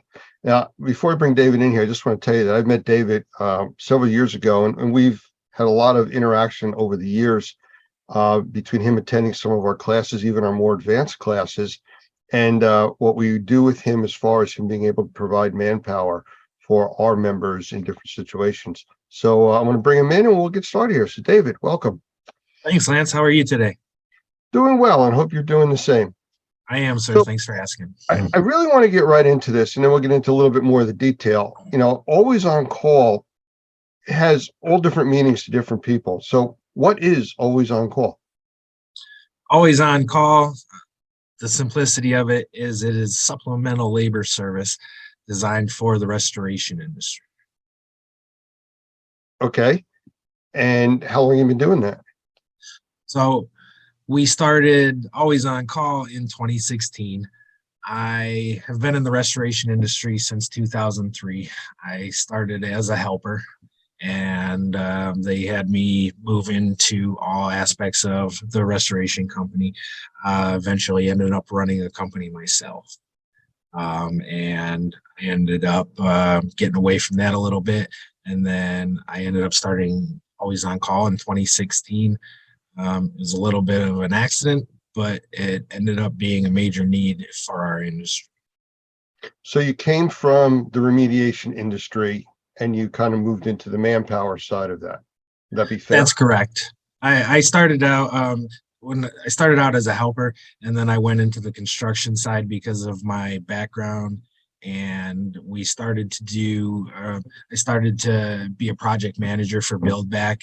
And then it inevitably ended up with me running the division and then running the whole company. I got to ask you, because you said Build Back, and a lot of the companies that I talk to, as soon as I say, do you do Build Back? They say, oh, no, we don't want to be involved with that, because there's not satisfying anybody. No. It's an industry term. It was a complete and total nightmare. And at one point in time, it was a blessing to move out of dealing with people's Build Back and into running the whole company. Or at least it seemed so when I received the promotion. Well, I guess from the different aspects of the company that you were in and the jobs you did, I guess your experience kind of helped you get to where you are with Always On Call. Yeah, I got burned out, and I was looking for other avenues. And based on my construction background, I picked up a job and built a brewery in Orlando. And so as that was wrapping up, I actually had one of my former employees call me, and he said, hey man, listen, he was running another company in town and he landed a huge job at the hospital and he was needing help. But he said, listen, I can't bring in day laborers. He goes, I need some quality people. And I said, okay, what are you looking for? He goes, well, I want you to send them to work for me and I'll pay them, and I'll pay you and you pay them. I said, okay, we'll see how this works. And it started out with, just a couple people here and there. And it actually started in 2015. And it was just like, oh, look, I made $100 this week. And so it started out small and trickle. And then we got one of the storms hit Florida that wasn't too severe, but one of our major clients ended up calling us and we were able to respond with strength, and they continued to call us and continued putting our word out there. And from there, we were able to develop what we have today all these years later. So this isn't where you pull up at the corner with a pickup truck, a bunch of people jump in the back and you drive them to a job site? That's a terrible method. Okay. No. So the big difference between us is we do this every day of the year. We're not sending people out to Kmart or Home Depot or Kmart. There's a blast from the past. Anybody that calls, we're not day labor. It's not any person who shows up in the morning and gets sent out to a job, as many people are familiar with.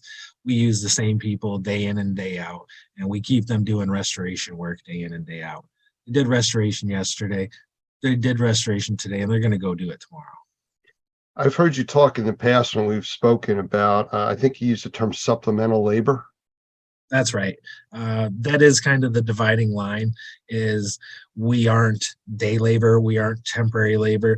We are a business that does restoration, but we go do it for other people. And I felt that warranted an alternate term to differentiate us from all the other avenues and potentials that people have out there. You know, I've heard people refer to companies, and I'm going to say like yours, but apparently it's not, as like a temp agency, you know, where you're just getting temporary labor. And it's, I don't know, to me, it seems very different. Where you're called, the way you're describing it, it's not a temp agency. That's right. A temp agency is people show up in the morning, and based on the jobs that came in for the day and the people that showed up, they dispatch them. They have no idea who they're sending out, or those people want to get paid at the end of the day. And there's a multitude of issues that come in with it. Trust me, that's where I started. And once upon a time, I was no different than anybody else. And I saw the path to be able to become different. And that's how it was. It's kind of a catch-22. I need work to be able to provide workers, but I need workers to be able to provide work. So it was a little bit of a balancing act for a long time, but I started to land some key people and was able to keep them in place. And then we started having the clientele follow after the key people. And then you have people that are in place that are able to train the new people. You have relationships with clients that you're able to put new people out there and get them vetted from an outside set of eyes. So we are also able to run training classes periodically where we teach our people the basic skills that they're going to encounter on our job sites, like drywall cutting and chalk lining and things like that. You know, we teach them what the equipment is and stuff. So those are all. I just want to jump back real quick, and I want to get into the training aspect of all this. But you had mentioned before, you know, you're not a temp agency, but the people still get paid as like it was a temp agency because you're actually billing the contractors that need them, correct? And then you're doing payroll. Yeah, so we cover the workers' comp and general liability. They're our employees. We call them assigned employees because we just assign them to your job site or to the job site of the client.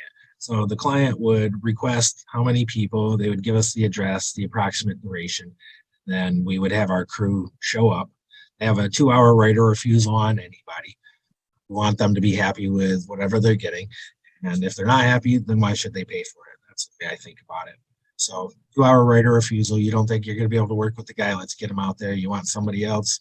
You know, we'll send him out. You want to be short that guy? That's okay. That's up to you. It's your job. It's your call to make. It's a rare occasion that that's happened. I think twice as it's happened in the last 6 years, but you know, it's good to have that insurance policy there. I want people to feel confident about dealing with this. Well, one of the big differences from our previous conversations between you and a lot of temp agencies, and I keep going back to that because that's what people think of about, you know, labor like this, is the area that you cover. Most of these temp agencies have a certain area right around where they're located. Do you cover, like you're in the Orlando area, is that what you cover, or do you cover beyond that? So our services are kind of twofold. In our local areas, Fort Lauderdale, Charlotte, Orlando, we're able to offer clients, if they need assistance, 2 people for 2 days, or, you know, smaller groups, shorter term. Outside of that area, we're willing to travel wherever the job is, as long as we're going to be beneficial to the client. We've worked as far west as Texas, and we had 250 people going in Texas, and we've been as far north as New York, where we had 100 people going up there, and everywhere in between. I have a crew in Virginia. This started on Monday. We just got a crew back from Alabama last week. We're willing to travel wherever you're at. So if I was to call you up and say, hey, we just had a storm, I need 2 people, you would have no problem. And if I said I needed 100 people, you wouldn't flinch either. That's right. Our estimates, we can put upwards of 1,000 to 2,000 people on the ground. Our difficulties always come in with securing lodging when those needs are that great. So with the recent hurricane that kind of went from the Fort Myers area up through Orlando and out into the Atlantic. Probably has kept you kind of busy. Yeah, we were definitely busy. We were able to mobilize 350 people. That was a unique storm. The lodging was incredibly difficult there because you're either coming in from Miami or almost Tampa. But yeah, that was a devastating storm. I lived in Fort Myers for a lot of years, so it very much hit home, and it's hard to see all the devastation that occurred in, all the areas I used to run around in. So with the different techniques and things that people in the remediation industry need, what kind of special training do you guys get, or equipment are they issued, or how does that work? Do they have to bring their own stuff, or how does it work? So we're providing labor. Our instructions to our crew is to show up in boots, pants, and a plain t-shirt, as in no logos. We don't want anybody showing up with the company's logos on. We don't provide any tools. Everything above the labor would be the client's responsibility. Tools, material, we can get them to the job site or to a meeting place for the client to be able to transport them to each individual job from there. And supervision. We consider ourselves assistants to your technicians. At no point in time are we looking to take liability for your project. We're just able to perform what you need us to perform. Do you provide different levels of supplemental labor, like a basic worker or supervisor, or people trained to do remediation? How's that work? So on a larger scale, we have supervisors for our own crews. We're able to send out a supervisor for like a crew of 10. If you order a crew, that's going to have a supervisor. But if you order like 100 people or 200 people, we're going to look to have one supervisor for every 10 people. We feel that those are reasonable groups and sizes based on the things that we've experienced. Yeah, we call it a span of control. At least if you go under any kind of military assignment, span of control, so many people based on tasks. So no, good. It's good to hear that. So what makes you guys different than anybody else out there doing something similar, if there is such a thing? I think that I make it different. My experience, the way I always say it is, I am not a labor guy who realized that there was money in our industry. I'm an industry guy who accidentally ended up doing labor. And I know what I wanted to hear from the guy on that side of the phone when I was running the company, when I was my client. So I know his pain, I know his problems, and I feel like I have a good idea on how to solve them. So above and beyond just being able to provide labor, I'm also an asset and a resource. I know a ton of people. I'm involved with groups, especially like Normie. I have a lot of experience. So you never know where I'm going to be able to help. We're always trying to cater our service towards the restoration industry, a specific client, not cater to as many industries as we can to get as much labor. Do you supply labor into like construction? A little bit. We do. We offer cleanup crews to construction job sites. We're looking to get a little bit more into that. In the Orlando area where we're strongest, my operations manager is based out of there. And so what we do is we take on demo projects for high-end homes and commercial projects where it's less demo and more deconstruction. And this helps us keep our guys busy year-round. It helps us vet our own crews, as well as be able to teach them additional, give them additional training. So if we take the crystal ball out, what's the future look like for Always On Call? Hopefully staying in business.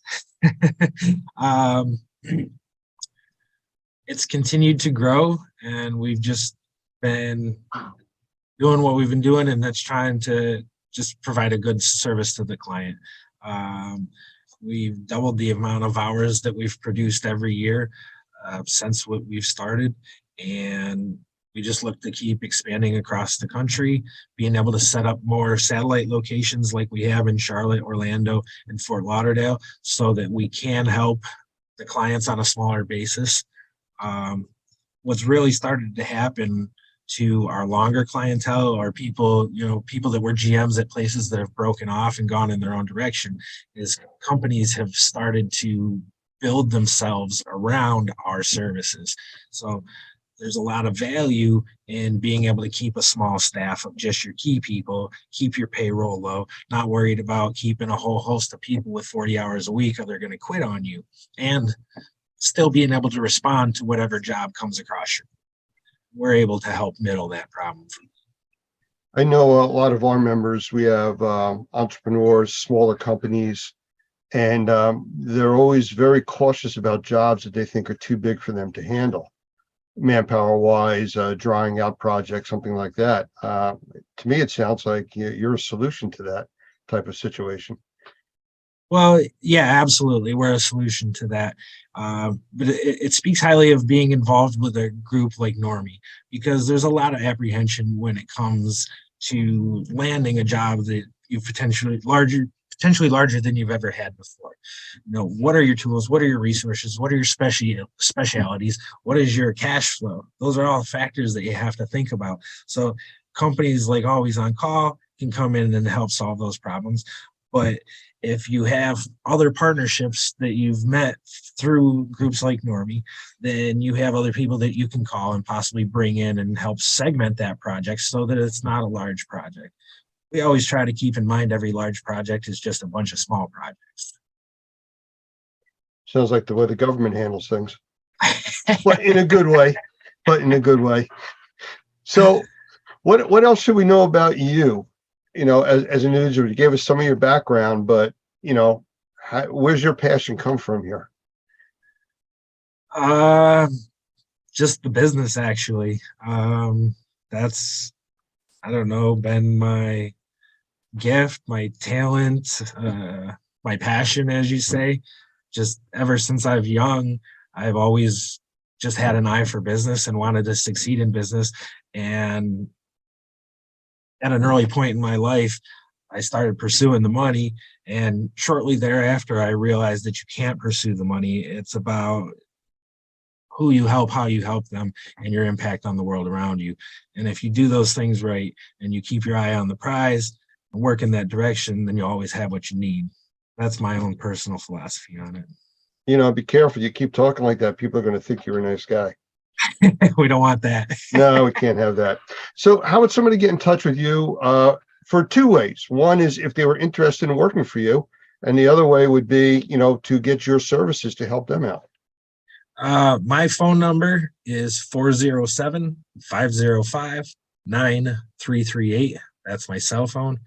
Our company office number is 407-637-6433. And our contact information is available at alwaysoncall.info, not .com. Alwaysoncall.info. Alwaysoncall.info. Okay. Yeah, people, I'm sure, make that mistake a lot, and they'll put the .com in or .net or all the other things. Yeah. Well, I appreciate you spending time with us. I know you're traveling today, and you got to head out to the airport, so I really appreciate you spending some time here.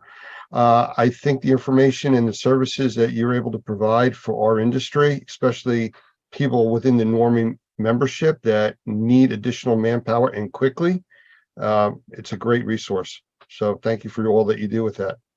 Well, thank you for the opportunity to talk a little bit about what I do. A personal thanks to you, Tim, and Doug, and how Normie's had my back. And, I appreciate everything that you guys do for our industry. Thank you.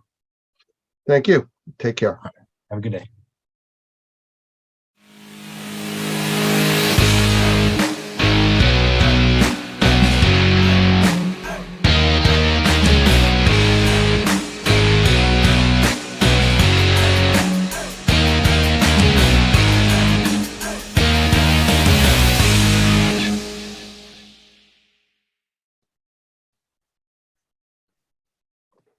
Well, tonight we have a special guest with us, Robert Pettyjohn. Now I met Robert, I don't know, several months back. I believe it was in Treasure Island at a class that we had going, and very, very interesting gentleman. And you'll see as we start talking tonight, just the experience that he brings with him to the table here. But I can't do him justice. I was actually reading through some of his, I guess, designations and certifications, and there's so many of them. I gave up trying to figure out what some of them even were. So I'm going to let him tell you a little bit about himself. But Robert, I just want to bring you into the room and say, just kind of let everybody know who you are and a little bit about your background, and we'll go from there. First of all, it's a real honor to be sitting with you on this phone call tonight. You have impressed me from the very first time we met. And of course, the whole Normie organization is so impressive, and I'm very thankful to be here. And it's another step in this whole progress that you and I go through in our life, how we meet people and they influence us one way or the other. And I'm very, very thankful that my friend Scott Mitziff, with whom I serve on the board at the IICRC, introduced me to you guys and told me about Mr. Hoffman and about Mr. Adams and the tremendous relationships that y'all have got going on down there. And I'm glad I opened the computer and looked at and talked with y'all. This fits very nicely in my personal and professional development. And I'm very thankful for that. Yes, sir. Well, thank you. So who are you? What's your company? What do you do in this industry? Well, the way I can best answer that by how I started out. And I came up here to Wake Forest, North Carolina, in order to get a PhD in world religions. And everything was going just fine, except for the fact I was stone cold broke. And we had to get something to do. So I said, Lord, what are we going to do? And he led me to a fellow named Chubb Seyfried in Concord, North Carolina. And Chubb says, Robert, if you want to do this business, and by the way, I had, in order to make ends meet, I had entered an ad in a newspaper that said clean carpets make $800 to $1,000 a week. But it was one of these bait and switch organizations where they send the flyers out in the mail. We'll clean your carpet 6 rooms for $31.95. But when you get to the job, you have to add on and add on and add on because there's no way you can do it for that away. But I saw that there was people that had a lot of carpet and a lot of it needed to be cleaned. So I asked my friend Chubb Seyfried, who is also in the Mid-South Professional Cleaners Association, a regional trade association. And Chubb said, Robert, if you're going to do this business, you got to do this and this and this and this and this. And thankfully I did that and that and that and that and that. And an amazing thing happened to me just this week.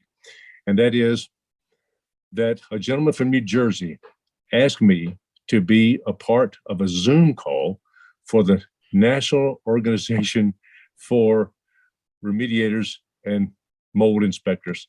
And I could not believe that this happened. So what an honor to be here and to see how things have progressed from one stage to the other. And now I'm in a Zoom call with you. Who would ever have believed this 31 years ago?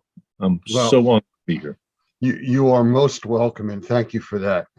We appreciate you being here and talking with us, and just bring the wealth of knowledge that you have, for our members to hear the things that you've done. I know you talked about the carpet cleaning industry, and I know you specialize, I believe, in like Oriental rugs and stuff like that.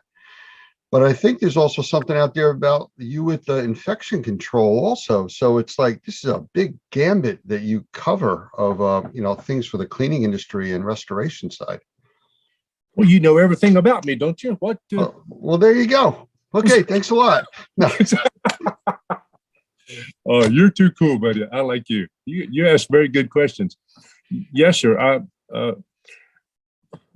Thankfully, my mom and daddy instilled me with a huge curiosity. My professor at graduate school said, learning is disciplined curiosity. And that means that once the spark goes off, you still got to get up and grab the encyclopedia or whatever, wherever you get your information from, and then learn it and digest it. And I've been very, very fortunate that I've been placed in front of the right people at the right time my very first IICRC class was with Lee Pemberton, the great Lee Pemberton from McKeesport, Pennsylvania. And to have it started off that way is incredible. And that has led one step to the next, to where now I have been asked to serve on the board of directors of the IICRC for the last 4 years. I'm a secretary of the executive committee, and what an honor that is. But along the way, as you know, other stuff happens. And we usually start in carpet cleaning, and that curiosity leads to upholstery cleaning, and of course, water damage restoration. And of course, people now say, can you wash this rug? Oh, yes. And I'm sitting in a home office out here in Wake Forest, and I can look out in the backyard where we used to wash Oriental rugs in my daughter's swimming pool, a little bitty plastic swimming pool. So even back then, it was a big deal. And we used to hang the rugs on the side of the fence out there. And one day it came up a cloud. And we had 21 rugs we had to dry in our house. So little bitty things like that add up. And now we're one of the most recognized, and I think the finest, most ethical, environmentally responsible, and ergonomic rug cleaning plant anywhere in the nation per cubic foot, without question. Yes, sir. So I'm very thankful. Well, that is impressive. I mean, yes, this industry, unfortunately, especially in unregulated states on the mold side, you know, there's a lot of problems with people being out there. Like you started off saying, you know, a bait and switch type of an ad that you took, and I'm sure that runs rampant through a lot of the cleaning industry also, like it does in the mold industry. And, you know, to hear you talk about the way that you try to keep this industry on the up and the way that your company operates, that's what we're looking to do. We really want people like you involved in this industry and pushing it forward, keeping it, I'll use the word clean, you know? Yeah, I had no idea that we were going to bring this up, but I was just on the phone call with my friend Penny Trelau from out in Australia. Just a little while ago, we were on a little Zoom call because we both serve on the IICRC S400 and the S410 cleaning and infection control committees. We're helping to write that standard. And she says that there are people all around there who want to fog something into your house and then walk out as though they've done something very special. But no, that's not the guys at Normie. And that's one of the things that attracted me to you guys, is that this is not the National Organization for Shortcut Schmaltzes. This is for remediation, dadgummit, and inspecting the way it ought to be done, for mold particularly, because there's a lot of people out there getting sick because it's not been done right. So if I said that you have a passion for this industry, I think it's kind of an understatement to hear you talking now. Okay. Let me tell you something. And one of the reasons that this has evolved over the years, of course, my mom and daddy taught me to do something the right way. That's a big deal. But here of late, within the last 2 or 3 years, we've been involved with some of these military families in helping to remediate the homes that they're in, not on base, of course, because it's hard to get on base and really do remediation the right way. A lot of these people who run the housing on these bases really aren't interested in doing it the right way right now. That's going to be changing. It is changing very, very quickly. But being into their homes where they've had to move off base and helping them clean and decontaminate their stuff that was involved in this mess in these houses. And thankfully, one day I was up in Kalamazoo, Michigan, meeting and speaking with my dear friend, Dr. Michael Pinto. And he put me on the phone with a lady named Shelley, who was involved in this military mess about 10 or 12 years ago, the very first lady to prove in a federal court causation between mold and brain injury. She is the one who proved in a Dahlberg standard that this thing really happens. And she turned me on to another lady who was going through some problems there at Camp Lejeune. Her name was Lindsay. And I went down to see Lindsay and immediately saw the horrific circumstances her kids and her family had been placed in because of this mold business, and really became a passion of mine, because, goodness, these are folks who are defending our country. And her husband even told me he felt better in old nasty Iraq than he did in his own house. That's a deadgum shame. And we're working to correct that mess. You asked very insightful questions, by the way, and I appreciate that, Lance. You're amazing, son. I see it's kind of getting your dander up there a little bit, but it's questions that have to be asked. And we've done a lot of work on military bases also. We've done training on military bases. And we have our environmental task force, which is a nonprofit. We've actually donated equipment to people that live in really bad housing situations on those bases. So we've been involved with this for a while. So I understand what you're saying, but you said something very interesting there, and it's a little off track from where we were going, but you mentioned about causation of brain injuries. I was doing some research between last week and actually this weekend, and found there's some legislation and rules out there from the ADA, American Disabilities Act, that actually covers breathing and environmental conditions causing substantial breathing issues, which would qualify as a disability under the ADA. So, and again, I'm not an attorney and I'm just reading it for face value, but it's interesting that all of these things are starting to come together as people are looking for multiple disciplines, if you want to call it, and everybody's starting to find the same thing, that there's a lot of correlation between molds and bacteria and illnesses and in the environment that people used to ignore. Lance, you're right on, man, and thank you for your interest. My professor said that learning is discipline, curiosity, and you have that within you too. You go find the dadgum answer, and that's very impressive. But I've cried with these girls, man, at their home and watched their children undergoing these night terrors. When a lady gets mold going on in her brain, it causes some swelling in her brain, and that affects the pituitary gland, that affects things that ladies go through on a regular basis. And for many ladies, it's caused them to where they can't have children. And that is a dadgum shame that that's going on. But yeah, thanks to organizations like NORMI and the IICRC and the S520 and the standards that we produce, things are, there is good news ahead if people are willing to accept it. Absolutely. Well, in an effort to keep your blood pressure down a little bit, I'm going to change gears here a little, and let's go into another topic a little bit. Give you a little bit of a break there. Oh, you're too cool, buddy. I know you said you were introduced to NORMI like through Scott out in, I guess he's out in Washington. He's in Yakima, Washington. Yeah, yes. I know Scott. I've talked with him many times. A really nice guy. But as far as our courses, because I know you've really started to look in and you've taken a lot of training from all over the place.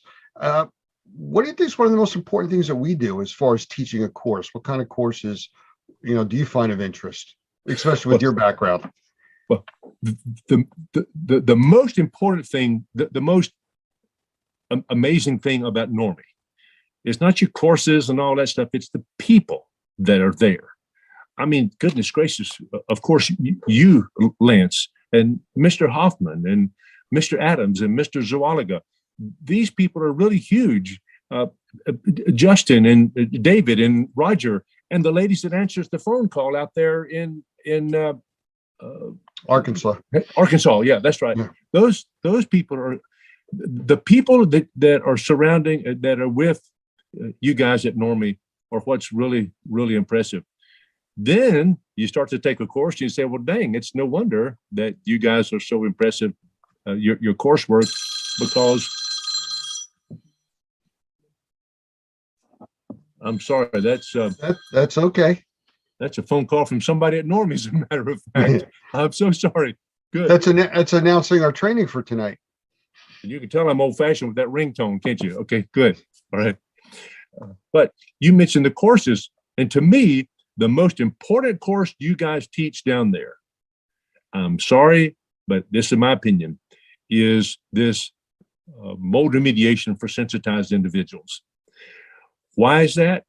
because if you can do it for the sensitized people, you can do it for anybody.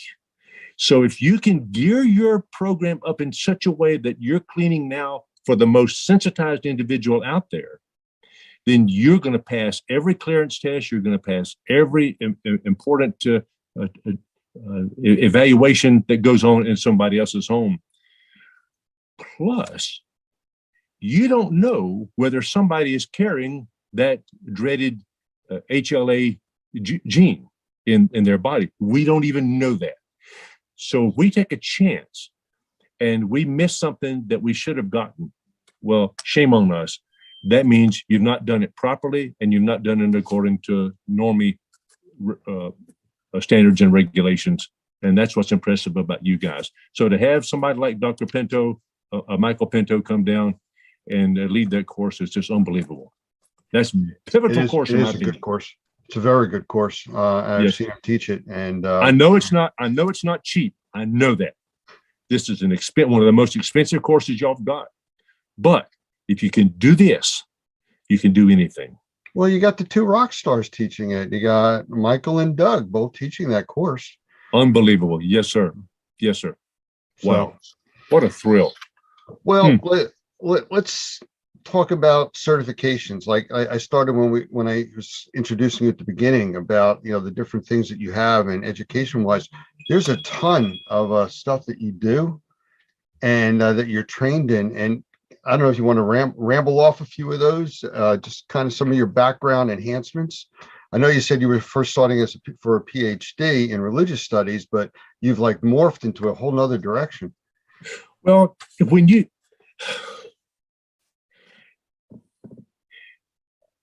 as you would that men should do to you, do you even so unto them, for this is the law and the prophets. That was written in another standard that we are familiar with. Jesus said that in their Sermon on the Mount.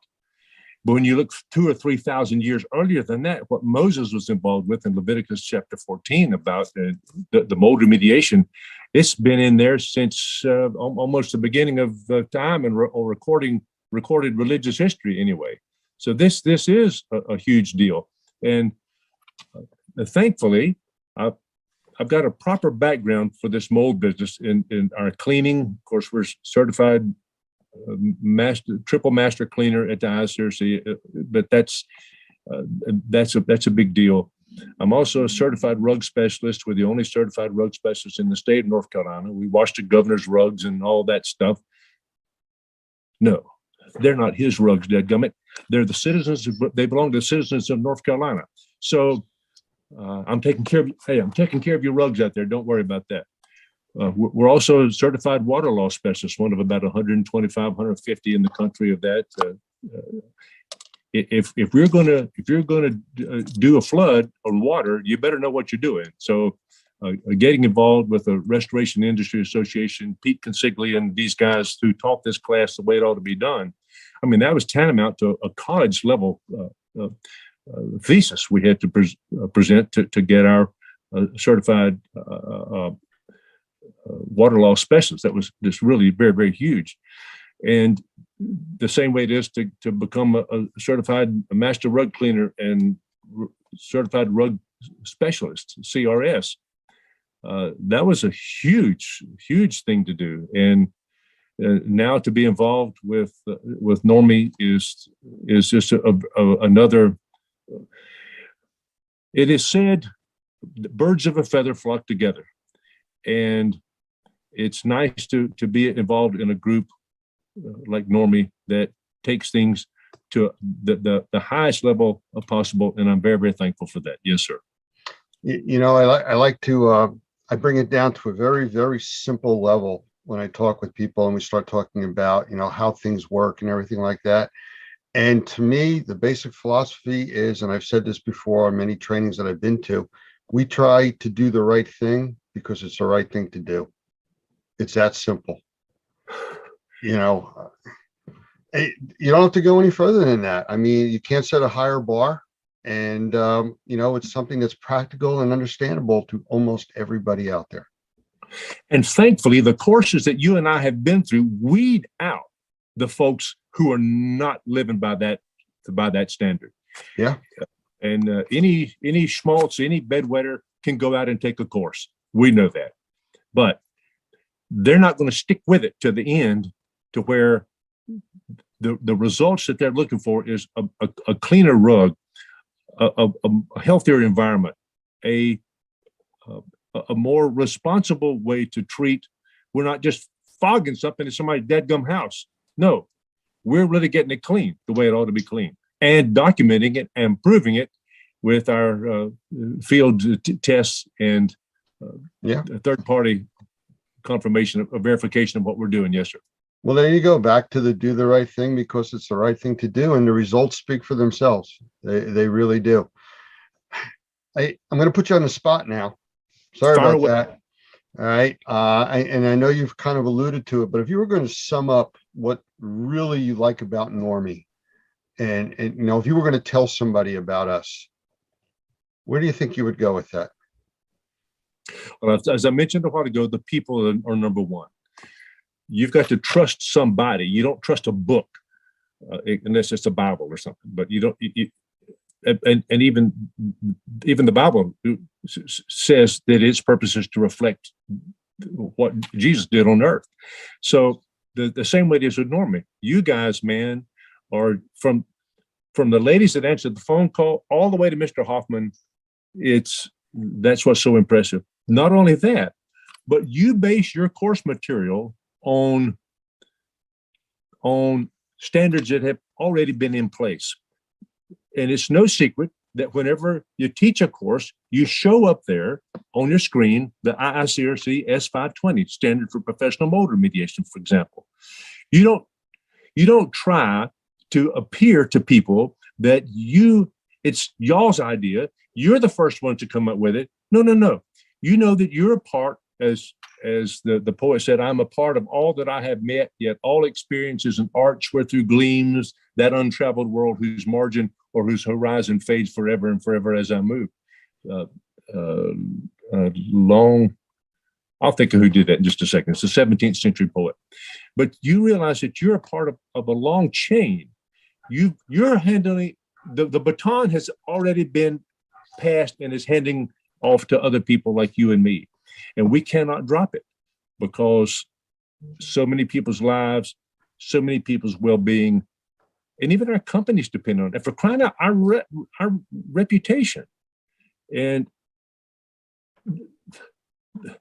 the thing that has been my greatest asset in life is been that I know how to pick my in-laws properly. A lot of people get stuck with bad mothers and fathers-in-law, but my daddy and my father-in-law was the finest real estate agent in Northwest South Carolina. And my mother-in-law ran a credit bureau up there in Easley, South Carolina. And Dad never, ever said, is this the best you can do, Robert? You've got a master's degree. Is this the best you can do? No. He would come in and he would say, whatever you're doing, let's just be the best at it. And from my mother and father-in-law, it's been that way. And to be a part of an organization like that is like Normie, that is consistent with my values, is really, really huge to me, because I don't have to wonder about some schmuck trying to tell me something that's not right, or some bedwetter lead me into down some road that's not going to lead to anything. No, that's why I like Normie. Okay. Again, we have to work on your blood pressure. You're getting all passionate about this, which is great. I really, as Cheech and Chong says, this is a big dope deal. And my neighbor across the street was their lawyer, so he was busy for a long time. So there you have it. And, yes, sir. But these are big deals, and we've got for crying out loud, people's lives and their future children depend on what we're doing. Yeah. Well, you know, I was just at a lady's house, a dear friend of mine outside of St. Louis the other day. We have an Instascope machine, and of course we've been trained by you guys how to assess a building indoor air quality, and being able to go in there and know that when we leave and after we prescribe what needs to happen, that they're going to be living in a nice, clean, healthy home, and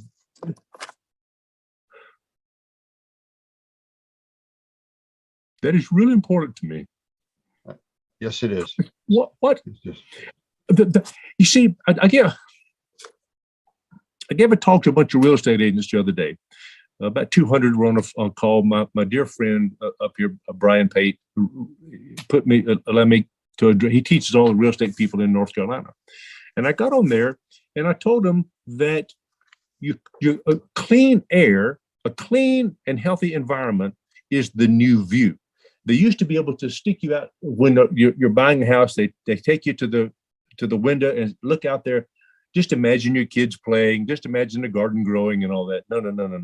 The important thing now is just imagine you living in your sanctuary where you can go home and take the mean old nasty dirty things that you've come in contact with in your life during the course of that day and come to your sanctuary and heal and get better.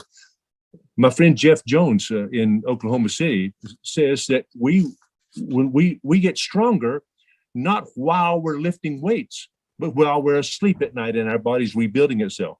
Well, that's why, as you guys say in your class, that we breathe 3,000 gallons of air every day. I mean, 20,000 breaths is the average. God, exactly right. So we're focused a lot on urine. So how many times do you urinate during a day? 9 or 10, maybe? And so how much water do you drink? I don't know. But you breathe in and out 20 to 23,000 times a day. Far more important. Yes, sir. So, well, Doug has an expression he uses for that. He says, "You either have a good filter or you are one." It makes sense. You know, Robert, I've really been enjoying this, and I'm sure that our members are too. I would love to have you back as a follow-up. Maybe get a little bit more into the infection control side and everything in another interview. If that would be okay with you. Oh my goodness, yes, I got a lot of cool things to say about that. The coolest is the primacy of cleaning. We go in there with spraying this stuff and want to decontaminate everything in the world. But no, if you clean it properly first, you are way ahead of the game. And isn't that what our mamas and daddies taught us to do a long, long time ago? Yeah. And isn't it what, I'm going to show you this thing here. Isn't it what Doug tells in this book right here? Yeah. You keep it clean and dry. This is one of the most pivotal books, I think. I know it's kind of fuzzy. I don't know. That's okay. It's this mold-free construction 2.0 to the title of it. Everybody in the nation ought to own that copy, in my opinion. Absolutely. And they ought to be connected to you somehow, by George, to get your New Jersey influence. Because if you do what a guy from New Jersey says, you're okay. I had a call from somebody in New Jersey today too, speaking to me. So it was kind of interesting. And he thought I was from down south originally. I said, "Really? With my lack of accent?" Yeah. Okay. So, but listen, Lance, y'all got the best tomatoes and the best corn on the cob anywhere in the country up yonder in New Jersey. Yes, we do. Man, hey, it's the Garden State. That's what they call it. That's true. It's not all Patterson and Passaic. No, of course, it was also 9 degrees out yesterday morning, but we'll go beyond that. But hey, Robert, I really appreciate you spending the time here with us, and I definitely want to get you back so we can talk more about the infectious disease control side. And there's so much more to talk about, yes, sir. And what an honor to spend some time with you. You ask good questions, by the way. You're like a doctor or something. I thought I was going through a physical or something. You're really good. Well, wait till next time. Oops. Okay. Robert Pettyjohn, thank you very much for being here with us. Okay, dear friend, it's an honor. Thank you, my friend.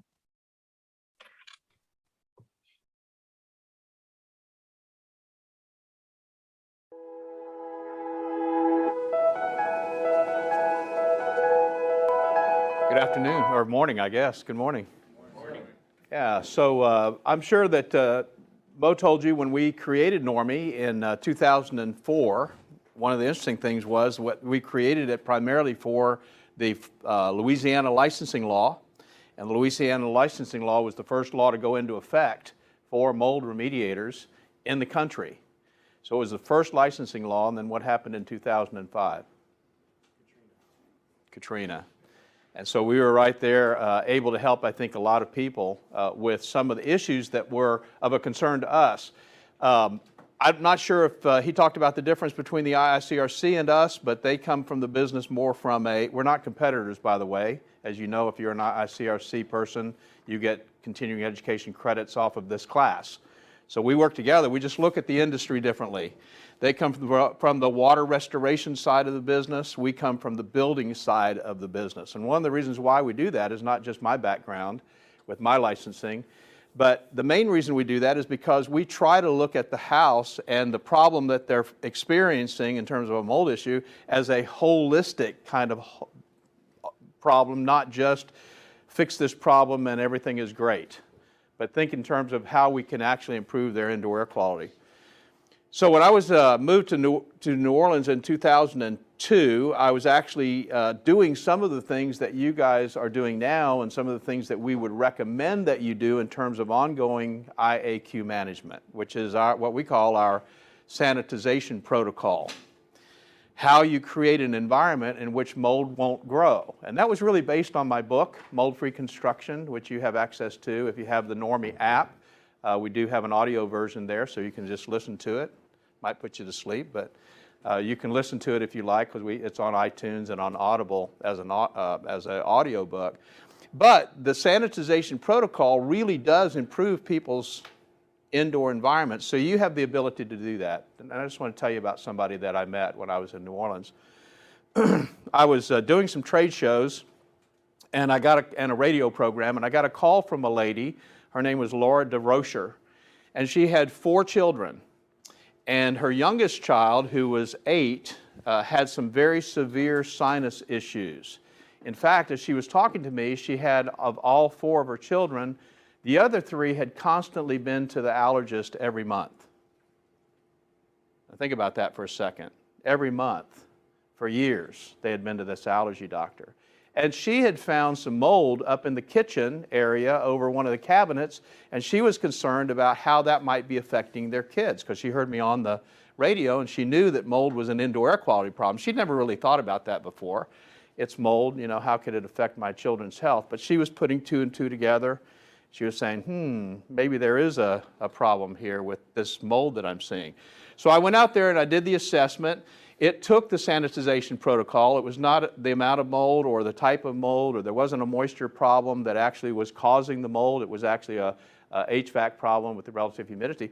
So we did the sanitization protocol, put it in place just like you see it today, exactly the same protocol. And she was really excited because in about a week she was feeling better. Her kids seemed to be feeling better. She wasn't sure. But the interesting thing that she told me when I was there visiting her was that her little child, the one that was just a few months old, they had scheduled that baby for surgery, sinus surgery. And she said, we've decided to kind of put it off because things seem to be going better. We'll see how this goes. Well, interesting story to kind of shorten everything up. About 1.5 years later, maybe 2 years later, I got a call from her and she said, I got to tell you an interesting story. She said, first of all, I got a phone call from my pediatric physician, the allergist. He was concerned that we had switched doctors because I haven't taken my kids to the allergist in almost a year. We decided not to do surgery for the baby, and the baby is doing great. Now, a couple of years old, doesn't seem to have any allergies to the environment and what's going on. She said, I think you really solved a bigger problem than you maybe think you solved. The reason I'm telling you that story is because we hear that story over and over and over and over again. Maybe not quite as dramatic, but we hear that story over and over and over again. You are in a very, very important industry. You may not realize it, but one of the reasons why it's regulated is because you're dealing with people's health. The health of your employees, the health of your clients. That's what you're dealing with.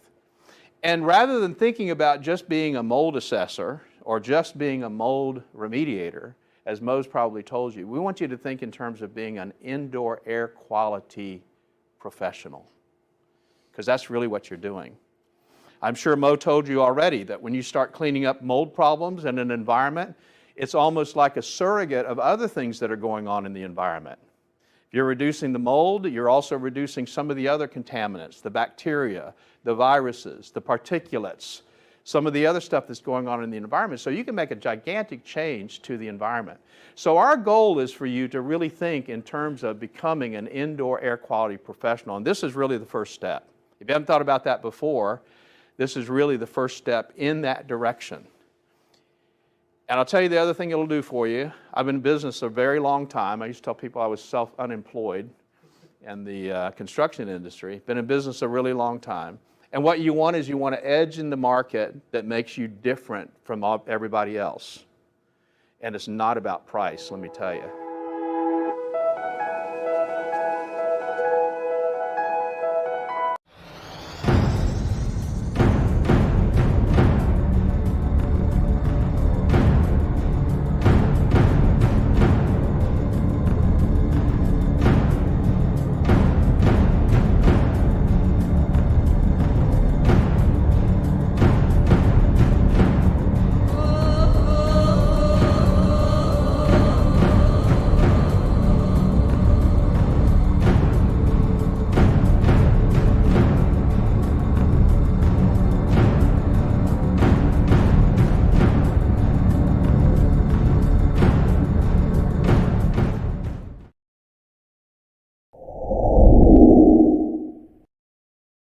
Welcome everybody to today's episode, Fire More Than Flames and Smoke.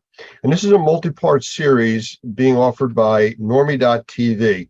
It's also available on numerous other platforms, and you can find that at normie.org. I want to welcome today's guest, Dr. Gavin McGregor Skinner, who is the Senior Director from ISSA, and he is also a Senior Leader in the GBAC organization, which is a Global Biorisk Advisory Council. Gavin, say hello. Yeah, hi, Lance. How are you today? Good. And if I missed on the actual titles, please correct me and fill us in a little bit more about your background. Yeah, okay. Yeah, no, Lance, so I work for ISSA, the Worldwide Cleaning Industry Association, and I manage the team with the Global Biorisk Advisory Council, which is a division of ISSA.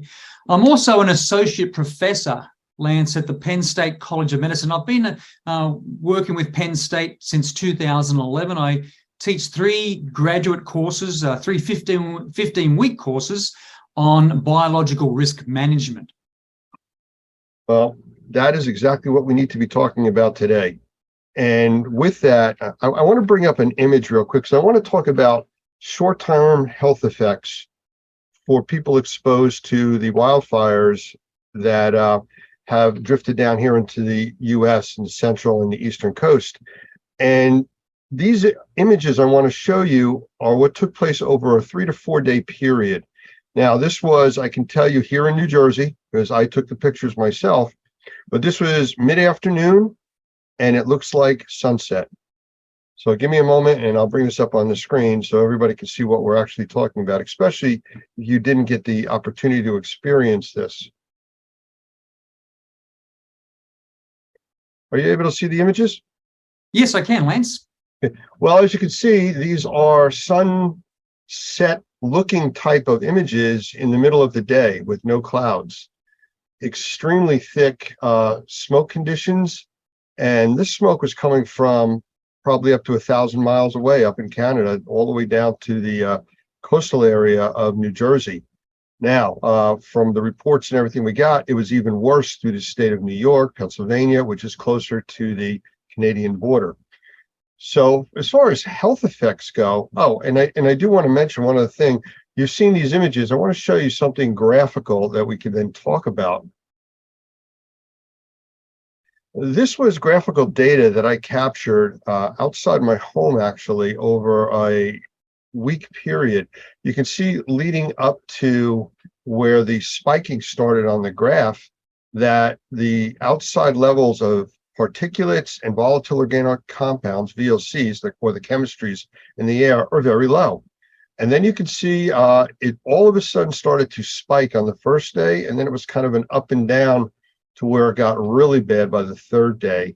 And then after that, it started to settle out and move on. So the images that you saw before this is graphical data talking about particulates at 2.5 microns, 10 microns, and 1 or sub-micron size particulates, which really can affect people's health.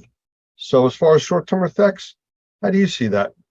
Well, what's really interesting, Lance, is that if you go back to that period of time, I think when I woke up on the Wednesday here in Washington, D.C., and your photos actually captured that very clearly, there was a lot of smoke in the air.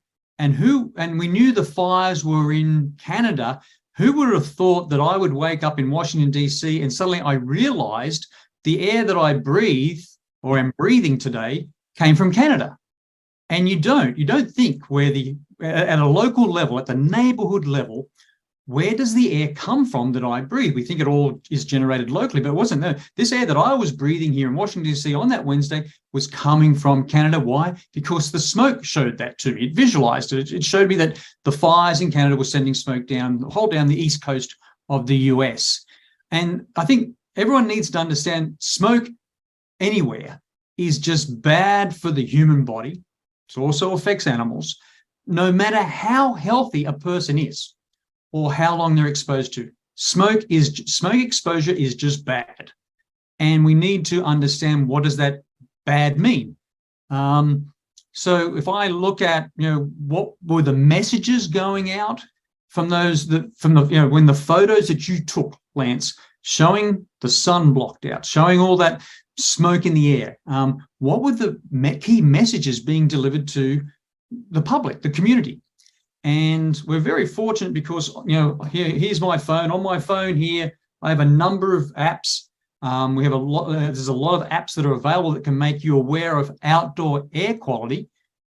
Not very many, I think very few people would have apps on their phone for indoor air quality, but we have a lot of apps for outdoor air quality. And on my phone, I use the weather app. It's free. And if I click on the weather app for Washington, D.C., I can see what the air quality is, and it's monitored, and it's called the Air Quality Index, or AQI. So again, the weather app has it. It's online. Many other apps use the Air Quality Index. And we know that the Air Quality Index around about 50 or less is considered healthy. We also know that sensitive and vulnerable people might notice ill effects to their health at levels as low as 51. And we know that from that air quality index, levels at 150 or greater are considered unhealthy for everyone. And so what we saw, this air quality index uses 6 different color schemes. But Lance, when I do my hazards identification, my risk assessments, I usually stick to the traffic light system, red, yellow, green, because that's universal. Everyone understands what red, yellow, green means. When you bring in other colors, it can be confusing. What is orange? What is purple? What is violet? That sort of thing. So there's 6 colors in the air quality index, and we started seeing maps on the news, on TV, on the websites, in newspapers, in the general media and social media.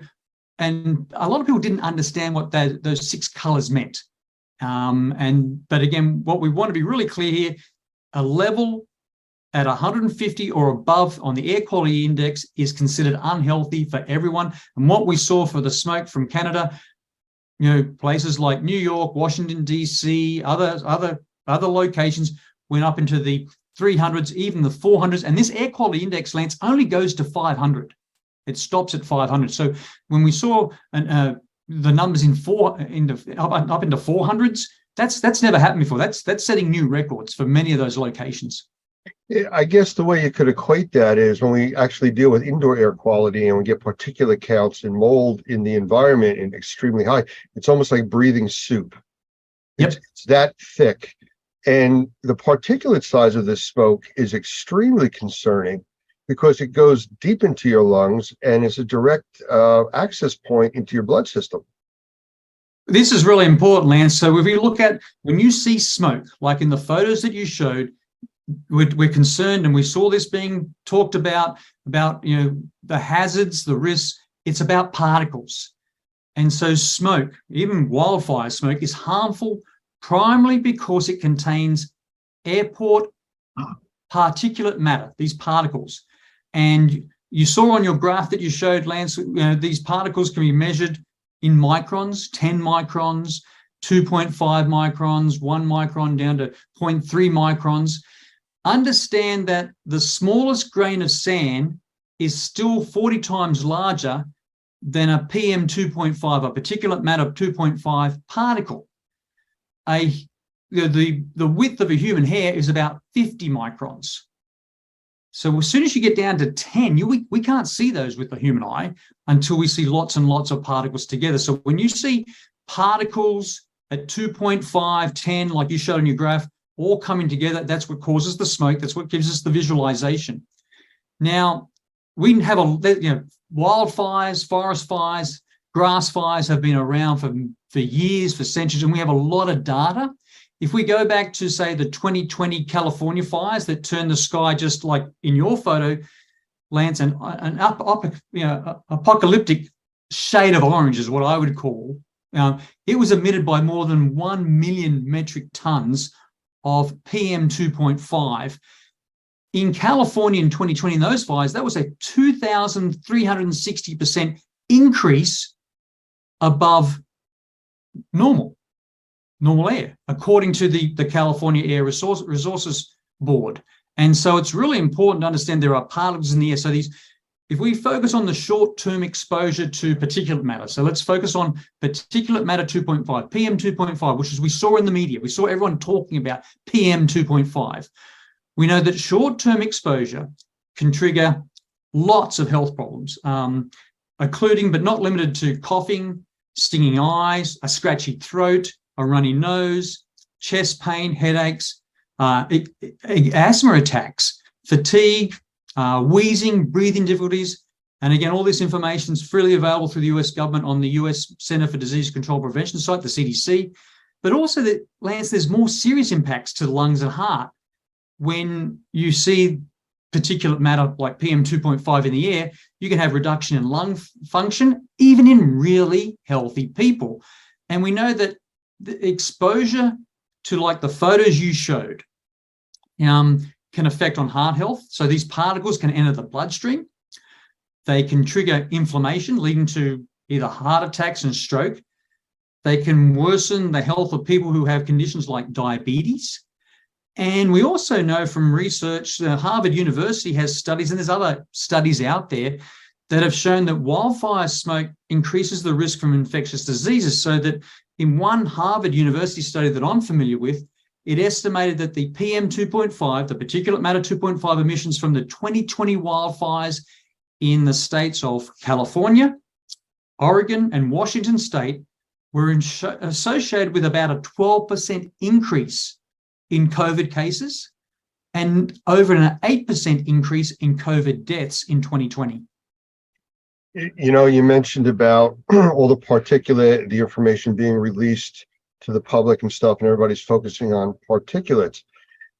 I spoke with, in one of the other episodes that we did, a gentleman who is works on the federal side of the firefighting wildfire teams. He's actually a consultant now with all the jets that are out there dropping water and flame retardant materials. But I asked him the difference in the types of smoke coming out of Canada and from wildfires. And he says there's two different types. One is the type burning the forest, just like a campfire. You're burning logs and vegetation, stuff like that. The second type is when that forest fire creeps into industrial and residential areas and starts burning homes and factories and all the materials and chemistries there, that changes the smoke and the contamination to not just particulate, but VOCs, volatile organic compounds, all the chemistries that are now airborne and being burned and converted to other things entering our lungs.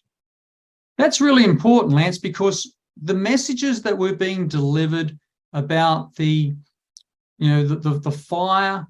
wildfire smoke in the air just recently focused on particles. It didn't focus on chemicals. It didn't focus on volatile organic compounds. We didn't see them being measured or reported in real time. Yes, we know the measurements were taken, but that information wasn't made available. And I think it would have been much more responsible, because we saw the smoke in the air. You took the photos of the smoke in the air, turned the sun orange. It turned the sky dark gray, and I saw it here in Washington, D.C., where I live. A few measurements to say, yes, we've got particles, but do we have other chemicals? I didn't see that data available. We know from studies, there's a good 2022 review in the Journal of Climate Change and Health. And the problem with these studies in these journals that a lot of the community, a lot of just the public can't access these journals because you've got to be a subscriber, you've got to pay money. So it's really important that we do videos like this, Lance, to take those studies and sort of translate and synthesize the information so that everyone understands what's being done. And that's not done enough. But so if we go back to a 2020 review in the Journal of Climate Change and Health that probably most people haven't seen, they found that there were long-term effects of wildfire with PM 2.5 exposure. And those long-term effects included higher risks of respiratory disease, but also cancer. And so it's really interesting that we now look at, okay, so again, the air where I am now in Washington, D.C., Lance, today is pretty clear. I don't know what the measurements are. I haven't measured it, but I don't see any smoke in the air. And what we've seen from, wildfires in Canada, Australia, California, we've seen the week after that smoke, like in your photos, we've seen an increase in emergency room visits. We've seen an increase in people visiting the physician or the doctor. We've seen an increase in prescription of medications for, say, respiratory complications or respiratory problems, difficulties. And we've also seen studies, Lance, say, I think through the, one study that I know of through the California Air Resources Board, they estimated that PM 2.5, particulate matter 2.5 from all sources, is responsible for 5,400 premature deaths and 2,800 hospitalizations for cardiovascular, heart and respiratory diseases in California every year. And they also, in the same studies reports, said that PM 2.5, particulate matter 2.5, was also associated with 6,700 asthma-related hospital emergency room visits in California every year. So it's going to be really interesting. A week after what your photos showed, the week after the smoke coming from Canada, how many visits were made by people, we haven't got that data yet, to emergency rooms, how many people went to see the physician or the doctor, and what was the number of prescriptions and medications given to people that are now reporting with maybe breathing difficulties and asthma and other problems.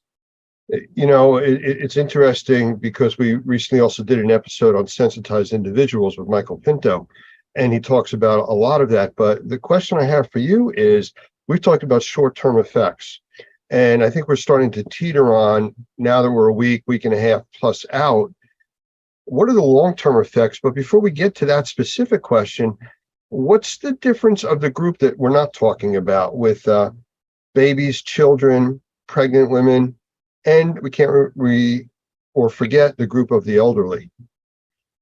Oh, yeah. So the elderly will have a lot of underlying conditions, that again make them prone to particulate matter PM 2.5 and less particles, smaller particles, which do exist in smoke in general. But if you focus on that real critical, you've identified that critical cohort, that critical group, Lance, of pregnant people, babies, young children, they really need to avoid smoke exposure as much as possible. And so it's really important that we get those warnings out in time. A lot of us will stay indoors, recirculate, or some of us don't, but we need to ensure that our air conditioning is recirculating and not bringing in that outdoor air, because a lot of the filters that we have will not pull out the particles in our home or even places where we work. So it's really important to understand babies, young kids are at high risk because their bodies aren't fully developed.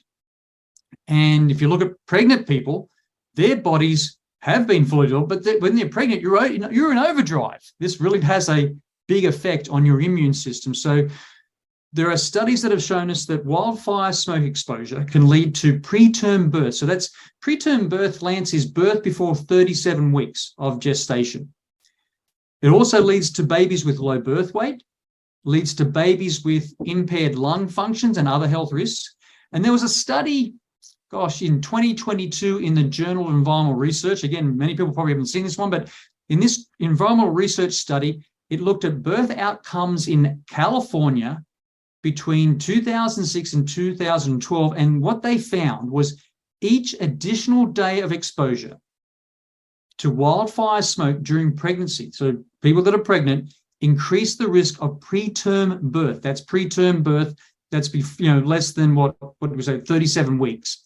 Now, the same studies, or same study that I'm aware of, estimates that as many as 7,000 additional preterm births occurred in California that were attributable to exposure to wildfire smoke during that period of study, 6 years. Sounds just like secondhand smoke exposure.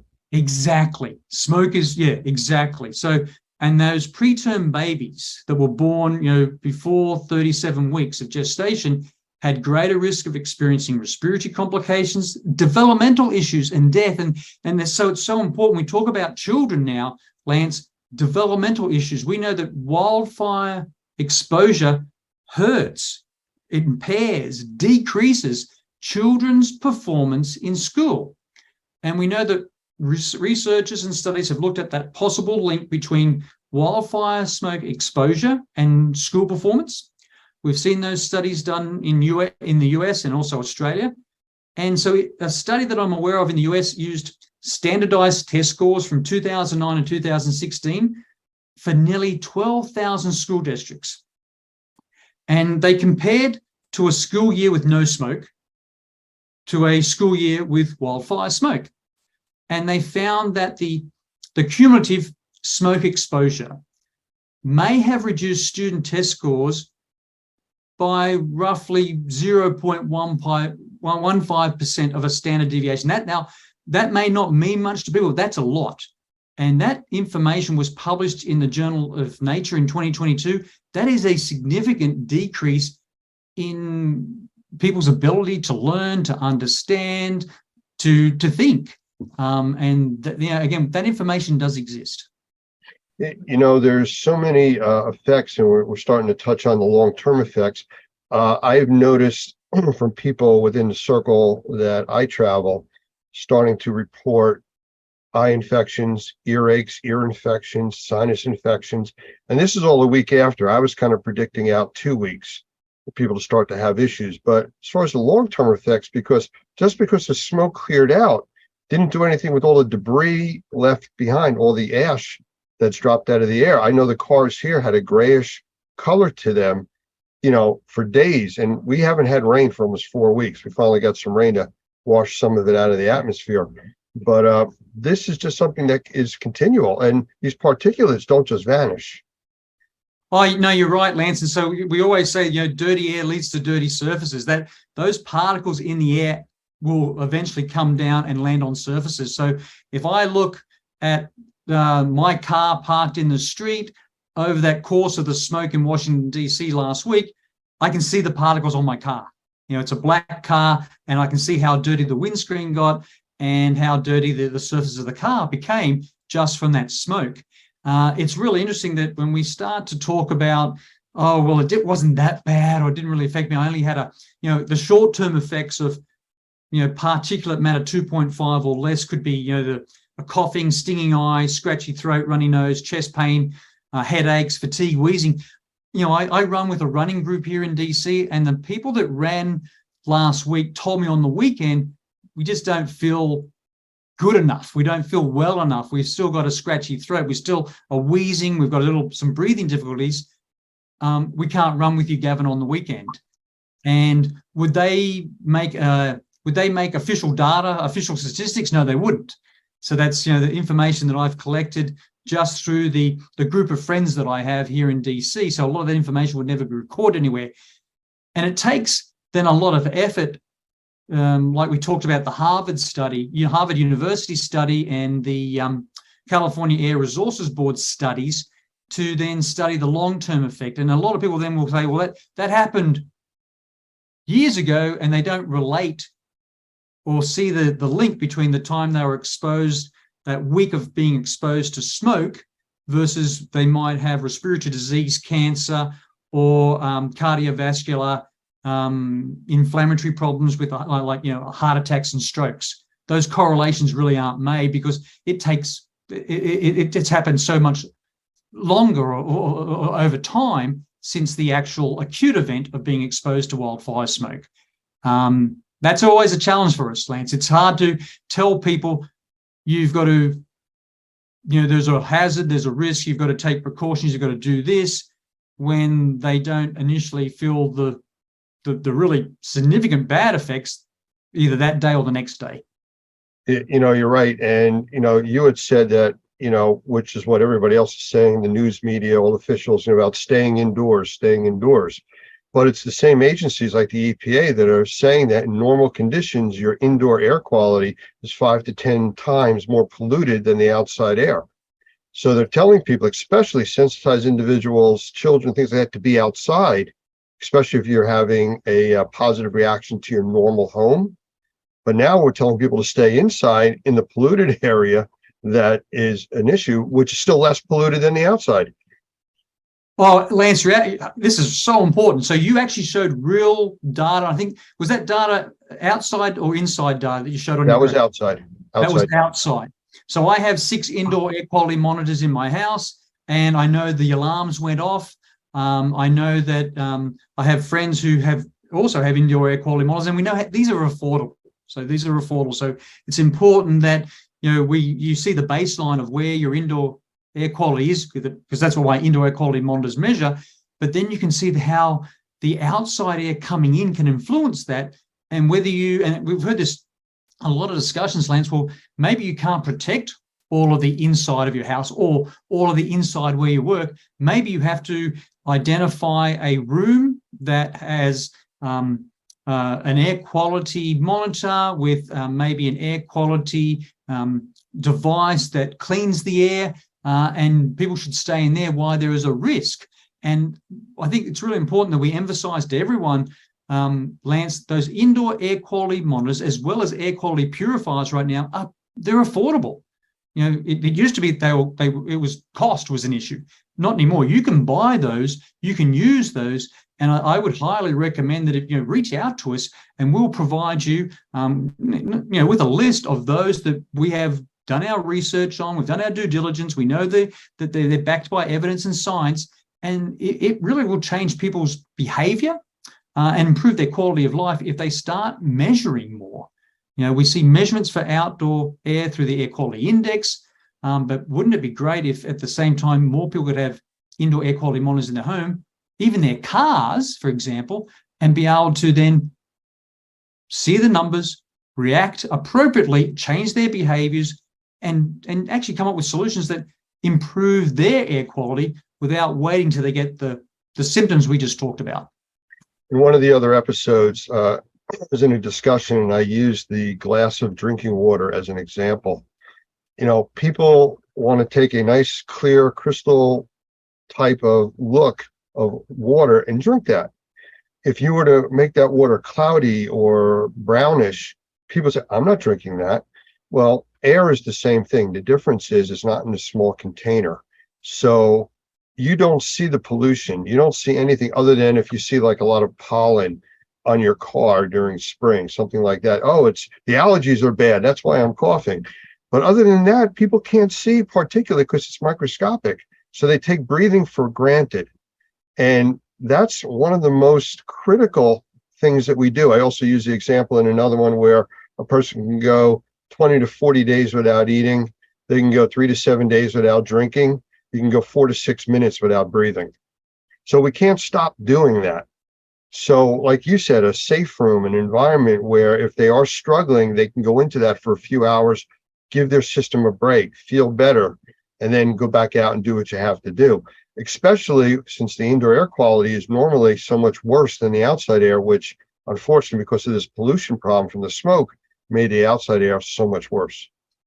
Yeah, and that's how we all work together, Lance, through Normie, GBAC, the Global Fire Risk Advisory Council, a division of ICE, to say, our subject matter experts, we sit there, we know that there's a way of making the unseen seen, be visible. We know how to identify those hazards and then calculate the risk, likelihood of something happening and the consequence if it happens. And, we all know that we use that definition of consequences, how bad can it get? And so much of our air, as you correctly said, Lance, water is unseen. It can be contaminants, pollutants in the air, contaminants, pollutants in water, and it still appears, it looks, or even smells safe and healthy. But unless we measure more, we will never be able to improve. And that's why I think we all talk about that, it's so important. The tools are available, the equipment's there, the expertise is there, the science is there to start measuring more and then working with subject matter experts to interpret properly, appropriately what those measurements mean so that people can act, change their behavior, develop, implement solutions. And I think last week was a really good example with the smoke in the air, colors on a map, 6 different colors with the air quality index. And in my own personal opinion, maybe 6 colors is too much. Maybe it's confusing. Maybe people didn't understand what the colors. And then when we had the colors, we also got numbers. Here's 425 in New York City. Here's 350 in Philadelphia. Here's 308. All these different numbers came out for different locations. I don't think people realized what the number means. So if you give a color, if you give a number, then you must give an interpretation, a so what, and you must tell the public what to do. Well, there are other things that are also affected besides what we're talking about now. We've talked about, the young, the elderly. We've talked about pregnant individuals. We've talked about sensitized individuals. There's a few other things we need to talk about. Number one, and I know and I mentioned this in another episode, that it sounds a little bit on the dramatic side, but from this heavy smoke condition, we actually got a glimpse into what a nuclear winter would look like. The temperatures that are normally 80, 85 degrees in New Jersey this time of the year were barely able to get out of the 60s. It dropped the ambient temperature almost 20 degrees every day while there was smoke. Once the smoke cleared out, the temperature went back up to normal. Now that affects plant growth. It affects our food source. And speaking of food sources, it affects livestock with breathing. They're outside creatures. And we can't forget our pets, especially the ones that either have, like doggy doors that go in and out or outside pets. So how does it affect them? Yeah, really important, Lance. We knew in Washington, D.C., the National Zoo was closed to all people, closed to visitors because they had brought the animals indoors away from the smoke. Now, are all the enclosures at the National Zoo on air conditioning that recirculates? No, it's not, but at least that would decrease to some level, some degree, their exposure to the smoke that was outside. Again, in horses, equine asthma is real. And we know from fires in Australia, information and data from fires in California, horses can suffer inflammatory diseases. We see equine asthma increase after forest fires or wildfire fires. That data is available. That's known. That's been studied. Less so in companion animals like dogs and cats. But yes, we do know that, again, those animals are breathing the same air that we're seeing that we would breathe. Really interesting, just a couple of anecdotal reports that I've received from colleagues and friends here in DC. They had to let their cat or their dog out to go to the bathroom, the toilet, or just get some exposure outside so they wouldn't go mad inside when they run around. Opening and closing that door very briefly to let us say a dog out. And the people that had indoor air quality monitors saw that by just opening that door very briefly to let the pet out, changed their indoor air quality on their monitors significantly. And what I mean by that, if they were sitting at like a 95 to 98%, it dropped down in some of the photos that I received down to 70, 73% in that very brief period. So it's not like it takes a long time for the smoke to rush into the house. When you open the door, that smoke came in and that indoor air quality monitor then measured it, and you saw in real time, right there and then, a change in your indoor air quality by a number. The challenge we have, though, is how to interpret those numbers. So yeah, again, Lance, many animals can't go indoors. They were exposed. And again, a lot of this data won't be measured, but we do know from studies that we do see inflammation problems as well as respiratory problems in animals exposed to wildfire smoke. One of the things, just like with very young children, animals can't really tell you what's bothering them. You might see the animal acting up or different or lethargic, but you won't know what's really going on, just like with children. So it's something you need to pay attention to. Don't forget about the pet that was outside all day during that smoke. They may start to have issues going forward. Yes, I'm a pet lover, can't help it. Oh, but very important, Lance. My dog Buddy did not want to go outside last week when we had all the smoke in the air. Now he doesn't want to go out in the rain either, so Well, yeah, but he loves the snow. But you could see it was really interesting that to be at the door, trying to let him out, to get some exercise, to go to the bathroom. He really had to be just pushed through it. He knew what was out there. I don't want to go out in that. And I think you look at animal behavior. Animals will tell us lots of stories about the quality of outdoor air. Well, if I look for a positive for this whole thing coming out of Canada, I think it was an awareness that's brought to the public that this could happen at any time. The fires are still going on. The smoke could change direction with the wind. We could have another repeat of this. And it gives us a glimpse as to what could happen again. It could be longer lasting. And how do we deal with that going forward? I mean, it's just like the people in Florida and the Gulf Coast that live in a hurricane-prone area, but they don't go and buy plywood till 24 hours before the storm's going to hit. The storms are going to be there. Prepare ahead of time. Like you had said, you can get monitors to know what's going on in your home. You can get air purification. You can get better filters. I mean, the term we use is you either have a good filter or you are one. Yep. Really important, Lance. Again, I'm going to go back to my cell phone, my mobile phone. In times of tornadoes, hurricanes, I'll get messages on my phone, take cover now. So, a government agency has interpreted the risk of the tornado, the storm, the hurricane, and I need to take cover, seek shelter. What I found in the messages that were given out on my phone, it wasn't that clear. Yes, your photos show clearly there was lots of smoke, lots of particles, and maybe other substances in the air during when you took those photos. But the messages I got on my phone, in the media, on TV, social media, in the newspaper wasn't clear enough to say, and then it wasn't just some groups that were going to be affected, it was going to be everyone. And it wasn't really, I think, this is very, summer is just starting here in the US, on the East Coast, West Coast, in the Northern Hemisphere, it's just starting. We're very early in the wildfire season. And I think we've got the air quality index with numbers and colors.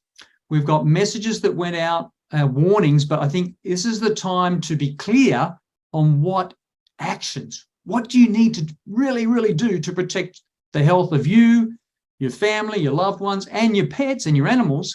And I think this is a good opportunity. What happened last week, learn from that and say, right, how do we do better in giving very clear, actionable advice?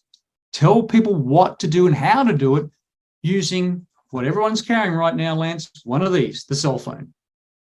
Well, I think education is the important part, and the public education is really important, whether it's through PSAs, public service announcements, or just making it available for people to call, reach out to the ISSA group, to Normie or Normie.tv.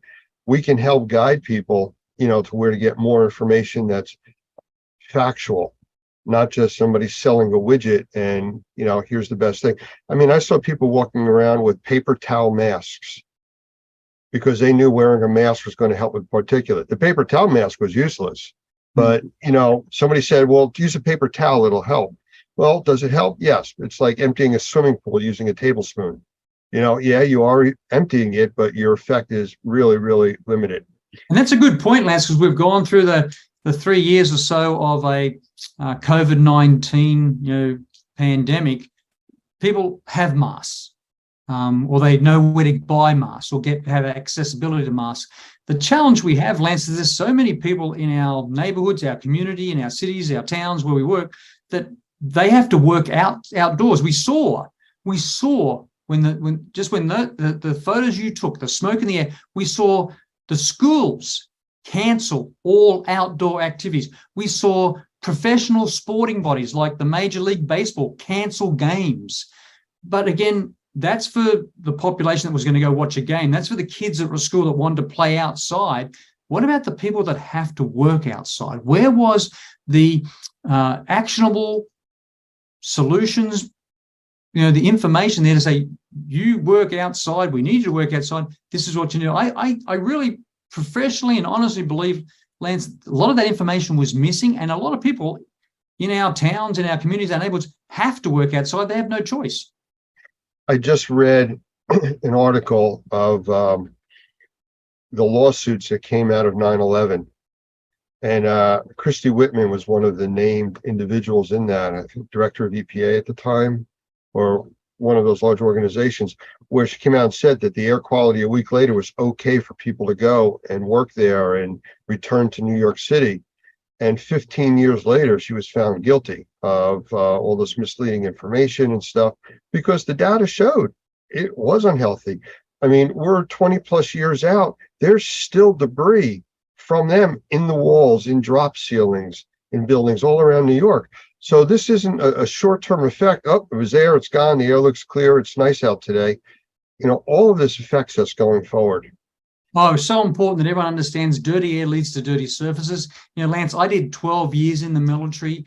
When all the deployments I did around the world, we don't want to leave waste in a footprint in a foreign country, so we burn it. And so you can easily see, there's books written about, there's movies made, the exposure of soldiers and the military to smoke pits.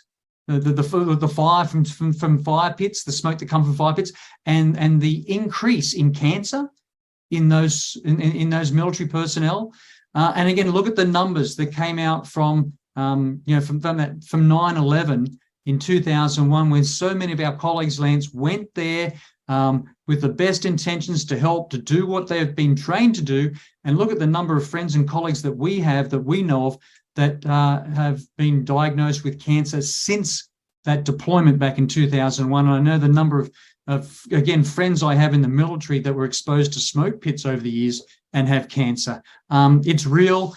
What it means, we have to do better when we go to respond to those important acute events to try to mitigate them, respond to them, and then go into recovery. We've got to do better in our training as well as our equipment to protect what we know in the long term causes inflammatory disease, heart disease, lung disease, cancer.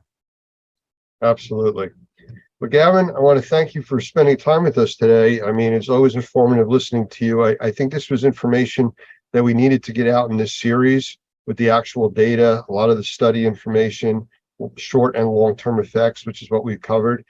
And just give people a place to go if they have questions or concerns, how to reach out and get help. The Normie organization at normie.org, ISSA organization, GBAC. There's a lot of credible sources out there that are out there doing this for the right reason and trying to educate the public. So I want to thank you for being part of that. I want to thank you for being part of this series that we're doing on fire and smoke. And we'll do this again. You're more than welcome, Lance. Again, we're even at Normie and ISSA and GBAC now, we are still working right now. How can we do better in translating the information we know, the research we know, into helping people understand this is what you need to do when you see that apocalyptic look in the sky. The sun is blocked out. It turns bright, hot orange based on smoke or particles in the air. And it's something we're still working on, Lance, and hopefully we'll be able to do better and get better information out to everyone. You're absolutely right. And I think closing out, I just want to leave the images up there on the screen. Let's see if I can bring this up real quick. You have the sun up there now and the smoke? Yes, can see it, Lance. And as we know, we saw it, we lived through it, we breathed it, we kept doing the work we should do.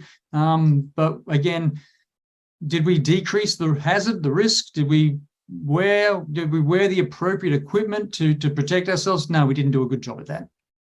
Well, I think this is a good start. I think we're getting the information out there. Hopefully this is helping people, answering some of their questions. So thank you again. I appreciate the time, and we'll do more series down the road. You're more than welcome, Lance.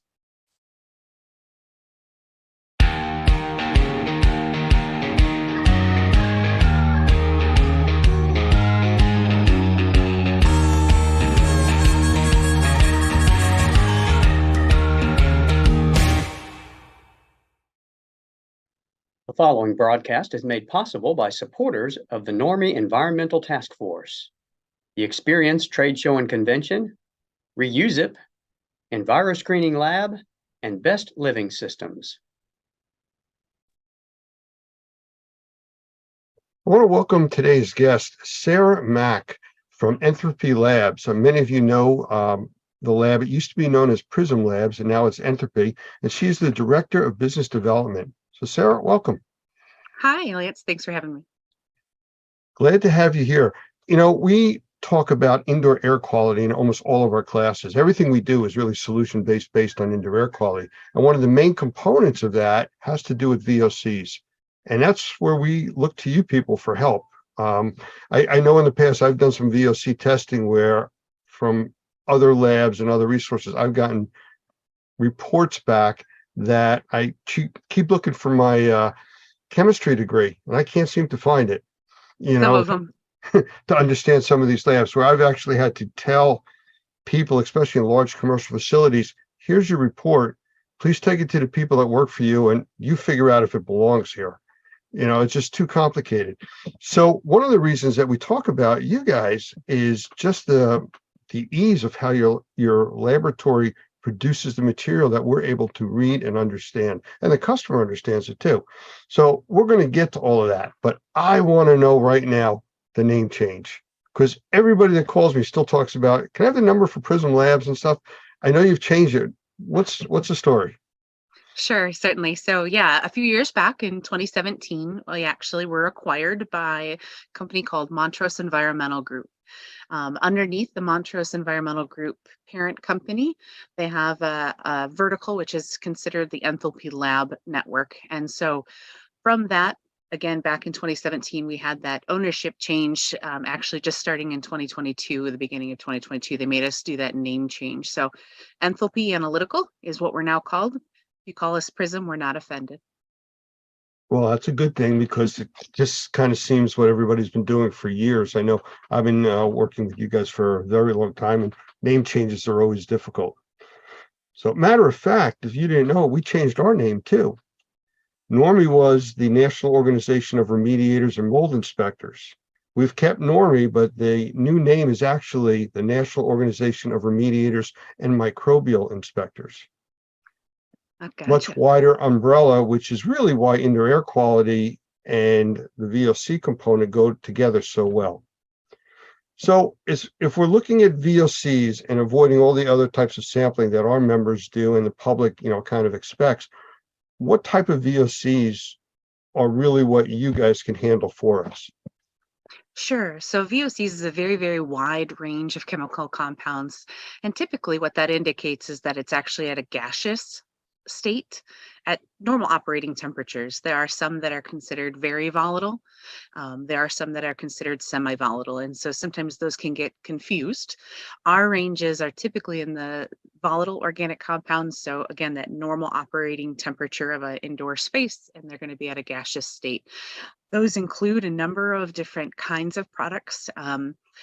Cleaning supplies, you know, the chemical compounds that are associated with fuel, gasoline, heating, cooling, refrigerants are on the very volatile end, but there are a number of them we can see as well. Well, I know that when we do our testing, we often look for, on the clearance side or the post-remediation verification, VOCs that are associated with the chemistries that are used during the process. We really try to avoid, you know, a remediation process that causes more problems for the occupants than the actual mold or microbial issues that were there. So that's where your stuff comes in. But there's also a component of what you test for MVOCs, which is different than VOCs, right? In a way, yes, they are slightly different. So VOCs, or mold VOCs, are considered a volatile organic. The mold portion of it is strictly an indication as to its relationship with mold. Now, we have about 21 target VOCs that we use for our mold VOC total. Those chemicals have been found in literature pieces and publications in the past. They're ones that we can see with our equipment, and they're ones that could be indicative of an odor that might be present. The mold VOCs are slightly different, of course, than the spores and some of the other things you might test for with mold, but they're only emitted as mold is actively growing. And so those are what we look for. Again, those 21 markers. There is some crossover with other products in the home that might have some mold VOC chemicals, because again, they're standard VOCs. It's just which one are those active growing molds actually producing. So there is some crossover, say, with paint. So if there was a lot of recent painting, we might have an elevation in what we would show as an elevated mold VOC, but then we start going through that series of questions. That is the difficulties. We're not looking at the actual particulate itself, but we're assuming based on the chemistry, what we're seeing, what is actually present. Because I've done some assessments myself where I've been in environments that are immaculate, how clean they are. But when you're dealing with the occupants, you can see that they're suffering from something. And I've been surprised a few times where the MVOCs are almost off the scale, 3, almost 4,000, which is extremely high on your scale rating for MVOCs, you know, especially when I'm not finding anything, you know, spore-wise. You know, the spore traps are coming back clean. There's very little growth, if anything, but the VOC levels are really elevated. Yeah, so our scale for the mold VOC, I think you got it a little bit crisscross there with the TVOCs, but typically starting at 8 nanogram per liter is what would be an outdoor average for mold VOCs. Anything up and above that 8 is where we would start to look to see any active mold presence in that space. Now that could be super small, like just an excess of overwatered plants, or it could be something a bit bigger where we do have something that's hidden behind the wall. Now, spores are much larger in terms of size, so those don't make it through the wall necessarily as quickly as what those volatile organics would. But then too, again, we have to take that with a grain of salt in looking at the chemistry, because if the compounds are associated primarily with paint, or we do know that there was some recent construction that had happened there, it may be that it is related to something different than a specific mold growth. So they aren't a catch-all, and they're definitely not the one-stop shop in terms of mold detection. So they're a complement. So if I said that I was just testing you to see if you were paying attention with reversing those scales, you probably wouldn't believe me. Actually, what happened was I was looking at some reports from earlier today, and I had one that the regular VOCs, the number was gigantic. And, you know, that's what's sticking out in my head. And you are absolutely correct. It is a different scale. But again, still elevated mold VOCs when I'm still not picking up particulates or any other signs of mold, either because of the cleaning they did or just it's a different problem. Could be. So from your perspective, the indoor air quality arena, or space as we call it, how do you see the VOCs really fitting in from your side of it, not from ours? We understand our side. Sure. So the way I like to think about the indoor air environment is we know that there are a number of different things that are associated with that. We have the particulates, we have molds, we have the VOC, we have some things as simple as temperature and humidity. But a large majority, when you look at the chemical makeup of the indoor air with the particulate in a general type scan, not just specifically for mold, but just particulates in general and what's present, in terms of a dust characterization, I liken that between the VOCs and the dust, you're looking at 80% of what would be present in an indoor air space that could be of concern, causing symptoms. And so it is a major component, certainly, for the indoor air environment. There are some things that we can kind of test out. I know we've talked a little bit about some of the instant read meters or monitors that can be used, but in terms of VOCs, TVOC is on a lot of those monitors for a reason. It's interesting the way that you bring that up, because we get a lot of questions because we have a monitoring program under Normie Pro Monitoring where we monitor in real time, and VOCs is part of that. However, that is a screening system. We are screening the environment. We're watching what's happening. We're looking for anomalies. We're not identifying what the problem or the VOC is. That's what you guys do. That is right. There are some limitations, certainly, in some of those instant or real-time read instrumentations that are out there and available. They're certainly helpful for what I call habit identification. So when we see on Wednesday nights, the building always gets cleaned, we see those VOCs go up. That's going to be that habit or that repeating event, essentially. And that can happen in indoor environments in terms of homes as well. There's a number of research studies out there that TVOC monitors are increased in terms of the totals, say when you're cooking, when you get home at the end of the night, when you're taking your shower in the morning. So you start to see some habits and forming. That gives you some indication of quite possibly correlation on what's happening in the space that might be causing that. But then too, sometimes you don't know, and maybe you just have a total overall high VOC level. That may happen in cases where you have a brand new home, or a significant remodel where you just have a total high VOC and you can't pinpoint specifically to any one activity or even series of activities. That's where the testing through the laboratory is going to be much more helpful. Knowing that you have a high total VOC, and then starting to work through and identify what those sources are within it, or what the chemicals are within that are making up that total. That's exactly how we put this out there in our trainings to our membership, that a lot of the testing is done is really on the screening side. And once you've screened and identified an anomaly or problem, something that's outside the norm, then there's more detailed investigative work that can be done, and you use more sophisticated tools. And that really is their understanding in this industry of how we go about approaching it. So yeah, I'm glad that you did bring that up, and it's important to understand the difference between the screening and testing, which is the language that we use. We've screened, now we need to test. Oh, very good. Specialty type of reports, I think, is something else that you guys are pretty good with. If somebody needs something very specific, you can help them. Certainly. So our laboratory here in Mount Pleasant, Michigan, we specialize in VOC detection. And so because of that, we've really honed in on a number of different reports and types of reports that we can issue in comparison to some of the other laboratories where you were kind of indicating you get chemical by chemical, difficult reports to read. We've specialized some of ours. So with the total VOC, we do have a summary or survey style report where you get that total VOC, and then it breaks it down into types of products that are used, and then some individual compounds. But outside of our standard just VOC check, I'm wondering about it, we've also developed a number of other tests that are helpful that test for VOCs applicable to maybe tobacco smoke use. We have some for fire or a partial fire, like a structure fire, smoke damage. So if you had something that started in the kitchen maybe, and you've got smells that are happening up in the master bedroom, doing this test would help to identify and justify essentially that we have those chemical compounds present that were from that fire event across the house. Additionally, we have testing available now for spray polyurethane foam. A lot of the requests we've been receiving over the last couple of years as we all become more energy efficient, closing up those homes, is that we're tightening things up and people are actually becoming ill afterwards. So we do have a test that's associated with all VOCs that are present that we can test, and then also actually a bulk piece of the foam.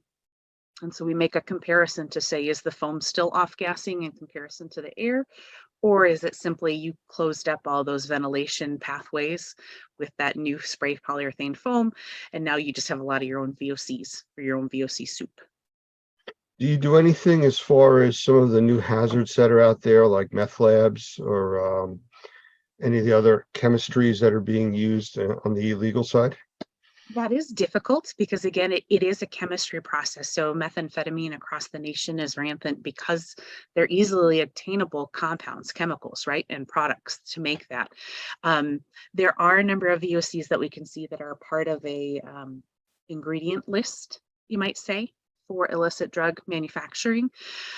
In terms of the actual drug itself, when it's finished, specifically methamphetamine, it's too heavy to see in the air. So it would be what would be more a semi-volatile or in a particulate, essentially. And so because we do the chemicals in the air versus like a surface dust or a tape lift and things like that to identify illicit drugs, that wouldn't be something we would cover.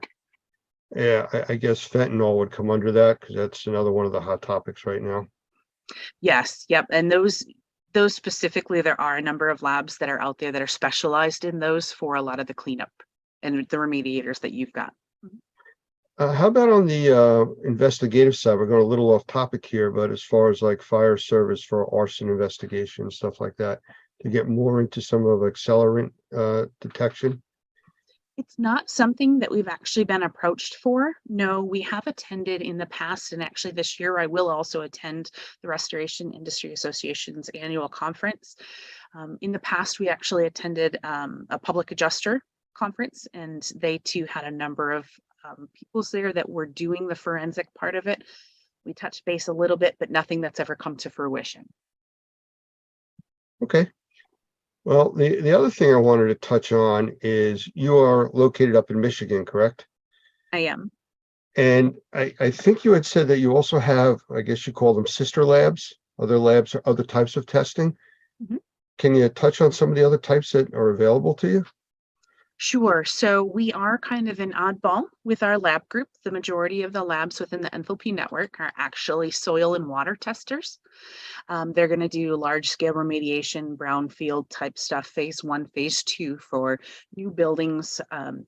That's a large part of what they test, but soil and water also for, say, PFAS compounds. Those are some hot topics that are coming around in terms of the residences. Wildfires, I know that a couple of the labs in California have done wildfire studies in terms of the soil remediation that happens as large fires come through and what has to be kind of dug up. We also have testing available with like SUMA canisters, or what traditionally would be a TO15, if that's something that the job requires or specifies, pardon. And then the laboratory down in Houston, Texas does a lot with the oil and gas industry. So they do a lot of actual stack emission type testing. So we're pretty much the only one that does real indoor air within the laboratory network. But there's a lot of other things that are available to us at this point. And that's what I was curious about. Two different things you mentioned, the lab down in Texas for oil. Mm-hmm. Refabbing or rehabbing gas stations, stuff like that. They're always testing soil for that. Yeah. And lead contamination also. Mm-hmm. You know, especially on the older gas stations where they were using leaded gas. I mean, there's a lot of different issues that people are being affected by. So I'm just curious about knowing the different extent of what you guys can test for. I guess our members should just reach out if they have a question about, hey, can you guys test for this?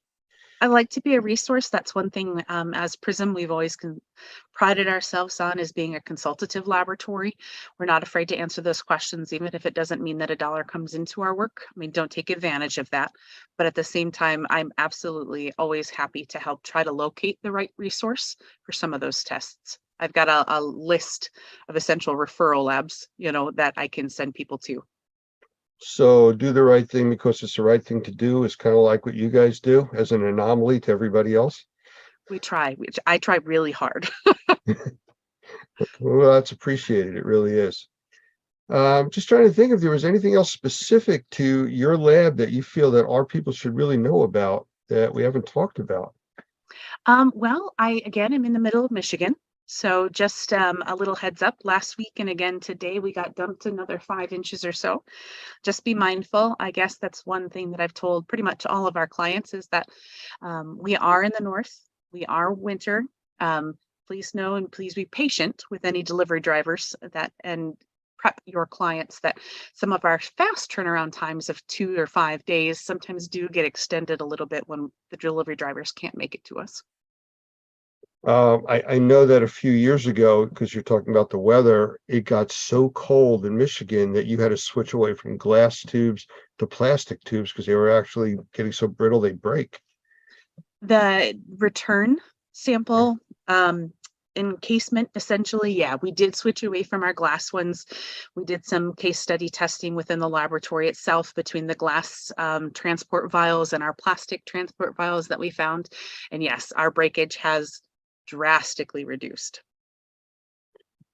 All right. Well, I have an oddball question for you now.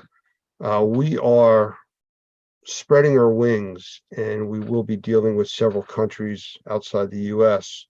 with other testing and processes and trainings. And is there any issue with shipping these types of samples from overseas to your lab? The benefit of our thermal desorption tubes is that there is not any required chilled shipping. They're stable for about 30 days after collection. With that, I've got clients all over the world. I've got clients in Australia, UK. I've had testing coming from Singapore before. It just depends on where the location is. Most of the time, obviously, the carriers are going to be about a week out. But again, we still have about a 30-day hold time after that sample is collected. So international is not a worry. And actually, for international shipments, we have now also developed or have available our stainless steel tubes. So glass, again, transit is difficult. So because some of those international shipments can take longer, and it would be detrimental for them to have to sample again, we have our stainless steel tubes so that the tube itself does not become destroyed in transit. Okay, I did not know about that. That's a new one on me. The next piece to that would be expiration dates on some of this stuff, because I know it's happened to me in the past. I've had numerous tubes, I'll have one or two that'll go beyond the expiration date. What do you do with those? Well, one of the biggest things we want to let people know is that the sorbent material inside, it's very expensive. So typically, if you're working with some of the other labs that are out there and available, and you have to purchase a thermal desorption tube similar to what we actually produce, they're going to be upwards of $60 each. The sorbent material inside is the bulk of the cost. And so with that sorbent material inside can actually be reused approximately 10 times before it starts to go bad or starts to not regenerate as effectively, I should say. So as the chemicals get onto the little sorbent materials and get cracked or stuck in the little cracks and crevices, we heat that tube up and push those gases back off, or those chemicals back off. Again, it can go through about 10 different cycles before we have to switch out that sorbent. But if you have sample tubes that have expired, please send them back. They are reusable. They're green in that way that we want to have them back. We'll double check and make sure that our sorbent is still good. We can clean them again and then resend them to you. Maybe not specifically those ones, but any expired tubes that you have, we can send you fresh tubes for just the cost of shipping. But it's nothing that our members could do themselves. For cleaning the tubes or refreshing the tubes. I don't want anybody trying that if it's no, goodness, no. These are I do apologize. That was misleading, wasn't it? In the laboratory, we have a very specific room that has a number of what we consider tube bakers. And so they have a high ramp time with a constant flow of nitrogen gas through them to push and drive all the chemicals off. And then it goes through a check or a quality control process within the laboratory to make sure that that batch is clean. Any new surprises coming? We're working and trying to get some information around PFAS compounds in air. It's a hot topic in the soil and water realm. Could you just go into a little more detail what that is exactly? PFAS, yeah, if you're not familiar with it. So per and polyfluoroalkyl substances, these are the compounds that are associated with stain resistance, water repellency, Teflon pans. They're also in a number of fast food materials packaging, that has almost plastic-like surface so that it doesn't become drenched or oil stained, essentially. And what they have found is that these chemical compounds are in mass quantities pretty much everywhere. At this point, they are actually in the air and in the rainwater as well. but that they do bioaccumulate. That's the largest part of the risk, essentially, is that even little bits of exposures that we get throughout our lives as we drink the water. Again, Michigan was terrible about that. We had the Flint water crisis. Now we have PFAS everywhere with a number of locations.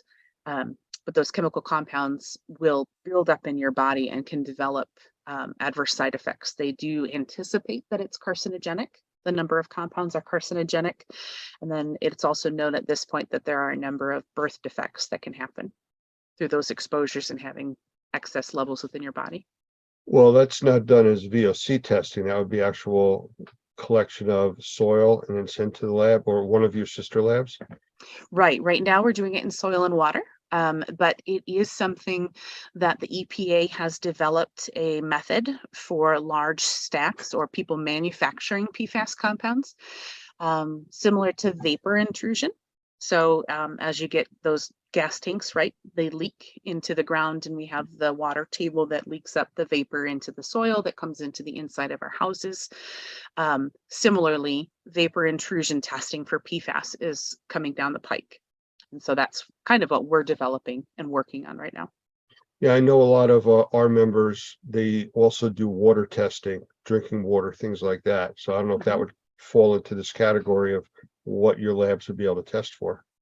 Yep, we actually have 2 labs that specialize. They have a high performance liquid chromatography, HPLC, that performs PFAS compounds, one of which is DoD certified. The other one is almost DoD certified, so Department of Defense. And then we're certified in a number of states for water and soil. So yeah, if you've got questions on it, or if that's something that you need in your area, I can connect you with the right people.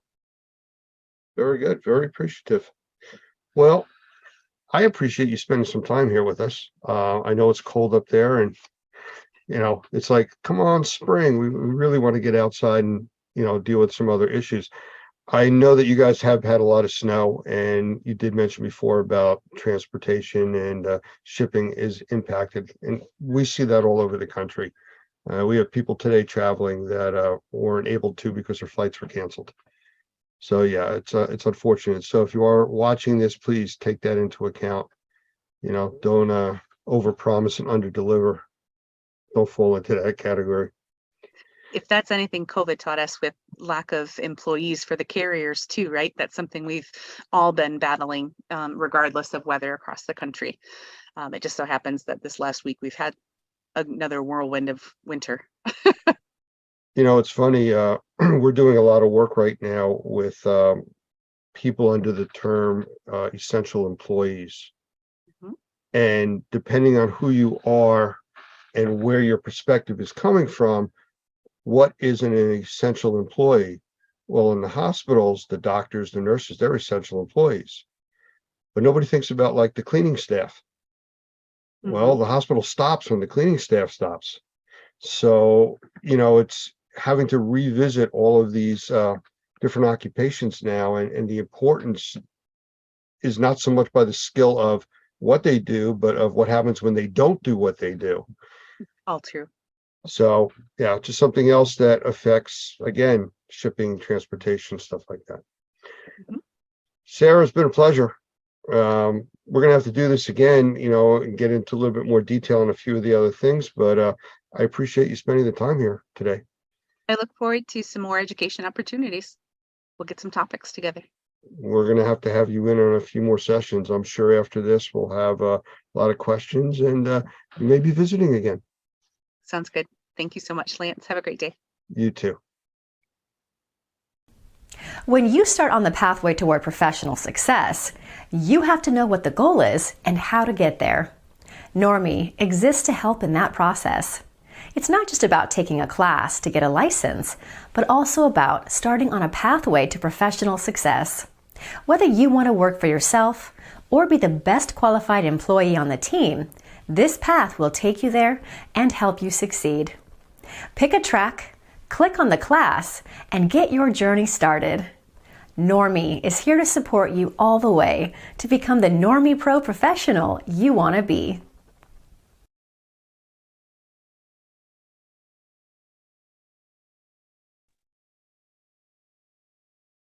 Today we have 2 special guests with us from R&R Magazine, And I'm going to introduce them separately just because their backgrounds are so large and different at the same time. I'd like them each to speak and let you know a little bit about them as we get started. So the first person is Mildred Ingram, who is the chief editor from R&R Magazine.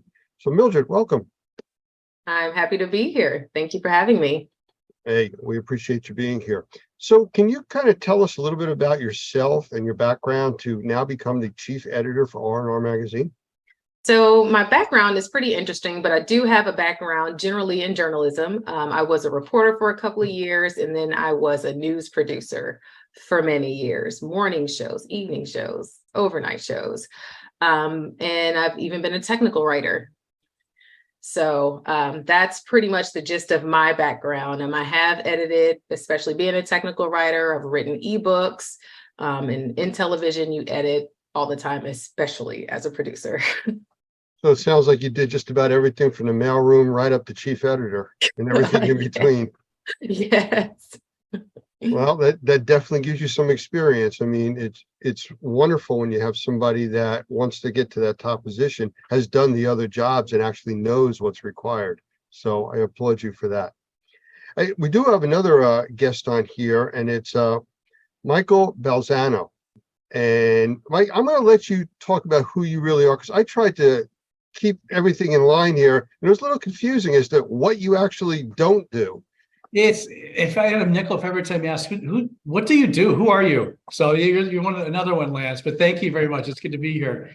You know, I am a group publisher with BNP Media, and I'm the manager of several properties, The Driller, a few others, but most importantly for this topic, R&R.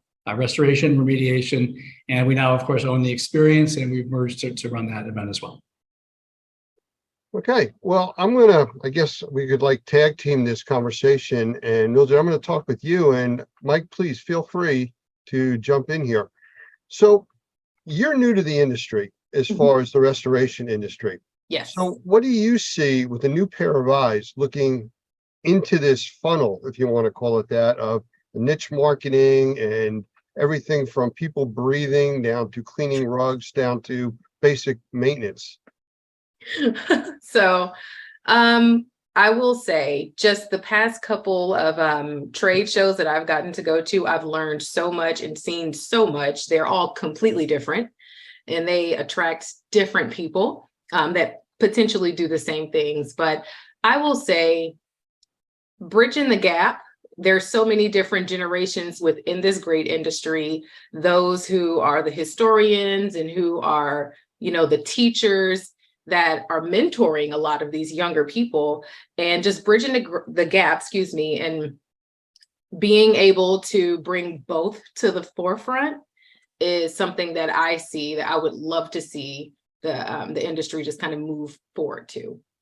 So you're talking about more or less generational education. Yes.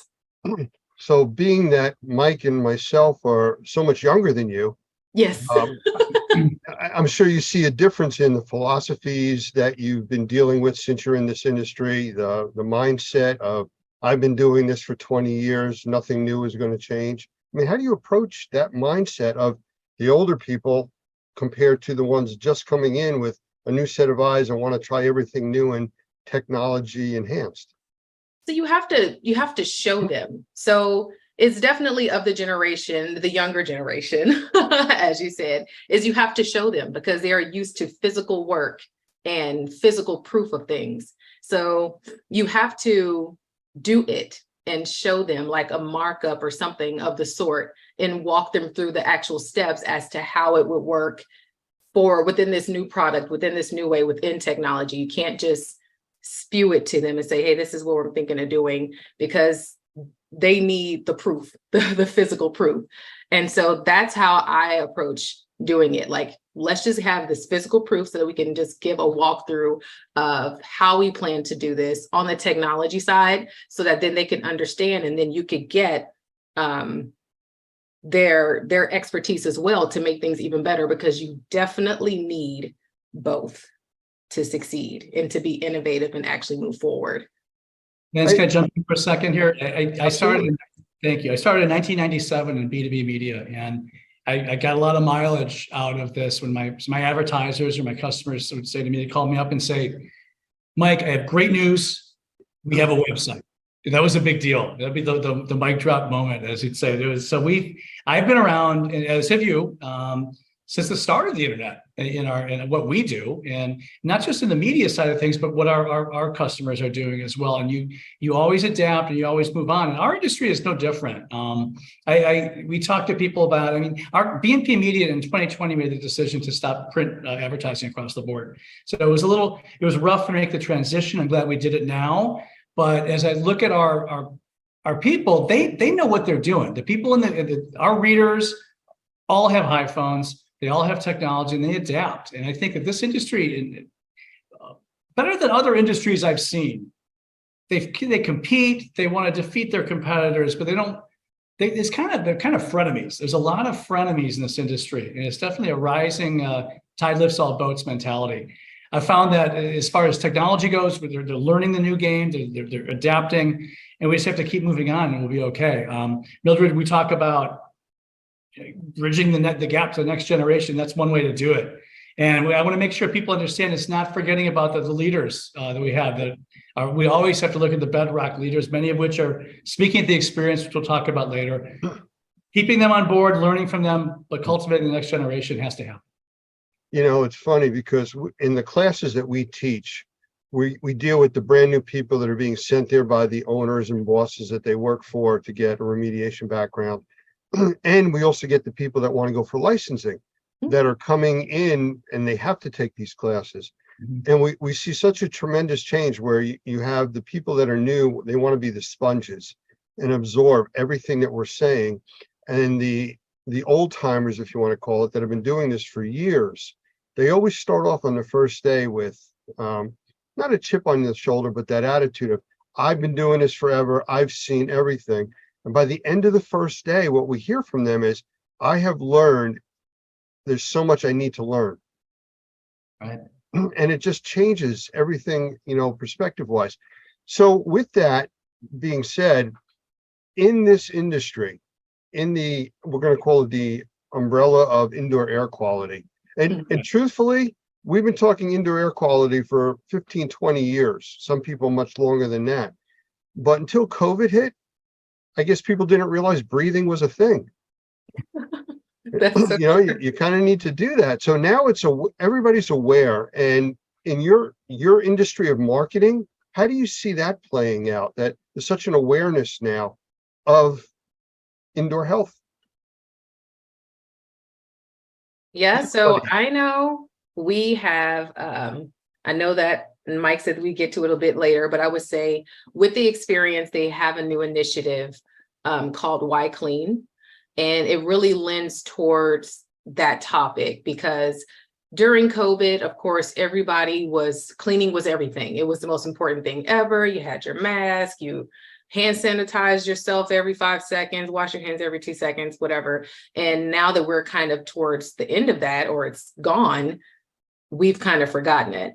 And as we kind of touched on earlier, there's the outdoor air quality, but like indoor air quality, it's everything. It's what your chemicals you're using to clean.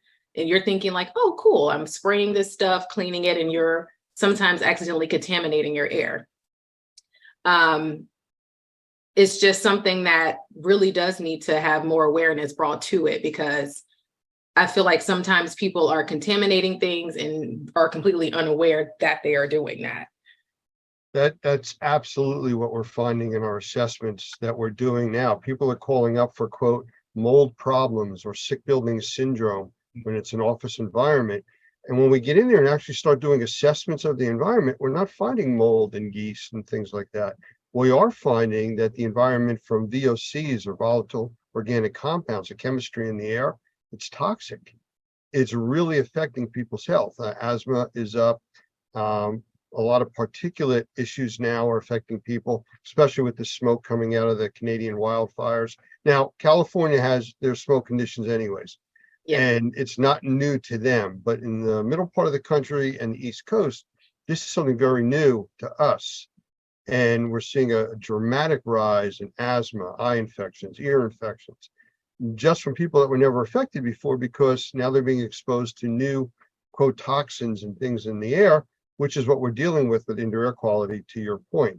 So yeah, that's something that has to absolutely be brought out in front of everybody. I do want to jump back though, and I'm sorry for jumping around here real quick. 1 second, Mike, I'll get right to you. When we were talking about the older knowledge compared to the new people coming in the industry, I've seen trainings that we do where we have the new people that are very energetic. They want to get in there and do things. And I've seen a group run into a problem that all the new training that they got didn't address. And one of the older guys in the class said, I can fix this. And instead of getting all the new technology and fancy things, he took the box that a roll of plastic came in and made a tube out of it and joined the two pieces that weren't working and fixed the problem. Because it's what he did 20 years ago. Right. That's all he had. So that old time experience is invaluable. Yep. But you can't disregard the new stuff either. So I applaud you again for trying to bridge that gap. That's exactly right. I think that's a great point. Just because we have new technology doesn't mean, what we used to do doesn't work either. I think that looking back, gosh, so many times. Let me ask you, Lance, your internet goes out or something's wrong with your TV. What's the first thing you do? Well, unplug it and plug it back in, right? Yeah. Yeah, and generally that works.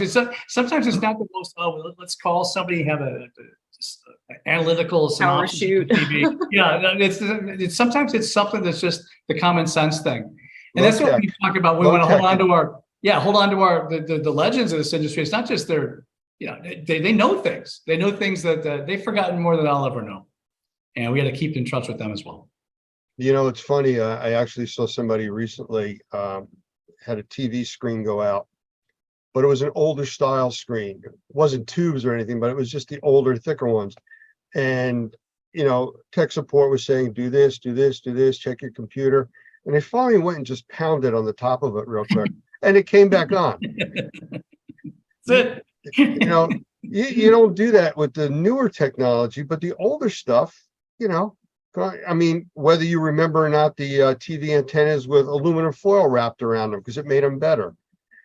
Yeah, well, it's the interesting thing is, and this is somewhat off topic, but still within it, is I saw something the other day that just talked about refrigerators, older refrigerators, like ones that I would say maybe my great grandmother might have had, that still runs, that just no issues, still keeps things cold, everything.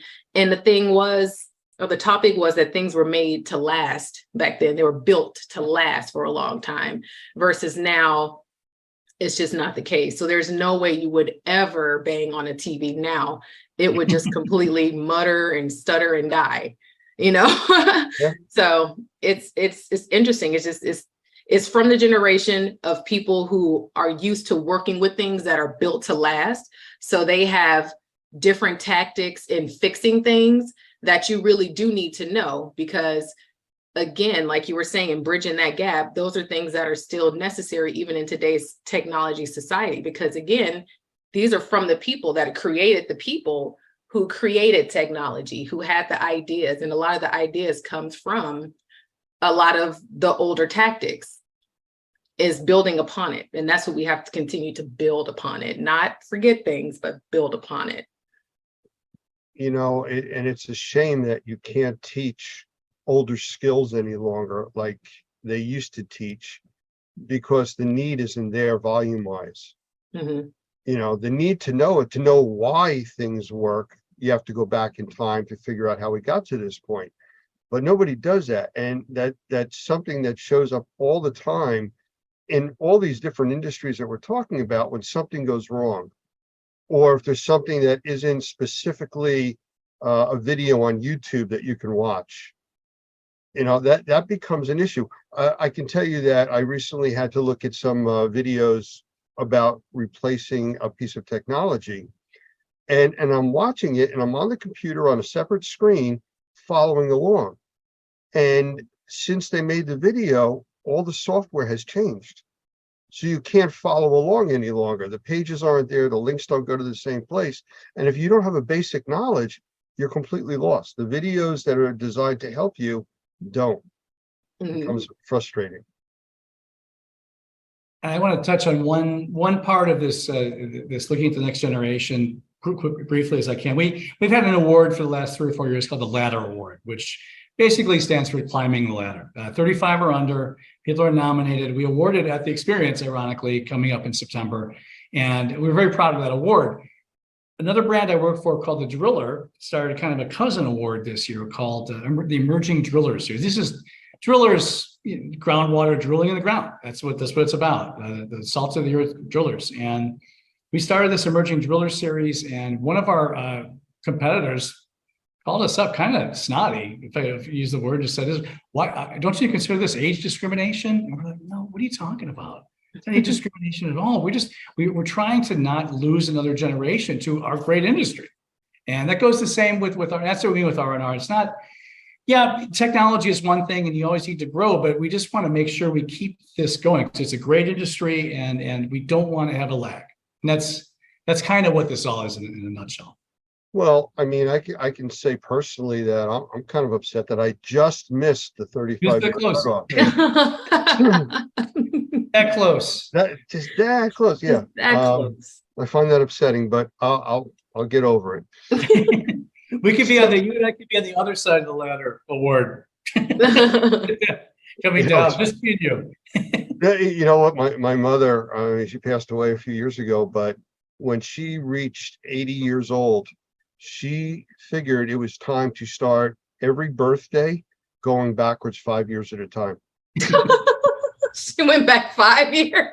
Yeah, 5 years at a time. So at 81, she became 76. You know, that kind of a thing. You know, it's kind of that logic, but no, we all face it. And even the newer generation now that's getting into this market in 10 years, 15 years from now, are going to be faced by people coming out with newer technology saying, "Hey, you're the old timer." Hopefully they'll remember that you need to have an open mind, just like the older generation needs to try to have an open mind and work with the newer technology. So without beating up on the generational gap anymore, can I ask you, Mildred, what kind of personal goals or drive do you have with R&R that's going to make our industry so much better? So I want to continue to serve the industry, but I want to do it in an innovative way with still keeping our core audience and then broadening our spectrum, the spectrum of R&R. So again, just, still allowing people to be able to read on their tablets and on their phones and just being able to reach. Again, like Mike mentioned, we do not do a lot of the print anymore. We do special edition ones. So like in September for the Experience, we will have a special edition physical print one, but then it's kind of like a thing that people can look forward to who do like to have a physical magazine, just present, just like in their hands. So each year, I believe each year at the Experience and at maybe the RIA, since we do present awards at both, we do try to have a physical something physical for people to have in their arms, in their hands. So yeah, that's pretty much my goal. I want us to continue to grow and be innovative, keeping up with the times, again, keeping that core audience. Mike, you got a similar answer? Yeah, well, Mildred was brought on because of her extensive background in TV, as we mentioned before, and she has done a wonderful job. Our research has shown our readers know how they want to engulf the content and how to bring the content. I told our team we have our motto is simple: serve the industry. And Mildred's mentioned that a couple of times. As I said, we will partner with our competitors. We will do what we have to do just to make sure all the information gets out there for a better industry, which is a better world. I think that what I'd like to do, jumping in, we had it's funny, my wife was the national sales manager for this magazine for 8 years, a while ago, and she left. So I know our former editor is now a competitor for about 8 years as well. So I feel like with my wife here, I feel like I have an unpaid consultant working with me. And so we're learning the industry nicely and just finding out the best ways and simplest ways to get the information to. That's all we could do. We're a media brand. And we're not any widgets. We're not making any products. We're just providing you with an outlet to get the best information out there. That's what we want to do. Mildred mentioned the Why Clean initiative a few minutes ago. I mean, we have some heavy, if I can put my reading glasses on for a second, we have some heavy hitters doing this. I mean, Mr. Cooper himself, of course, Dr. Gavin McGregor Skinner, the microbial warrior, Jeff Jones. There's going to be a lot of people talking about what an important thing that is in Las Vegas. And of course, Normie has a big role there too. And I'm dragging us over into the promotional side. We'll get back to Mildred in a second. But, can't help yourself, can you? We very can't. I can't. We love it. And while we're there, I'd say it. I'll take 20 more seconds and I'll back off. And Les Cunningham, Doug Hoffman from Normie, Jim Manis from Shaw, Jeff Jones, Ed Cross, Michael Pinto, Howard Partridge. The list goes on and on. This is the bedrock of our industry. So when we talk about the next generation, I really want to make sure this stays where it's supposed to. We know who the leaders are. We just want to make sure this goes on. And that, I think, is my number one goal, continuing what was started by people 15, 20 years ago. Well, just to follow up with what you just said, Doug Hoffman, our executive director for Normie, whenever he talks about the experience, which we do constantly, he always puts the line in there: if you can only go to one trade show a year, this is the one you need to go to. And it's different. It's not walking in where people are just trying to sell you stuff. You know, it's here's stuff, but you get to play with it. Yes. Try it, learn about it. And that it's a tactile industry. You need to touch and learn this stuff. Hands-on demonstrations has been hammered into me by Larry and all the people we now work with. And until we went to I went to a couple experiences myself just briefly, but until we actually were part of the event last in Fort Lauderdale, I didn't get it. But people do love it, and it's super valuable. Hands-on experience, hands-on demonstrations. The Flood House, the famous Flood House. We're building two this time, by the way. We just found out at the last meeting. It's breaking news. That's going to be in Vegas, and just things like that are why. And that's really nice that he said that. Another advertiser of ours, their exhibitor, said to me very passionately, "You're the biggest event in this industry, and you got to stop being wimpy about that." And I said, "Of course. Well, let's make 100% sure we are before we get into trouble." But I think we are, and I was really thank you so much for you saying what you just did, because we're very proud to have it on our team now too. Yeah, the experience appeals to every learning style. And that is why I would say it's one of the best trade shows for sure. Just like you said, people get to play with it. You see it. It's not just lectures, but it's every single learning style. So if you want to lecture and you learn more that way, and you want to just ingest information, we have that. If you want to kind of touch things and play with it, we have that. If you're kind of more visual, just kind of like the Flood House, we have that. So it appeals to every learning style. So it's something that everybody can just enjoy. You know, if you look at it as down and dirty as it can be, just plain and simple, if you take the newer generation entering this industry and the older generation that's still in this industry and working, and you talk about media, and I know you said that you're going to do print media now every other month, I think it was, every 2-3 months, something like that. No, we're gonna have two print issues distributed one at the RIA convention, normally in April, and one at the Las Vegas Experience in September. Oh, okay. I misunderstood. Sorry. But the big difference there is you get the older generation that looks at a cell phone and goes, "But how do I find the article? I don't know where this is." And then you get the younger generation that looks at the magazine and go, "Where's the power source? How does this work? You know, I put it in night mode. It's not working right. It's too bright." So there's such a big difference, and trying to bring it all together, I think is an exciting thing just on its own. My father's 87. He has an iPhone. I mean, we talk about that all the time with our advertisers too. I love magazines too. I love holding them. I got a million of them back in the other room, but the people who complained about us not having print do it through Facebook or some social media or text me. And I want to say, I respect you, but do you see the irony in this? What you're doing? You're doing all this technology stuff. You're complaining about. You didn't write a letter and mail it into the office. Yeah. Having said that, I miss it too. But I mean, we think that this is the best way to get the content out there, and people have proven that they're reading it that way more than we thought. So I get it. Okay, so now let's get into the super secret stuff. Yeah. Any kind of surprises coming up from R&R? Who slips first? Yes. I will say we do have some really exciting video series coming very soon. I would say as soon as next month. And just to explore some of the topics, cleaning, which is something we are trying to grow more at R&R, that audience.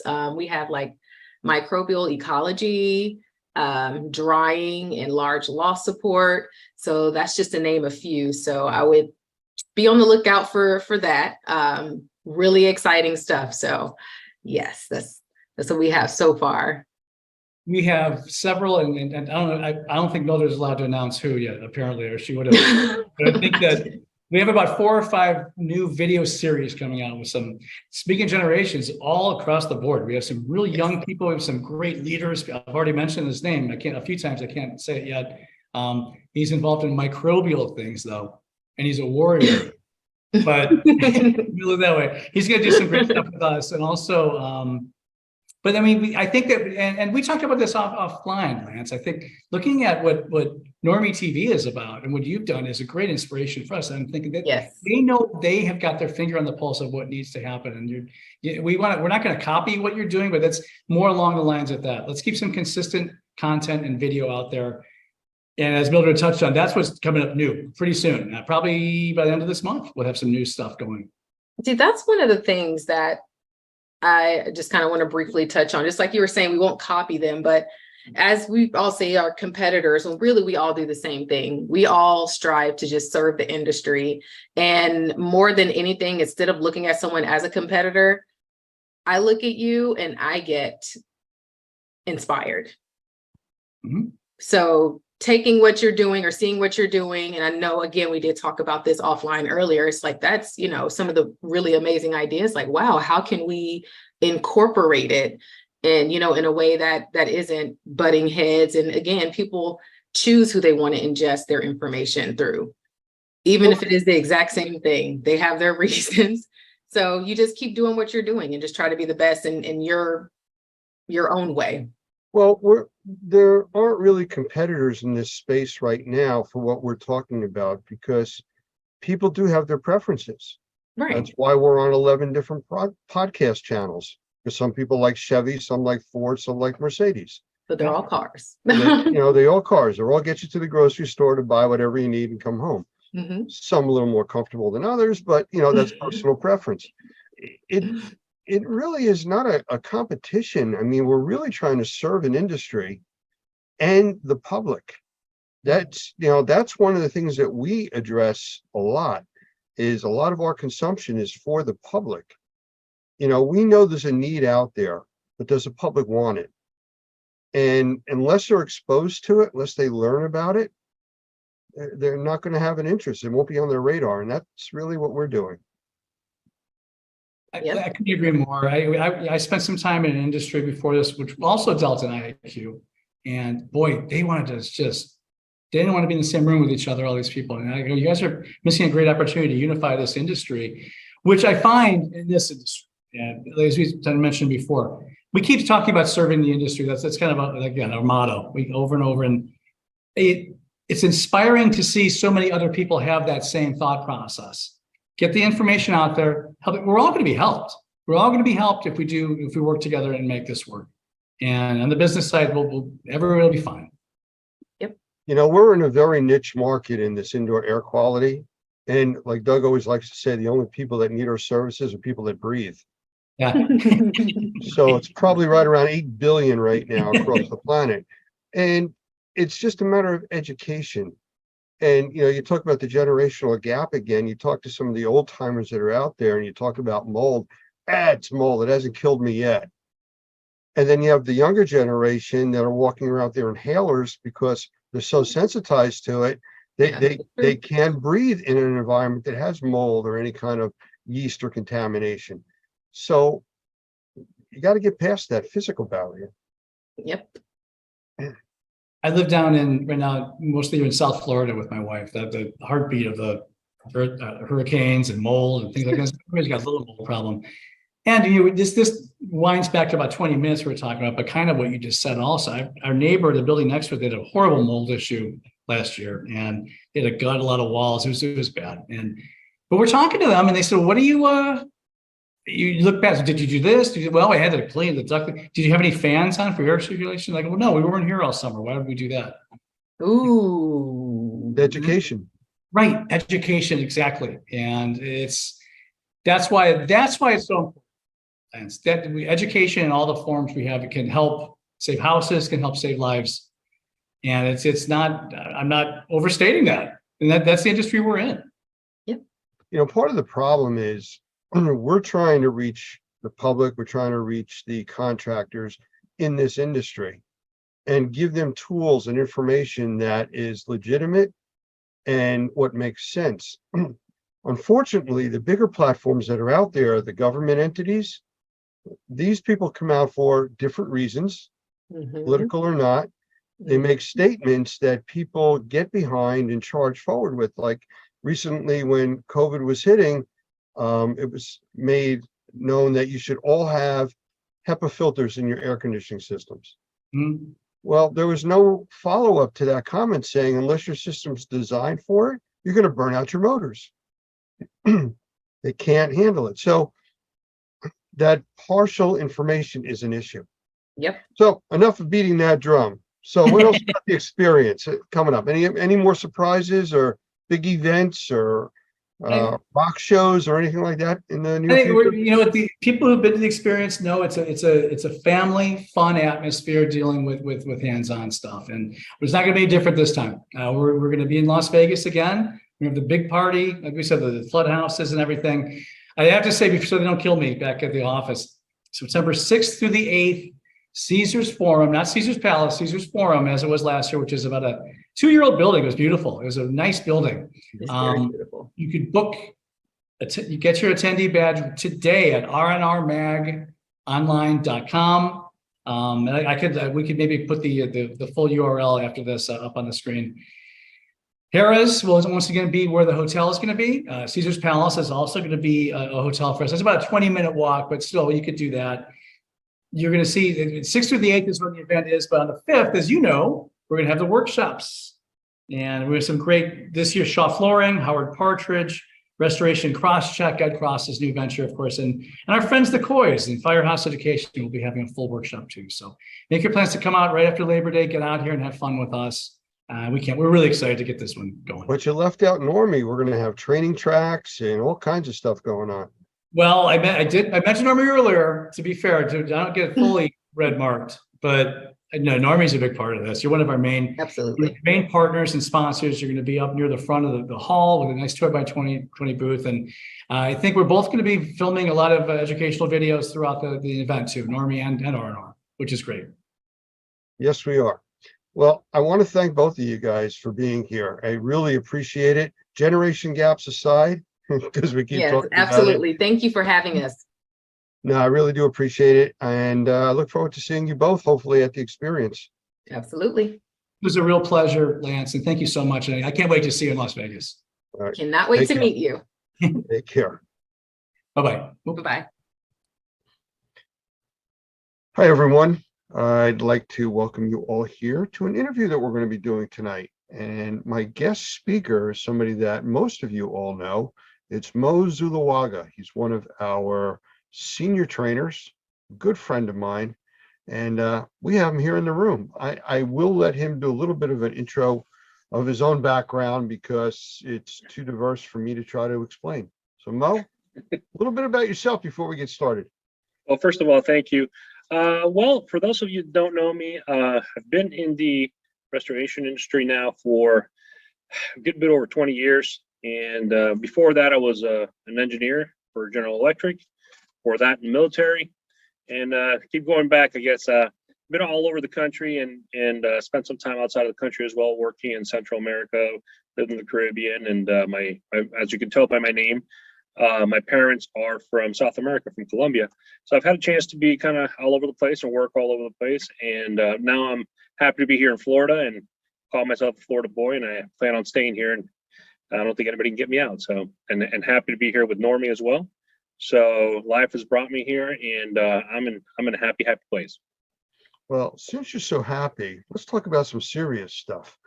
Because we get a lot of questions during and after our CMA CMR class, which is one of the ones that or you specialize in teaching, and actually you do it in English and in Spanish, depending on the class that we're running. But I know that we're always getting these questions about technology and what does somebody need to start and what kind of equipment should I buy, and is there differences in moisture meters and air pumps and on and on and on. I think the moisture meter side of it is something that we get the most questions about for people in both the remediation and the assessor side because of the type of work that they do. So I'm going to put you on the spot and see if you want to talk a little bit about moisture meters and some of the differences between them and what you do with them. Sure. Actually, that's a great question, Lance. One of the interesting things about the class is we talk about in several sections of the class, we talk about one of the most important decisions that we need to make as remediators is we need to make a decision as to what equipment we're going to purchase, what we're going to use. And, I always push hard on the concept that you need to make the decisions based on the application and exactly what the specifications of the equipment are, because for an equipment or technology to function properly, the most important thing is that the operator must know how it works. It must understand its capabilities and, most importantly, its limitations. And a lot of the times we kind of just go right into using the equipment, and because somebody shows us how to use it, and we might use a small bit of the capabilities, but one of the things that is rarely taught from person to person is really what the limitations are. So I tend to talk about quite a bit about that in class. When we get into the whole moisture mapping section of the class, and I do explain a little bit about how moisture meters work and how they don't work and the things that you need to know.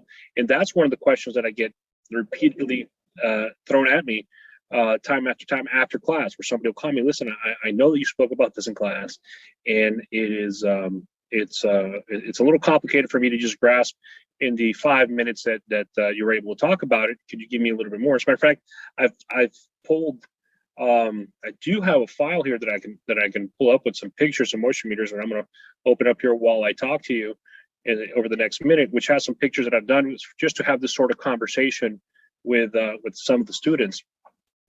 So as I pull this up, one of the things I am going to say is that when we go through the process of selecting equipment, it is incredibly important to know what exactly is it that we're trying to accomplish.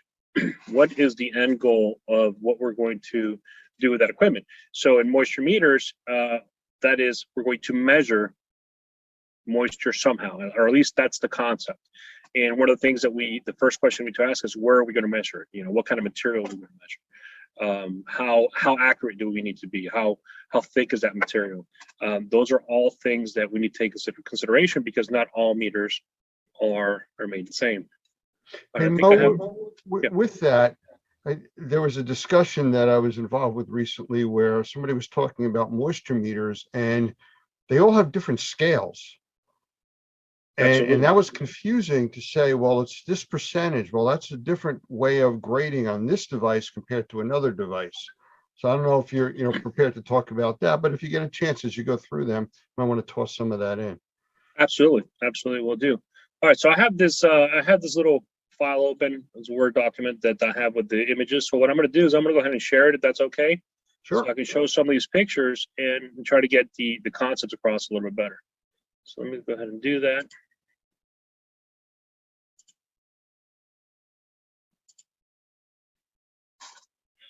All right, toss this over to the center screen. All right, so can you see the moisture meters right now, Lance? Absolutely, you're good. All right, wonderful. So here's some, I'm going to start here with non-penetrating meters, which actually goes right into questions you just asked, Lance, which is scales. So not all non-penetrating meters are made the same. Not all meters are made the same. And when it comes to these sort of meters, the first thing you do need to understand is that scale. What are those scales telling you? So I'm going to go ahead and zoom in on this particular meter right here. This is a Tramex ME5. I use this meter quite often during assessments. It is one of my favorite non-penetrating meters. I mean, I have numerous ones, as you'll see and understand why by the end of this. But one of the things that you can see right here on this meter is right up at the very top, you'll see it says wood percentage moisture content. And then at the bottom, it says comparative. And the wood moisture content is a scale that's right up here at the top, and it goes from 5 all the way to 30, while the comparative goes all the way to 100. So let's talk just in this meter alone. There are 2 completely different scales. So the top scale where we have the wood, it'll actually tell you the percentage moisture content of the wood, you know. And there are, if you look at the manual, depending on the wood, you'd actually have to use some variances if it's a hardwood versus a softwood, and they'll actually go by names. Like if it's a fir or it's an oak or something like that, there'll be some percentages that you would need to adjust that reading. But in general terms, this is a wood moisture content scale. Down here, it's a complete relative term. So what does that mean? What does relative mean? It means that for it to have any meaning whatsoever, it needs to be attached to some other value. And so what we learned in class is that before we can go take any readings where we believe the area to be wet, we need to go to a dry section of the home and take up a reading of the same material. So if it's wood, it's going to be of the same type of wood. If it's drywall, it'll be drywall, flooring, etc. So we can get what's called a baseline or a dry standard, and then that's what we're going to use to compare. That's the relative number we're going to use. So on those different scales that you were mentioning, for example, this meter right here, as you guys can see, goes up to 100. If I was using, for example, a Delmhorst Navigator, the new one, it has a scale up to 300. So as you can see, 300 is not a percentage. 300 is just a number, and that's because the sensitivity of that particular scale, you need a wider range to be able to get the numbers that you want. It's a different different system that it uses. And so the most important thing is that you understand as a user which is the best, which is the form that the way that your meter works, right? What are the scales in your meter? What do they mean, and what do they represent, and how do you properly read them? How do you work with your meter during different materials? As you can see in this particular meter, you have different materials, wood and timber. Do you have one that's a shallow depth? And that's because sometimes you have layered materials and you want to just grab the top layer, or you want to stay away from a metallic background, because that's one of the things we'll be talking about, some limitations of these meters. And a metallic background might cause a limitation. Drywall, plaster, masonry. So this particular meter definitely has different scales. The important thing to understand is, except for the wood meter, those are all relative scales.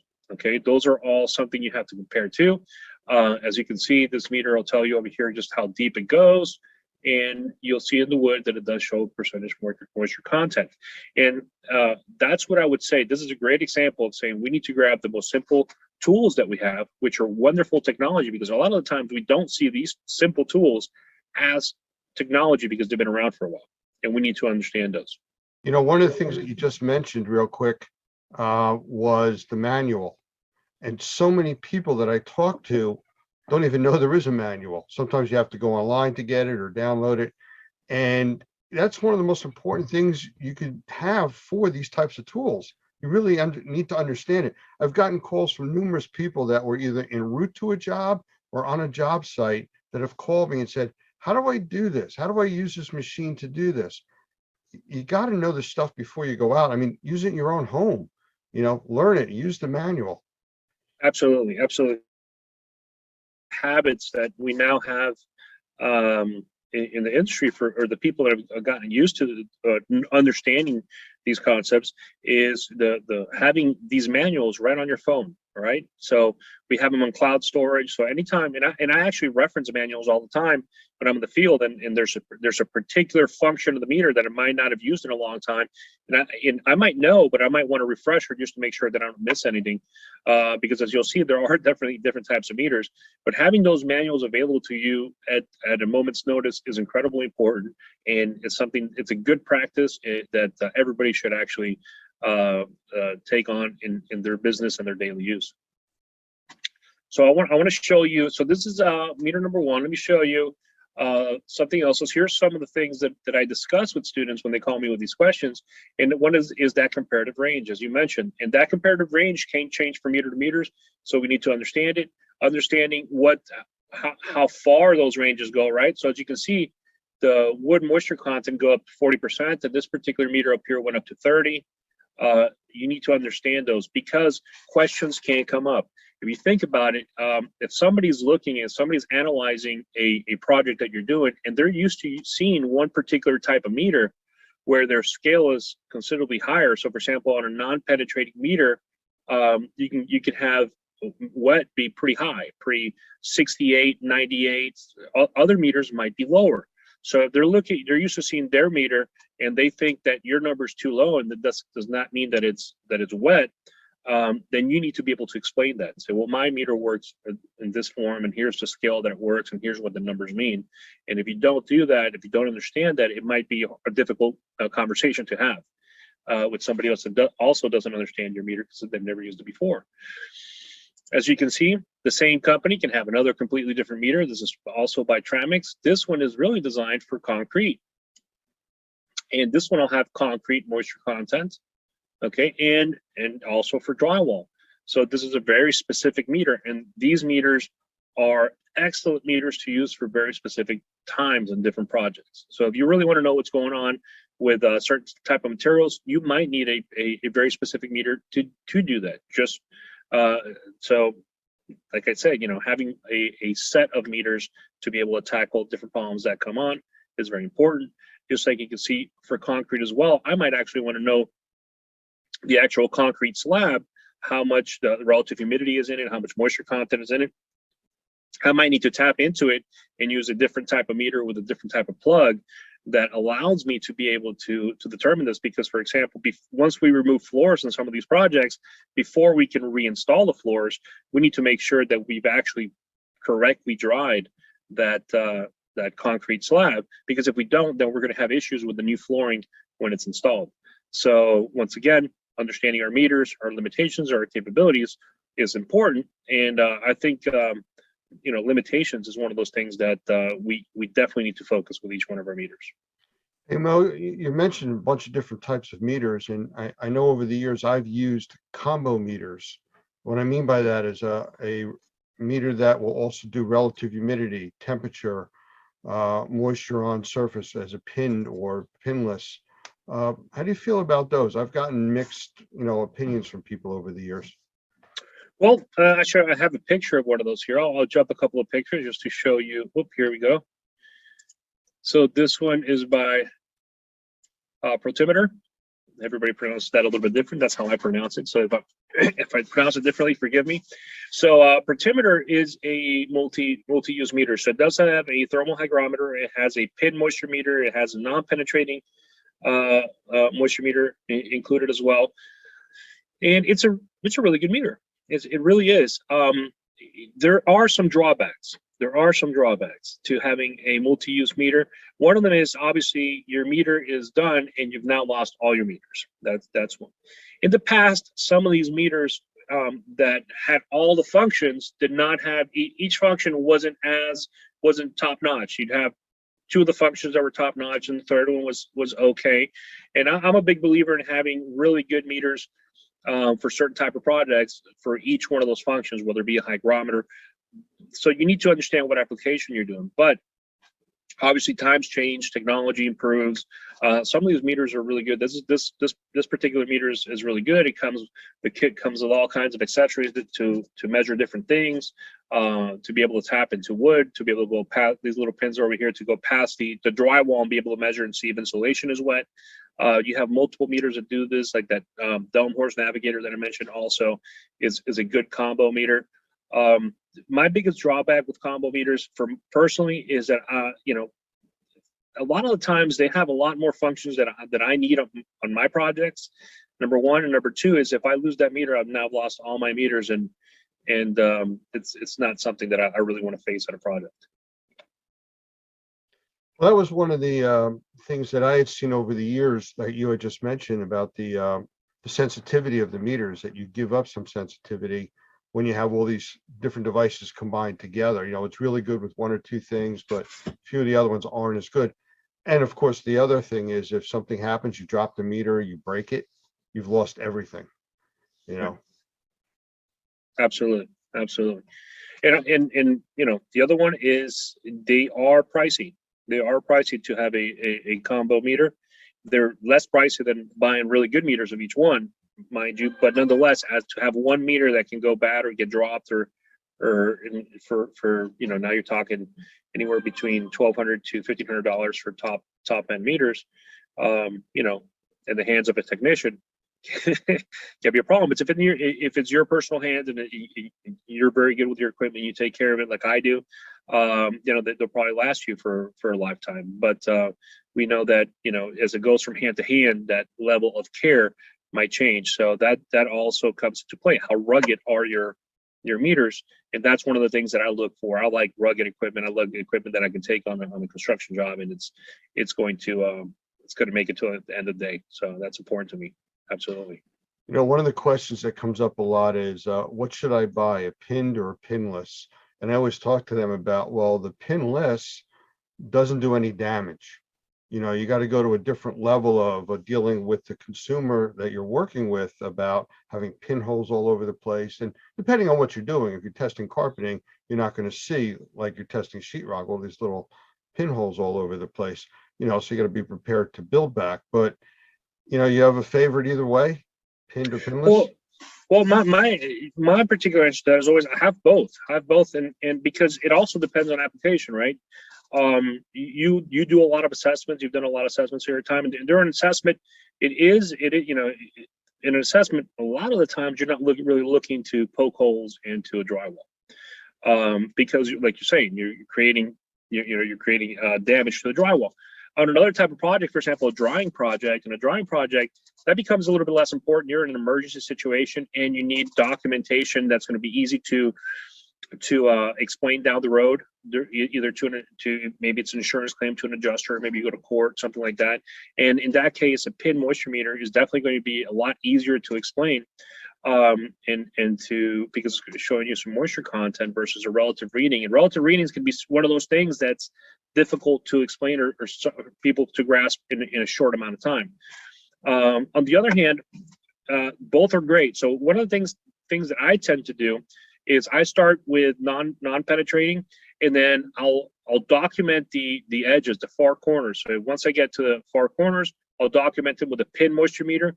I've gotten really good at taking those pin moisture meters in areas where you're not going to be able to see those little holes. There's ways to do that. And then I'll take one in the center, so I have some serious documentation with my pin moisture meter, and then I have a little bit more documentation with my non-penetrating. But both are incredibly important. Some of the stuff that you are going to be measuring, you're not going to be able to poke holes in either. Stuff like tile, really nice wood. You're not going to start poking holes all over the place. Really nice wood. So they both have a place in it, and sometimes I use them both because, as I mentioned in class, I never trust any piece of equipment or any measurement by itself. I want to be able to compare it to other things and be able to say that makes sense. What I'm seeing makes sense, because, like I said, they both have limitations. And one of the limitations of the non-penetrating meter is that it's not really measuring moisture. It's using RF signals. Most of these are using RF signals, and depending on what's behind that drywall or in front of the drywall, you can have readings that are incorrect. For example, if you have a pipe, if you have wood, if you have actually some wallpapers actually have metal in them, and you'll detect it higher. Pin moisture meters give you a little bit more of I guess an accurate reading in those type of situations, but they can also have issues where they don't go as deep, because the pins on those moisture meters tend to be really, really short. As a matter of fact, one of the tips that we talk about in class is if you have like a thick piece of wood, like a 4x4, the proper way to measure that is to drill 2 stainless steel screws right into the middle of the wood, 2 inches, and then you measure with your moisture meter to those screws. So now you have an accurate measurement into that wood, because the pins are too small. So like I said, all this equipment has limitations and it has capabilities, and we just need to understand each one in each application that we use. It's funny, one of the classes I was watching as we were doing in our water class, they talked about drilling screws into a wood floor from underneath and taking samples like that with the big caution, don't drill through the floor. Yes. Come up on the other side. A Absolutely. little too far there. And by the way, we've all done that where we got a little too far. So it's just be very, very careful. So I would say from what you've described here and the types of technology that's used, I guess the next level to go to would be moisture mapping, you know, and how that's done and how this equipment plays into moisture mapping an area, you know, and different ways of doing it. Right. And there are different ways of doing it. And that's where, you know, once again, selection of equipment depends on what you're doing, you know, depends on the level of equipment that you need. One of the meters that we see here is a very economical meter. You know, this is one of the things that we'll find at Home Depot for $30, $40, $60, you know, and we're putting it next to another meter that's $500, $600. For certain things like moisture mapping, they could be excellent tools. That, you know, your meter does not have to cost, you know, $1,200 for it to be functional for your operation. One thing is very different when you're doing an assessment and when you're actually doing a drawing job. They both require a moisture map, but the level of accuracy in that reading is not the same for each project. It's not the same.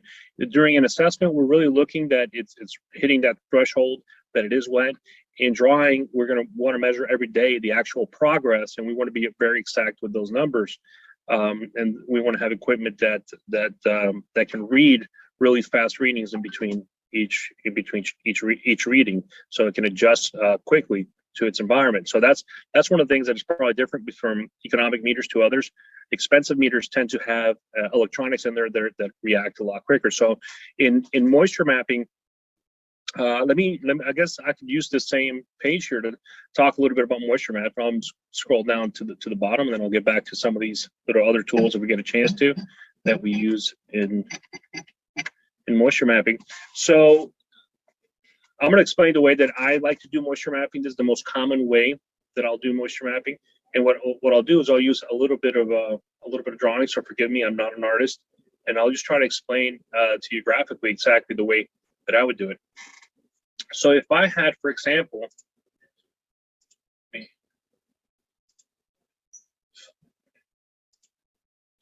this.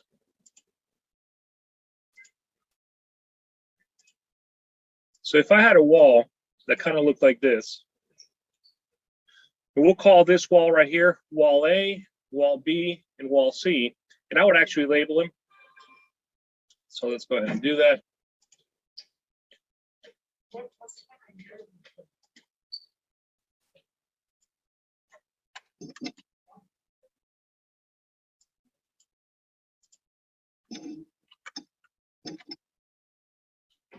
I'll do this really quick so it won't take too much time. I'll do a top bottom view, so you can actually see it from the top, and you can see the three walls. And then for each one of these walls, what I'll end up doing is I'll draw a separate wall. So this would be wall A.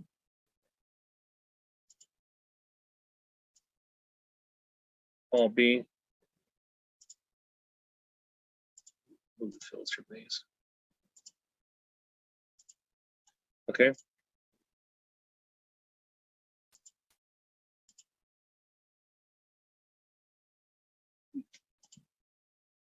Let's make it look like this.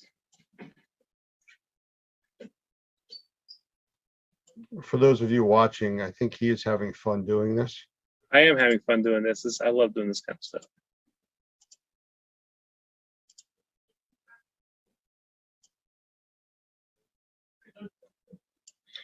So this would be the areas that, for example, we would, in wall A, I'm a wall B, and if this continued all the way to wall C, I would do it, but I'm just doing it so we don't spend too much time drawing here.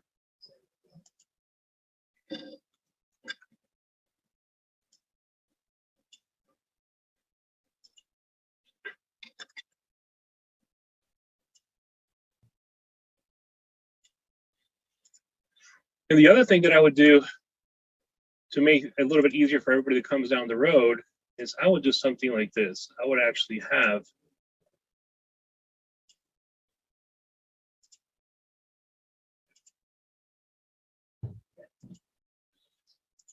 a piece of blue tape across that wall. And about every 16 inches, I would put a vertical line. And so that would be the first section would be A1, A2, A3 across that blue tape on that wall.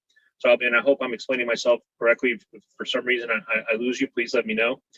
And below each one of those sections, every 16 to 20 inches, I would take a moisture measurement as to exactly moisture content on that wall, or the reading, depending what type of meter I'm using, and the height that it went to, and I would document it around that blue tape.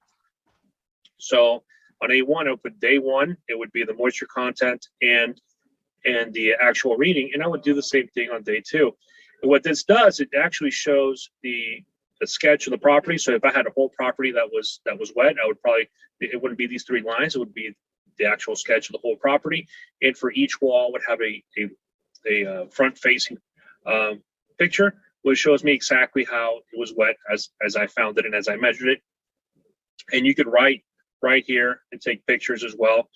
And on my sketchbook, I would actually write on the picture what the moisture content was at that time. So that's one of the ways that I would do a moisture mapping. You can simplify this. You don't have to go as in depth as I go sometimes. And sometimes I keep it very simple. One of the things that you can do is, depending on your application, as an assessor, you can actually use the blue tape to go ahead and outline your moisture map area. And I do this quite a bit, for example, on ceilings. When I have a patch of a ceiling that is wet, I will go ahead and outline it, and I will lay, and sometimes I'll mark it right on the blue tape exactly what I saw. And what that does is, for anybody that comes after me, whether it's a remediator, it's an adjuster, it's anybody, they can really quickly see the areas that I found to be wet. So I'll actually moisture map it with my tape, document it with pictures. If I'm able to, I'll do what you see here, which is a graph or a sketch of exactly the area from 2 different angles. And the whole concept, everything that I do regarding this, and the reason I take a little bit extra time is, I always ask myself is, if I was in court in front of a judge and the judge had nothing to do with the restoration industry, how can I easily explain to him or show him exactly what was going on here? And that's always the basis that I take on my approach of either writing a report or doing a sketch or trying to explain something, because the reality is that we're not always going to be talking to people who completely understand restoration, who completely understand mold assessment, indoor air quality, any of these issues. And so it all ties together, from understanding how your equipment works, selecting that equipment, using it properly, being able to explain it, and then documenting the results into something like a moisture map. It all comes from basic thing is, we need to understand why we do the things that we do and how our equipment works. Very simple things. Looking at what you're doing here, I mean, to me, it makes a lot of sense, and hopefully everybody that's watching understands this too, but it also looks like a very labor-intensive process. I know there's other devices out there. I mean, I've used thermal imaging and stuff like that work hand in hand with moisture meters. So how would you draw the differences or comparisons to using that additional device in conjunction to a moisture meter? Okay, that's a great question. Well, one of those devices, I actually have a picture of it right here, which is this hydro sensor. And this is what this is. It's not a moisture meter, it's a moisture sensor. So right over here in the tip, you'll actually get two little spikes. And once you put it into a something that is wet, it's going to beep. So it's going to let you know, hey, this is wet. Obviously, once I find something wet, I'm going to confirm it with a moisture meter. But this is a really easy way to be able to do a moisture map, for example, on a large area that has carpet and all the carpet is wet. So you don't have to bend over. This is the original intention of this product, was to be able to do that, to be able to walk around and be able to then do your moisture map on carpet. But it has great other options. For example, when we find cabinets, and the toe kick is removed on that cabinet, how do we reach all the way in the back behind that cabinet to see if that drywall or whatever material is back there is dry? And my hand, I can tell you right for now, my hand won't fit. So this tool allows me to just go right under there, reach all the way to the back, and do moisture testing across the back wall and see if any of those areas appear to be wet. Also, they're great for HVAC closets and little spaces in between the air handler and the drywall. Normally, you have 3 to 4 inches, and once again, I can't reach, but many times I find the moisture with this tool allows me to reach high places as well, ceilings and anything like that, without really having to get up on a ladder. Or if it's a high ceiling, I don't have to get up on a really high ladder because I have a little bit of more reach due to this tool. So it's a wonderful tool that I think everybody should use. Saves my back, and it saves me a lot of time. I use it quite often. The other one that you mentioned is thermal imaging. So thermal imaging is a wonderful tool, probably one of the best tools that we have for efficiency in our industry and for breaking the ice with the customer. But once again, for you to be able to use it properly, you need to really understand how it works. So one of the first things I always say is get certified, understand what it does and what it doesn't do, and always question what it's showing you. So a thermal imaging camera, we all know, can give us false positives, and any dark area is going to be dark because it's cold, not necessarily because it's wet. It's definitely going to be colder than its surrounding areas, okay, but it does not mean that it's wet. But you can also get false negatives, and that's one of my biggest concerns all the time with infrared imaging.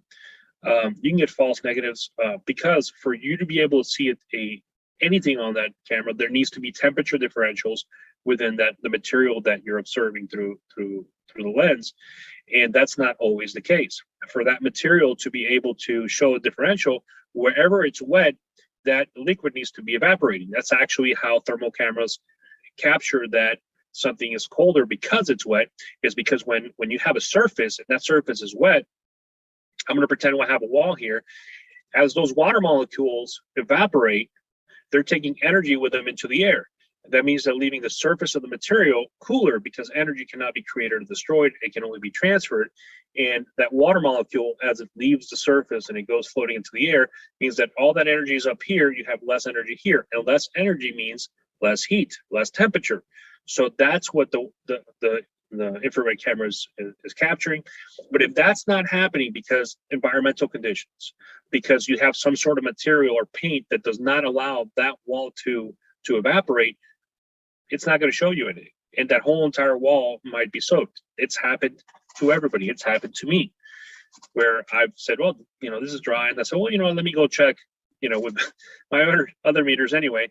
And sure enough, and then you learn, I always have to check with moisture meters. I cannot trust the infrared camera by itself. I rarely trust any single piece of equipment by itself. I always want it back up to give me confirmation and saying, hey, yeah, what you're seeing is truly what you think it is. Well, part of every certification course I've ever taken or seen for thermal imaging always goes back to document it with another device, usually a moisture meter. And that's your confirmation. You're not seeing moisture, you're seeing an anomaly or an exception to what's normal. And the other electronic device is what confirms what you're seeing. Absolutely. Now, having said that, if the area that you're scanning with your thermal imaging camera does show up on your thermal imaging camera, it is a great way to moisture map, right? Because now you can see the entire wall. You can document it with pictures. It's showing you the area that's wet. You can do you can do follow-up moisture meter readings that you can document, which I also, by the way, not only do I document it with my regular camera, I document it with my infrared camera, because I like to show that meter was exactly where the dark area was. So there's no question or doubt as to exactly where we took that measurement. And so it is a wonderful tool. I don't leave home without it. Absolutely. Some of the newer equipment now, thermal imaging, even the lesser expensive ones, do image over image photography, which is they're showing you an infrared image with the regular digital image over on top of it. So you get to see the outline or the structure of what you're looking at, plus the thermal patterns on the wall. So it really creates a very good description for anybody looking at as to what's going on in that environment, after you've obviously also documented it with moisture meter. Absolutely. As a matter of fact, nowadays, to me, it's the only way to go. Dual camera, so you're taking a regular picture and an infrared picture right next to it. So when your report comes out, that's exactly what you see. You see the regular picture, and right next to you see the infrared. It makes it a lot easier, once again, to explain to somebody that doesn't know anything about infrared cameras. So I'd rather spend a little bit extra on better resolution and be able to have that dual camera. And nowadays, like you said, even some of the economic cameras are coming up with are